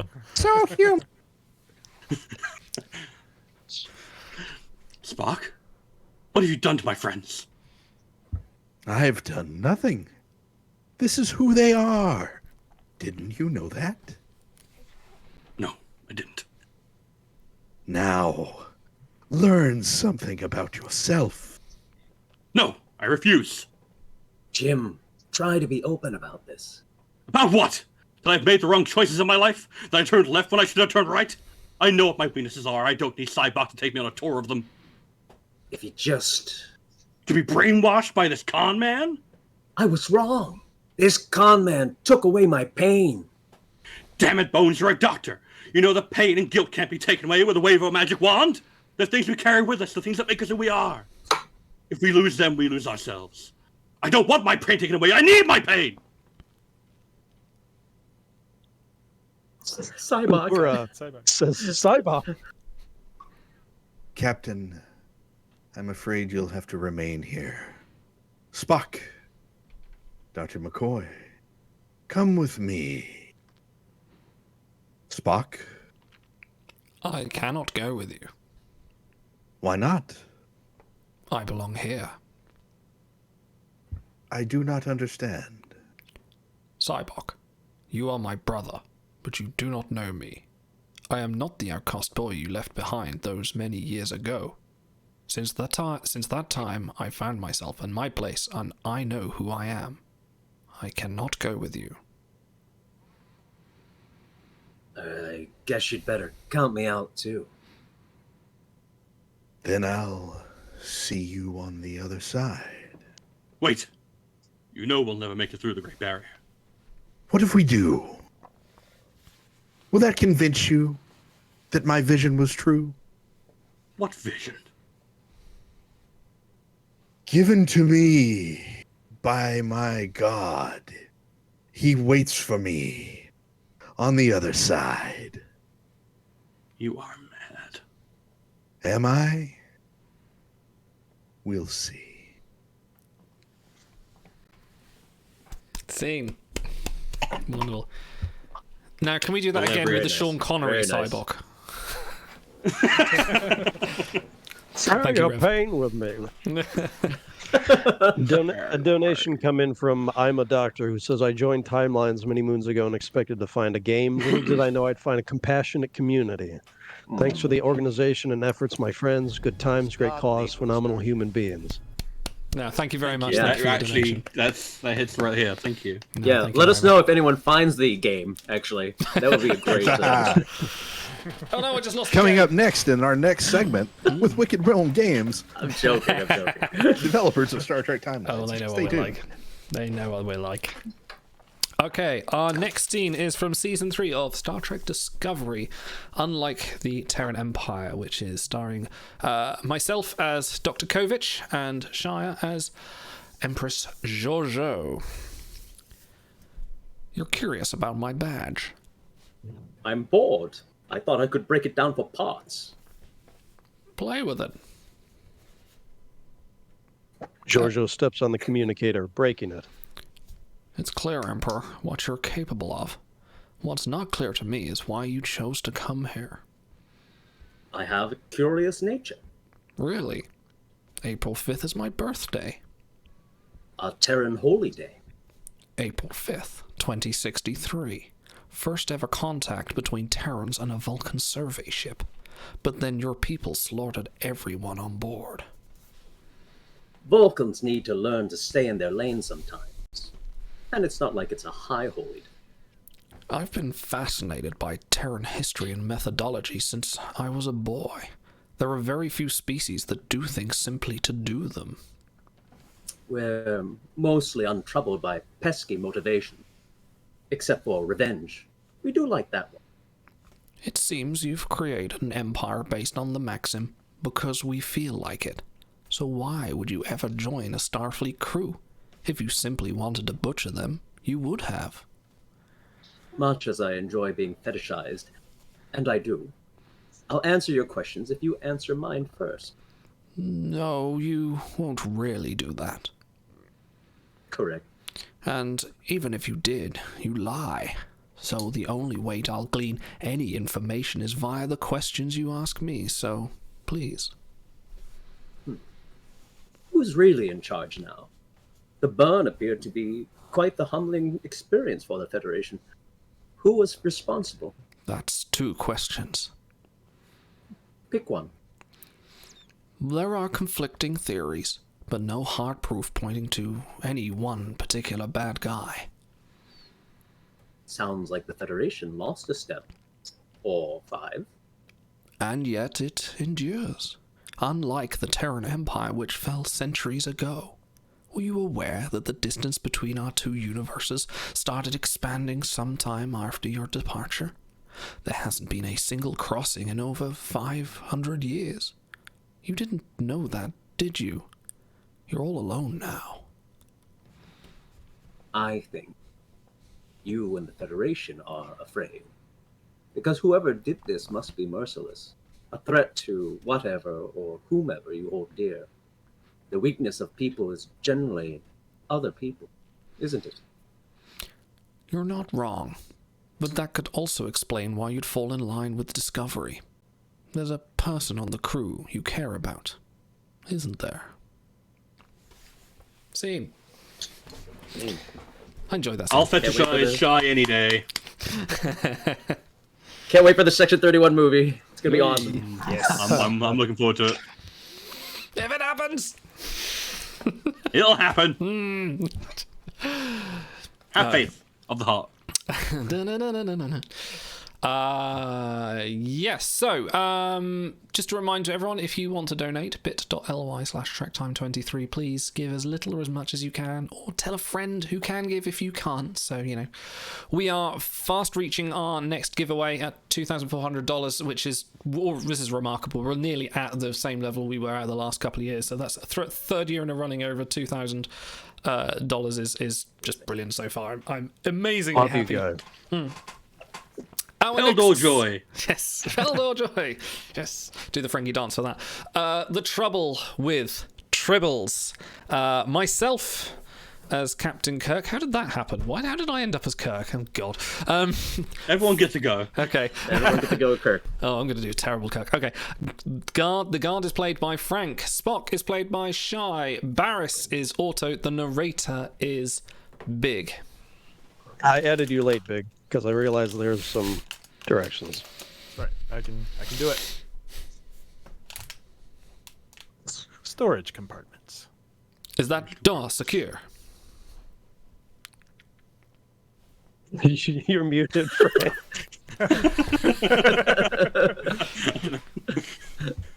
And once more from the top. Is that door secure? Yes, sir. Nothing could get in. Good. Open it. It's not working, sir.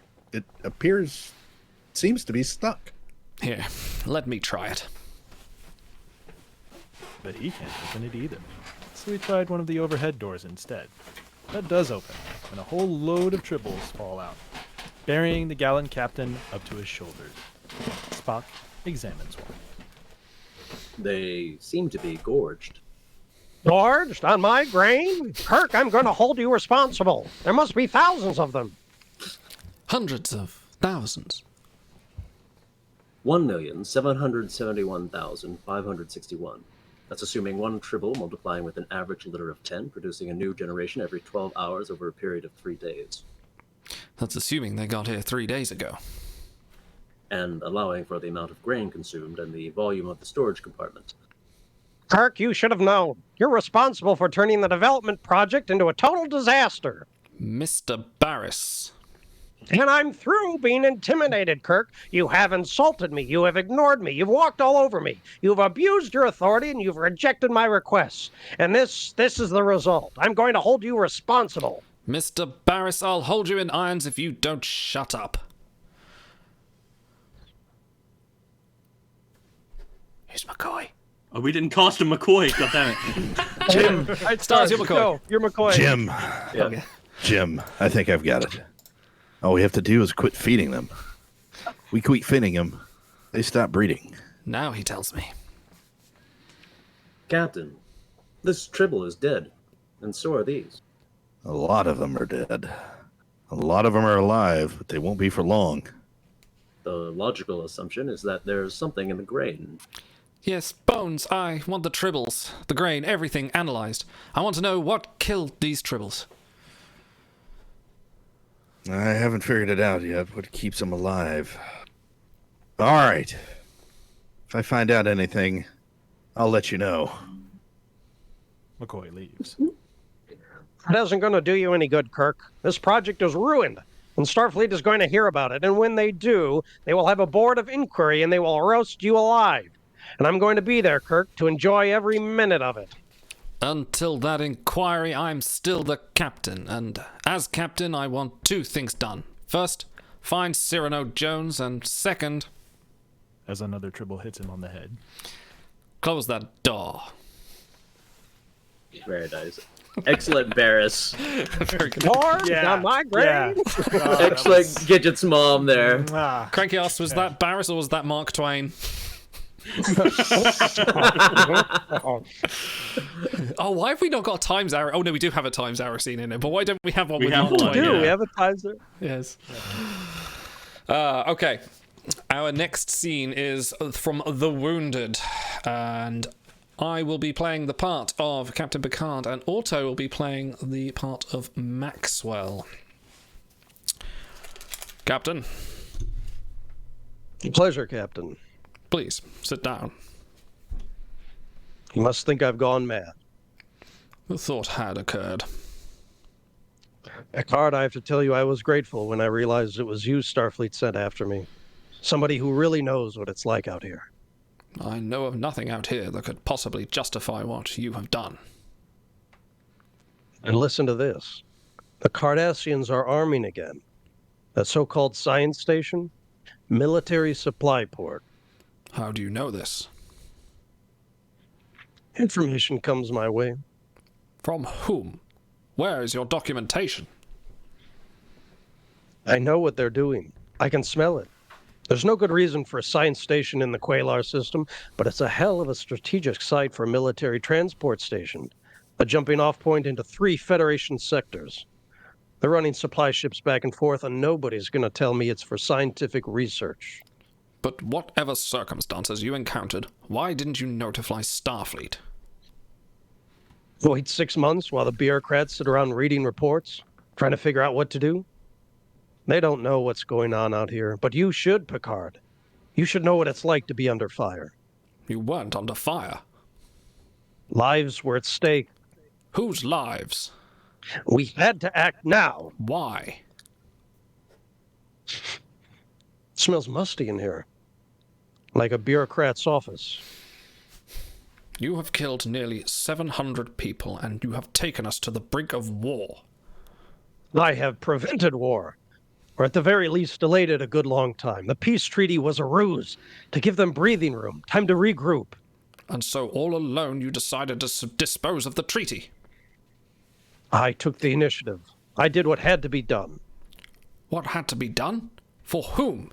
Why does a man with a long and brilliant service abandon the fundamental principles that he has believed in, even fought for all his life? I believe it is because of what they did to your wife and your children.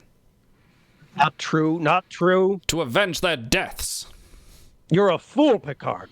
History will look at you and say this man was a fool. And I'll accept the judgment of history. When it becomes clear what the Cardassians have done, I will be vindicated. What the Cardassians have or have not done is irrelevant. Irrelevant? Come with me. Find one of their supply ships and we'll see how irrelevant it is. We're not going after any more Cardassian ships. You're going to return to your bridge and set course for Starbase 211.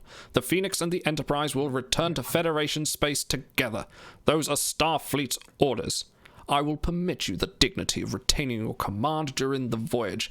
The only alternative is to put you in the brig and to tow your ship back to Starbase in disgrace. I'll return to my ship. You understand your orders? Yes, Captain. Mr. Worf, report to my ready room. My guest is departing. Scene. Path 1. I nearly chose the... on my great card! I nearly chose the one with O'Brien and the Cardassian. I nearly did that one, but... I really like the one with O'Brien and the and Picard in the transporter room about old leather. Yeah. I like that one a lot. Oh. It's not you I hate, Cardassian. I hate what I became because of you. It's great. Okay, since we haven't had enough pros and cons yet today, we'll do the Q's courtroom encounter at Farpoint. Shy Porn, are you ready? He's playing. Yes, I'm ready. Short yes. round. Okay, the bailiff / soldier with the little cowbell that he wiggles. Frank as Data, Automaton as Picard, Stars as Counselor Troy, Idle as Q himself, Frank as Tasha Yar, and Big narrating this. I'll also do the soldier, by the way. I'm also going to do the soldier. Okay. Yeah. Courtroom. The crew find themselves in a room with a noisy audience. One of the future soldiers that Q pretended to be fires his machine gun for silence. An Oriental man takes charge.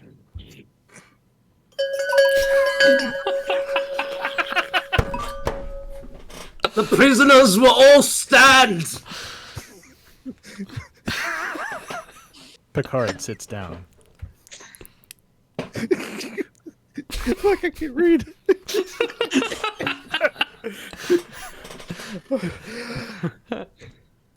Historically intriguing, Captain. Very, very accurate. 21st century, the post-atomic horror. All present, stand and make respectful attention to honored judge. Careful, sir. This is not an illusion or a dream. But these courts happened in the past. Pause. I don't understand either, but this is real. Get to your feet, criminals! From the distance, a spotlight reveals a figure approaching, dressed in red, and sitting on a throne carried on hydraulics for effect. At least we are acquainted with the judge, Captain. Q gestures the crowd to sit. Attention! On your feet! Attention! Tasha disarms him. You are out of order! Another soldier kills him. The prisoners will not be harmed until they are found guilty. Dispose of that. Can we assume you mean this will be a fair trial? Oh, yes. Absolutely equitable. Proceed. Before the gracious court now appear these prisoners to answer for the multiple and grievous savageries of the species. How plead you, criminal? If I may, Captain. Objection, Your Honor. In the year 2036, the new United Nations declared that no Earth citizen could be made to answer for these crimes of his race or forebears.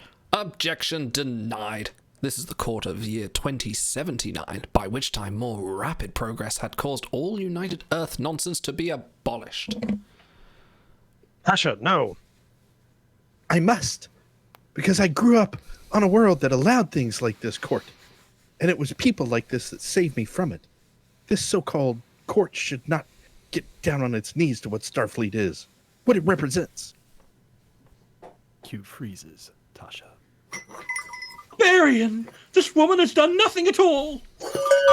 Criminals, keep silence!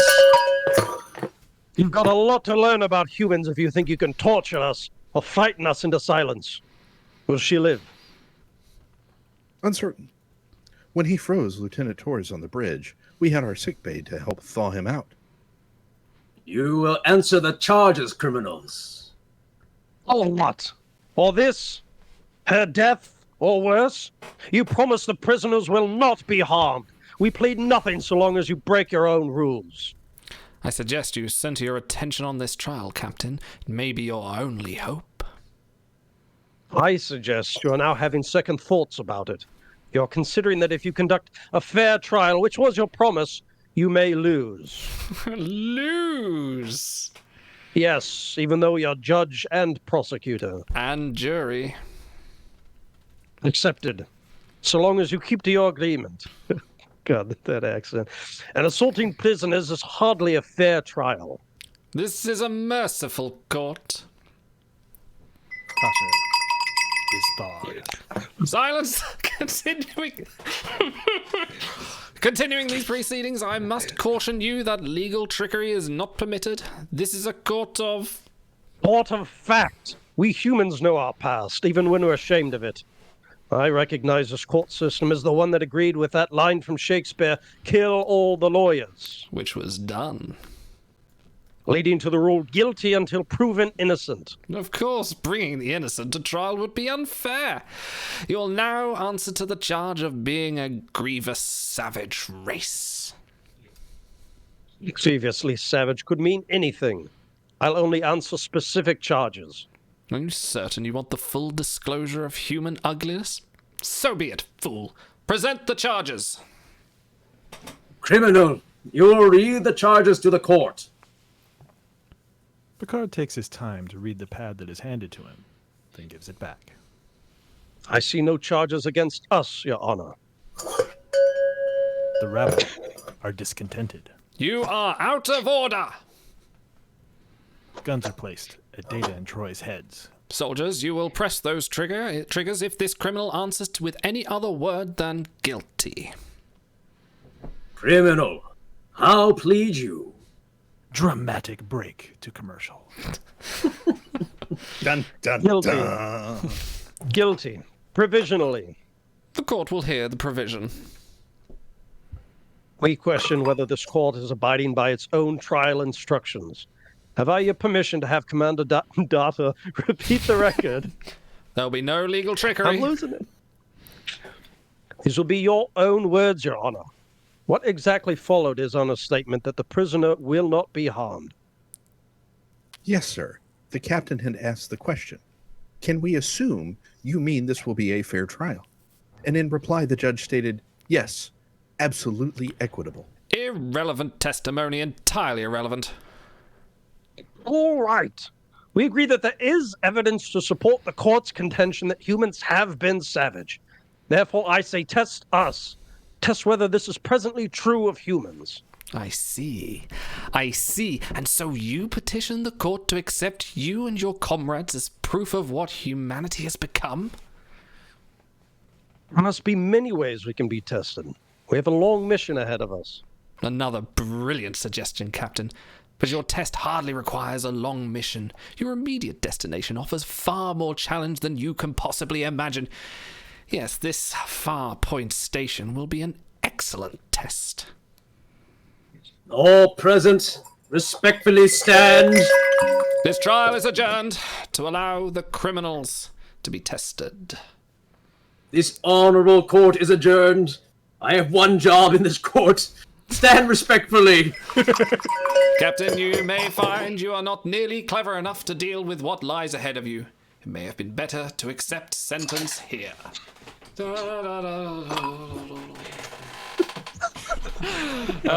Scene. Incredible. I'm always without words about Shy, and then he does something that makes me go, "Oh my god!" He is incomparable. Oh, very good, very good, very, very, very good.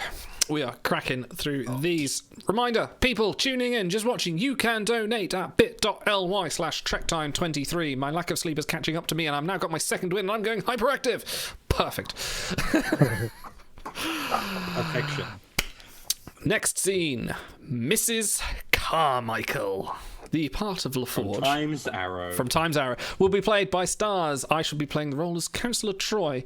Riker will be played by Big McLarge Huge. Data will be played by Frank. Mrs. Carmichael will be played by Automaton 2000.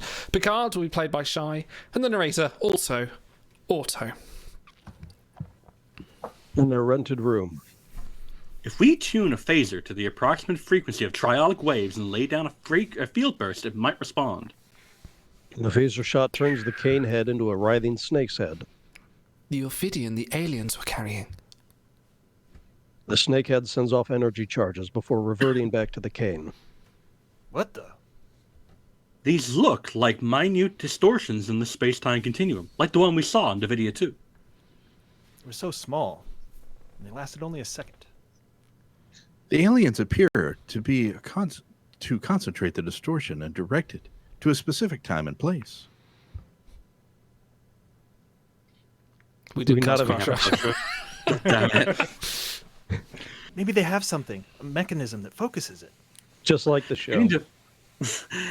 Any device like that would produce significant levels of triolic waves, like the ones in the cavern where Data's head was found. I have located the cavern. Knocking on the door in frantic activity. Pickard, I know you're in there. Open the door. Mrs. Carmichael. How now, spirit? Whither wander you? Over hill, over dale, through bush, through briar. Mrs. Carmichael, thank goodness you're here. We need someone to read a part. You're just in time. Mr. Pickard, I need to be talking to you. My mistress would that he be gone. Ill met by moonlight, proud Titania. Now, Mrs. Carmichael, right there. Ill met by moonlight, proud Titania. What jealous Oberon fetties skip hence? I have forsworn his bed and company. Well, I don't think we need to hear any more. That was truly unique. Really? Ladies and gentlemen, I think we have found our Titania. Don't you agree? Well, I did do a church play when I was a lass. Well, there you are. We start rehearsals tomorrow. Picard kisses her on both cheeks, and she turns into a simpering girl. That's the stage direction. She turns into a simpering girl. It is now. Just read the lines in the script. Yep. Okay, our next scene.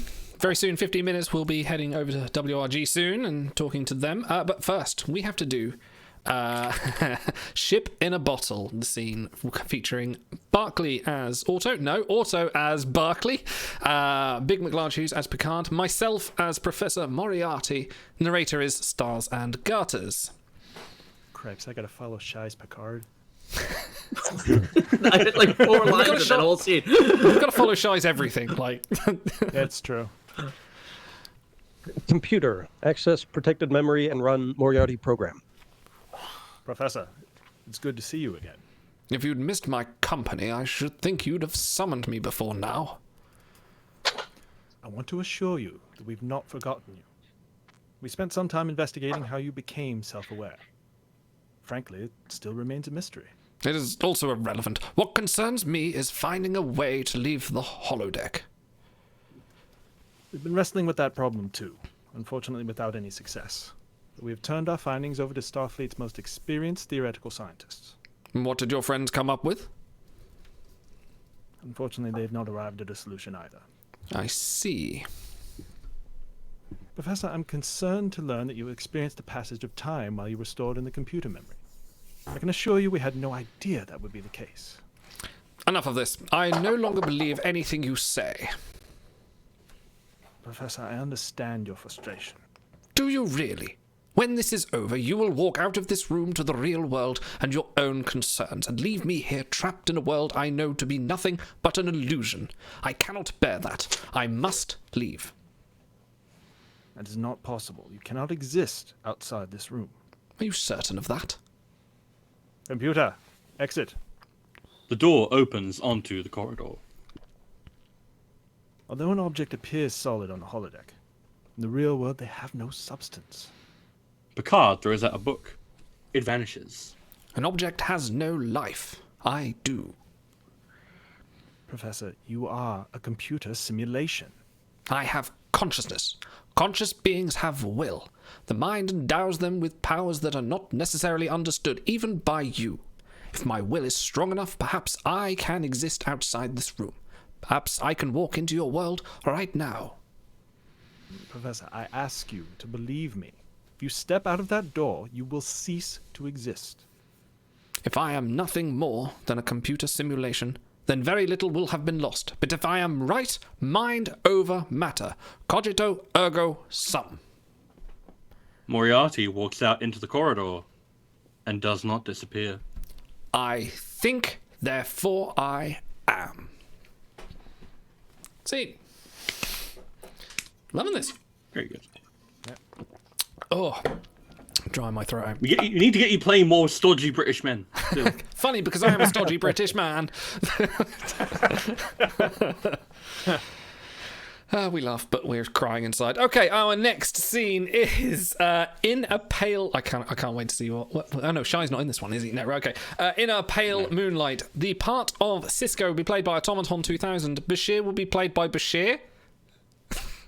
Who's playing Bashir? I think that must have been Shy then. Okay. Do you need me? Do you need me for this scene actually? And we need a Bashir. Yeah. Okay. Yeah. Oh no, you do it. Yeah. Big, you do it. Okay. Big is Bashir. Dax will be played by Frank. Worf will be played by Stars. I shall be playing Garak, and the narrator shall also be Stars. And I'll do the one for Enoch line. Yes. That works. Cisco's quarters. So all I could do was wait and see how masterful Tolar's forgery really was. So I waited. Tried to catch up on my paperwork, but I found it very difficult to focus on criminal activity reports or cargo manifests. So I went back to pacing and staring out the window. I'm not an impatient man. I'm not one to agonize over decisions once they're made. I got that from my father. He always said, worry and doubt are the greatest enemies of a great chef. The souffle will either rise or it won't. There's not a damn thing you can do about it, so you might as well just sit back and wait and see what happens. But this time, the cost of failure was so high, I found it difficult to follow his advice. Corridor. If Renak discovered that the data rod was a forgery, if he realized that we were trying to trick them into a war, it could push the Romulans even further into the enemy camp. They could start to openly help the Dominion. If worse came to worse, they could actually join the war against us. I had the distinct feeling that victory or defeat would be decided in the next few minutes. Wardroom. Cisco enters. Renak dismisses his guards. It's a fake. Cisco's quarters. So, it all blew up in my face. And all the lies and all the compromises, the inner doubts and rationalizations, all for nothing. Renak was furious. I can't say I blamed him. I'd have reacted the same way. After telling me in no uncertain terms that he would expose this vile deception to the entire Alpha Quadrant, he got back in his shuttle and headed home. There didn't seem to be anything more to do. So I went back to work. 2 days later, I got the news. Wardroom. No one for me today.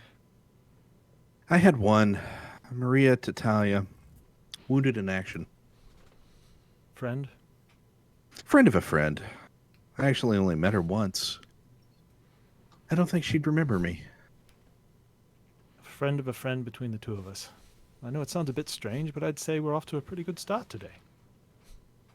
Captain, we have just received word from Starfleet intelligence that a Romulan shuttlecraft carrying a high-ranking senator has just been destroyed. Which senator? A senator of Renak. He was returning to Romulus from a diplomatic mission to Sakura when his shuttle exploded. The Tal Shiar are investigating, but preliminary report points to sabotage. They believe that the Dominion is responsible.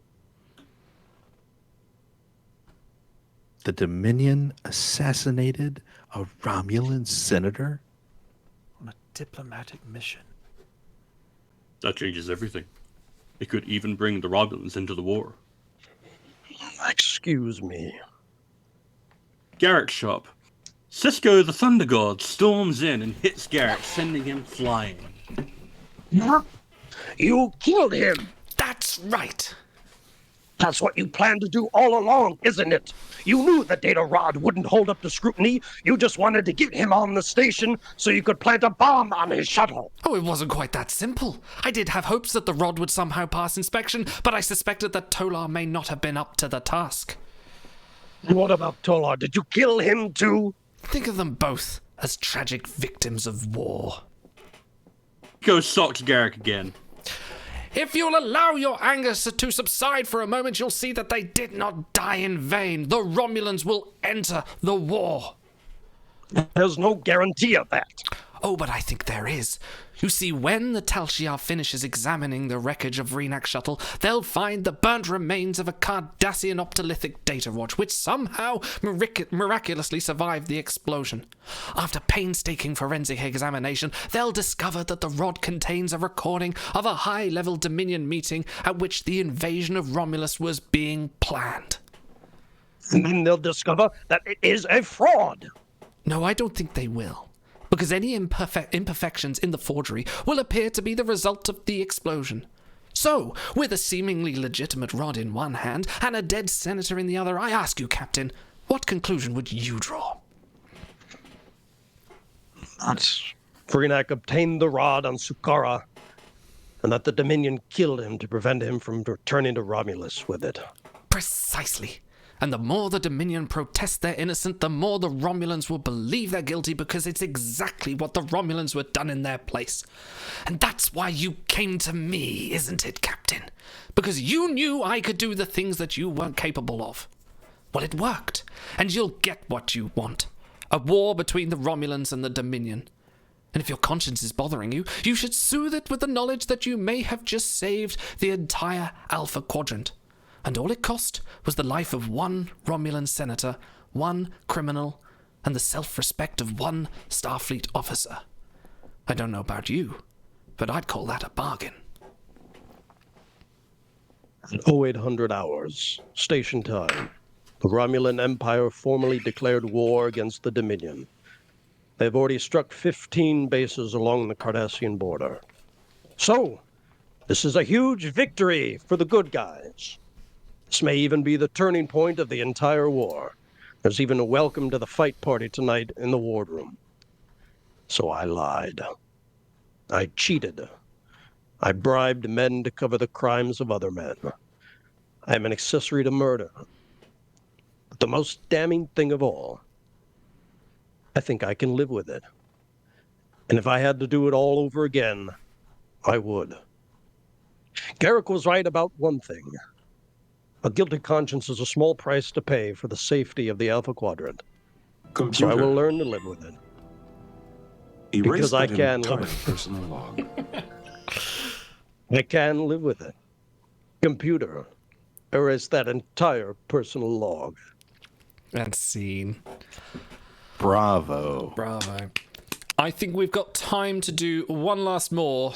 One That's more. real whiskey. Okay. Time to do one more. If you have any vocal cords left. Yes. Any requests from you guys for which you want to do? Not my grave. We haven't done a Voyager scene yet, and there is a Voyager scene right there.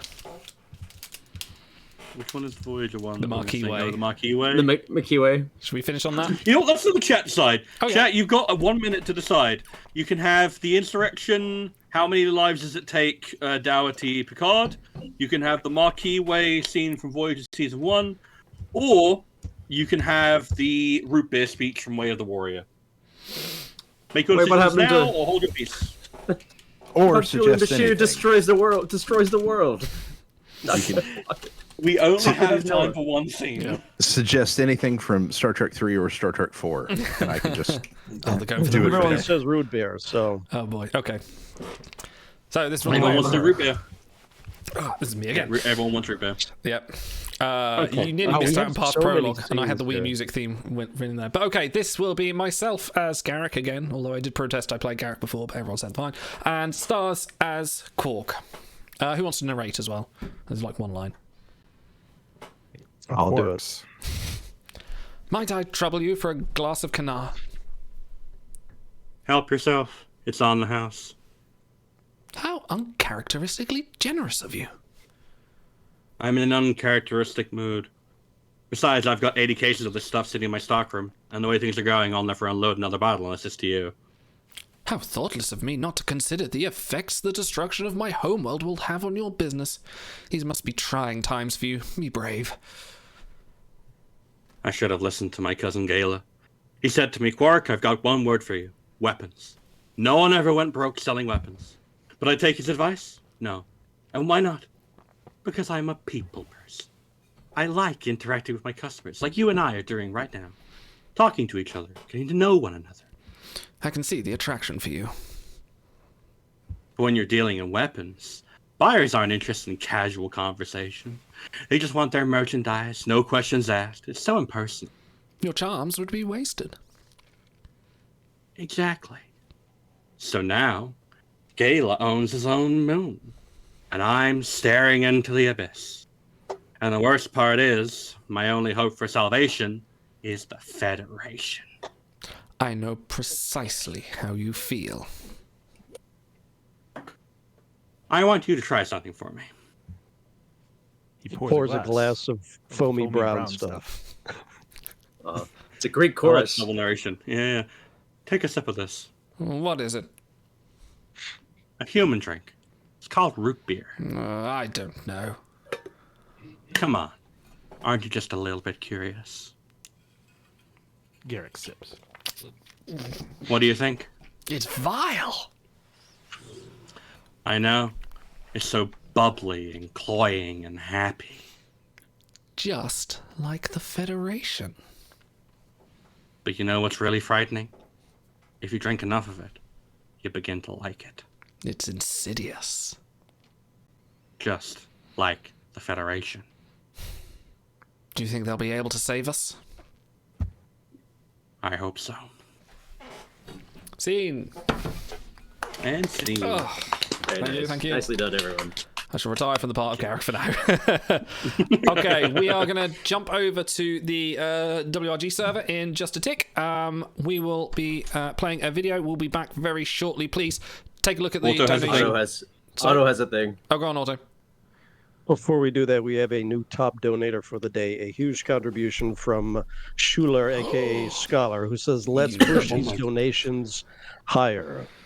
Oh my god. And with that, now we're over 2,500 clubs. Excellent. Thank you, everyone, for your Thank you, generosity. Scholar. Christ, well done, You're guys. Amazing. You're a gentleman and a scholar. We are, yeah, definitely. Right, we are Scholar and a going to, gentleman. we're going to go head over to WRG. We'll be back very soon. Sorry to interrupt, but this is really important. I know you've seen the headlines. Around the world, 100 million people have been uprooted from their homes, their schools, and their lives, fleeing violence, political instability, and the effects of climate change. If you're looking for a way to help, make a gift to the International Rescue Committee. For nearly a century, refugee families have turned to the IRC for the resources and support they need to rebuild their lives. Please donate what you can today. If you were packing for a last-minute trip, what would you take? What if you needed to pack light? In the dark? What if you only had moments to leave, with no idea if you were going for weeks, months, or forever? What if every second counted? What would you take? What would be left behind? Every minute, conflict and disaster forces 20 people to flee their homes, with only seconds to make these impossible choices. یه کالای اشتکار گرفتیم، مقدارش را دیگه کامونیم گرفتیم آوردیم. اینقدر وقت نداشتیم. ایستم آمده سنگر استوای پایان میزد یا بالا تیارم میزد. امکان نداشت. که باز ما چیزی خدا چه رقم میتونستیم که دوسا نبودش. ما حسنا نحصل كم شغلات اللي مستمرة الدنيا صيف الدنيا شتاء شتاء كنترول صيفي وتحته هذا صيفي داخلي. يتخليني أمبر كده نقولي حاسكم تتقارنكو صيلة نايليتي تخنين بس وصعه رأسنا حلفة بقرنا تمن بقرنا جامة ذي بليزيا أو ذي من شيء. We can never replace what was left behind, but your donations can help create a new beginning. Donate now.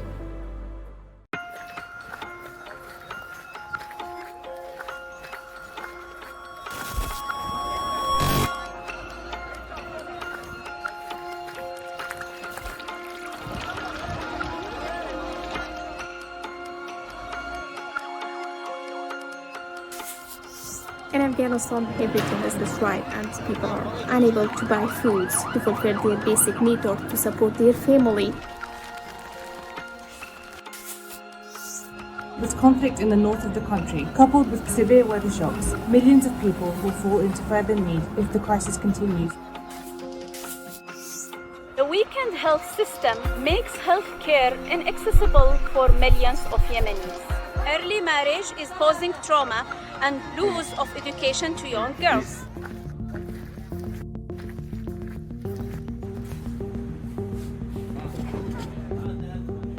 The IRC provides primary health care, Water and sanitation, access system, livelihood assistance, education, nutrition, and protection services.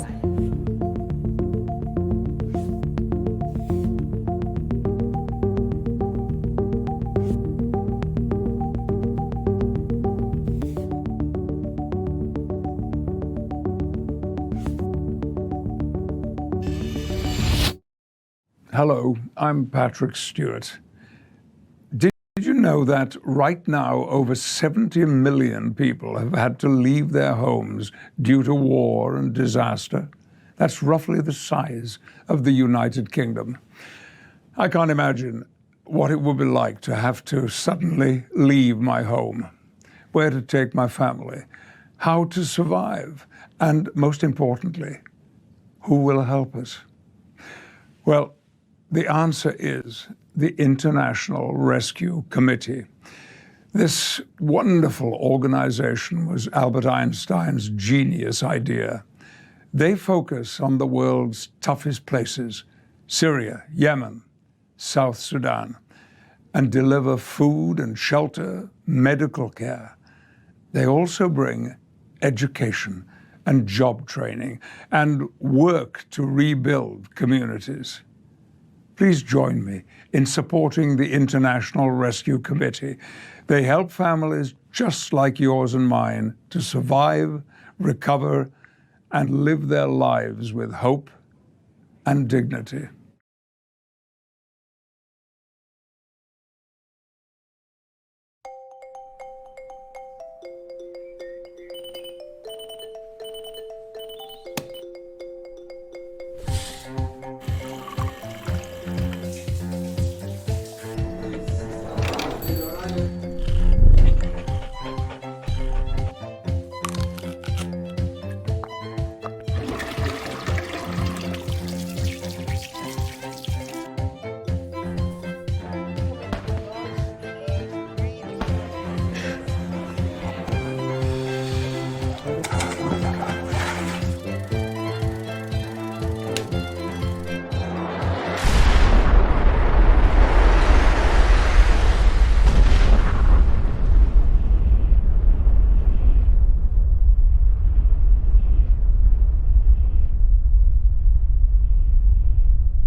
Okay, we are back, and we are joined once again by our very good friend from Wicked Realm Games. Ben is here. Ben, how the devil are you? Thank you for joining us. I'm doing very well. Thanks for having me. It's always a pleasure to chat with you guys, hang out with you guys, and of course for a good cause as well. Absolutely. After every time you come on the show, I'm always like, oh, he's never coming back after what we said, but you keep coming back, so thank you very much. Right, I'm going to leave you in the good hands of Otto and Frank. I am going to go and deal with a few things and lay down a little bit, but take some rest before our next section. But Ben will chat to you soon and leave you in very good hands. He ate a cheeseburger earlier and it did not go well. It was microwaved. It was, yeah. Got to be careful with cheeseburgers, especially the microwavable ones. It's yeah. So before we start, another shout out, obviously to everyone. We're past $2,500 mark, which is mammoth, and we're very proud and happy. Everyone involved. A special shout out to 7-6 Suited and Scholar, who have donated huge amounts. Thank you guys, and thank you everyone. Even these small amounts add up. We're going to read everyone. If you donate, leave a comment. We're happy to read that out on air. So. I'm just going to pretend we're at the next milestone. So that's 14 Shenzons. Thanks. On that note, Ben, we let you know ahead of time the charity that was chosen by our community, the International Rescue Committee. So you've had some time to mull about that. Are there specific experiences related to the services they provide that you'd like to talk to our viewers about? Yeah, so looking into it around like the just experiences with helping with different crises and stuff, and with the first thing in mind obviously is all the stuff that's been going on in Ukraine and whatnot. But luckily for me, I haven't had much experience with something like that. Luckily, but one thing that actually did affect me was the Boston Marathon bombing a few years ago. Since I'm from Boston, and I did look into it as well, and there was a bunch of charities and support from all over the world that helped during that situation for us, and I just remember, just feeling like nothing felt normal for days, for weeks, and I think a rescue organization like this really tries to support everyone that's affected, everyone that was involved, and just try to get them back to feeling somewhat of a normalcy in their life. And I remember all the support from all the different rescue organizations during the Boston Marathon bombing that affected me and a lot of people around me. So this is a great cause. I think you guys chose an amazing charity, and yeah. So in addition to the charity, this has been sort of a celebration of Trek Day for everyone. We've had some guests on, from actors on the show to starship designers, which ended up being a huge segment. We had so many new faces come in and want to hear about that. So I'm going to ask you that standard question that you get every year, because we do have a lot of new viewers. How did you get into Star Trek, and obviously parlay that into what is now your job? Yeah, I just want to say before that is you guys are doing an amazing job with the charity stream. Every year it seems to get bigger. You get more and more people. You guys are part of the Trek universe now, right? You're having all these cool interviews with with all sorts of people. So that's awesome. Hats off to you guys as well. Let me just say that it was like episode 3 or 4 when you contacted us on Discord and you're like, "Hey, I saw your show. Maybe you'd like to have me on someday." And we're all like, "All right, play it cool, play it cool." You know, the cool kid wants to come on our show. And so it was great that WOG reached out because it sort of opened a new layer of communication, and we've had so many regular updates since then. So thank you for that.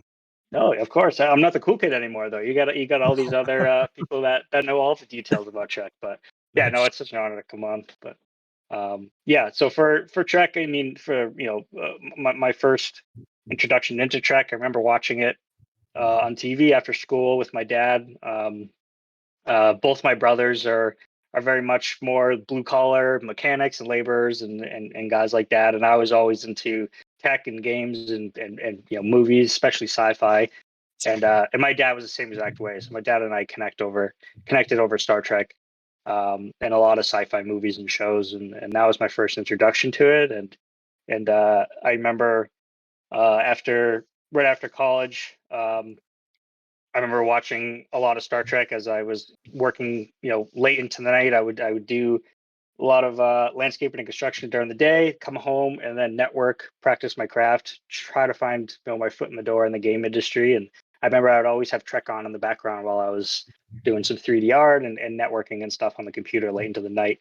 Yeah, Trek's always been a part of my life for sure. And then when I was able to when I got a job at a game company that worked on Star Trek, I was like, oh yeah, this is right up my alley. So it was a perfect fit, and it really was a dream come true. And it has been being able to work on Star Trek timelines for like six years now for me. We're going on 7. Did we just turn 7? I think we just turned 7 Star Trek timelines. So just yeah, it's been an absolute dream to to have our kind of to work on the product and work on the license and also kind of leave our own footprint in it as well. So we've had several guests come on. Julian, who'll be on later, right after you. JV, who was on for the Trexperts quiz earlier. All these guys donate their time and then they donate money on top, it's so awesome of you guys. We've had you, WRG Joe, Fury, Carmen, all on the show before. A lot of you guys very generous with your time and then with your money, which sort of leads me into somewhat uncomfortable segue because you've never shied away from questions from us, from the community. And there were a number of layoffs from WRG, Tilting Point rather, early in the year. And so people are wondering, what does that mean for the game? Are we going to continue business as usual, or are things taking a hit? What do you have to say to folks worried about that? Yeah, I have talked about this a few times on the forums as well and in the discords and stuff, but always willing to reiterate it. Yeah, obviously this is an uncomfortable thing, but definitely want to answer all the questions on it, and then if you guys have any specific questions, after as well. But yeah, Tilton Point had a layoff in January, which seemed like almost every tech company did around that time, which was just crazy. But yeah, we had a layoff, and it affected all of Tilting Point and not just Wicked Realm Games. Wicked Realm Games was greatly affected, but many hardworking individuals, friends, some of which felt as family to myself and maybe you guys as well. We've been working together for so long, and some of them did lose their jobs, unfortunately, and it was very rough. Very rough time for all of us that were working on the product, and I'm not going to lie about that, but there are a bunch of us still here that are working. Again, we'll continue to work on the game for a long time. We already have spun up other members elsewhere. I know we had a new community member, a community manager, and Carmen, who we continue to work with. Get her fully ramped up and up to speed, and from other areas of Tilting Point as well to kind of pick up the torch and continue moving forward. And we've actually had help even before the layoffs, because Wicked Realm Games didn't just have STT at the time. We were working on another unannounced project in development. So I know a lot of folks, especially in Discord, were seeing, oh, they laid off an artist, they laid off a bunch of designers, engineers. Not all of those folks were working directly on Star Trek Timelines. A lot of them did work on Star Trek Timelines in the past, but we did have, Tipping Point has a lot of other projects. We have a ton of games, so there were a lot of resources that were being shuffled around to work on other things at the time. So, not everyone that was laid off from Wicked Realm Games was directly working on Star Trek. We have had a lot of help even prior to that. But a lot of a few folks that are known from the public from working on Star Trek were let go at the time. It's something you touched on it. It's happening in, of course, the tech industry, a lot of industries right now. And I think just about anyone, if they detach themselves from the game and the community for a second, they can think of someone immediately that they know, if not themselves, that were impacted in the last few years just because of things going on in the world with layoffs and everything going on. So I think it's a testament to you and the team that stood the proverbial ground and still holds everything together. And, everything works as good as you could ask it for. You wouldn't know from an outside perspective that there had been this big shift behind the scenes.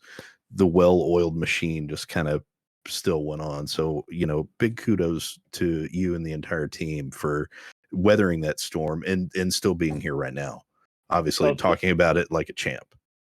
Yeah, no, thank you, Frank. It's that it definitely was a hard time for a lot of us, and there's still we still have a lot of members that are still part of the core team, and that's that we still have complete full faith in our leadership group for Star Trek Timelines moving forward, and that includes, I know you guys already know Joe, Matt Boyle, our senior engineer, and myself as part of that main leadership group, but we still have a whole team behind us, and that were and a bunch of other individuals that are involved in the project, and I feel like it took us a little while to figure out how to keep things moving forward at the time, right? Mm-hmm. It was a huge shift for us, and there was only a few of us left at the time to order and to pick up the pieces, but we definitely rallied, and we didn't miss we were late on scheduling some events, but all the events happened, and we didn't miss any of that, right? So,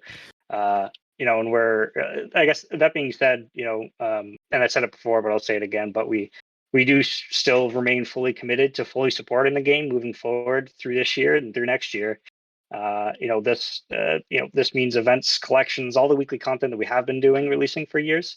That's not going to stop. We have been continuing to release new changes, and we just released the Fleet Boss Battle rewards change and the bridge expansion there. Last week it was just a faction loot shop change and some other improvements there. So there's still a lot of things that we're a lot of resources that we still have that we're working to make adjustments, change things, and fully support the game moving forward, and new features as well. So given, if I can parlay off that, given the evolution, let's call it the evolution of your work group and the approach that you're taking towards things, obviously you just listed some of the in-game world and culture that we've all been around for years, and that it continues to go, and things that are growing, and maybe new things we'll get to later. Something that I'm always interested in is originals, Timelines originals crew that you guys have been able to come up with, some out of the comics, some out of nowhere, some out of cool little mementos like the one for Uhura. We've gotten several just in the last year. I think the celebration Janeway, President Janeway.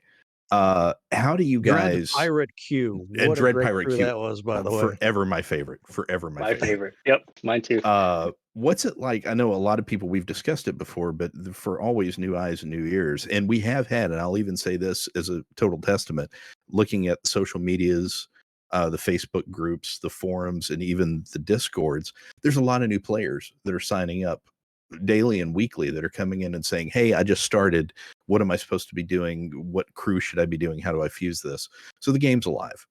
How do you guys look at and decide these original characters? How do you come up with it? And what's kind of the process of making a Timelines original then, and maybe even now in the future?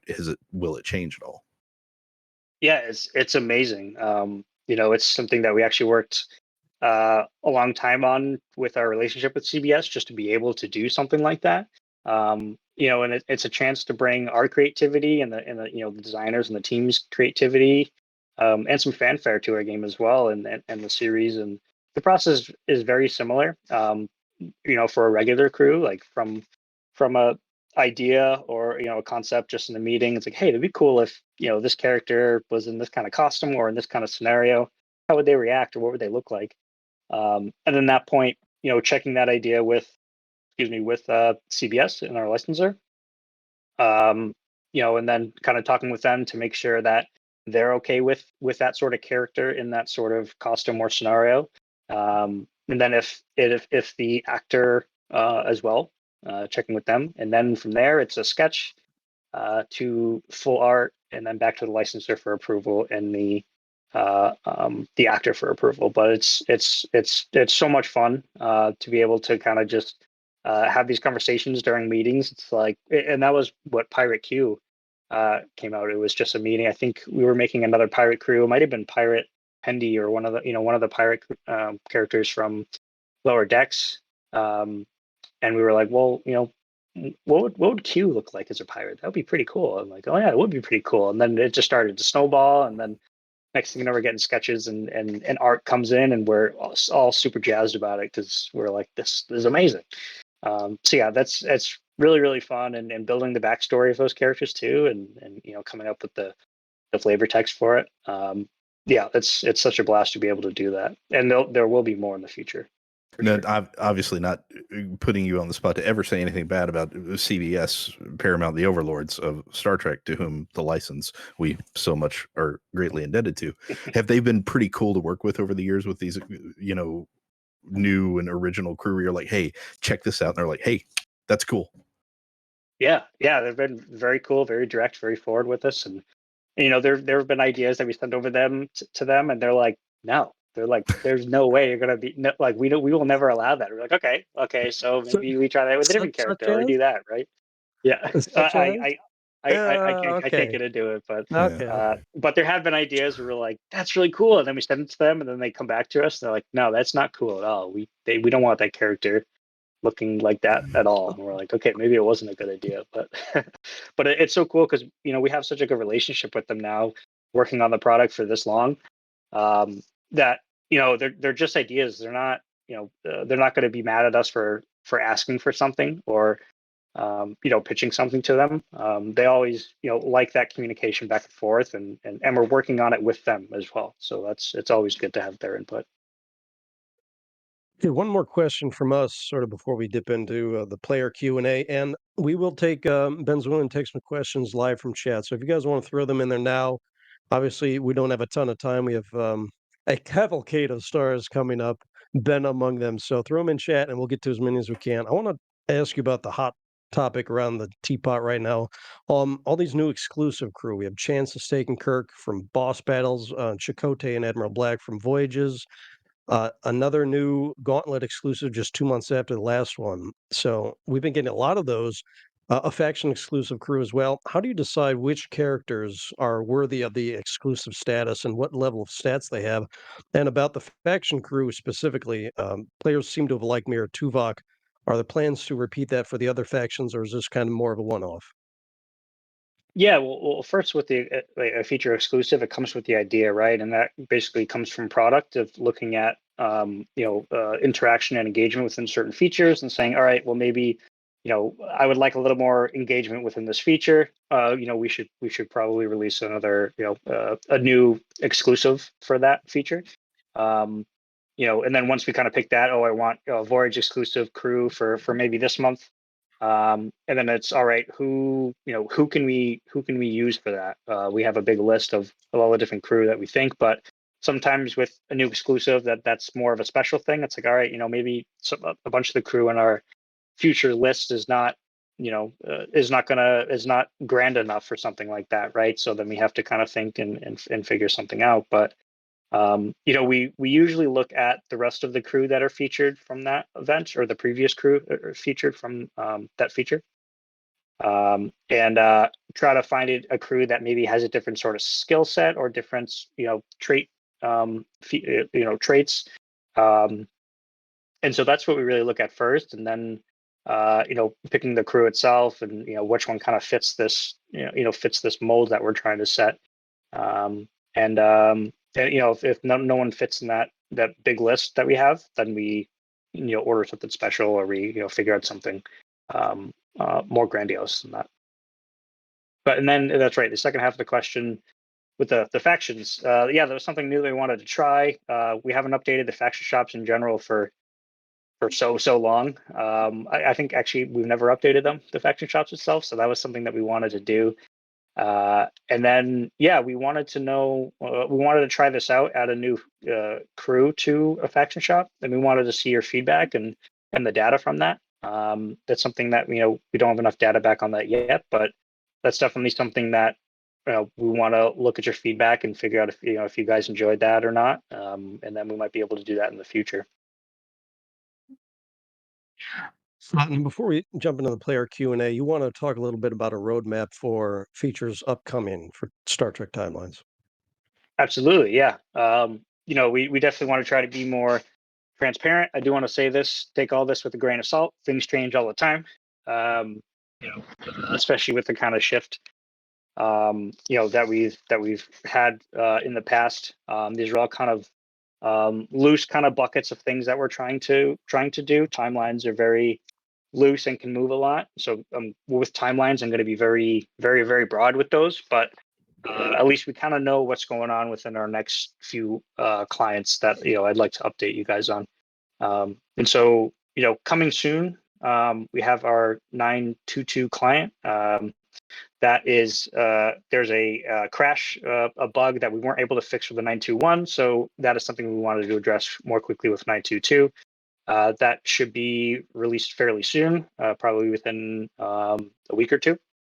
But after that is 930. So the 930 client, another client that we're focusing on quality of life stuff. So a lot of things that are pain points for players. One thing that we have heard of is, man, it takes so long to just to train up a crew, as in just click, hold, wait 30 seconds, and then let go. So we redesigned the trainer usage flow, so that would be way quicker.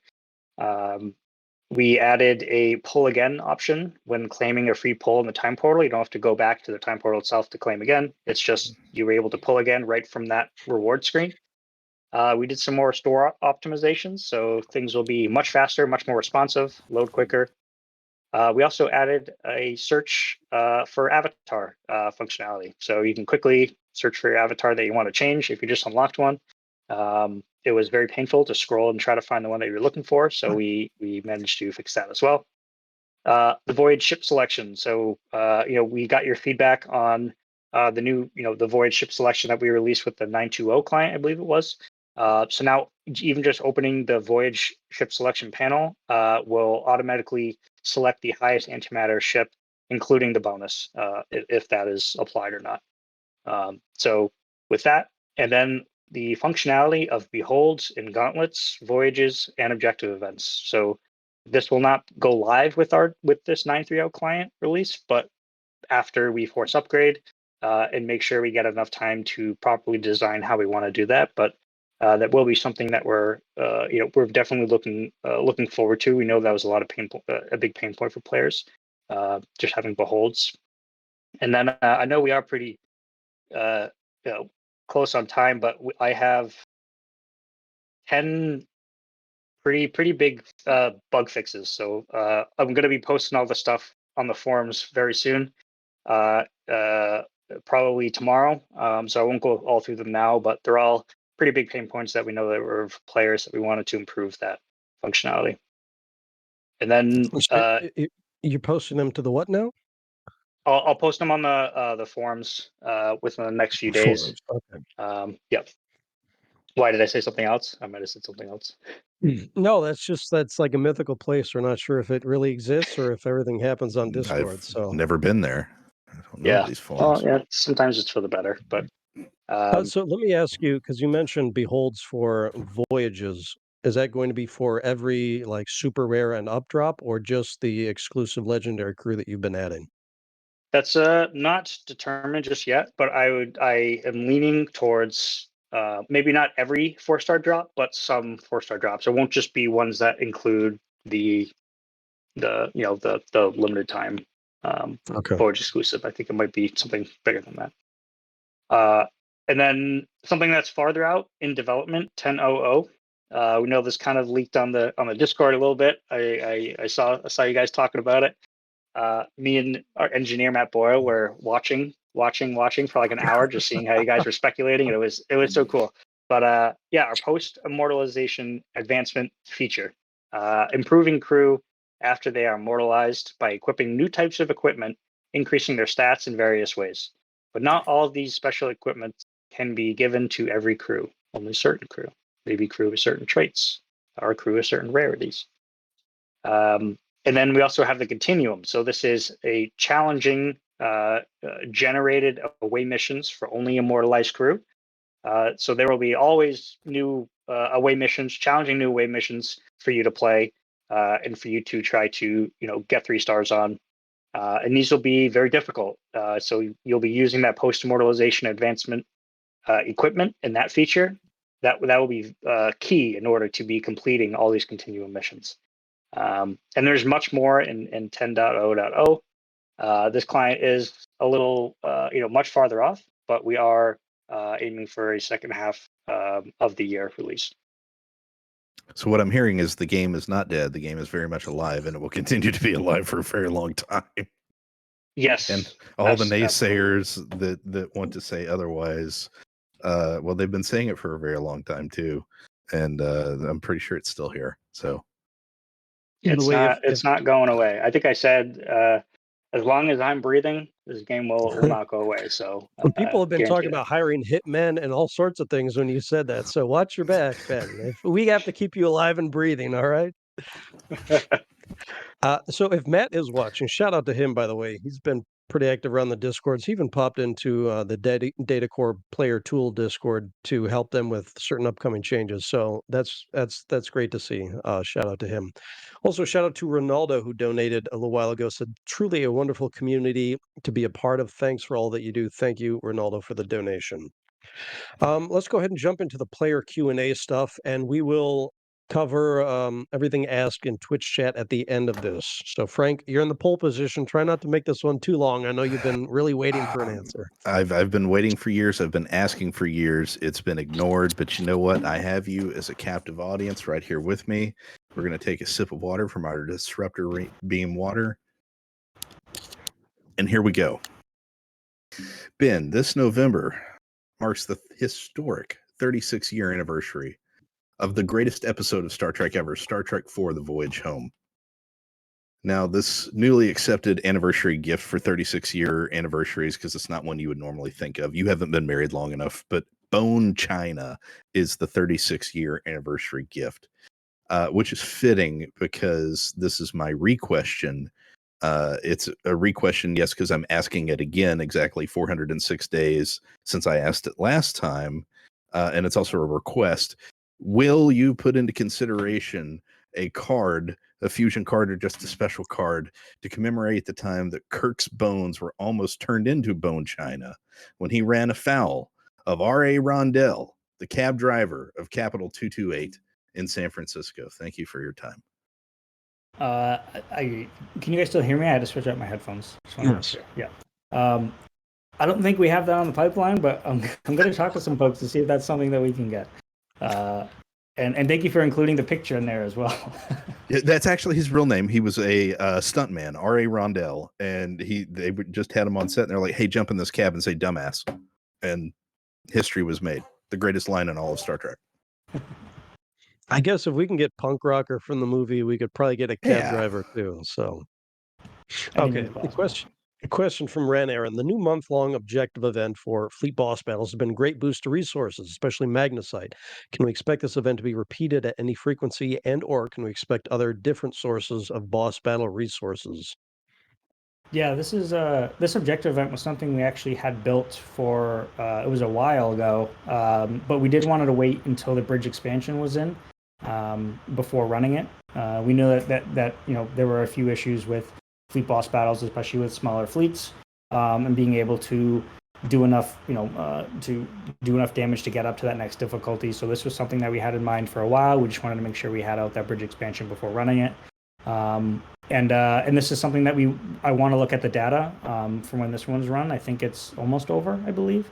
So I'll be looking at the player feedback. Everything has been really positive so far, but I just want to see the data at the end and see if that's something that I'll run again. But that's undetermined for right now.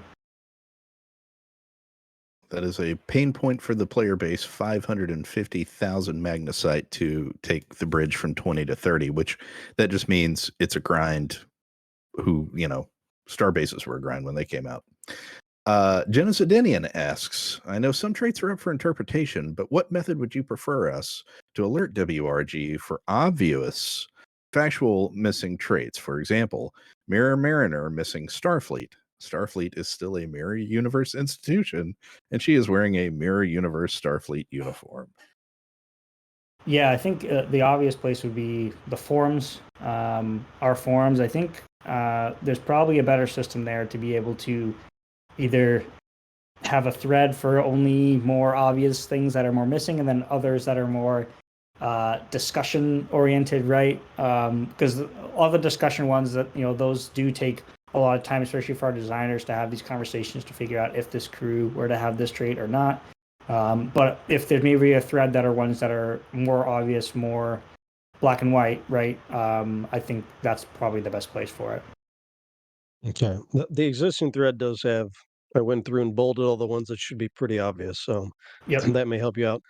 A 5-part question from below average Alex. I bet you guys wish you knew you could submit 5 questions at once. We'll do this kind of lightning round. So I'll read one at a time and however fast you want to go. Why hasn't there been a Bajoran collection yet? Yeah, it's pretty obvious, and it is coming. Can you tell us when-ish? This year, maybe? This year. I can tell you it's this year. Yeah, there you go, Alex. Number 2, will we ever get a movie collection? Always possible, likely, but no date for that. I'll sort of springboard on that one. Now that we have a Discovery collection, how open are you to more show collections? Yeah, definitely open for sure. I think it's it depends on a lot of things is how many characters are going to be part of that collection, what we want that collection reward system to look like. But we are thinking originally we were thinking more collections to being smaller. But now, we've kind of been releasing so many collections. I think it's, we're thinking more broader now, things that are bigger traits like Discovery or maybe some other series ones. Okay, this next one is worded very lovingly, so I'm going to reword it on the fly. The writers' campaign, which is running right now, gives us yet another copy of that Quark variant, which we've had a lot recently. What's up with that? Yeah. We did get a lot of feedback on this, so this is something that we will pay more attention to moving forward. But it is something that we want to look at the performance of this campaign and see if that's something that we want to definitely pay attention to more moving forward. But yes, we did hear your feedback for this one, and something that we'll keep in mind moving forward for sure. Okay, this one is also a question that we got in chat while we were talking. How are you going to handle all the much anticipated crew from Picard season 3? Will they be coming? How many, etc.? Yes, we are very excited. I know Joe has a big plan for that. Joe unfortunately wasn't able to make it today. But I can tell you we have about 4 characters already planned. I believe all 4 for events, and they'll be in within the next few months. And there will be many more characters from that season after that as well. Okay. Presuming there is a mega, I guess he's talking about Picard, will you not use existing crews of the 4-star and make them new as well? So I think so they're saying having 2 new 4-star. 2 new super, yeah, right. Gotcha. I'm trying to think if we've done that before. I think we have. I'll have to look back and see the results of when we did that and see if anything changed. But that is something that I will look into. That is a much greater cost on our end, but that is something that I will look into. Handful of events have done that, not many. Quick one from Agent Graham. After all those hard-hitting questions, how disappointed are you that Chance's Taken Kurt was not given a tier 0 rank on BigBook.app? Yeah, we really wanted to try to break the system here, and I guess we didn't push it far enough. So you're trying. You've ran out of ones. All right, from Captain Mackenzie Calhoun. This is a hoarding question, so buckle up, Ben. I heard a rumor that we'd have an opportunity at some point in the future to convert replicator rations into citations, which we later told him may have been a joke on your part. Can you confirm if something like this is being worked on? And I sort of added on there's WRG exploring using replicator rations, which we get everywhere, including all the new bridge levels. Can we use replicator rations for anything else, like ship schematics, voyage tokens, anything else?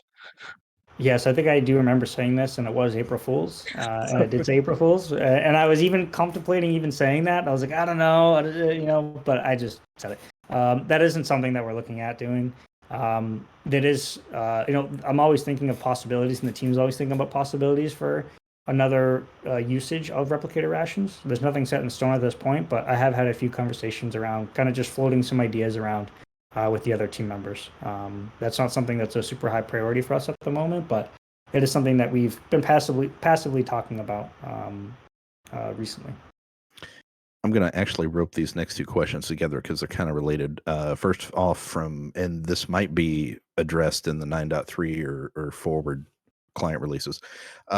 From Cranky, is there any known explanation for the lag we've experienced in the game since 9.2? The whole game has been slower in general, but it's been noticeable during events when there's a lot of people playing at the same time, and you get the hailing Starfleet spinning wheel, and it goes for 10 seconds between skirmish battles. Makes it hard to do events well. Danger Van follows up with that, talking about skirmish lag, wanting to know what takeaways you and the team had after about a year and a half ago or a year ago when we had the decision to extend an event 24 hours, which was a skirmish after some extreme lag. And there was a lot of feedback in the community from that as well. Sure. Yeah.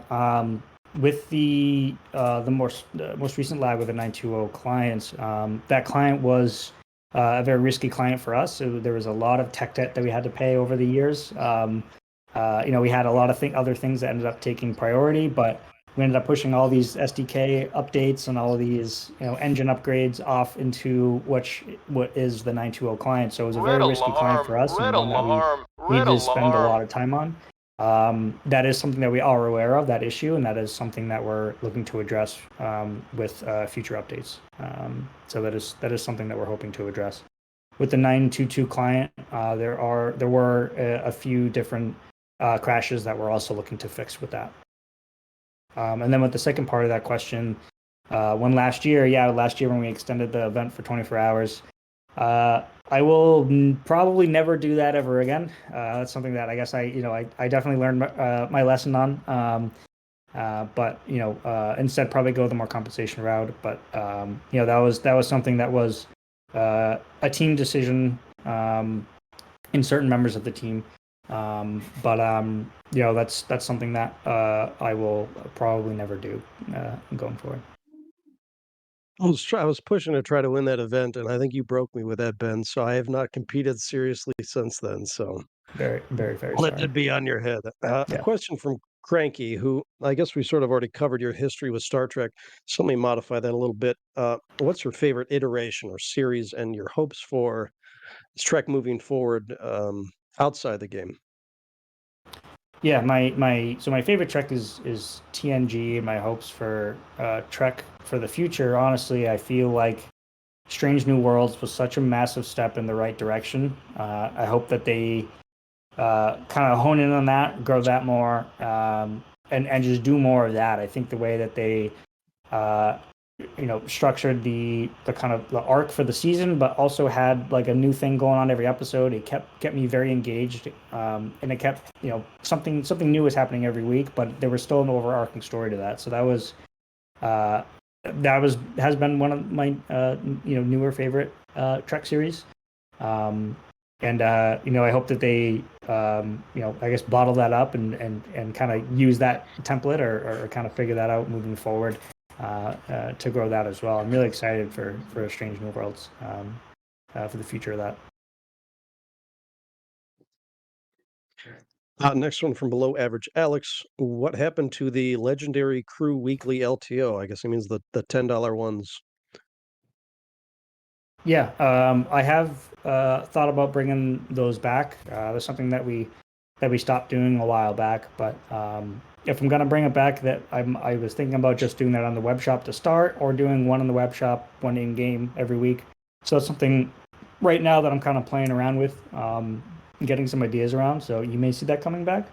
But to be honest, I know this question also goes into like talking about campaigns and crew like that. I think we like the campaign system right now the way it is. So I don't see any much changes going around to the campaign system. Shifting back over to fleet boss battles, which is one of the popular topics, obviously, and a great feature of the game. Not dead, by the way.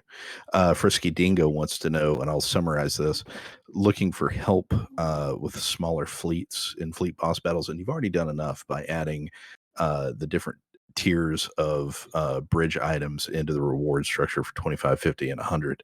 But a lot of them still can't hit the 50%. And they're still kind of gate kept in there, and so they want to know, is there any kind of mechanics about maybe officers being able to extend a battle by 24 hours, or just help with the time in general, because for them 4 hours may mean a lot. Yeah, that's an interesting idea. That's something I'll have to have some few conversations around with some of the engineers and look at some data, to see if that's warranted. We have done a few things. Like one of the things recently was the fleet boss battle objective event. Just getting more resources for everyone there. So that is something that is on our minds and something that we're going to continue to monitor. But yeah, that is an interesting idea. I'll have to think more about that. Okay, this one is me being a little bit cheeky, but I'm going to ask it anyway. How many members of the dev team have had a Voyage exclusive crew drop for them so far? Because the answer for a lot of us is 0. So, yeah, I am one of the extremely lucky ones that I have gotten. Yeah. And immediately I felt terrible because I was like, really? Everyone's gonna be so pissed off at me. But it really just is RNG. But that is something that with one of our future clients with 930, having a Behold in there, I think that will help some of that, right? And then on how we kind of implement that moving forward as well, we may make that easier, but we think the Beholds there will help as well. But that's something that that I am monitoring. I like the sound of that. Navarch has a 3-part question, of which you've already kind of answered 2 of. The first one: can players expect to see fewer Galaxy events and more skirmish events in the near future? Fewer Galaxy and more skirmish? No. Maybe. I think. Stay tuned. I guess. Yeah, I'm not. I guess we're not trying to trend in one direction or the other. I think we're trying to keep it more balanced. And then talking about version 10.0, obviously I don't think you're going to give a release date. And then a high-level roadmap, which you covered. Yeah, I covered that earlier. There is some content though that I did not share earlier that I think would be good for me to share for new stuff coming up.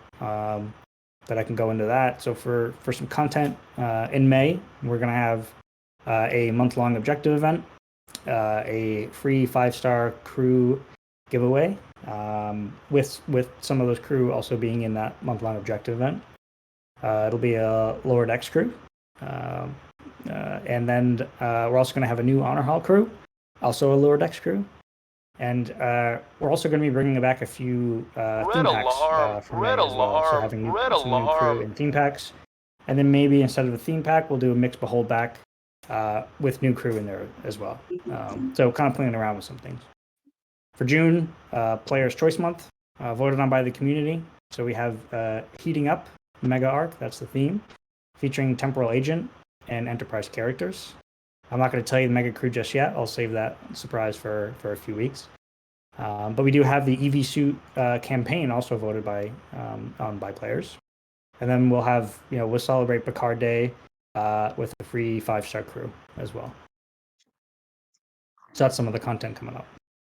Okay, I'm going to shift us into lightning round mode again because we want to get to everyone, including the folks from Twitch chat. A couple of people were asking about knowing the drop rate of legendary crew or what percentage of players own a crew. I know we've asked you that before. Is there any plans for kind of global statistic to track how many people might have a kind of crew? No plan for that. Okay. As the number of crew in the portal get larger with time, are you considering adjusting the drop rates of super rares or legendaries? So there are things that we are thinking about. Nothing set in stone just yet, though. Some of the mixed behold packs that we've been doing more frequently. That's something that's kind of been, one of our main experiments, kind of around this.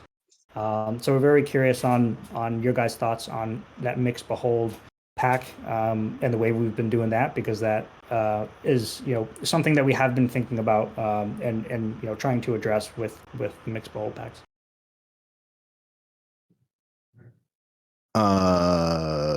Going down the list, Mirror Tuvok that was just released, will he ever be in the portal or retrievable, or is he going to be exclusive to that faction shop indefinitely? I believe that's undetermined right now. I think we've had conversations, but I don't know the outcome of that. So I'll have to follow up with that. Any plans for new event types, either brand new or based on current game systems like Voyages and Gauntlet? I would love a Voyage event type. I've had a few conversations about a Voyage event type. Nothing has been moved from the backlog into development though. What are your top priority bug or quality of life fixes right now? Don't say Voyage, the Voyage stuck Voyage bug. So because we know you're working hard. Yeah, and we did make there's a few instances of that bug, and we have fixed we have fixed one of them. So there's some progress there, but everything that I did previously mention in 930, that there's a lot of quality of life things there. I didn't go through all the bug fixes, but there's 8 to 10 major ones, and some other ones that I may, if we have time, that if the dev team doesn't get mad at me, I might sneak those in or not. But there's a lot of bug fixes coming up. There's a lot of quality of life stuff that we're working on, and just take a look at earlier in the stream when I covered those things. Real quick, what's your favorite drink of choice? My favorite drink, alcoholic drink or non-alcoholic drink? Alcoholic. Alcoholic drink. My favorite beer is Allagash White, brewed up in Maine. Just a great light wheat beer, and it's just absolutely fantastic. Question: does the game artist do any comic book illustrations or other kind of outlets where we can follow their work? Yes, he does have a art station. I can share that because he is fantastic and does a lot of work for more than just our game. A good question, I guess, with the reshaping of the team. Damar from the Discord does ask, if the game were to go down on the weekend, what's a good way to really quickly engage with you or anybody at WRG to say, hey, we got a problem? Yeah, to quickly engage, probably either the forums, probably even a more urgently way is to honestly reach out to me on Discord. Okay. Whenever I see me in in the timeline, in any of the timelines channels, either Trek Talk or the Star Trek Timelines Discord, I do look at them, but I do want to say, please, make Floodgates. sure a lot of other people are having the issue as well, before just reaching out to me and with with an issue that's only on your device or something. So, yeah, we'll see how that goes. But yeah, that's if it's something extremely urgent, that's a good way to get in touch with me quickly. And then obviously on the forums as well, and our player support, who will contact me if they get a certain influx of tickets within a certain period of time. Okay, you touched on this one earlier, but it is the lightning round. Will there be any new faction store exclusives like Tuvok? That is something that I want to look into the data of how this one performed. Nothing we have set in stone yet, but I can see this. I can see doing this for other factions. And I guess I would go. What was the feedback on how quickly we saw a new Gauntlet exclusive, and can we expect that frequency to change going forward? I think the last one was 2 months apart. Yeah, the last one was much quicker. Feedback was very informative. A lot of players felt like they didn't have enough time to do that and to get that crew. So you'll see them more spread out moving forward. We do have one planned for a few months from now. It'll be definitely more than 2, but that is something that we will keep in mind moving forward. 2 more questions for you. We touched on the first one. Any plans to replace trainers or replicator rations in all these reward tables with something else? No plans on doing that at this time, but that is something that we do have on the backlog to have some ideas and to get some just early design ideas around. I have to ask you one kind of devious question here. All those trainers and replicator rations that older players like us don't have a use for, do you include them to help out the newer players or to sort of pad out the rewards so that a certain system isn't too lucrative, or is it kind of a mix of the two? It is a mix of the two. We know, a good portion of our fan base is our players that have been with us for a very long time.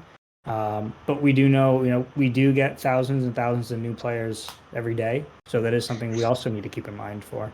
But I think that that you guys have brought up, having a system to be able to take those things and make something useful for them is something that that is on our backlog, and it is something that we would like to do in the future. We just don't have a timetable on that just yet. To thank you so much for joining us and giving your time as you always do, because you're always so gracious with our community. I'm going to give you a free gift from the future in 2 weeks, because people are going to post about it on the forum, so now you get to get in front of it. The board collection that you just enhanced, it stops at 39 people. You're only going to release 39 board crew, and it goes to 40. Oh, does it? Oh, does it? Or does Maybe it? doesn't. Or maybe there's a new one in the pipe. You know all the future crew that we're releasing. No, I know nothing. I know nothing. I want to ask one more question, because it is from someone who donated today, and you all get preferential treatment when you donate to worthy causes like the IRC. Bondi Bonbon asks, what does the game look like in 3 to 5 years' time? Are people still collecting cards, chatting on the lovely universal chat, and looking forward to bug fix updates? Yes, I hope the game is still going at that point. I would absolutely love that. I would love continuing to release weekly content, weekly events, all the stuff that we have been doing, continuing to do that. And then I don't know, we'll have to see if you guys keep on playing it and engaging with the game. We'll have no choice but to continue to build upon what's there and create new features. So we're already the game just turned 7. I would say I would be extremely happy and satisfied if this game does turn 10 years old. That is that's something that I think everyone that has worked on the product would be extremely proud of, because it is extremely rare that mobile games last that long. Even this long, turning 7 is a huge accomplishment. But 10 would be even sweeter, I think. Thank you for joining us, Ben. I think you've run through about 1 billion questions so far, and informative as always. Thank you very much. Yeah, thanks for having me again, guys. And you guys have been awesome. It seems like your stream grows bigger and bigger every year, especially these charity streams. So I will be donating as well. I know a few other members of the team will be donating as well, and supporting the cause. So keep it up, guys, and I really appreciate it. Thank you for having me. Awesome. No, Thank you. It's Thanks, absolute Ben. pleasure. No, thank you very much, Ben. We'll be back very shortly with the podcast roundtable featuring Strange New Pod, Duras Sisters, and It's Got Star Trek podcast. We'll be back very shortly after this small video. Hello, I'm Patrick Stewart. Did you know that right now over 70 million people have had to leave their homes due to war and disaster? That's roughly the size of the United Kingdom. I can't imagine what it would be like to have to suddenly leave my home, where to take my family, how to survive, and most importantly, who will help us? Well, the answer is the International Rescue Committee. This wonderful organization was Albert Einstein's genius idea. They focus on the world's toughest places, Syria, Yemen, South Sudan, and deliver food and shelter, medical care. They also bring education and job training and work to rebuild communities.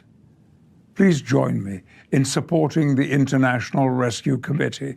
They help families just like yours and mine to survive, recover, and live their lives with hope and dignity.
Sorry to interrupt, but this is really important.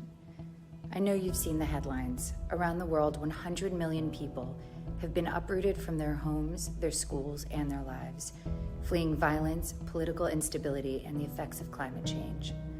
If you're looking for a way to help, make a gift to the International Rescue Committee. For nearly a century, refugee families have turned to the IRC for the resources and support they need to rebuild their lives. Please donate what you can today. If you were packing for a last-minute trip, what would you take? What if you needed to pack light? In the dark? What if you only had moments to leave, with no idea if you were going for weeks, months, or forever? What if every second counted? What would you take?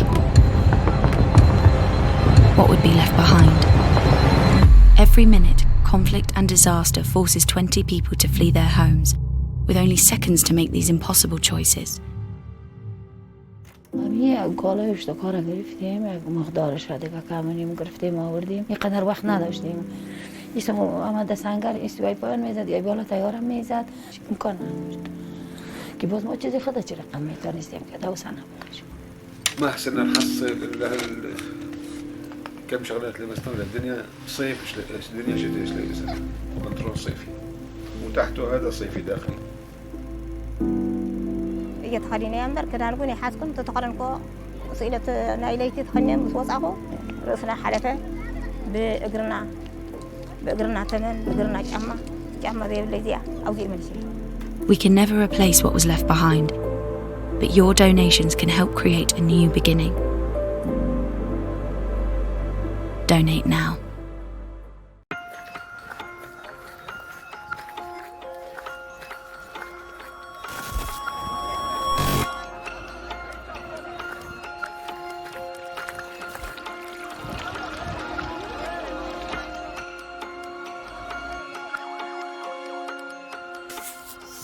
In Afghanistan, everything is destroyed and people are unable to buy foods to fulfill their basic need or to support their family. With conflict in the north of the country, coupled with severe weather shocks, millions of people will fall into further need if the crisis continues. The weakened health system makes healthcare inaccessible for millions of Yemenis. Early marriage is causing trauma and loss of education to young girls.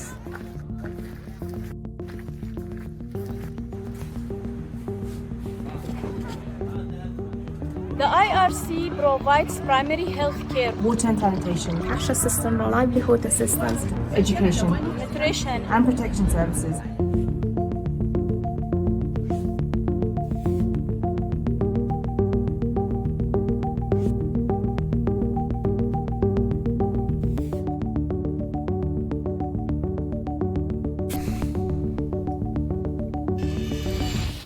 Okay, we are back with our podcast roundtable, and it is my privilege to introduce some of my personal favourite podcasts around. On the right of me is Julian from the Strange New Pod. Below me, well, actually, no, he's just suddenly darted down that way. Below me is Rihanna.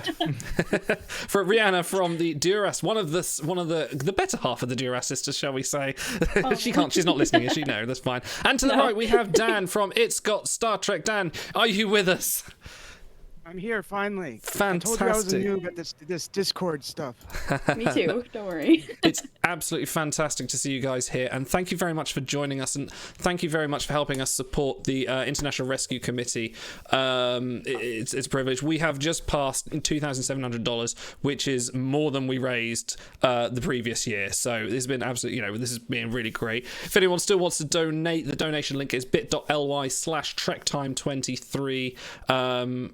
If you can only donate $1 or $3, every little counts, whatever you can do. And if you can't donate, please go and tell someone you think might be able to, or spread the word. This donation link will be up for another couple of weeks at least. So even if you know they can't make it live tonight, there's still plenty of time to donate. But without further ado, ladies and gentlemen, thank you for joining us. So my first question, going around the room, what happened in your life that made you sit at your usual dining table, couch, or seated area, look up from your newspaper and think, I should start a Star Trek podcast? Let's start with you, Julian.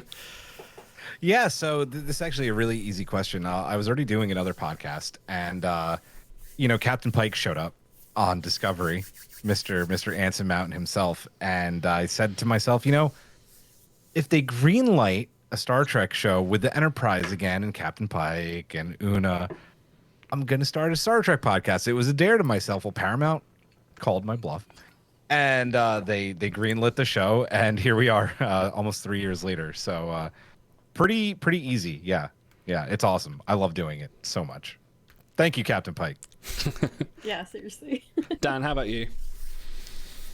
Well, I guess the first time I discovered an interest in sort of this audio medium, I come from a family of people who play musical instruments, and so that's always been a part of my life. And I actually think I met Patrick in Little League Baseball, of all things. I think it was 5th grade, 6th grade or something. And so we kind of knew each other on and off since then. One thing we learned pretty early about each other was we both like Star Trek. We both ran a BBS in like high school. For anyone who remembers, that was the internet before the internet was consumer product. It was like you dial-up modem, that kind of deal, messages and files and stuff. And then in 05, 04, I got an internship at a local radio station. And so I was an intern for there. And then I discovered that like I really kind of dug this stuff. And then one day Patrick was just like, because me and Patrick were always trying to figure out what to do, you know, that's fun and new and interesting. Patrick was like, well, how about a podcast about Star Trek? And I was just like, okay, that sounds great. So it just kind of worked out. And then Jesse, I've known since high school. Me and Patrick have known since high school, and he's always been hanging around too. I've been in bands with him, so it all just kind of worked together. Amazing. Rihanna? So my sister and I, we've been Star Trek fans since like as long as we can remember. Our dad sort of raised us on Star Trek, and our mom showed us all the movies before 2009 came out, and then we obsessively watched through like all of the old Trek shows throughout like pretty much by the time my sister was in middle school, but to the time that she was like graduating and going to high school or going to college and like all of that stuff. So we had spent so much of our childhood watching Star Trek that we were actually in Portland just driving around. We had a wedding there, and my sister is an opera singer, and so I love that same kind of thing. We have a very musical family, and so we're kind of used to this like audio medium. We're used to just like talking to each other for hours about Star Trek. So we literally were like, why don't we just record this? Like we literally just have so much good juicy content that we could talk about, and we kind of just took off from there. And it was during the pandemic, so it was kind of the perfect time. Like we had kind of discussed it, but both of us were in school in about like 2019. We were like, it's not the right time. Like we just do not have the time. And then the pandemic hit, and we were like, oh, look at that, we have the time now. So we figured it'd be perfect. We're a sister duo already, and we thought, who are the most famous sisters? The Duras sisters. Let's be them, you know. And it sort of took off after there. So yeah, it's really just like we wanted to talk about Star Trek, and we decided to record it. So it worked out. It's funny because we also started during the pandemic. So our origin story is we love Star Trek. Let's start talking about it. Let's fill our weeks of free time putting effort into it. And then when the pandemic dropped off, we're like, oh, we don't really have time for this. What should we do? And Captain Idle's response was, let's start like 5 new different series to talk about different Star Trek stuff. I'm sure we can handle it, guys. It's no problem. So, you know, we've been trying to keep afloat ever since then. We were a pandemic pod too. I think, yeah. I think we started around the same time, Rihanna, didn't we? Yeah, like very close, really close. September, yeah, for us. Yeah, just so. Wild. The pandemic brought a lot of good to the That's the world. same for us too. I didn't even think about that. Just kind of go figure. Yeah, I quit wonder their job why. and grew their hair long and All this free time, you know, Star Trek podcasts up, birth rates up. I wonder why. Hey, there you are. Yeah, exactly. Julian, you recently hosted your Captain Picard week on your channel, an absolutely fantastic week of guests coming in, and you're very gracious to invite us on it, and we had a wonderfully scintillating conversation about Wesley Crusher and Picard's relationship, which was quite fun. What made you come up with the idea of a themed week, and will we be seeing a Captain Jellicoe week next year? No Captain Jellicoe week. We don't need a Jellicoe show. Sorry. Well, and I do want to say your conversation was fantastic. I think it's funny that you know you guys had that conversation, and now there's like a whole nother layer to that after Picard season. Yes, 3. that's true actually. So, you know, I grew up on TNG. You know, like I'm an '80s baby, and I loved Captain Picard, and I always wanted to do a podcast festival. And as we've been talking about, right, like all these awesome pandemic pods started. And some of the pods that have been on Captain Picard Peak aren't pandemic pods, but we just kind of like started this family. Pods. Yeah, pandemic pods, right? We just kind of started this family of podcasts, and I thought it'd be really cool to give, you know, each of them a voice and do like, you know, this Captain Picard Week festival. And year 1 that we did it before Picard season 2 was super successful. And I didn't know if I was going to do another one. And I think it was actually you guys, Rihanna. Rihanna and Ashlyn were like, so. You're a little pushy, to be honest. Yeah, a little pushy. You're like, you doing Picard Week too? And like, please, we'll be a part of it. Yeah. And you know what? I was like, screw it. Like, we're doing it. We're doing it again. And I think like we doubled, tripled, maybe quadrupled our numbers from last year with it. It was just so successful. I think even better conversations than last time. And it was so much fun. And of course, Captain Picard Week, it comes right off the tongue, right? Like Captain Picard Day.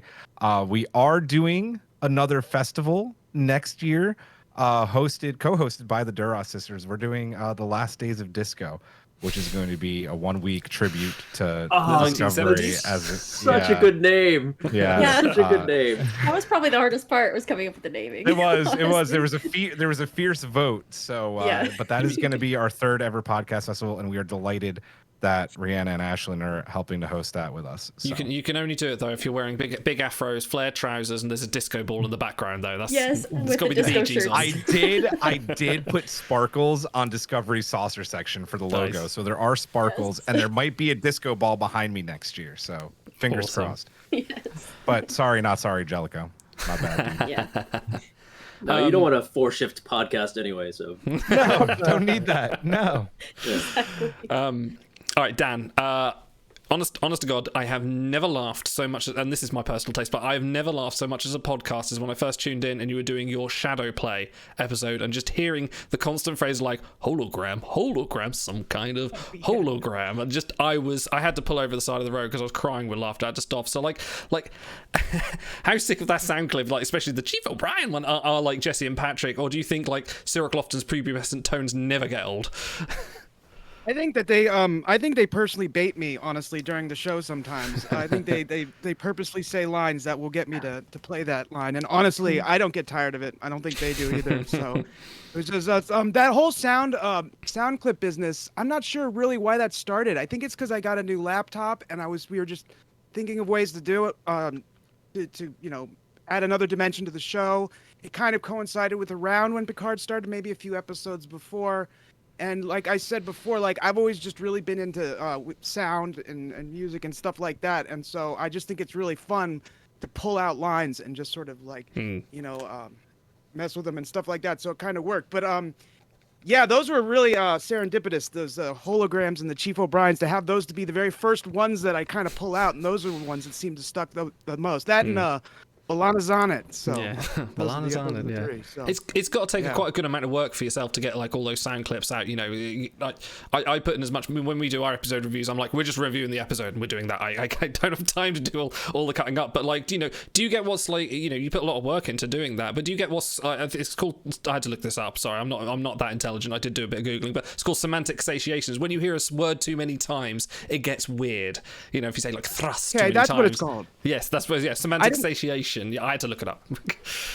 Yeah, so I didn't know what that was called, and I was actually referencing that in one of our episodes because the first time I remember experiencing that, it was in college when one of our math professor kept using the word toboggan as a word problem, and after a while I just started going crazy. All I heard was toboggan. I didn't know what it meant anymore. I didn't know what anything was anymore. And it still haunts me.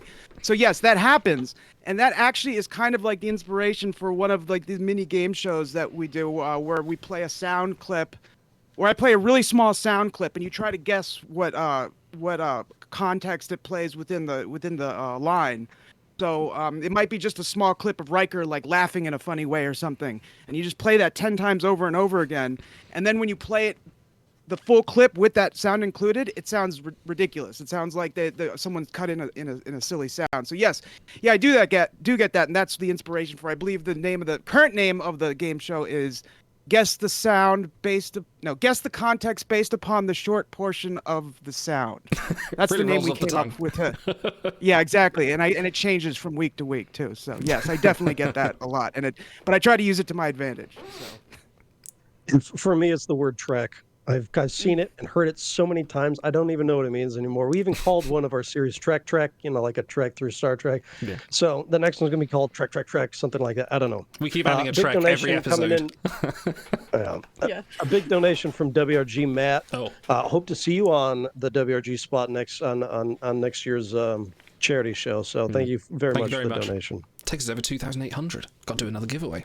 Otto, do you want to take? You're on the document, I assume. Do you want to take the next question? No, but I will ask my own question because I'm just like that. Like I said, we've started a lot of different series, and we're always messaging each other. What if we did a new series on this? And it's like Netflix binging. You pick up 8 different shows, and you don't necessarily finish all of them. And with Star Trek, it's got such a massive catalog, so many things to talk about. I was listening to Duras Sisters Pod and their section on family recently. So, how do you guys decide what new stuff do you want to talk about? Do you want to talk about certain topics in specific? And there's got to be stuff on the back burner. We all have stuff on the back burner that we're never going to get to that we really want to talk about. Yes, So, Rihanna, yeah. how about you start us off with that?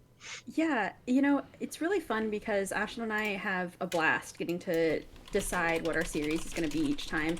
And this sort of started out as us not wanting to just do a review show of Star Trek. We didn't really necessarily want to go in order of every episode, and we wanted to sort of take Trek through all of these different angles. And so that's why we started the pod sort of based on a series theme. So we started with pilot episodes to like start everyone off. You know, we're starting the podcast, therefore we're going to give you the pilot review of every single Star Trek pilot. And it's been really fun because actually right now my sister and I are on a catch-up series, and because we have so many new shows coming out all the time Red alarm, that we probably red alarm, red alarm. Thank you, Giraffe, for following.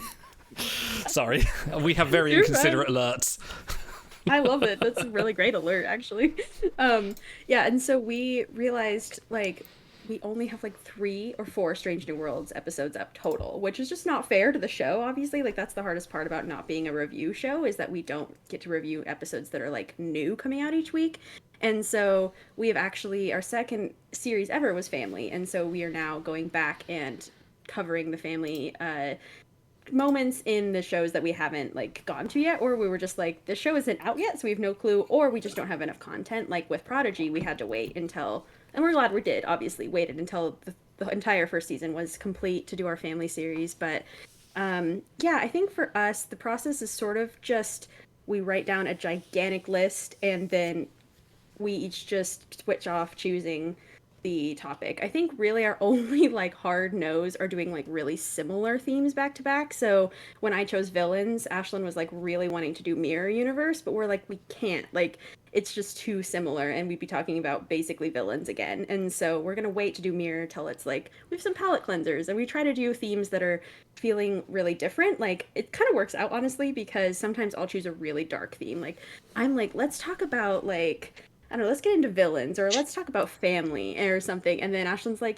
now let's talk about movies. Like, we're just going to have a really great time talking about all the Star Trek movies. Let's talk about Shinzon, yeah, exactly.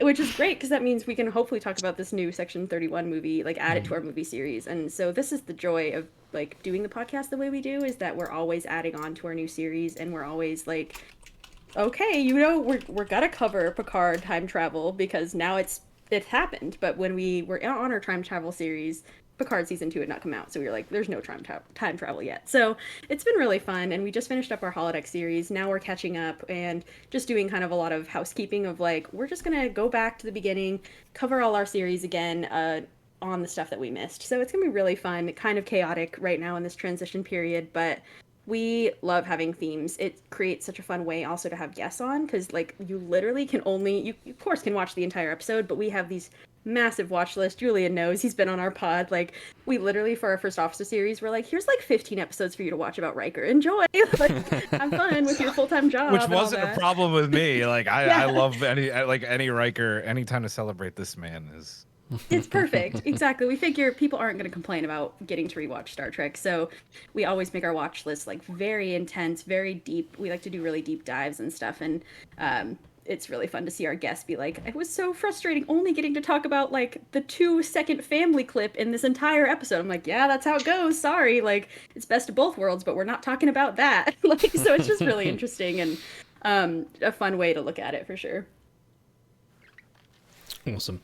How about something you've probably asked lots of other people, but never been asked yourself? What got you into Star Trek? Julian, start with you.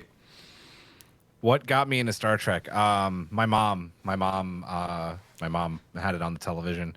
It was that simple, and from there I was hooked. I can't really go into more detail. I have her to thank for this love and obsession of mine that I literally would not be here without. And she is the main cause of that. So she passed when I was 5. So big credit to her, because I don't think. Thank you.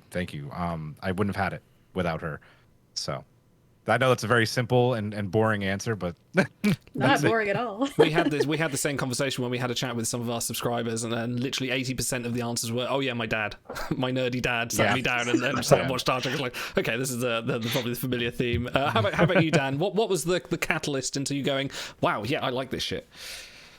Well, I think it was some of my earliest memories. You know, when you're a kid and you're just starting to get memories, and you have these scenes in your head that are just like forever imprinted, like without context in your head. And one of them is, for whatever reason, I mean, I guess whatever reason, it's one of the most famous episodes, Arena from TOS. Like just that whole scene, like I've had that in my head my whole life, and I don't know even the first time I saw that episode, but I always remember I was fascinated by it.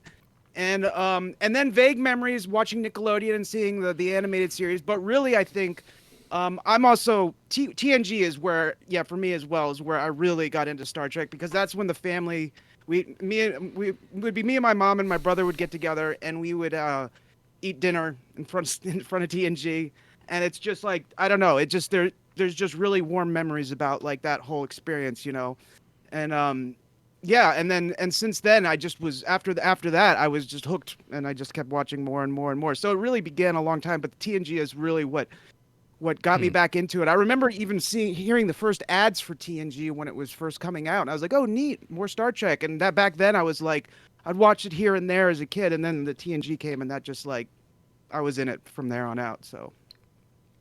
How about yourself, Rian? Oh, I think you already said Rihanna, didn't you? Yeah. You kind of said you and your sister, so I got into it, you know, when you went and saw the film. So, yeah, you've already answered that question. Sorry, that was the giveaway alert. Congratulations, Scholar. You've won System Shock Enhanced and a plushie. Sorry, Otto. Julian, do you also do Star Wars content on your pod? I noticed you have Ahsoka and Bo-Katan. Say it ain't so. I don't. I did on my old pod, but we unfortunately shut that down. This will be said here first. I've had inklings of possibly bringing that back, but I just don't have the time right now. Yeah. No, I don't. But I also they're like my two favorite Star Wars characters, so I have to have them on my wall of Trek as well. So Ahsoka Tano is like one of my heroes. Ahsoka Tano, and they don't make posters of her, but like Jaina Solo, Ahsoka Tano, and Bo-Katan are just all my favorite Star Wars characters. Yep. So love that. Yeah. Maybe one day we'll do some bonus pods on Ahsoka. I need to go on a podcast to talk about Ahsoka, because I need to put my feelings out in the world with that show coming out. Totally. Definitely. I want to ask you guys a question. Maybe you can help me out, because we're still trying to figure out the answer to this ourselves as a Star Trek podcast. How do you decide whether you're going to cover something as a fan and just geek out and have a good time with it, or try to maybe elevate it a level to more of an analyst, critical type role? Because I listened to Julian, your recent pod with Todd Stashwick, and if he came on our show, I'd be like, doing all the groundwork, trying to ask the smartest questions I can. But then he comes on and starts geeking out about Dungeons and Dragons, and I'm like, oh, he's kind of one of us. So how do you guys balance, okay, let's just have fun with this episode, or maybe let's do a little more research, deep dive, and try to break things down a little more analytically? Well, I mean, it's a good question. With Todd, it depends on the guest, right? Todd is a known geek. I mean, if you've seen his basement, it is a shrine of just nerdom. So you go in a podcast knowing that he's one of us, so you're going to take that a little bit more casually. You're still going to ask him important questions, but we did an interview with Fred Tatasciore, and I don't know if that was as deep and analytical, because he's also like a comedian, but it was, I don't know.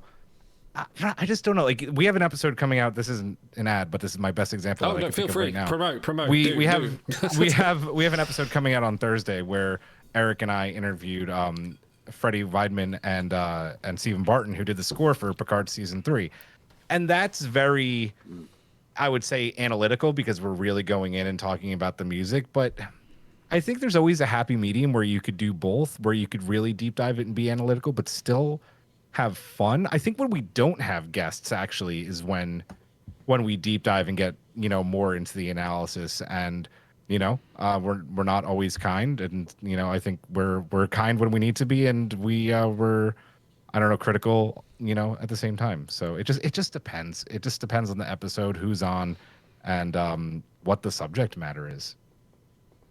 it can be hard to sometimes separate between being a fan of something and being a fan of like it enjoying a show on its own or enjoying it as a Star Trek fan. I don't know. Like enjoying it as a Star Trek fan, you'll give it certain leeways in some respects, but in other ways you'll be extra harsh on it in other ways too, you know. Because you might give it certain like plot leeways because it's like, oh, that's just Star Trek. That's just how they do things. But then sometimes someone might be more critical, be like, that's not a Star Trek thing to do, you know. So I don't have an answer for how we decide to do it, but that is definitely a challenge to come at it from the side of when to come at it as a Star Trek fan and when to come at it from just like a TV show fan. I'm not like a film major or anything. I don't like have any credentials or anything like that, and I wouldn't pretend that I know all about that stuff. I do watch a whole lot of TV, but I mean that doesn't mean anything. But I guess it's good for something. But yeah, pretty much trying to figure out when to go at it from to try to separate yourself more objectively and see how it works in the plot, and then how it works as a Star Trek show. And that can be really difficult because sometimes I'll find myself getting a little too analytical and be like, well, it doesn't matter. I'm having fun. So, you know, I don't know. That definitely is a good question. I want to just piggyback off what you said real quick, Dan, because I think you're absolutely right. Like, in previous shows like Prodigy and Strange New Worlds, you know, especially like Picard season 1 and 2, like been a lot more critical and analytical. But I went into Picard season 3 as a Star Trek fan, and I maybe went arguably a little too easy on it. But that crew and that, you know, like that kind of storytelling is like what I grew up on and is very important to me. So I even said it, like I went in with like a little bit of blinders on, but I also think that's okay. Sometimes we just need to go into these podcasts and into these shows remembering that at the end of the day, we're also fans and this is something we love and we just want to enjoy. So no, I think that was a great point that you made. Yeah, and that point too about in the end we're just fans. It's okay to be critical, but we are fans. I mean, at the beginning of season 3 of Picard, Patrick started the podcast with, look, we just want to make sure everyone understands we're Star Trek fans. We like Star Trek. We're doing this because we like Star Trek. You know, but you're allowed to be critical, you know. And there's constructive criticism obviously, and there's non-constructive criticism, and it's and we want to get in the boat of constructive criticism, but also in not forget that it's Star Trek and it's fun and we love it. So I mean, we very recently reviewed The Naked Now and Code of Honor like in a back-to-back situation. Then that's a test of like, oh, how are we reviewing this? Like, we're just gonna poke it. Like, you just got to poke it and take the mick out of it because you know it's bad. You know it's bad. But if you're having fun with the review on that side of it, then that's how you do it. Whereas if it's something like The Wounded or The Drumhead, then you approach it from a different angle. I think it does depend on. It's a bad episode, a funny episode, a deep episode. Like that's where Star Trek is good. Star Trek has the full gamut of good to awfulness, really. Which is why when people say like this episode was terrible, I'm like, well, yeah, but some Star Trek episodes are terrible. That's precedent. Yeah, exactly. Yeah, we did Open Pike and talked about the cage, and that's like a horrible episode, right?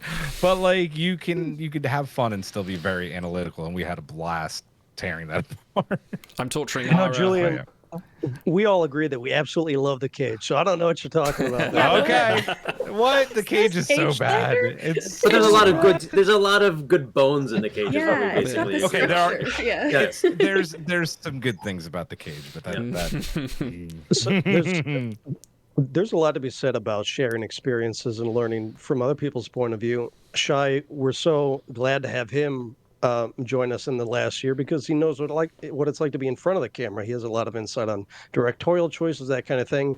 I told Rihanna recently, I only recently started listening to Duras Sisters. I'm going to be listening to a lot more because I really want to hear the point of view from women in Trek, and that's not something that I've had personally growing up. So, yeah, the more people you expose yourself to, the more you're obviously going to learn from their experiences, and that's why it's great. I'm just nerding out about.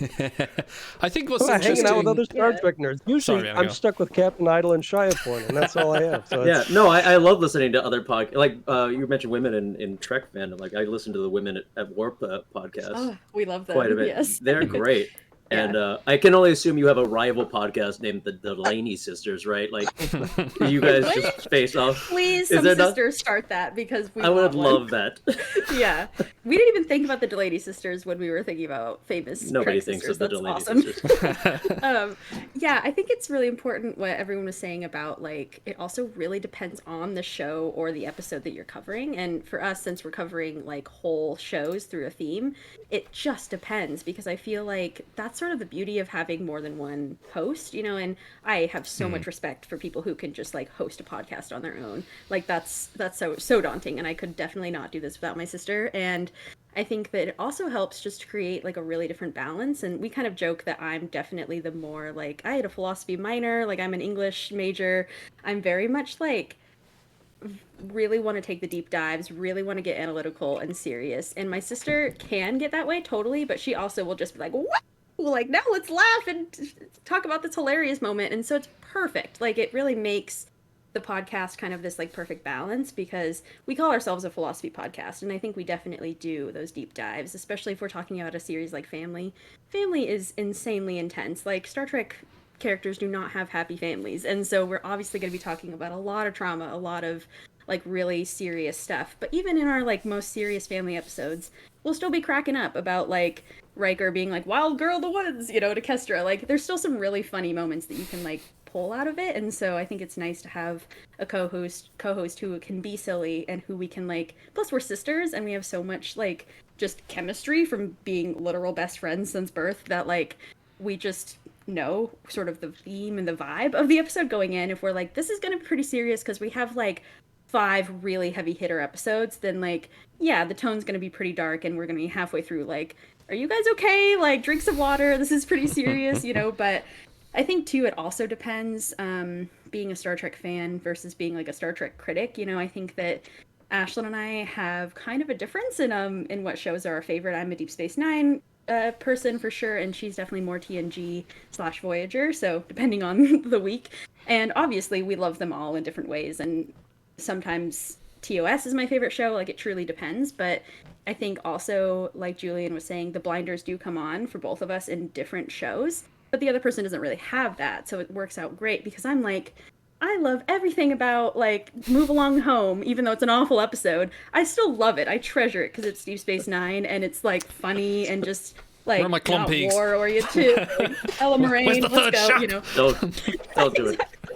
And so I have blinders. I'm like, gorgeous, glorious episode, and Ashlyn's like, no, it's like really poorly written and kind of trash. And I'm like, I know, but like I love it. And so it's nice because then she can also sort of point out some of the stuff that maybe are like issues or whatever. And the other thing I do want to say is that it is just nice that we're both women, because I think it does sort of take us into this like other perspective that maybe a lot of other people aren't thinking about. Because like half the scenes I'm like, why aren't the women speaking?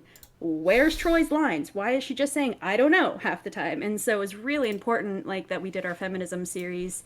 We didn't want to do it, like, right off the bat, because we're not trying to be like, we're just about women, you know? Like, obviously, Trek is filled of men and non-binary people now, and just, like, everybody, and it's amazing. And so, but we really wanted to celebrate the women of Trek, and also realize, and have people realize, like, yo, there's still a lot of progress that needs to happen, and there's still a lot of, like, BS happening in Trek for feminism as well. And so it was really fun. We got Jara Hodge from Women at Warp for our Janeway episode when we were talking about just like her in general. So it's been really fun, and I think it's nice to be able to like have so many discussions with other podcasts, because like you all said, you get different perspectives, and obviously don't have a male perspective on Star Trek. So it's really fascinating to get to have guests who are like just from completely different walks of life, and it helps us too to make our pod really interesting. And we tend, though, that when we have guests, like, they can get really deep with us, but we usually just have a blast. We're usually just like cracking up, joking, like all that kind of stuff. And then when we're together, we're like, okay, let's talk about like the morality of Tuvix or like something, you know, let's talk about similitude or whatever. So it's really it's a fun time for sure. Listen, if you need a We're all privileged big- white guy, we're here. Sorry, Dan, go on. I was just gonna say we're all big DS9 fans too, and Patrick is continuously defending Move Along Home, so that's fine. I'm starting. He's starting to bring me to his side on that one. Nice. That's what we like to hear. I also want to give mad props to your feminism series, by the way, because I could be dead wrong about this. wasn't me. Sorry. No, it's okay. We have triggers. I like triggers. I think that's actually.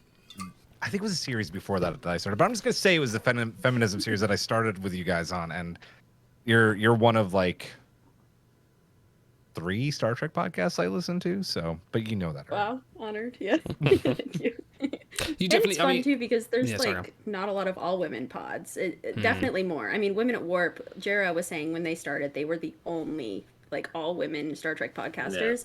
That was like 10 years ago. So obviously there's so many more now, but it's still very, very small. Like it's a very small community of like, obviously, you know, there's people who have like women and men hosts or like a bunch of both, which is great too. I love obviously any kind of voices we can have, but it's really fun to be able to sort of connect with a lot of the other like all female pods, like Where's Beverly. If you don't know their podcast, like please go check them out. They're like really, really funny and so just truly kindred spirits to Ashlyn and I. So it's really fun. Like we had them on our feminism series as well, and they're just fantastic.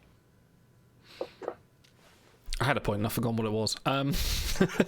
Well, all right, let me springboard off that then and ask you guys in turn what advice you give to someone who wants to start their own podcast. Because while it is sort of a welcoming space, it also can be cutthroat to people's time. We only have so many hours in the day to listen to all this different stuff.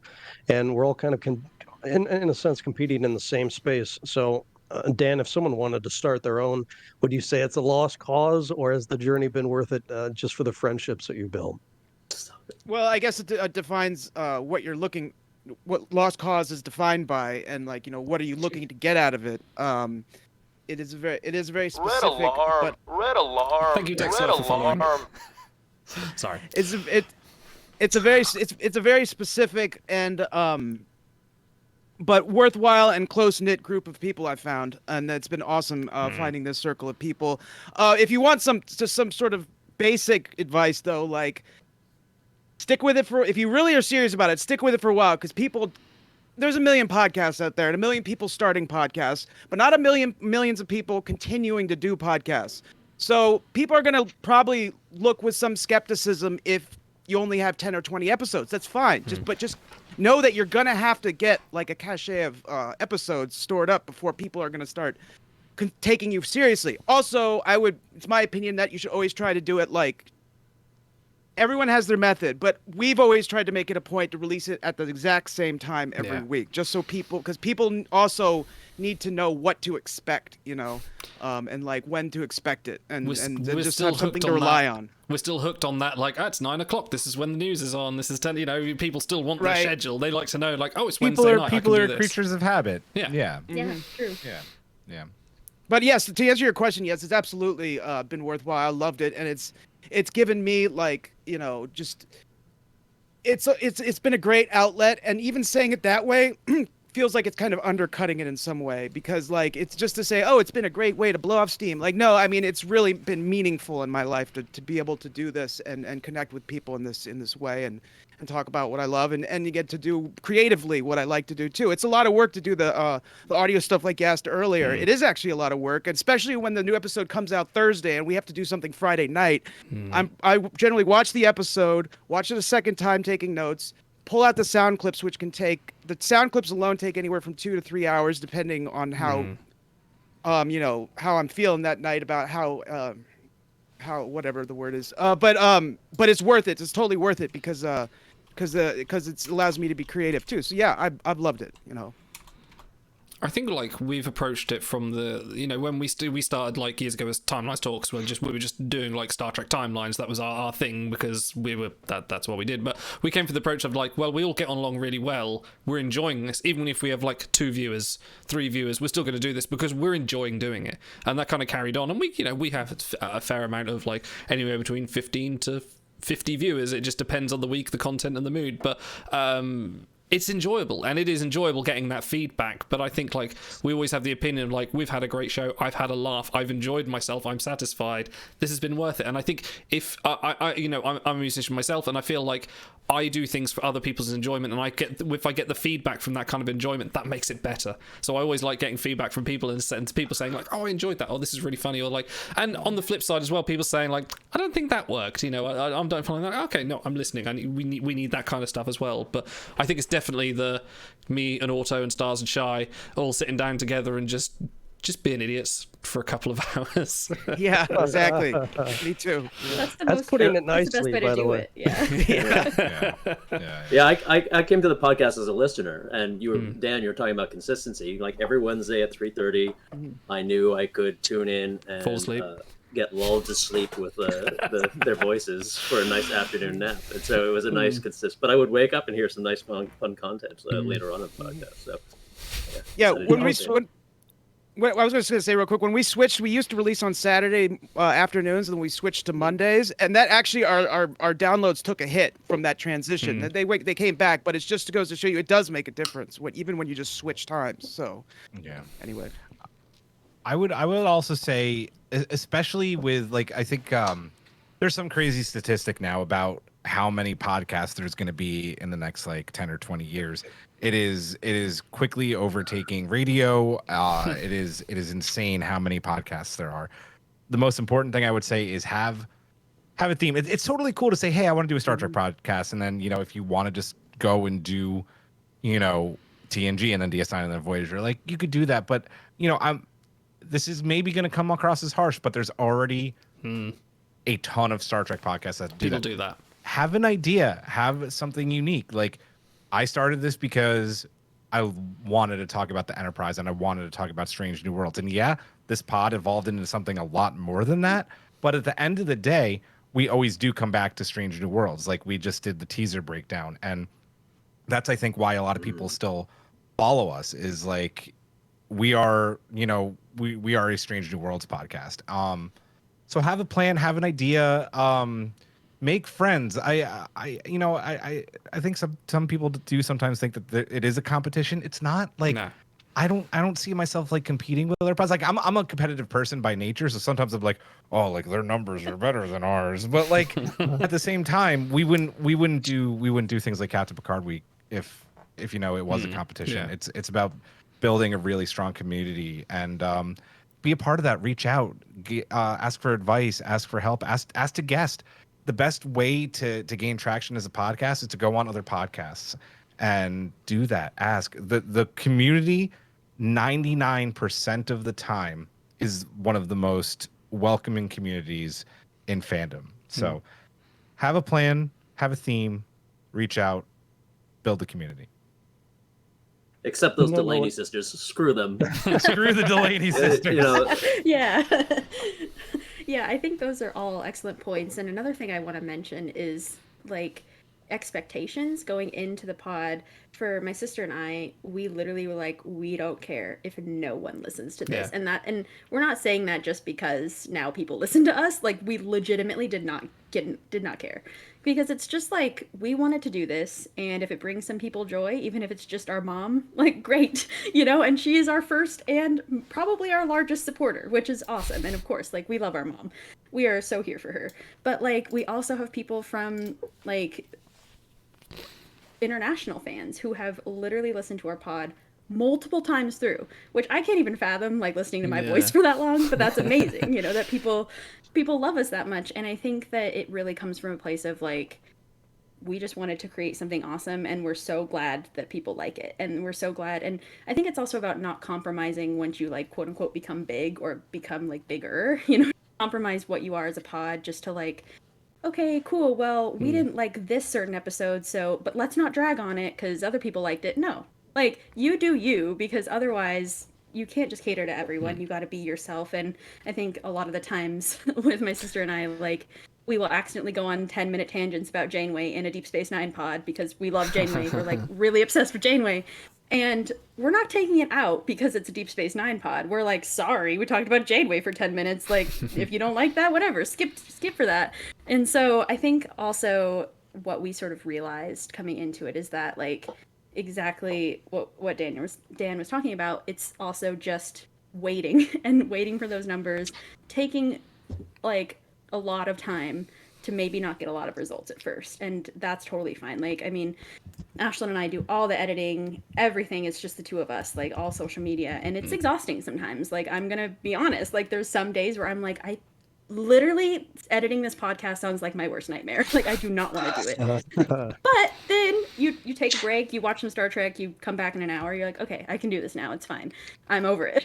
And so I think it's also about just like remembering that you are kind of creating a small business on your own or with whatever co-host you decide to have. And so it's going to take a lot of time and a lot of effort in the beginning, and then it'll start becoming more seamless as you go. But it really starts with that. It starts with a lot of hard work up front and just like a lot of faith that what you're doing is good. You know, you've got to have that faith of the heart, or like, what are we doing here? You know, and as Trek fans, they'll come through for you. The people who like your pod, they'll tell you. And I think it was probably we were in our like close to ending our family series, our second series, before we got asked on the Nerd Trek podcast, and that was our first time being a guest. And like, oh man, I was probably like the most nervous I ever was, but it was a blast. And we realized, oh my God, people care about our opinions. They want to hear from women who like Trek. They want to hear from us, you know, not just some random women. They want to hear from us. And that's just like such a crazy feeling.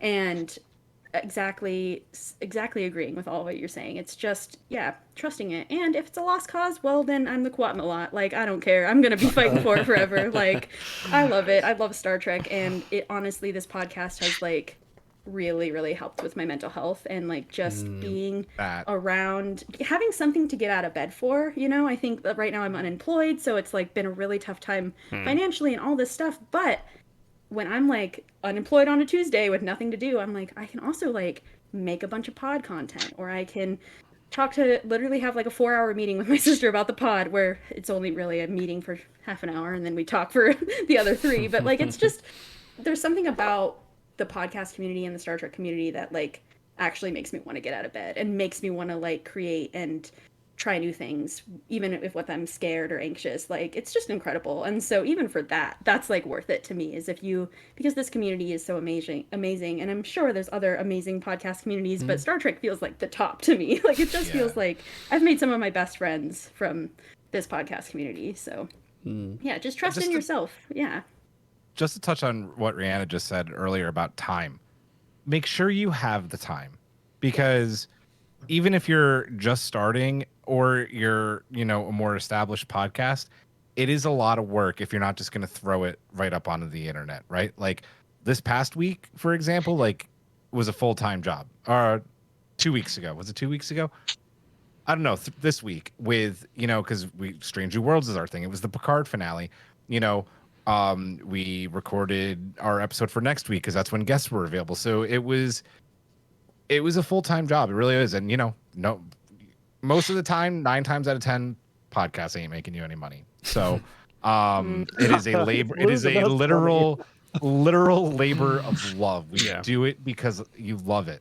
And that's what it comes down to. I think it's a passion. Yeah, we had that conversation with us like very early on when we said like, look, we have this option on Twitch to do subscribers, and we sort of said like, well, what do we want to do, like 30-30 split and something like that? And I think it was you or Stars came up with like, why don't we just put it in a pot and then we'll do a charity show, or we'll just give it away, because that way we feel like we're doing something good and we just give it away, and then it's not serious money. Like, it's taken us a year to raise £340, like, so, you know, it's that kind of thing. But it feels better when like we do just now. It's like, I'm dropping £340 and hitting a load of donation goals. So that was kind of our philosophy, like, especially around the financial side of things.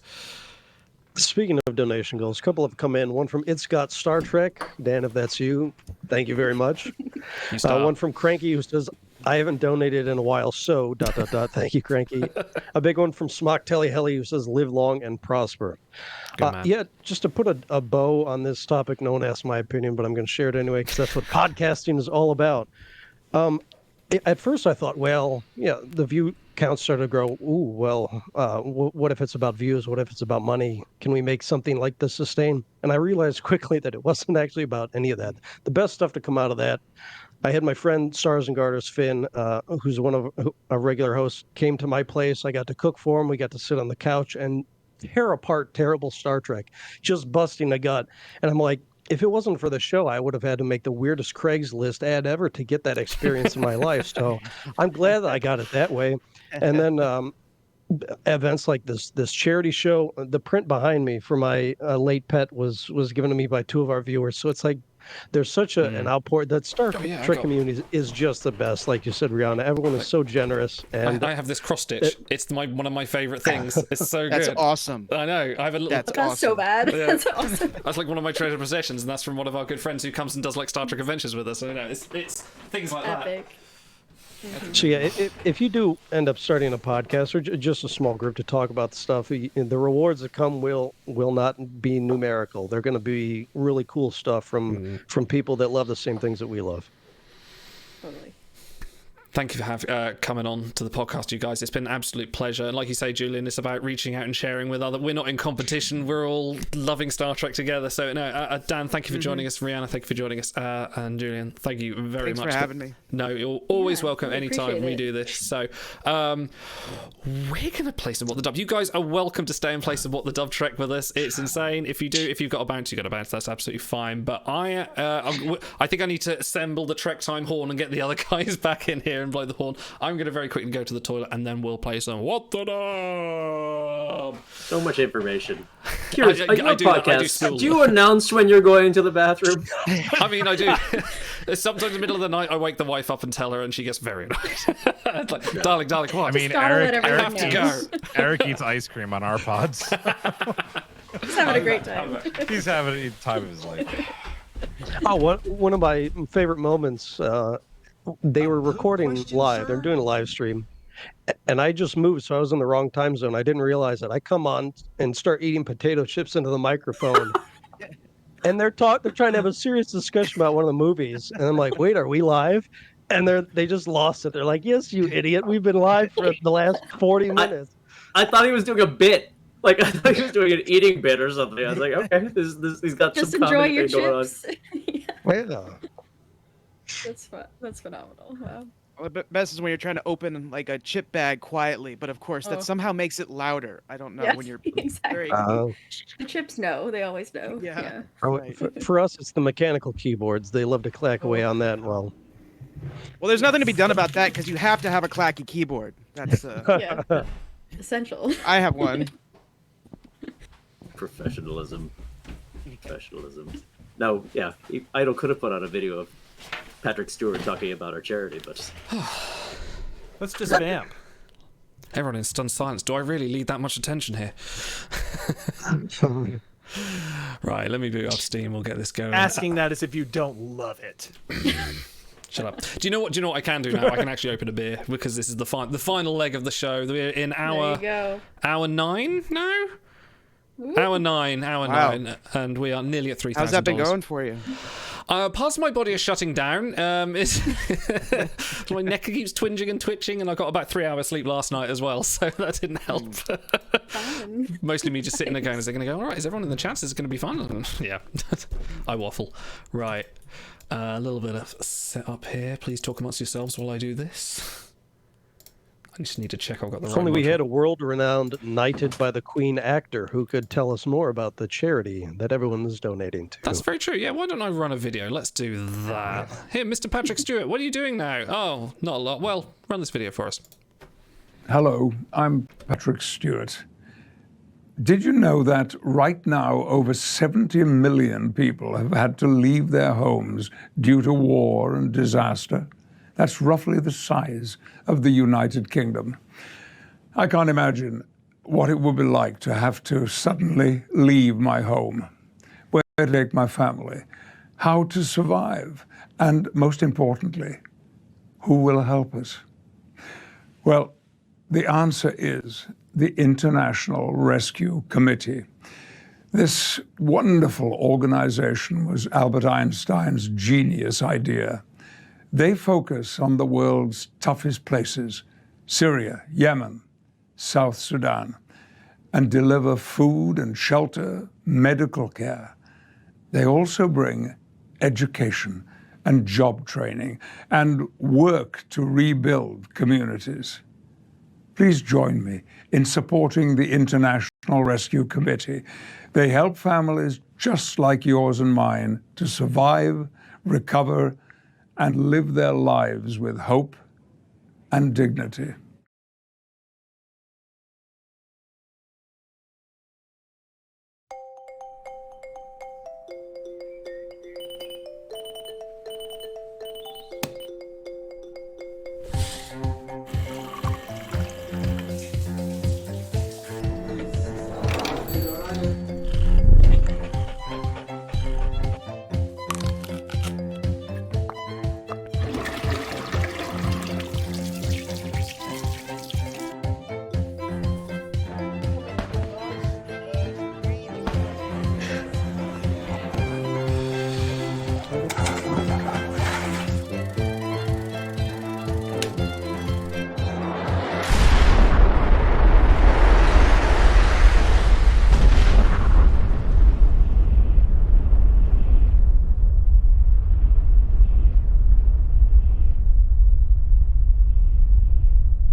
Okay, let's start some What the Dub. We're doing fingers? Who's fingering? Right, let me boot the game, and I'll just turn the audio down a little bit when we start. Yes, we're going to play some What the Dub. If you haven't seen it before, it is Star Trek Mad Libs, where I think it's, what is it, six per round? We'll be playing and be challenging each other to quote Star Trek clips. This is a modified version of regular What the Dub, which uses what's it, sort of like, what's the word? I've forgotten the word now. Riffing? Clips you can use for free that are out of date. Oh, public domain. Public domain, that's the one. Yeah. Out of date clips, yeah, that's the one I'm going to use for now. Right. You should see on your screen some What the Dub if you click watch the stream. Let me just check the layout on the stream so make that nice and big. Oh, I just want to say again, thank you to everyone that's donated tonight. We've exceeded expectations. It's been absolutely fantastic, and I want to thank all you guys as well for joining me. Our wonderful regular Timeless Takes host, Auto, Stars, Frank, Big, Shy, and everyone, Cranky for doing moderator work. Everyone in chat, you guys do mean the world to me for doing this. Like, it's been absolutely amazing. So I just want to do that now before I fall asleep and forget. It's nice to be able to do something worthy, and then this is the chance to do that. Yes. Okay. If you while I read out this donation, Idle, go ahead and mute the audio coming out through your end, so we don't get a double. Are we duplicating? From Cairo47, who says, "Is Trade Post 47 selling Trek merch yet?" Captain Shaw says no, and he's right, but we are working on it. Continue having a great Trek time. I certainly do. Thank you, Robert Kaiser. Right, does the audio sound good to you now? Yes. Sounds lovely. Fantastic. Right, let's start a new game. We're going to start with us lot first, and then we'll open the floodgates. But I'll probably yes, for those of you who are unfamiliar with how the game works, you'll get an idea of how to do it through our hopefully funny contributions. And you can actually vote for what happens is everyone submits a funny clip, and then you get to vote on which is the best one at the end. You can vote in chat, and the game will tell you how to vote when the option comes up. So that's important, because you can influence who wins. It won't just be up to us. Right, we're going to start a new game, and We'll start with the few of us in here. The room code, gentlemen, if you are ready on playwtd.com, is RXMM. Join on. I'm probably gonna. I think it's enough if I can skip out this round. Or maybe I'll have to come in actually. Is there room one more? Hang on, let me count. I think it goes up Get to in here. 6. Is it 6? We'll do 6. It goes up to 11. To 11, Jesus. Oh no, I think the players is up to 6. I think the voting's up to 11, right? RXMM. Well, these go to 11. This one goes there. Right. There we go. I'm in. Right. Auto. Kick it off. Welcome to What the Dub. The rules are simple. Volumes? Each round, a video will play with missing dialogue. Each player enters their wittiest replacement dub. Players watch the dubs and vote on the best one. The player with the highest score at the end of the game wins. It's just that easy. Will I win all 3 games in a row today? Wait, the round of What the Dub is coming at you. Yes, I did. It's like golf, low score. Oh God. Doctor. Ah! Oh, thank God. Ah! Ah! Doctor. Ah! Oh, thank God. Ah! No time to waste. Enter your dub now.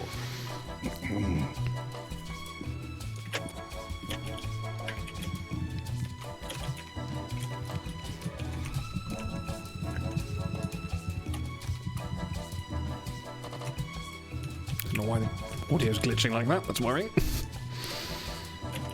Don't worry, it'll be fine. What could possibly go wrong? Computer's probably just like, you want to stop now? Anytime? You appear to have an Alan Moraine clip. Are you sure you want to continue? You appear to be moving along home. Please desist.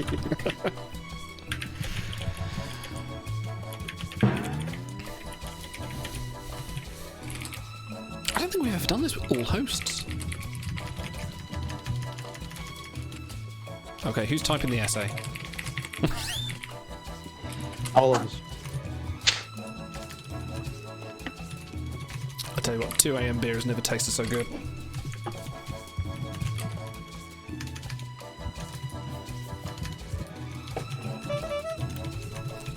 Did they even let you type that much?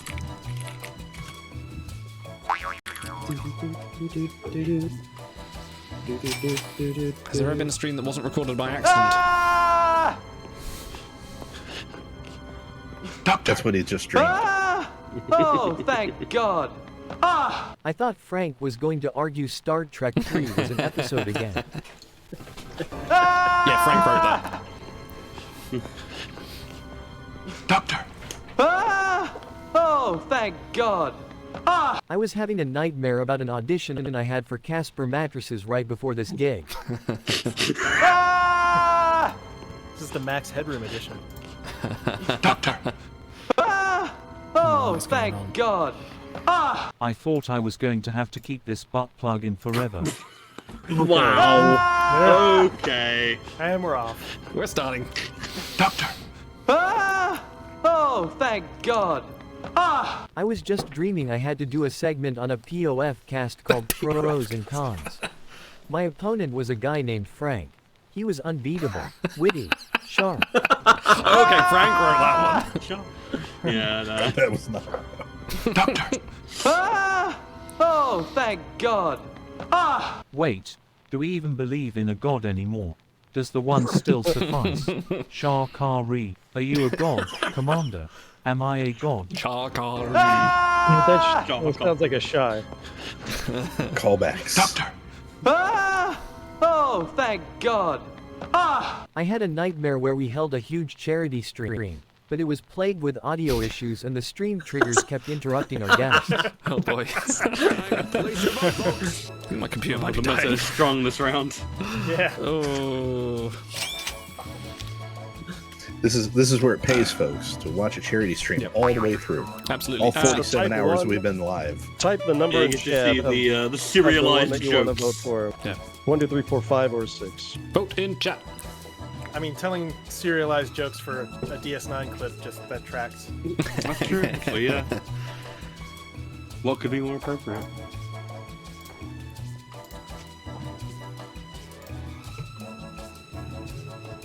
Right. I've closed some things on my computer. Maybe it'll behave. You're almost out of time. Oh crap, we gotta vote for these two. I just remembered. Okay, I think I voted. Oh, thank you, Stars. Sorry, I'm the crude one. Idol. It's the filthy one. I had to. Thank you, someone in the audience. Oh, thank you. Oh, there it is. Look at him go. Look at him try. Look at him try. Oh, right. There you go. Me and Frank, we're right at the very end. There you go. That's where we belong, isn't it, Frank? The losers. Not for long. Not your fault. Genetically engineered or not.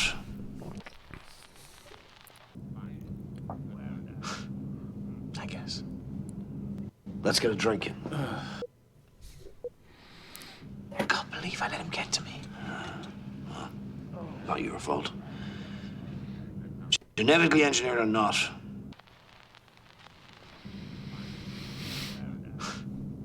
I guess. Let's get a drink in. Give it your best shot and enter your dub.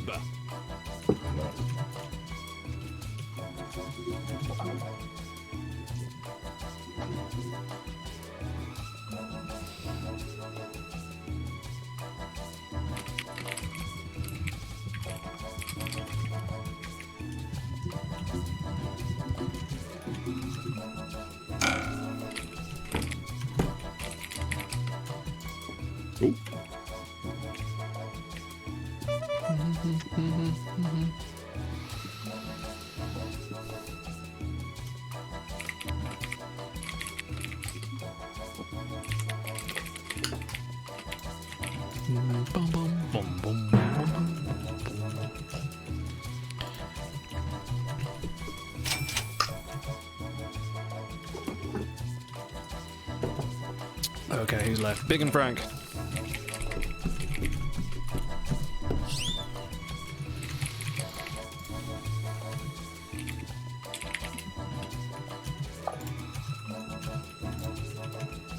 My friend Maria just informed me all the clickety clacks. Yes. That's how we these people. Get to me. Not your fault. Genetic engineer or not. Oh my god. Nobody could digest that hamburger. He's due for another bathroom break before the end of this round. I guess. Let's get a drink in. I can't believe I let him get to me. Not your fault. Genetically engineered or not. You're still number 6 on the call sheet. Don't even know if he's number 6. Let's get a drink in. Rail Vantica.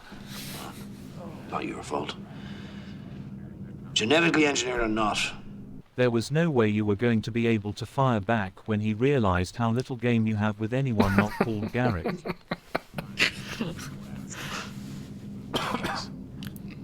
Let's get a drink in. I can't believe I let him get to me. Not your fault. Genetically engineered or not. You'll still have to donate. Nice. That's to International Rescue Committee. That's to International Rescue Committee. Bit.ly. Not your fault. Genetically engineered or not. It could be worse. You could be married to Keiko. She's a real battle axe. Boy, I tell you. Anyway, enough about me. What's new with you? Oh man, that 50s sitcom dialogue. Let's get a drink. Bang zoom. Get to me. Straight dilemma. Not your fault. Genetically engineered or not. You have to have at least an hour a day of open clinic in the infirmary to keep your license.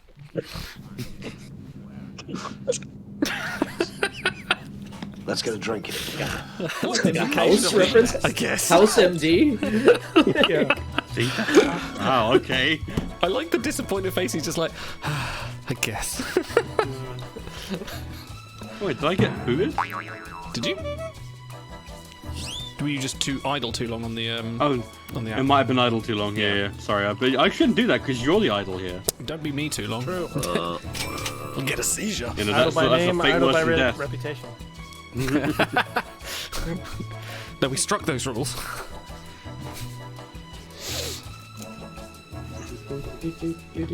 Big, I thought you did very well, by the way. I thought you were excellent in pros and cons. I thought you just Yeah, you did great. masterfully. Thank you. No, I threw all that together in like 30 minutes before we went on. So. That's the best way to do it. You're on a roll. Nice. Hot points. Nice. In clarity, I'm still not Yeah, digesting that that was easy hamburger. Nice. Oh, voted for my punt. I loved it. I laughed. I like a quote that goes really well with the aftermath. Round 3. Yeah. It ain't that kind of party.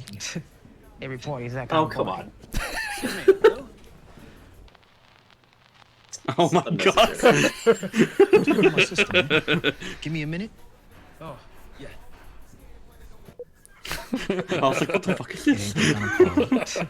Every party is that kind of party. Excuse me, Lou?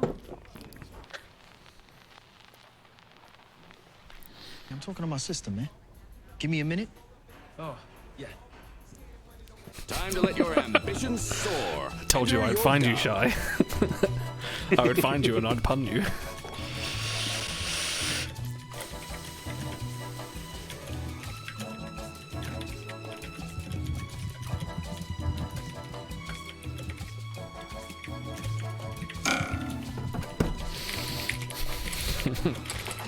That track is from the Book of Canaan 3, I think.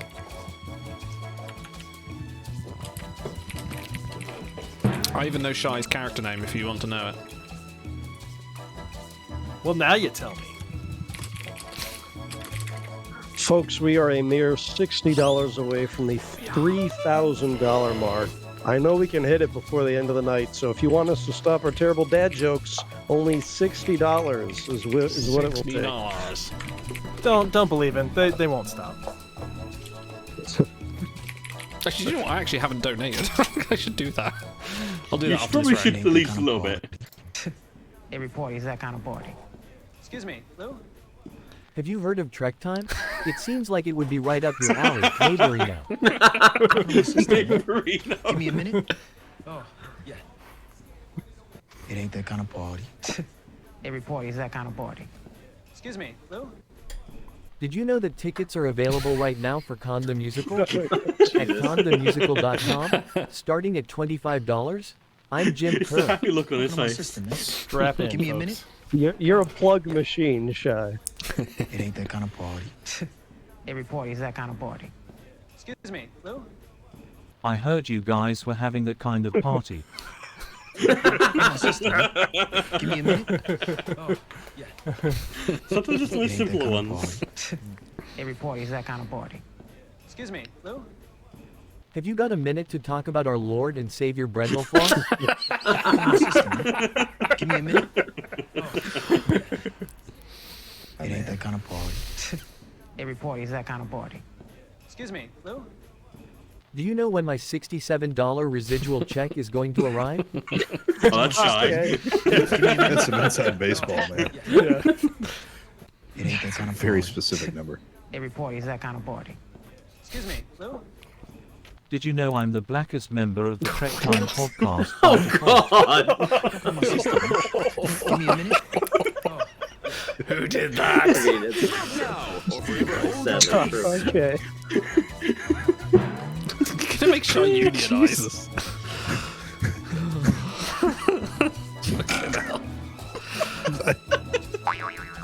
Someone just won the entire round right there. I mean, that's not wrong, but Oh, it's not. but that wasn't me. I'm going to clarify that was By the not way, me. we I'm have just inappropriate hit to a limit. 3,000. We have hit $3,000 on the dot. Thank you to Buddha, who says, "Let's get to 3K." Thanks for all that you guys do for the community. Happy to call you all friends. Thank you so much, Buddha. Buddha, You're an absolute amazing. bench. Thank you. Hell yeah. Alright, let's see how that plays out. Oh, gosh.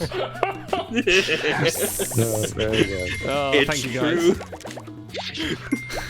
Yeah, that was good. That was a strong round. Mm-hmm. Yeah. That's a good one. That was a good one. Because it's shiny. Is it $67 a week you get, or is that No, like a year. Will agreed data Like a year. Starfleet's orders are difficult.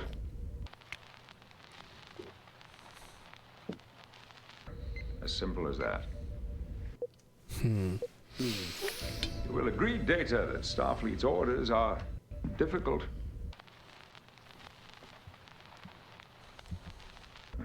As simple as that. Show him you're not just a pretty face. Enter your dub.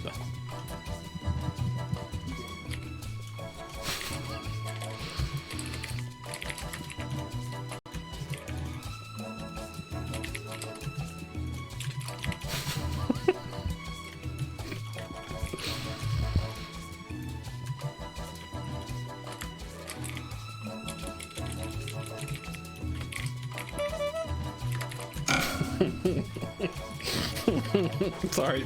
Shouldn't laugh at my own jokes. Oh no. That's alright, it's not offensive. Well, maybe.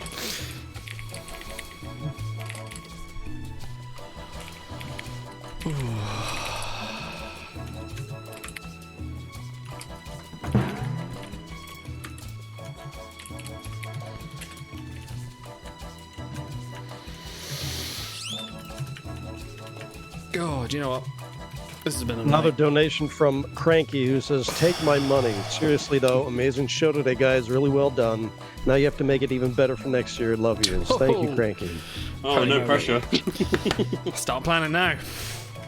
Yeah, I need a year to come up with what I'm going to do for the next STA. We should actually do that properly, a proper Dixon Hill STA. That was fun. I actually have time to flesh it out. I would love that. I could probably do a full like murder thing if you guys really want to. Because we I kind feel of like we kind of already. Yeah. I I'm the like the shifty, so I short come to Windy format. City. Yeah, the holodeck short format ones are great. I really enjoy They're cool. like, I like that. the one shots. I'd like to be able to spend like 3 hours on that rather than just like a hurried 50 minutes. Well, to be fair, you already kind of did that. That one where we did, You're almost you know, out of the Prime Directive one where you guys like parachuted onto that oil rig or whatever it was. Will agreed data that Starfleet's orders are difficult. You think they're difficult? Try Lieutenant Yar's orders. Trust me, Captain. These orders are a breeze. There's so much to do. Simple as that. Will agreed data that Starfleet's orders are difficult. Not that difficult.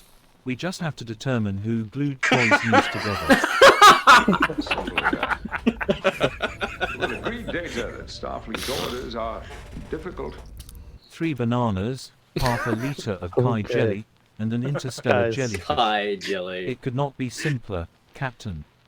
As I wonder simple as who that. that was. Will agreed data that Starfleet's orders are difficult. They seem pretty simple to me.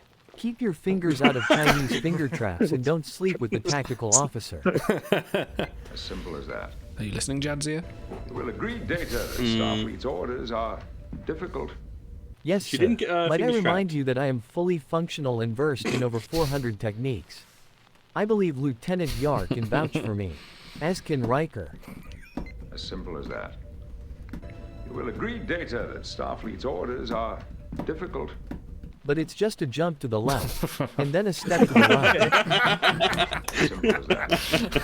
Vote for your favorite That's clever. dub. That's clever. Scholars asking for Esperanto Shatner, by the way. A toad. Right. I'm ashamed to say that I did not have time to learn Esperanto for the charity stream, but I will at a time in the future when everyone's watching. I said the same for my... I will hold him to that. Singing Faith of the Heart, it is like 2 o'clock in the morning, so I'm not going to wake my children up to sing it, but I will do it and record it and post it up, so that will happen. Oh, 2's popular. We have a show in just a few days. We can do some stuff. God, yes, we do, don't we? Already. I love the time warp one. That was That's my good. choice. Yeah, that was my vote. Nice and simple. That's sometimes the Yeah. best. Yes. Boom! Yeah. Really good. Yowza. Jesus. Yeah. It was a sweet. Yeah, it was a sweet for both of those. Playing big when it matters most. Wow. Hey, Frank, how's it in Lost? Next up. Well, I'm not lost. Don't worry. Don't worry. Yeah, it's all about the time. Everybody get their Oh, there it is. Watch where you're going, you dumbass! R.A. Rondell. God bless you.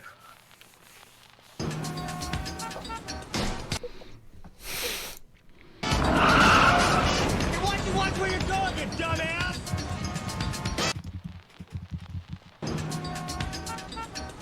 What are you waiting for? Enter your dub.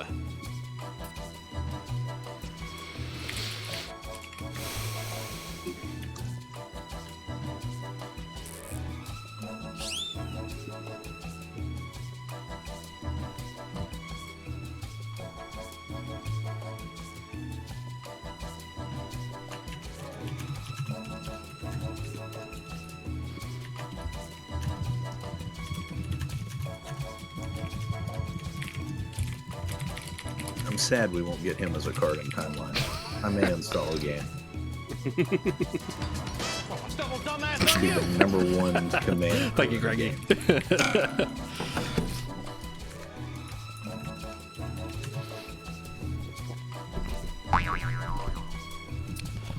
can't believe we're here with $3,000. That's amazing. Incredible. Best efforts you better be The playing trick next here is time. how do you do better than the original line? I know, that's the challenging one. Little bit of tweak. That's all you Double need. dumbass on 3. Triple dumbass. Please tell me that was your answer. That was not my answer, no. Yeah, the triple dumbass on you. King Louis with the predictable one. Actually, King Louis, yours is very funny. Oh, there might be the sleep. Watch where you're going, you dumbass! Are my shirt cuffs long enough for this jacket? Can you show me your sleeves to compare? Watch where you're going, you dumbass! Well, a double Cleveland cracker on you. Watch where you're going, you dumbass!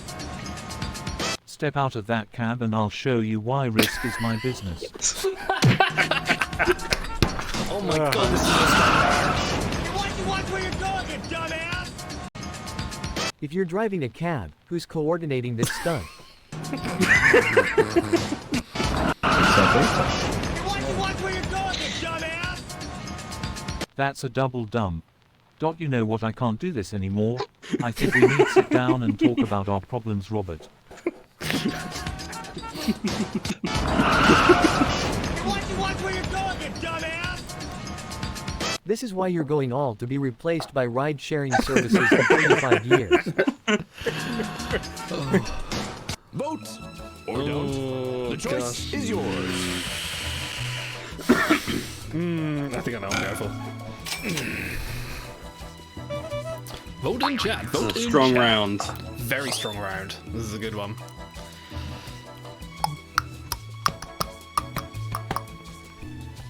If I knew a beer was going to stop my twitching appendages, I would have drunk one earlier.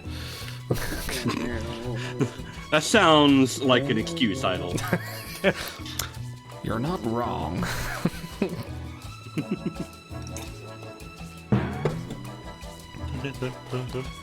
Time's running This out. song's gonna be in your head all night.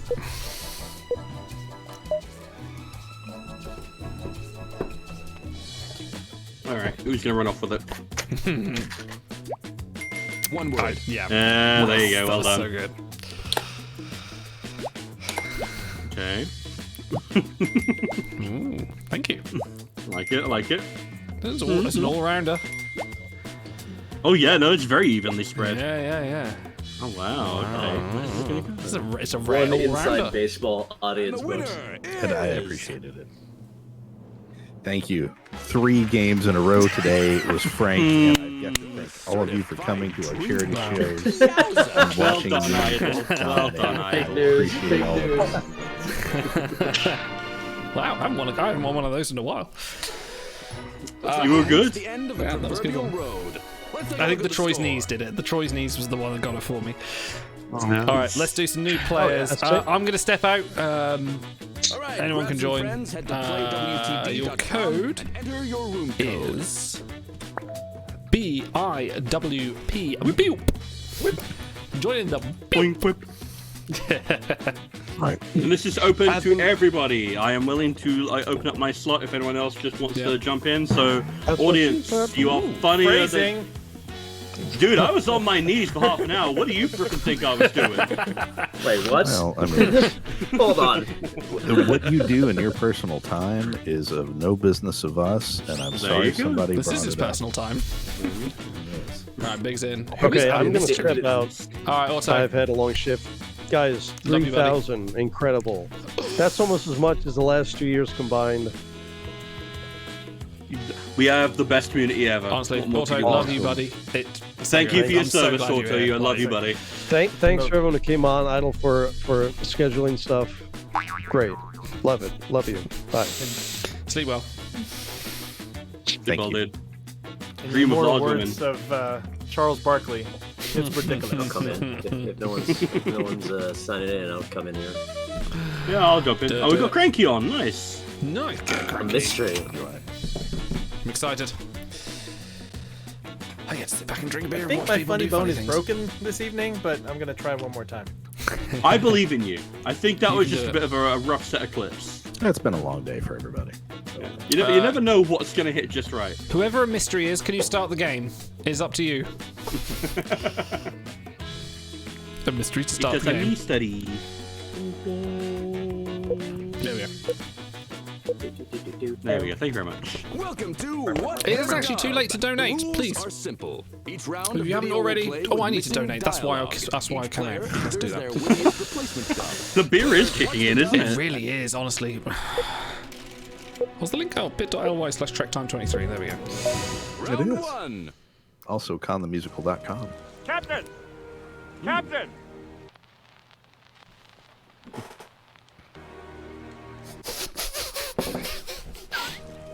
His expression is so funny. Enter your dub. Whoa. I'm not donating that much. Jesus Christ. 5,200 it set me to. I was like, no.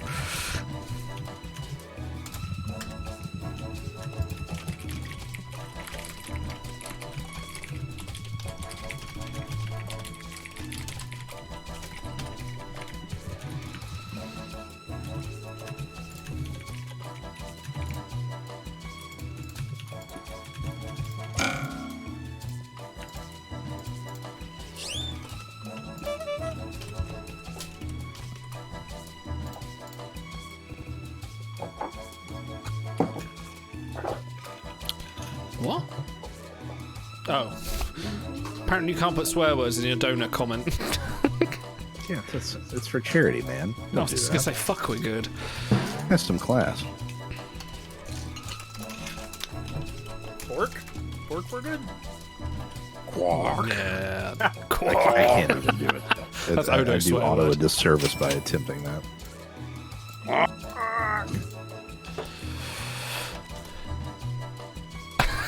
I'd like to give his house to the International Rescue Committee. Look, they can make better use of it than you can, okay? Captain! Captain! I wouldn't take a swim in the water. I just took a dump in there. Oh. Captain! Captain!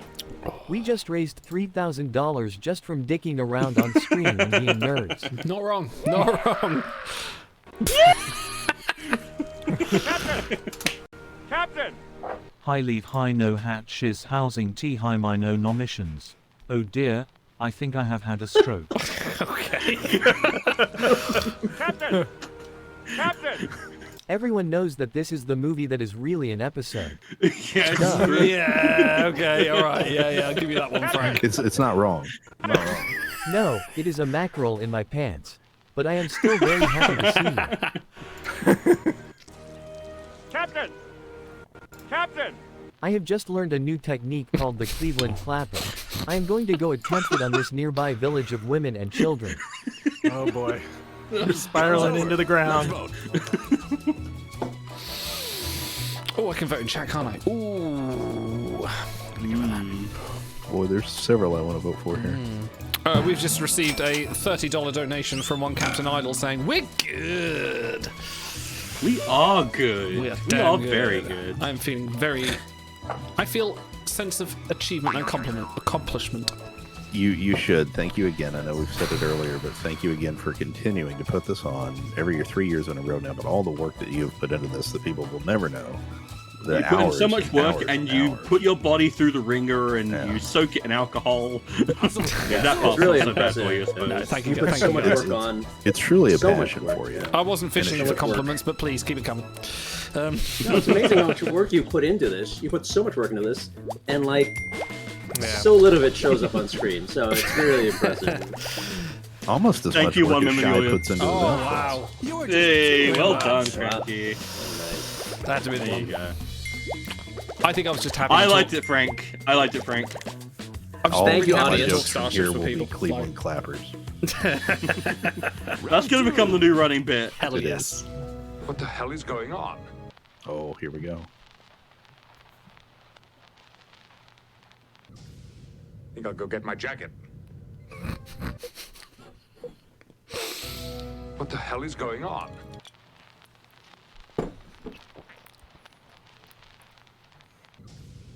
Think I'll go get my jacket. Time to shake the world, kid. Enter your dub.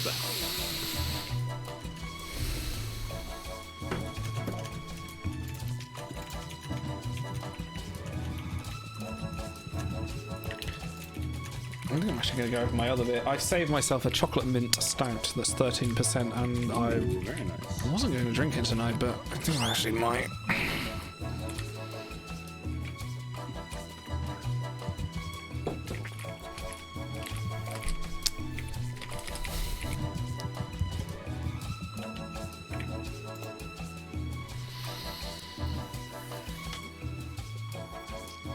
To everyone who won donations, sorry, not donations, contests, the giveaways, I will sort all that out tomorrow, and we will mail out plushies of your choice, and I'll be in contact.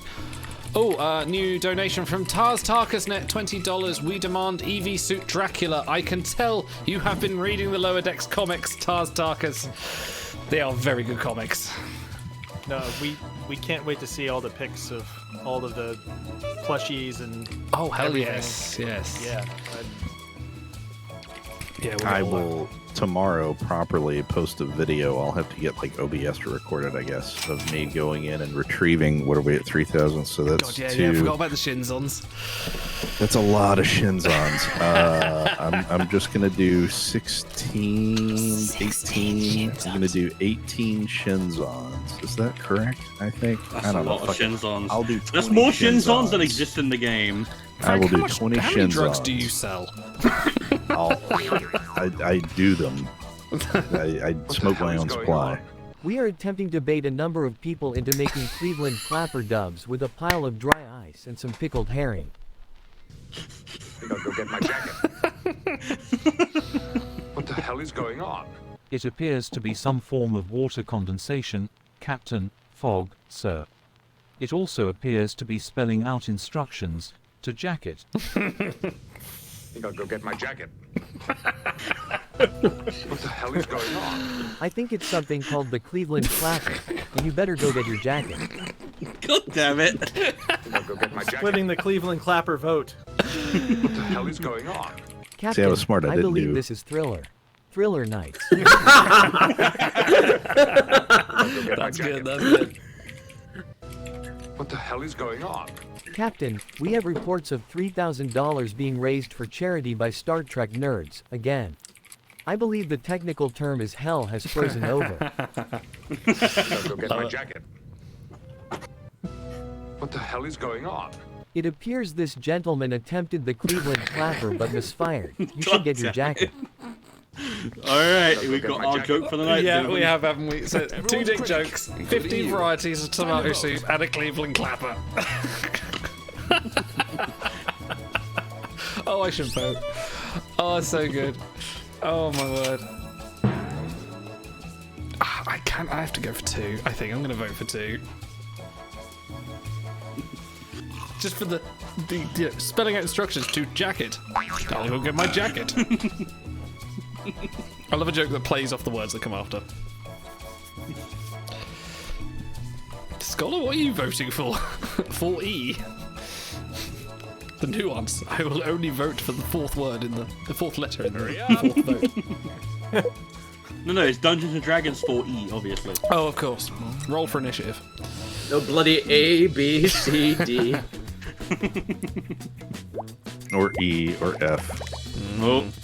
Yeah, there it is. But that's where it Hey, stops. well done, Big. That was good, Big. There you go. Alright, that's a lot of points. Scotty, you know we love you. Thank you, audience. Everyone who made a Cleveland Clapper answer should have voted for mine, though. Oh, what a handsome container. There's an old Ferengi expression.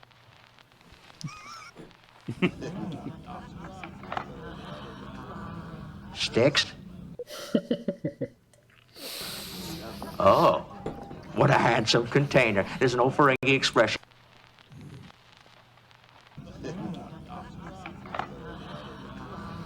Sticks? Time to let your ambitions soar. Enter your dub. I should pack up all the goals for a clip video for the show. Do them after especially. Booty, you'll have to explain that one to me. Sorry, I'm very tired.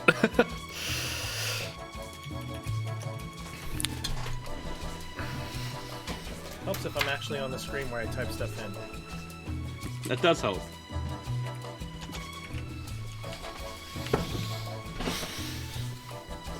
Maybe.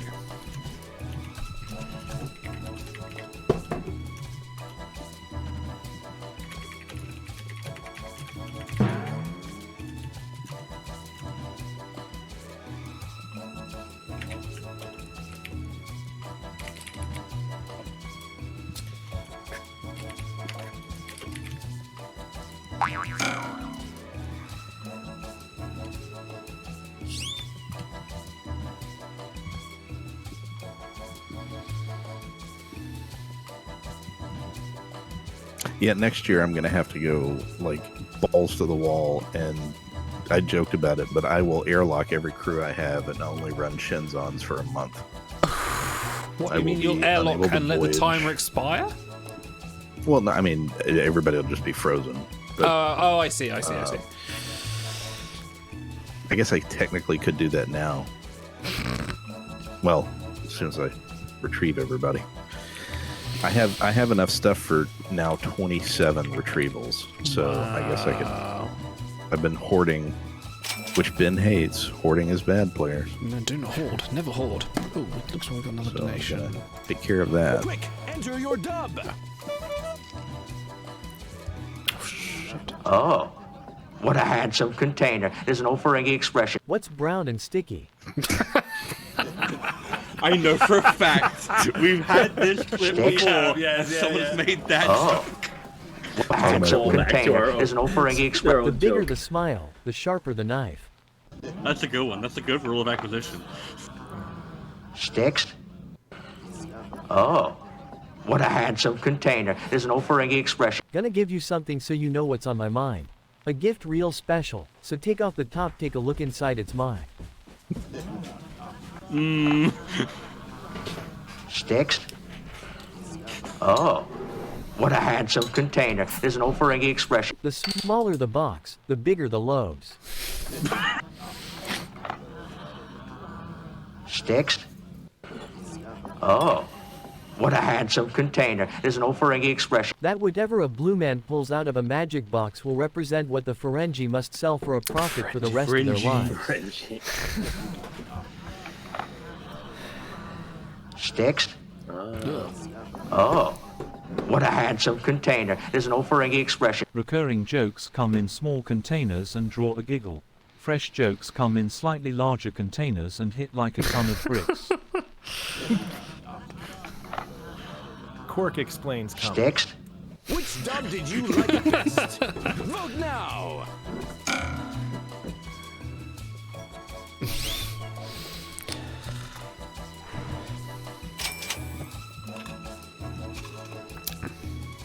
Oh my god.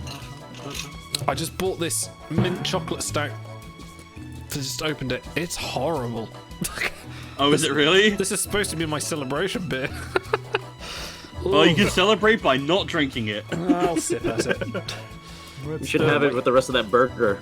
It's now the Drain celebration beer. I ate the burger, I left the bun. The bun was worse than the burger, I think. Oh, really? Is that Yeah. bad? Oh, it's rough. I could easily see that. Yeah. Ugh. Ugh. No. Nah. Yeah, don't do it, dude.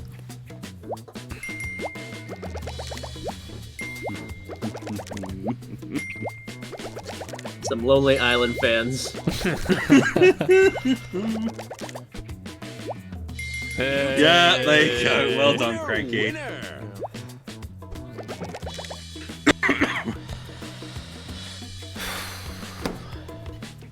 So many dubs, so little time. Let's get into it. Tom Paris?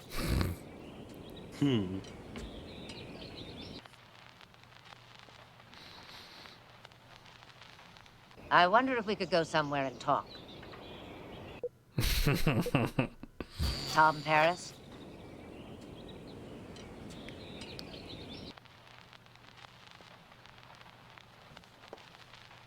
I wonder if we could go somewhere and talk. Show him you're not just a pretty face. Enter your dub.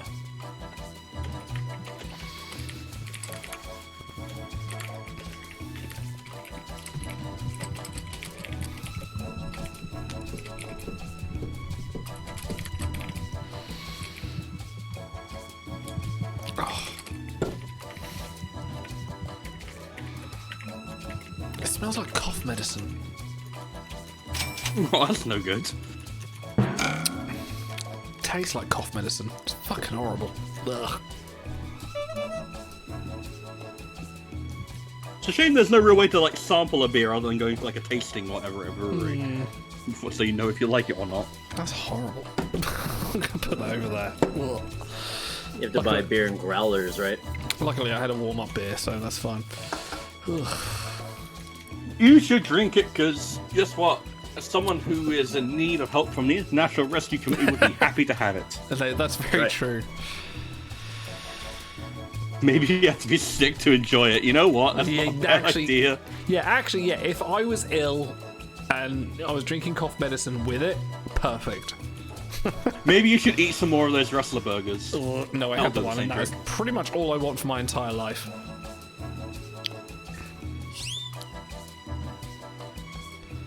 Alright, Cranky's got to load up the comedy gold. Here it comes. Get ready for the best clip you've ever heard. No pressure. Right now, he's like... There you go. Here it goes. Tom Paris? If you're done spraying yourself with olive oil and Vaseline. I wonder if we could go somewhere and talk. Tom Paris? That's good. I heard you are good at taking care of baby There lizards. it is. Yeah, there we go. I wonder if we could go somewhere and talk. Tom Paris? I could see myself having lizard babies with you. I could also see a gold representation of you in this very outfit being sold to consumers soon. He looks so I dumb. wonder if we could go somewhere and talk. Tom Paris? It turns out the second duty is to screw over the intellectual property rights of the writers. That's good. That's Yes, good. that's the one. That's the one. Tom Paris? Oh my god.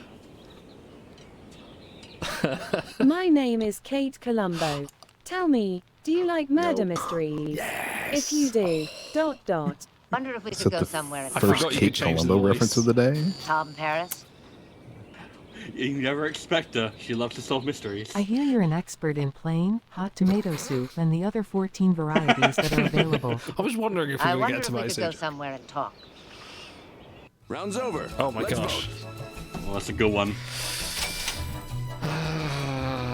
Yeah, I think I know where my heart is.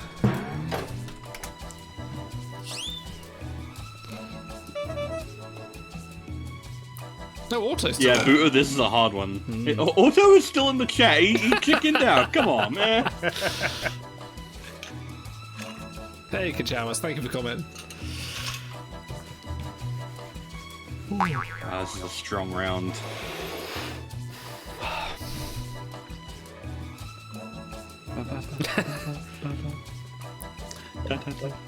Should have eaten during the stream for donations also. Come on. Yeah, clearly.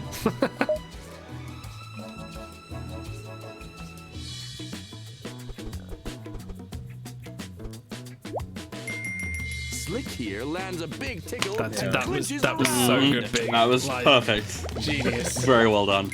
I felt bad for you losing to me in pros and cons earlier, so I gave you that. I gave you my vote. Again, it is a charity stream. So It is. It is. One I'm for feeling Williams. I'm gonna guess that's Idol, like my Kate Columbo gag. No, what did I vote? I voted for the second duty. As much as I Oh, like Kate wow. Columbo, I went for... Next up yeah. is the final round. I want this one.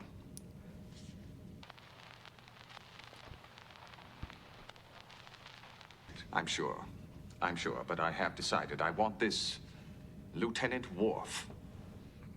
Just for context, because it's confused people in the past, it's Picard talking. You are doing Picard's voice.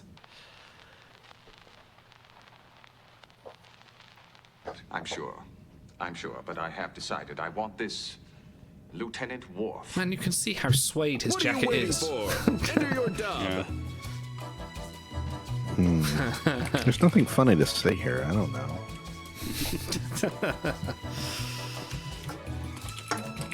I'll try this mint stout again, just see if I like it this time. Nope.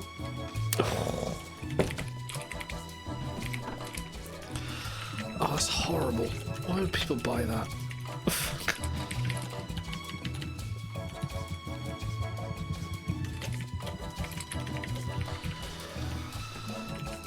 If you get drunk enough, you won't care. Yeah, that was my mistake.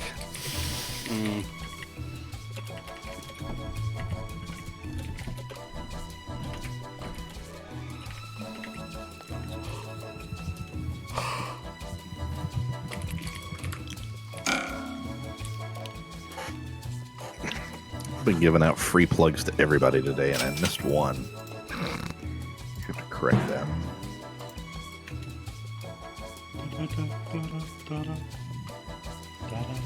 But just in case, conthemusical.com. Coniscoming.com. If you're in New York, you could do a lot worse with your $25 than give it to Brental Floss for the years of entertainment he's given you that you don't even know. And go see Shy, because he only gets $67 a year in royalties. You too can support a struggling artist today. Yes. This is now the real charity. This is. I eat those burgers that Idol had every day. That's all I can afford. In New York, they're $20. Yeah, that's right. Hustle! Hustle!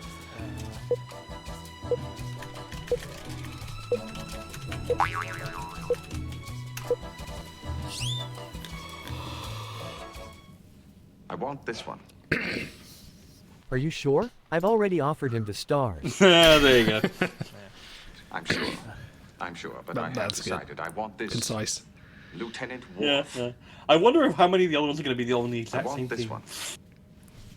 Well, before you choose, have you gone to store.startrektimelines.com and All right, looked at the Frank. crew offerings for sale there? Updated today. I'm sure, but I have decided I want this That one's free, Ben. Lieutenant Worf. I want this one. You should know the waiver you signed before coming on board does not cover injuries incurred. You sure? I'm sure. I know, why does that sound like Big? That's either Big or Frank. Lieutenant Worf. I want this one. Are you quite sure? I've heard he often finds himself tied to paintbrushes and used as a budget VTuber avatar during charity streams. I'm sure, but I have decided I want this Lieutenant Worf. I'm old, but I get that. I want this one. Are you sure? He's probably not even going to get his own series before 7 of 9. I'm sure. I'm sure, but I have decided it. I want this Lieutenant Michael Worf. Dawn Summer is shaking his fist and he doesn't know why. I want this one. I'll warn you, many people can't handle Lieutenant Worf. It's double the pleasure, but double the pain. Oh, the subtle two-dick joke. I'll approve. Well, at least it doesn't have the actual. Which dub did you like? Yeah. No, I approve. Ooh, what should I vote for? I think 3 got me. 3 got me. Did I got booted. I can't. Refresh your browser. You should be able to rejoin. I keep on getting booted as well, but I hit play and it allows me to jump back in. Yeah, just put the code back in. It should let you back in. But it's final round now, so you just do the vote. Trying to. It's just hanging.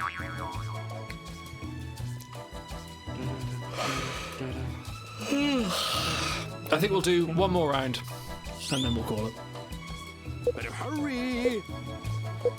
Because there might be another shy I think I'm clip. gonna do better in a 3rd round, so this is. And then the Star Trek drawing game. That was also a thing. The idol might die. Yeah. Yeah, there you go. Here's a mystery. Way to go. They have to reveal themselves at the end of the do, video thing. yes. Not that way, but. Yeah, we don't need pictures. I like that one, Shy. Yeah, Thank very you, good. Stars. Wow, that's a pretty even split there. That was a Nice good, cranky, that was a nice good one. round. Yeah. And here's our winner. Once again, Yay! undefeated. Thank you. One word. Wow. Perfectly replicating our pros and cons results. I don't think we watched the same stream. Without any judge bias or anything. Brains, brawn, good looks. Maybe you say it's Spud Guzman Winner has Jr. it all. Let's give him a hand. Oh, it's Trekkie for my life. father is Spud Guzman. Well done, Trekkie Sr. for life. You did very Last good. place. Well done. All right, new Very players. well done, Trekkie. New players. We'll do one more round, and then I really need to go to bed. One more Connecting. round for real this time. Hang on. What are you doing at the dub? You crashed? All right, let me restart it. Let me That was the final round. No, it was the final. No. We'll do one more. I'll just restart it. Give it a doodly doo, a widdly wee. Shall we crack the seal and do the first shins on? Here we go. Oh, he's doing it. He's doing it. And I ain't got the shins on. What's buzzing, cousin? Time for what That's your next. That's your next one. Right, new game. It's damn, that's 100 million credits. Okay. Oh shit, this might be the last one. Wow. Yeah, I've still got lost connection to host. Oh dear, we might be done with what the dub then. Oh, is it just died? Oh. I think it has just died. I mean, obviously my internet's running because you guys can watch us, but let's just try again. Let's try again one more time, and then if not, maybe we'll call it. Come on. We broke the game. We broke. Give Frank a chance to win something tonight. What do you mean? He's won 3 consecutive games. Yeah. No, I'm unstoppable. I think this is a sign from the gods to say, Idol, it's time to go to bed. Look, okay, so thank you from the bottom of my heart. I've been working on this for the last 4 months, and like, it's been an absolute pleasure to have you guys with me, everyone in chat, and you guys especially, and Auto as well, supporting us with this, because we're all working on this together. And everyone that has donated, thank you so much. Everyone that viewed, thank you so much. Everyone that every single came and commented, everyone that helped with the various logistics, thank you, especially to Cranky, who has been our main moderator for the evening as well. Thank you. Done a superlative job, and he's hilarious on what the dub too. Yeah, exactly. Thank you, Big, for all your music work. You've helped with the show. Thank you, Frank, for your support with Timelines Talks and with being the humorous, wonderful individual you are. Thank you, Shy, for all your wonderful work with your costume props, with helping us getting Brent Black in. Shy, thank you for Stars, thank you for being you with the STA stuff. Thank you, Auto, for all the behind the scenes support and the questions and everything like that. I have nothing but thanks and great joy and gratitude, as Troy would say, for this donation. We've raised over $3,000 already, and perfect time for a mariachi. The donations do not stop there. If you know someone that still wants to donate, I'm going to keep this link open for as long as it takes. Please do donate, but over $3,000 in one night, holy moly, I am over the moon with that, and we all are over the moon. And guess what, Idol? We have to give you the big props, because this would not have happened without you. Yes. You are a fundamentally charitable, generous, good-hearted individual. Oh, thank you. Who is entirely too capable of throwing himself at too much of a big problem, and yet somehow you manage to solve it. So clearly it's not too much of a problem. Yes. You just do things that other people would think are insurmountable, and you bring great joy and gratitude to everyone. So from the bottom of my heart and from everyone else, thank you. It means a lot. It really does mean a lot. No, thank you very much. Highlight of my evening is definitely having the chance to set up and talk to all the Starship designers, Bill Krause and Sean Tarongo. Get the nerd out. Definitely. And Thomas Marone. Thank you to Julian from Strange New Pod. Thank you to Rihanna from Dura Sisters. Thank you to Dan from It's Got Star Trek. Thank you to Brent Black as well, and all our other wonderful guests and everyone we've had on. It's been absolutely brilliant. It is now the 10th hour that we've been running. It's been brilliant. It's been good fun. Thanks to everyone that stuck it out for the entire 10 hours. Kudos to you. Yeah, absolutely, man. I'm going to go to bed. I think it's only appropriate. Only appropriate. App, yes. Yes, only appropriate. And join the Discord. Join the Discord. Do that. Join it. bit.ly/trek_time. Actually, no, you can't do that. The link is apparently broken. I need to fix that. That's tomorrow's job. And to everyone that has won giveaways, I will be sorting that out tomorrow as well. And I'll get you to pick your plushie of choice, and we'll get you those plushies as well. Auto's back. Hold on. With a steel chair. From Anonymous, who says, after you donate to ARC, buy your tickets now for Con the Musical, May 4th to June 4th at the Players Studio in NYCConthemusical.com. Thank you. Whoop, whoop, whoop. And if anyone wants to come to Birmingham in August, we will be there doing the Trek convention. It's going to be good fun. Let's just go. From the wise words of one Scholar with the final donation. Why do my lights not work? Computer's given up. I've given up. My brain's given up. Computer's dead. From the great words of Kate Colombo, I shall say no more. Oh, there they go. There they go. Oh, take me out, Kate Mulgrew. Good night. Live long and prosper. And ta-ra. The handle's Kate Colombo. That's a big 10-4.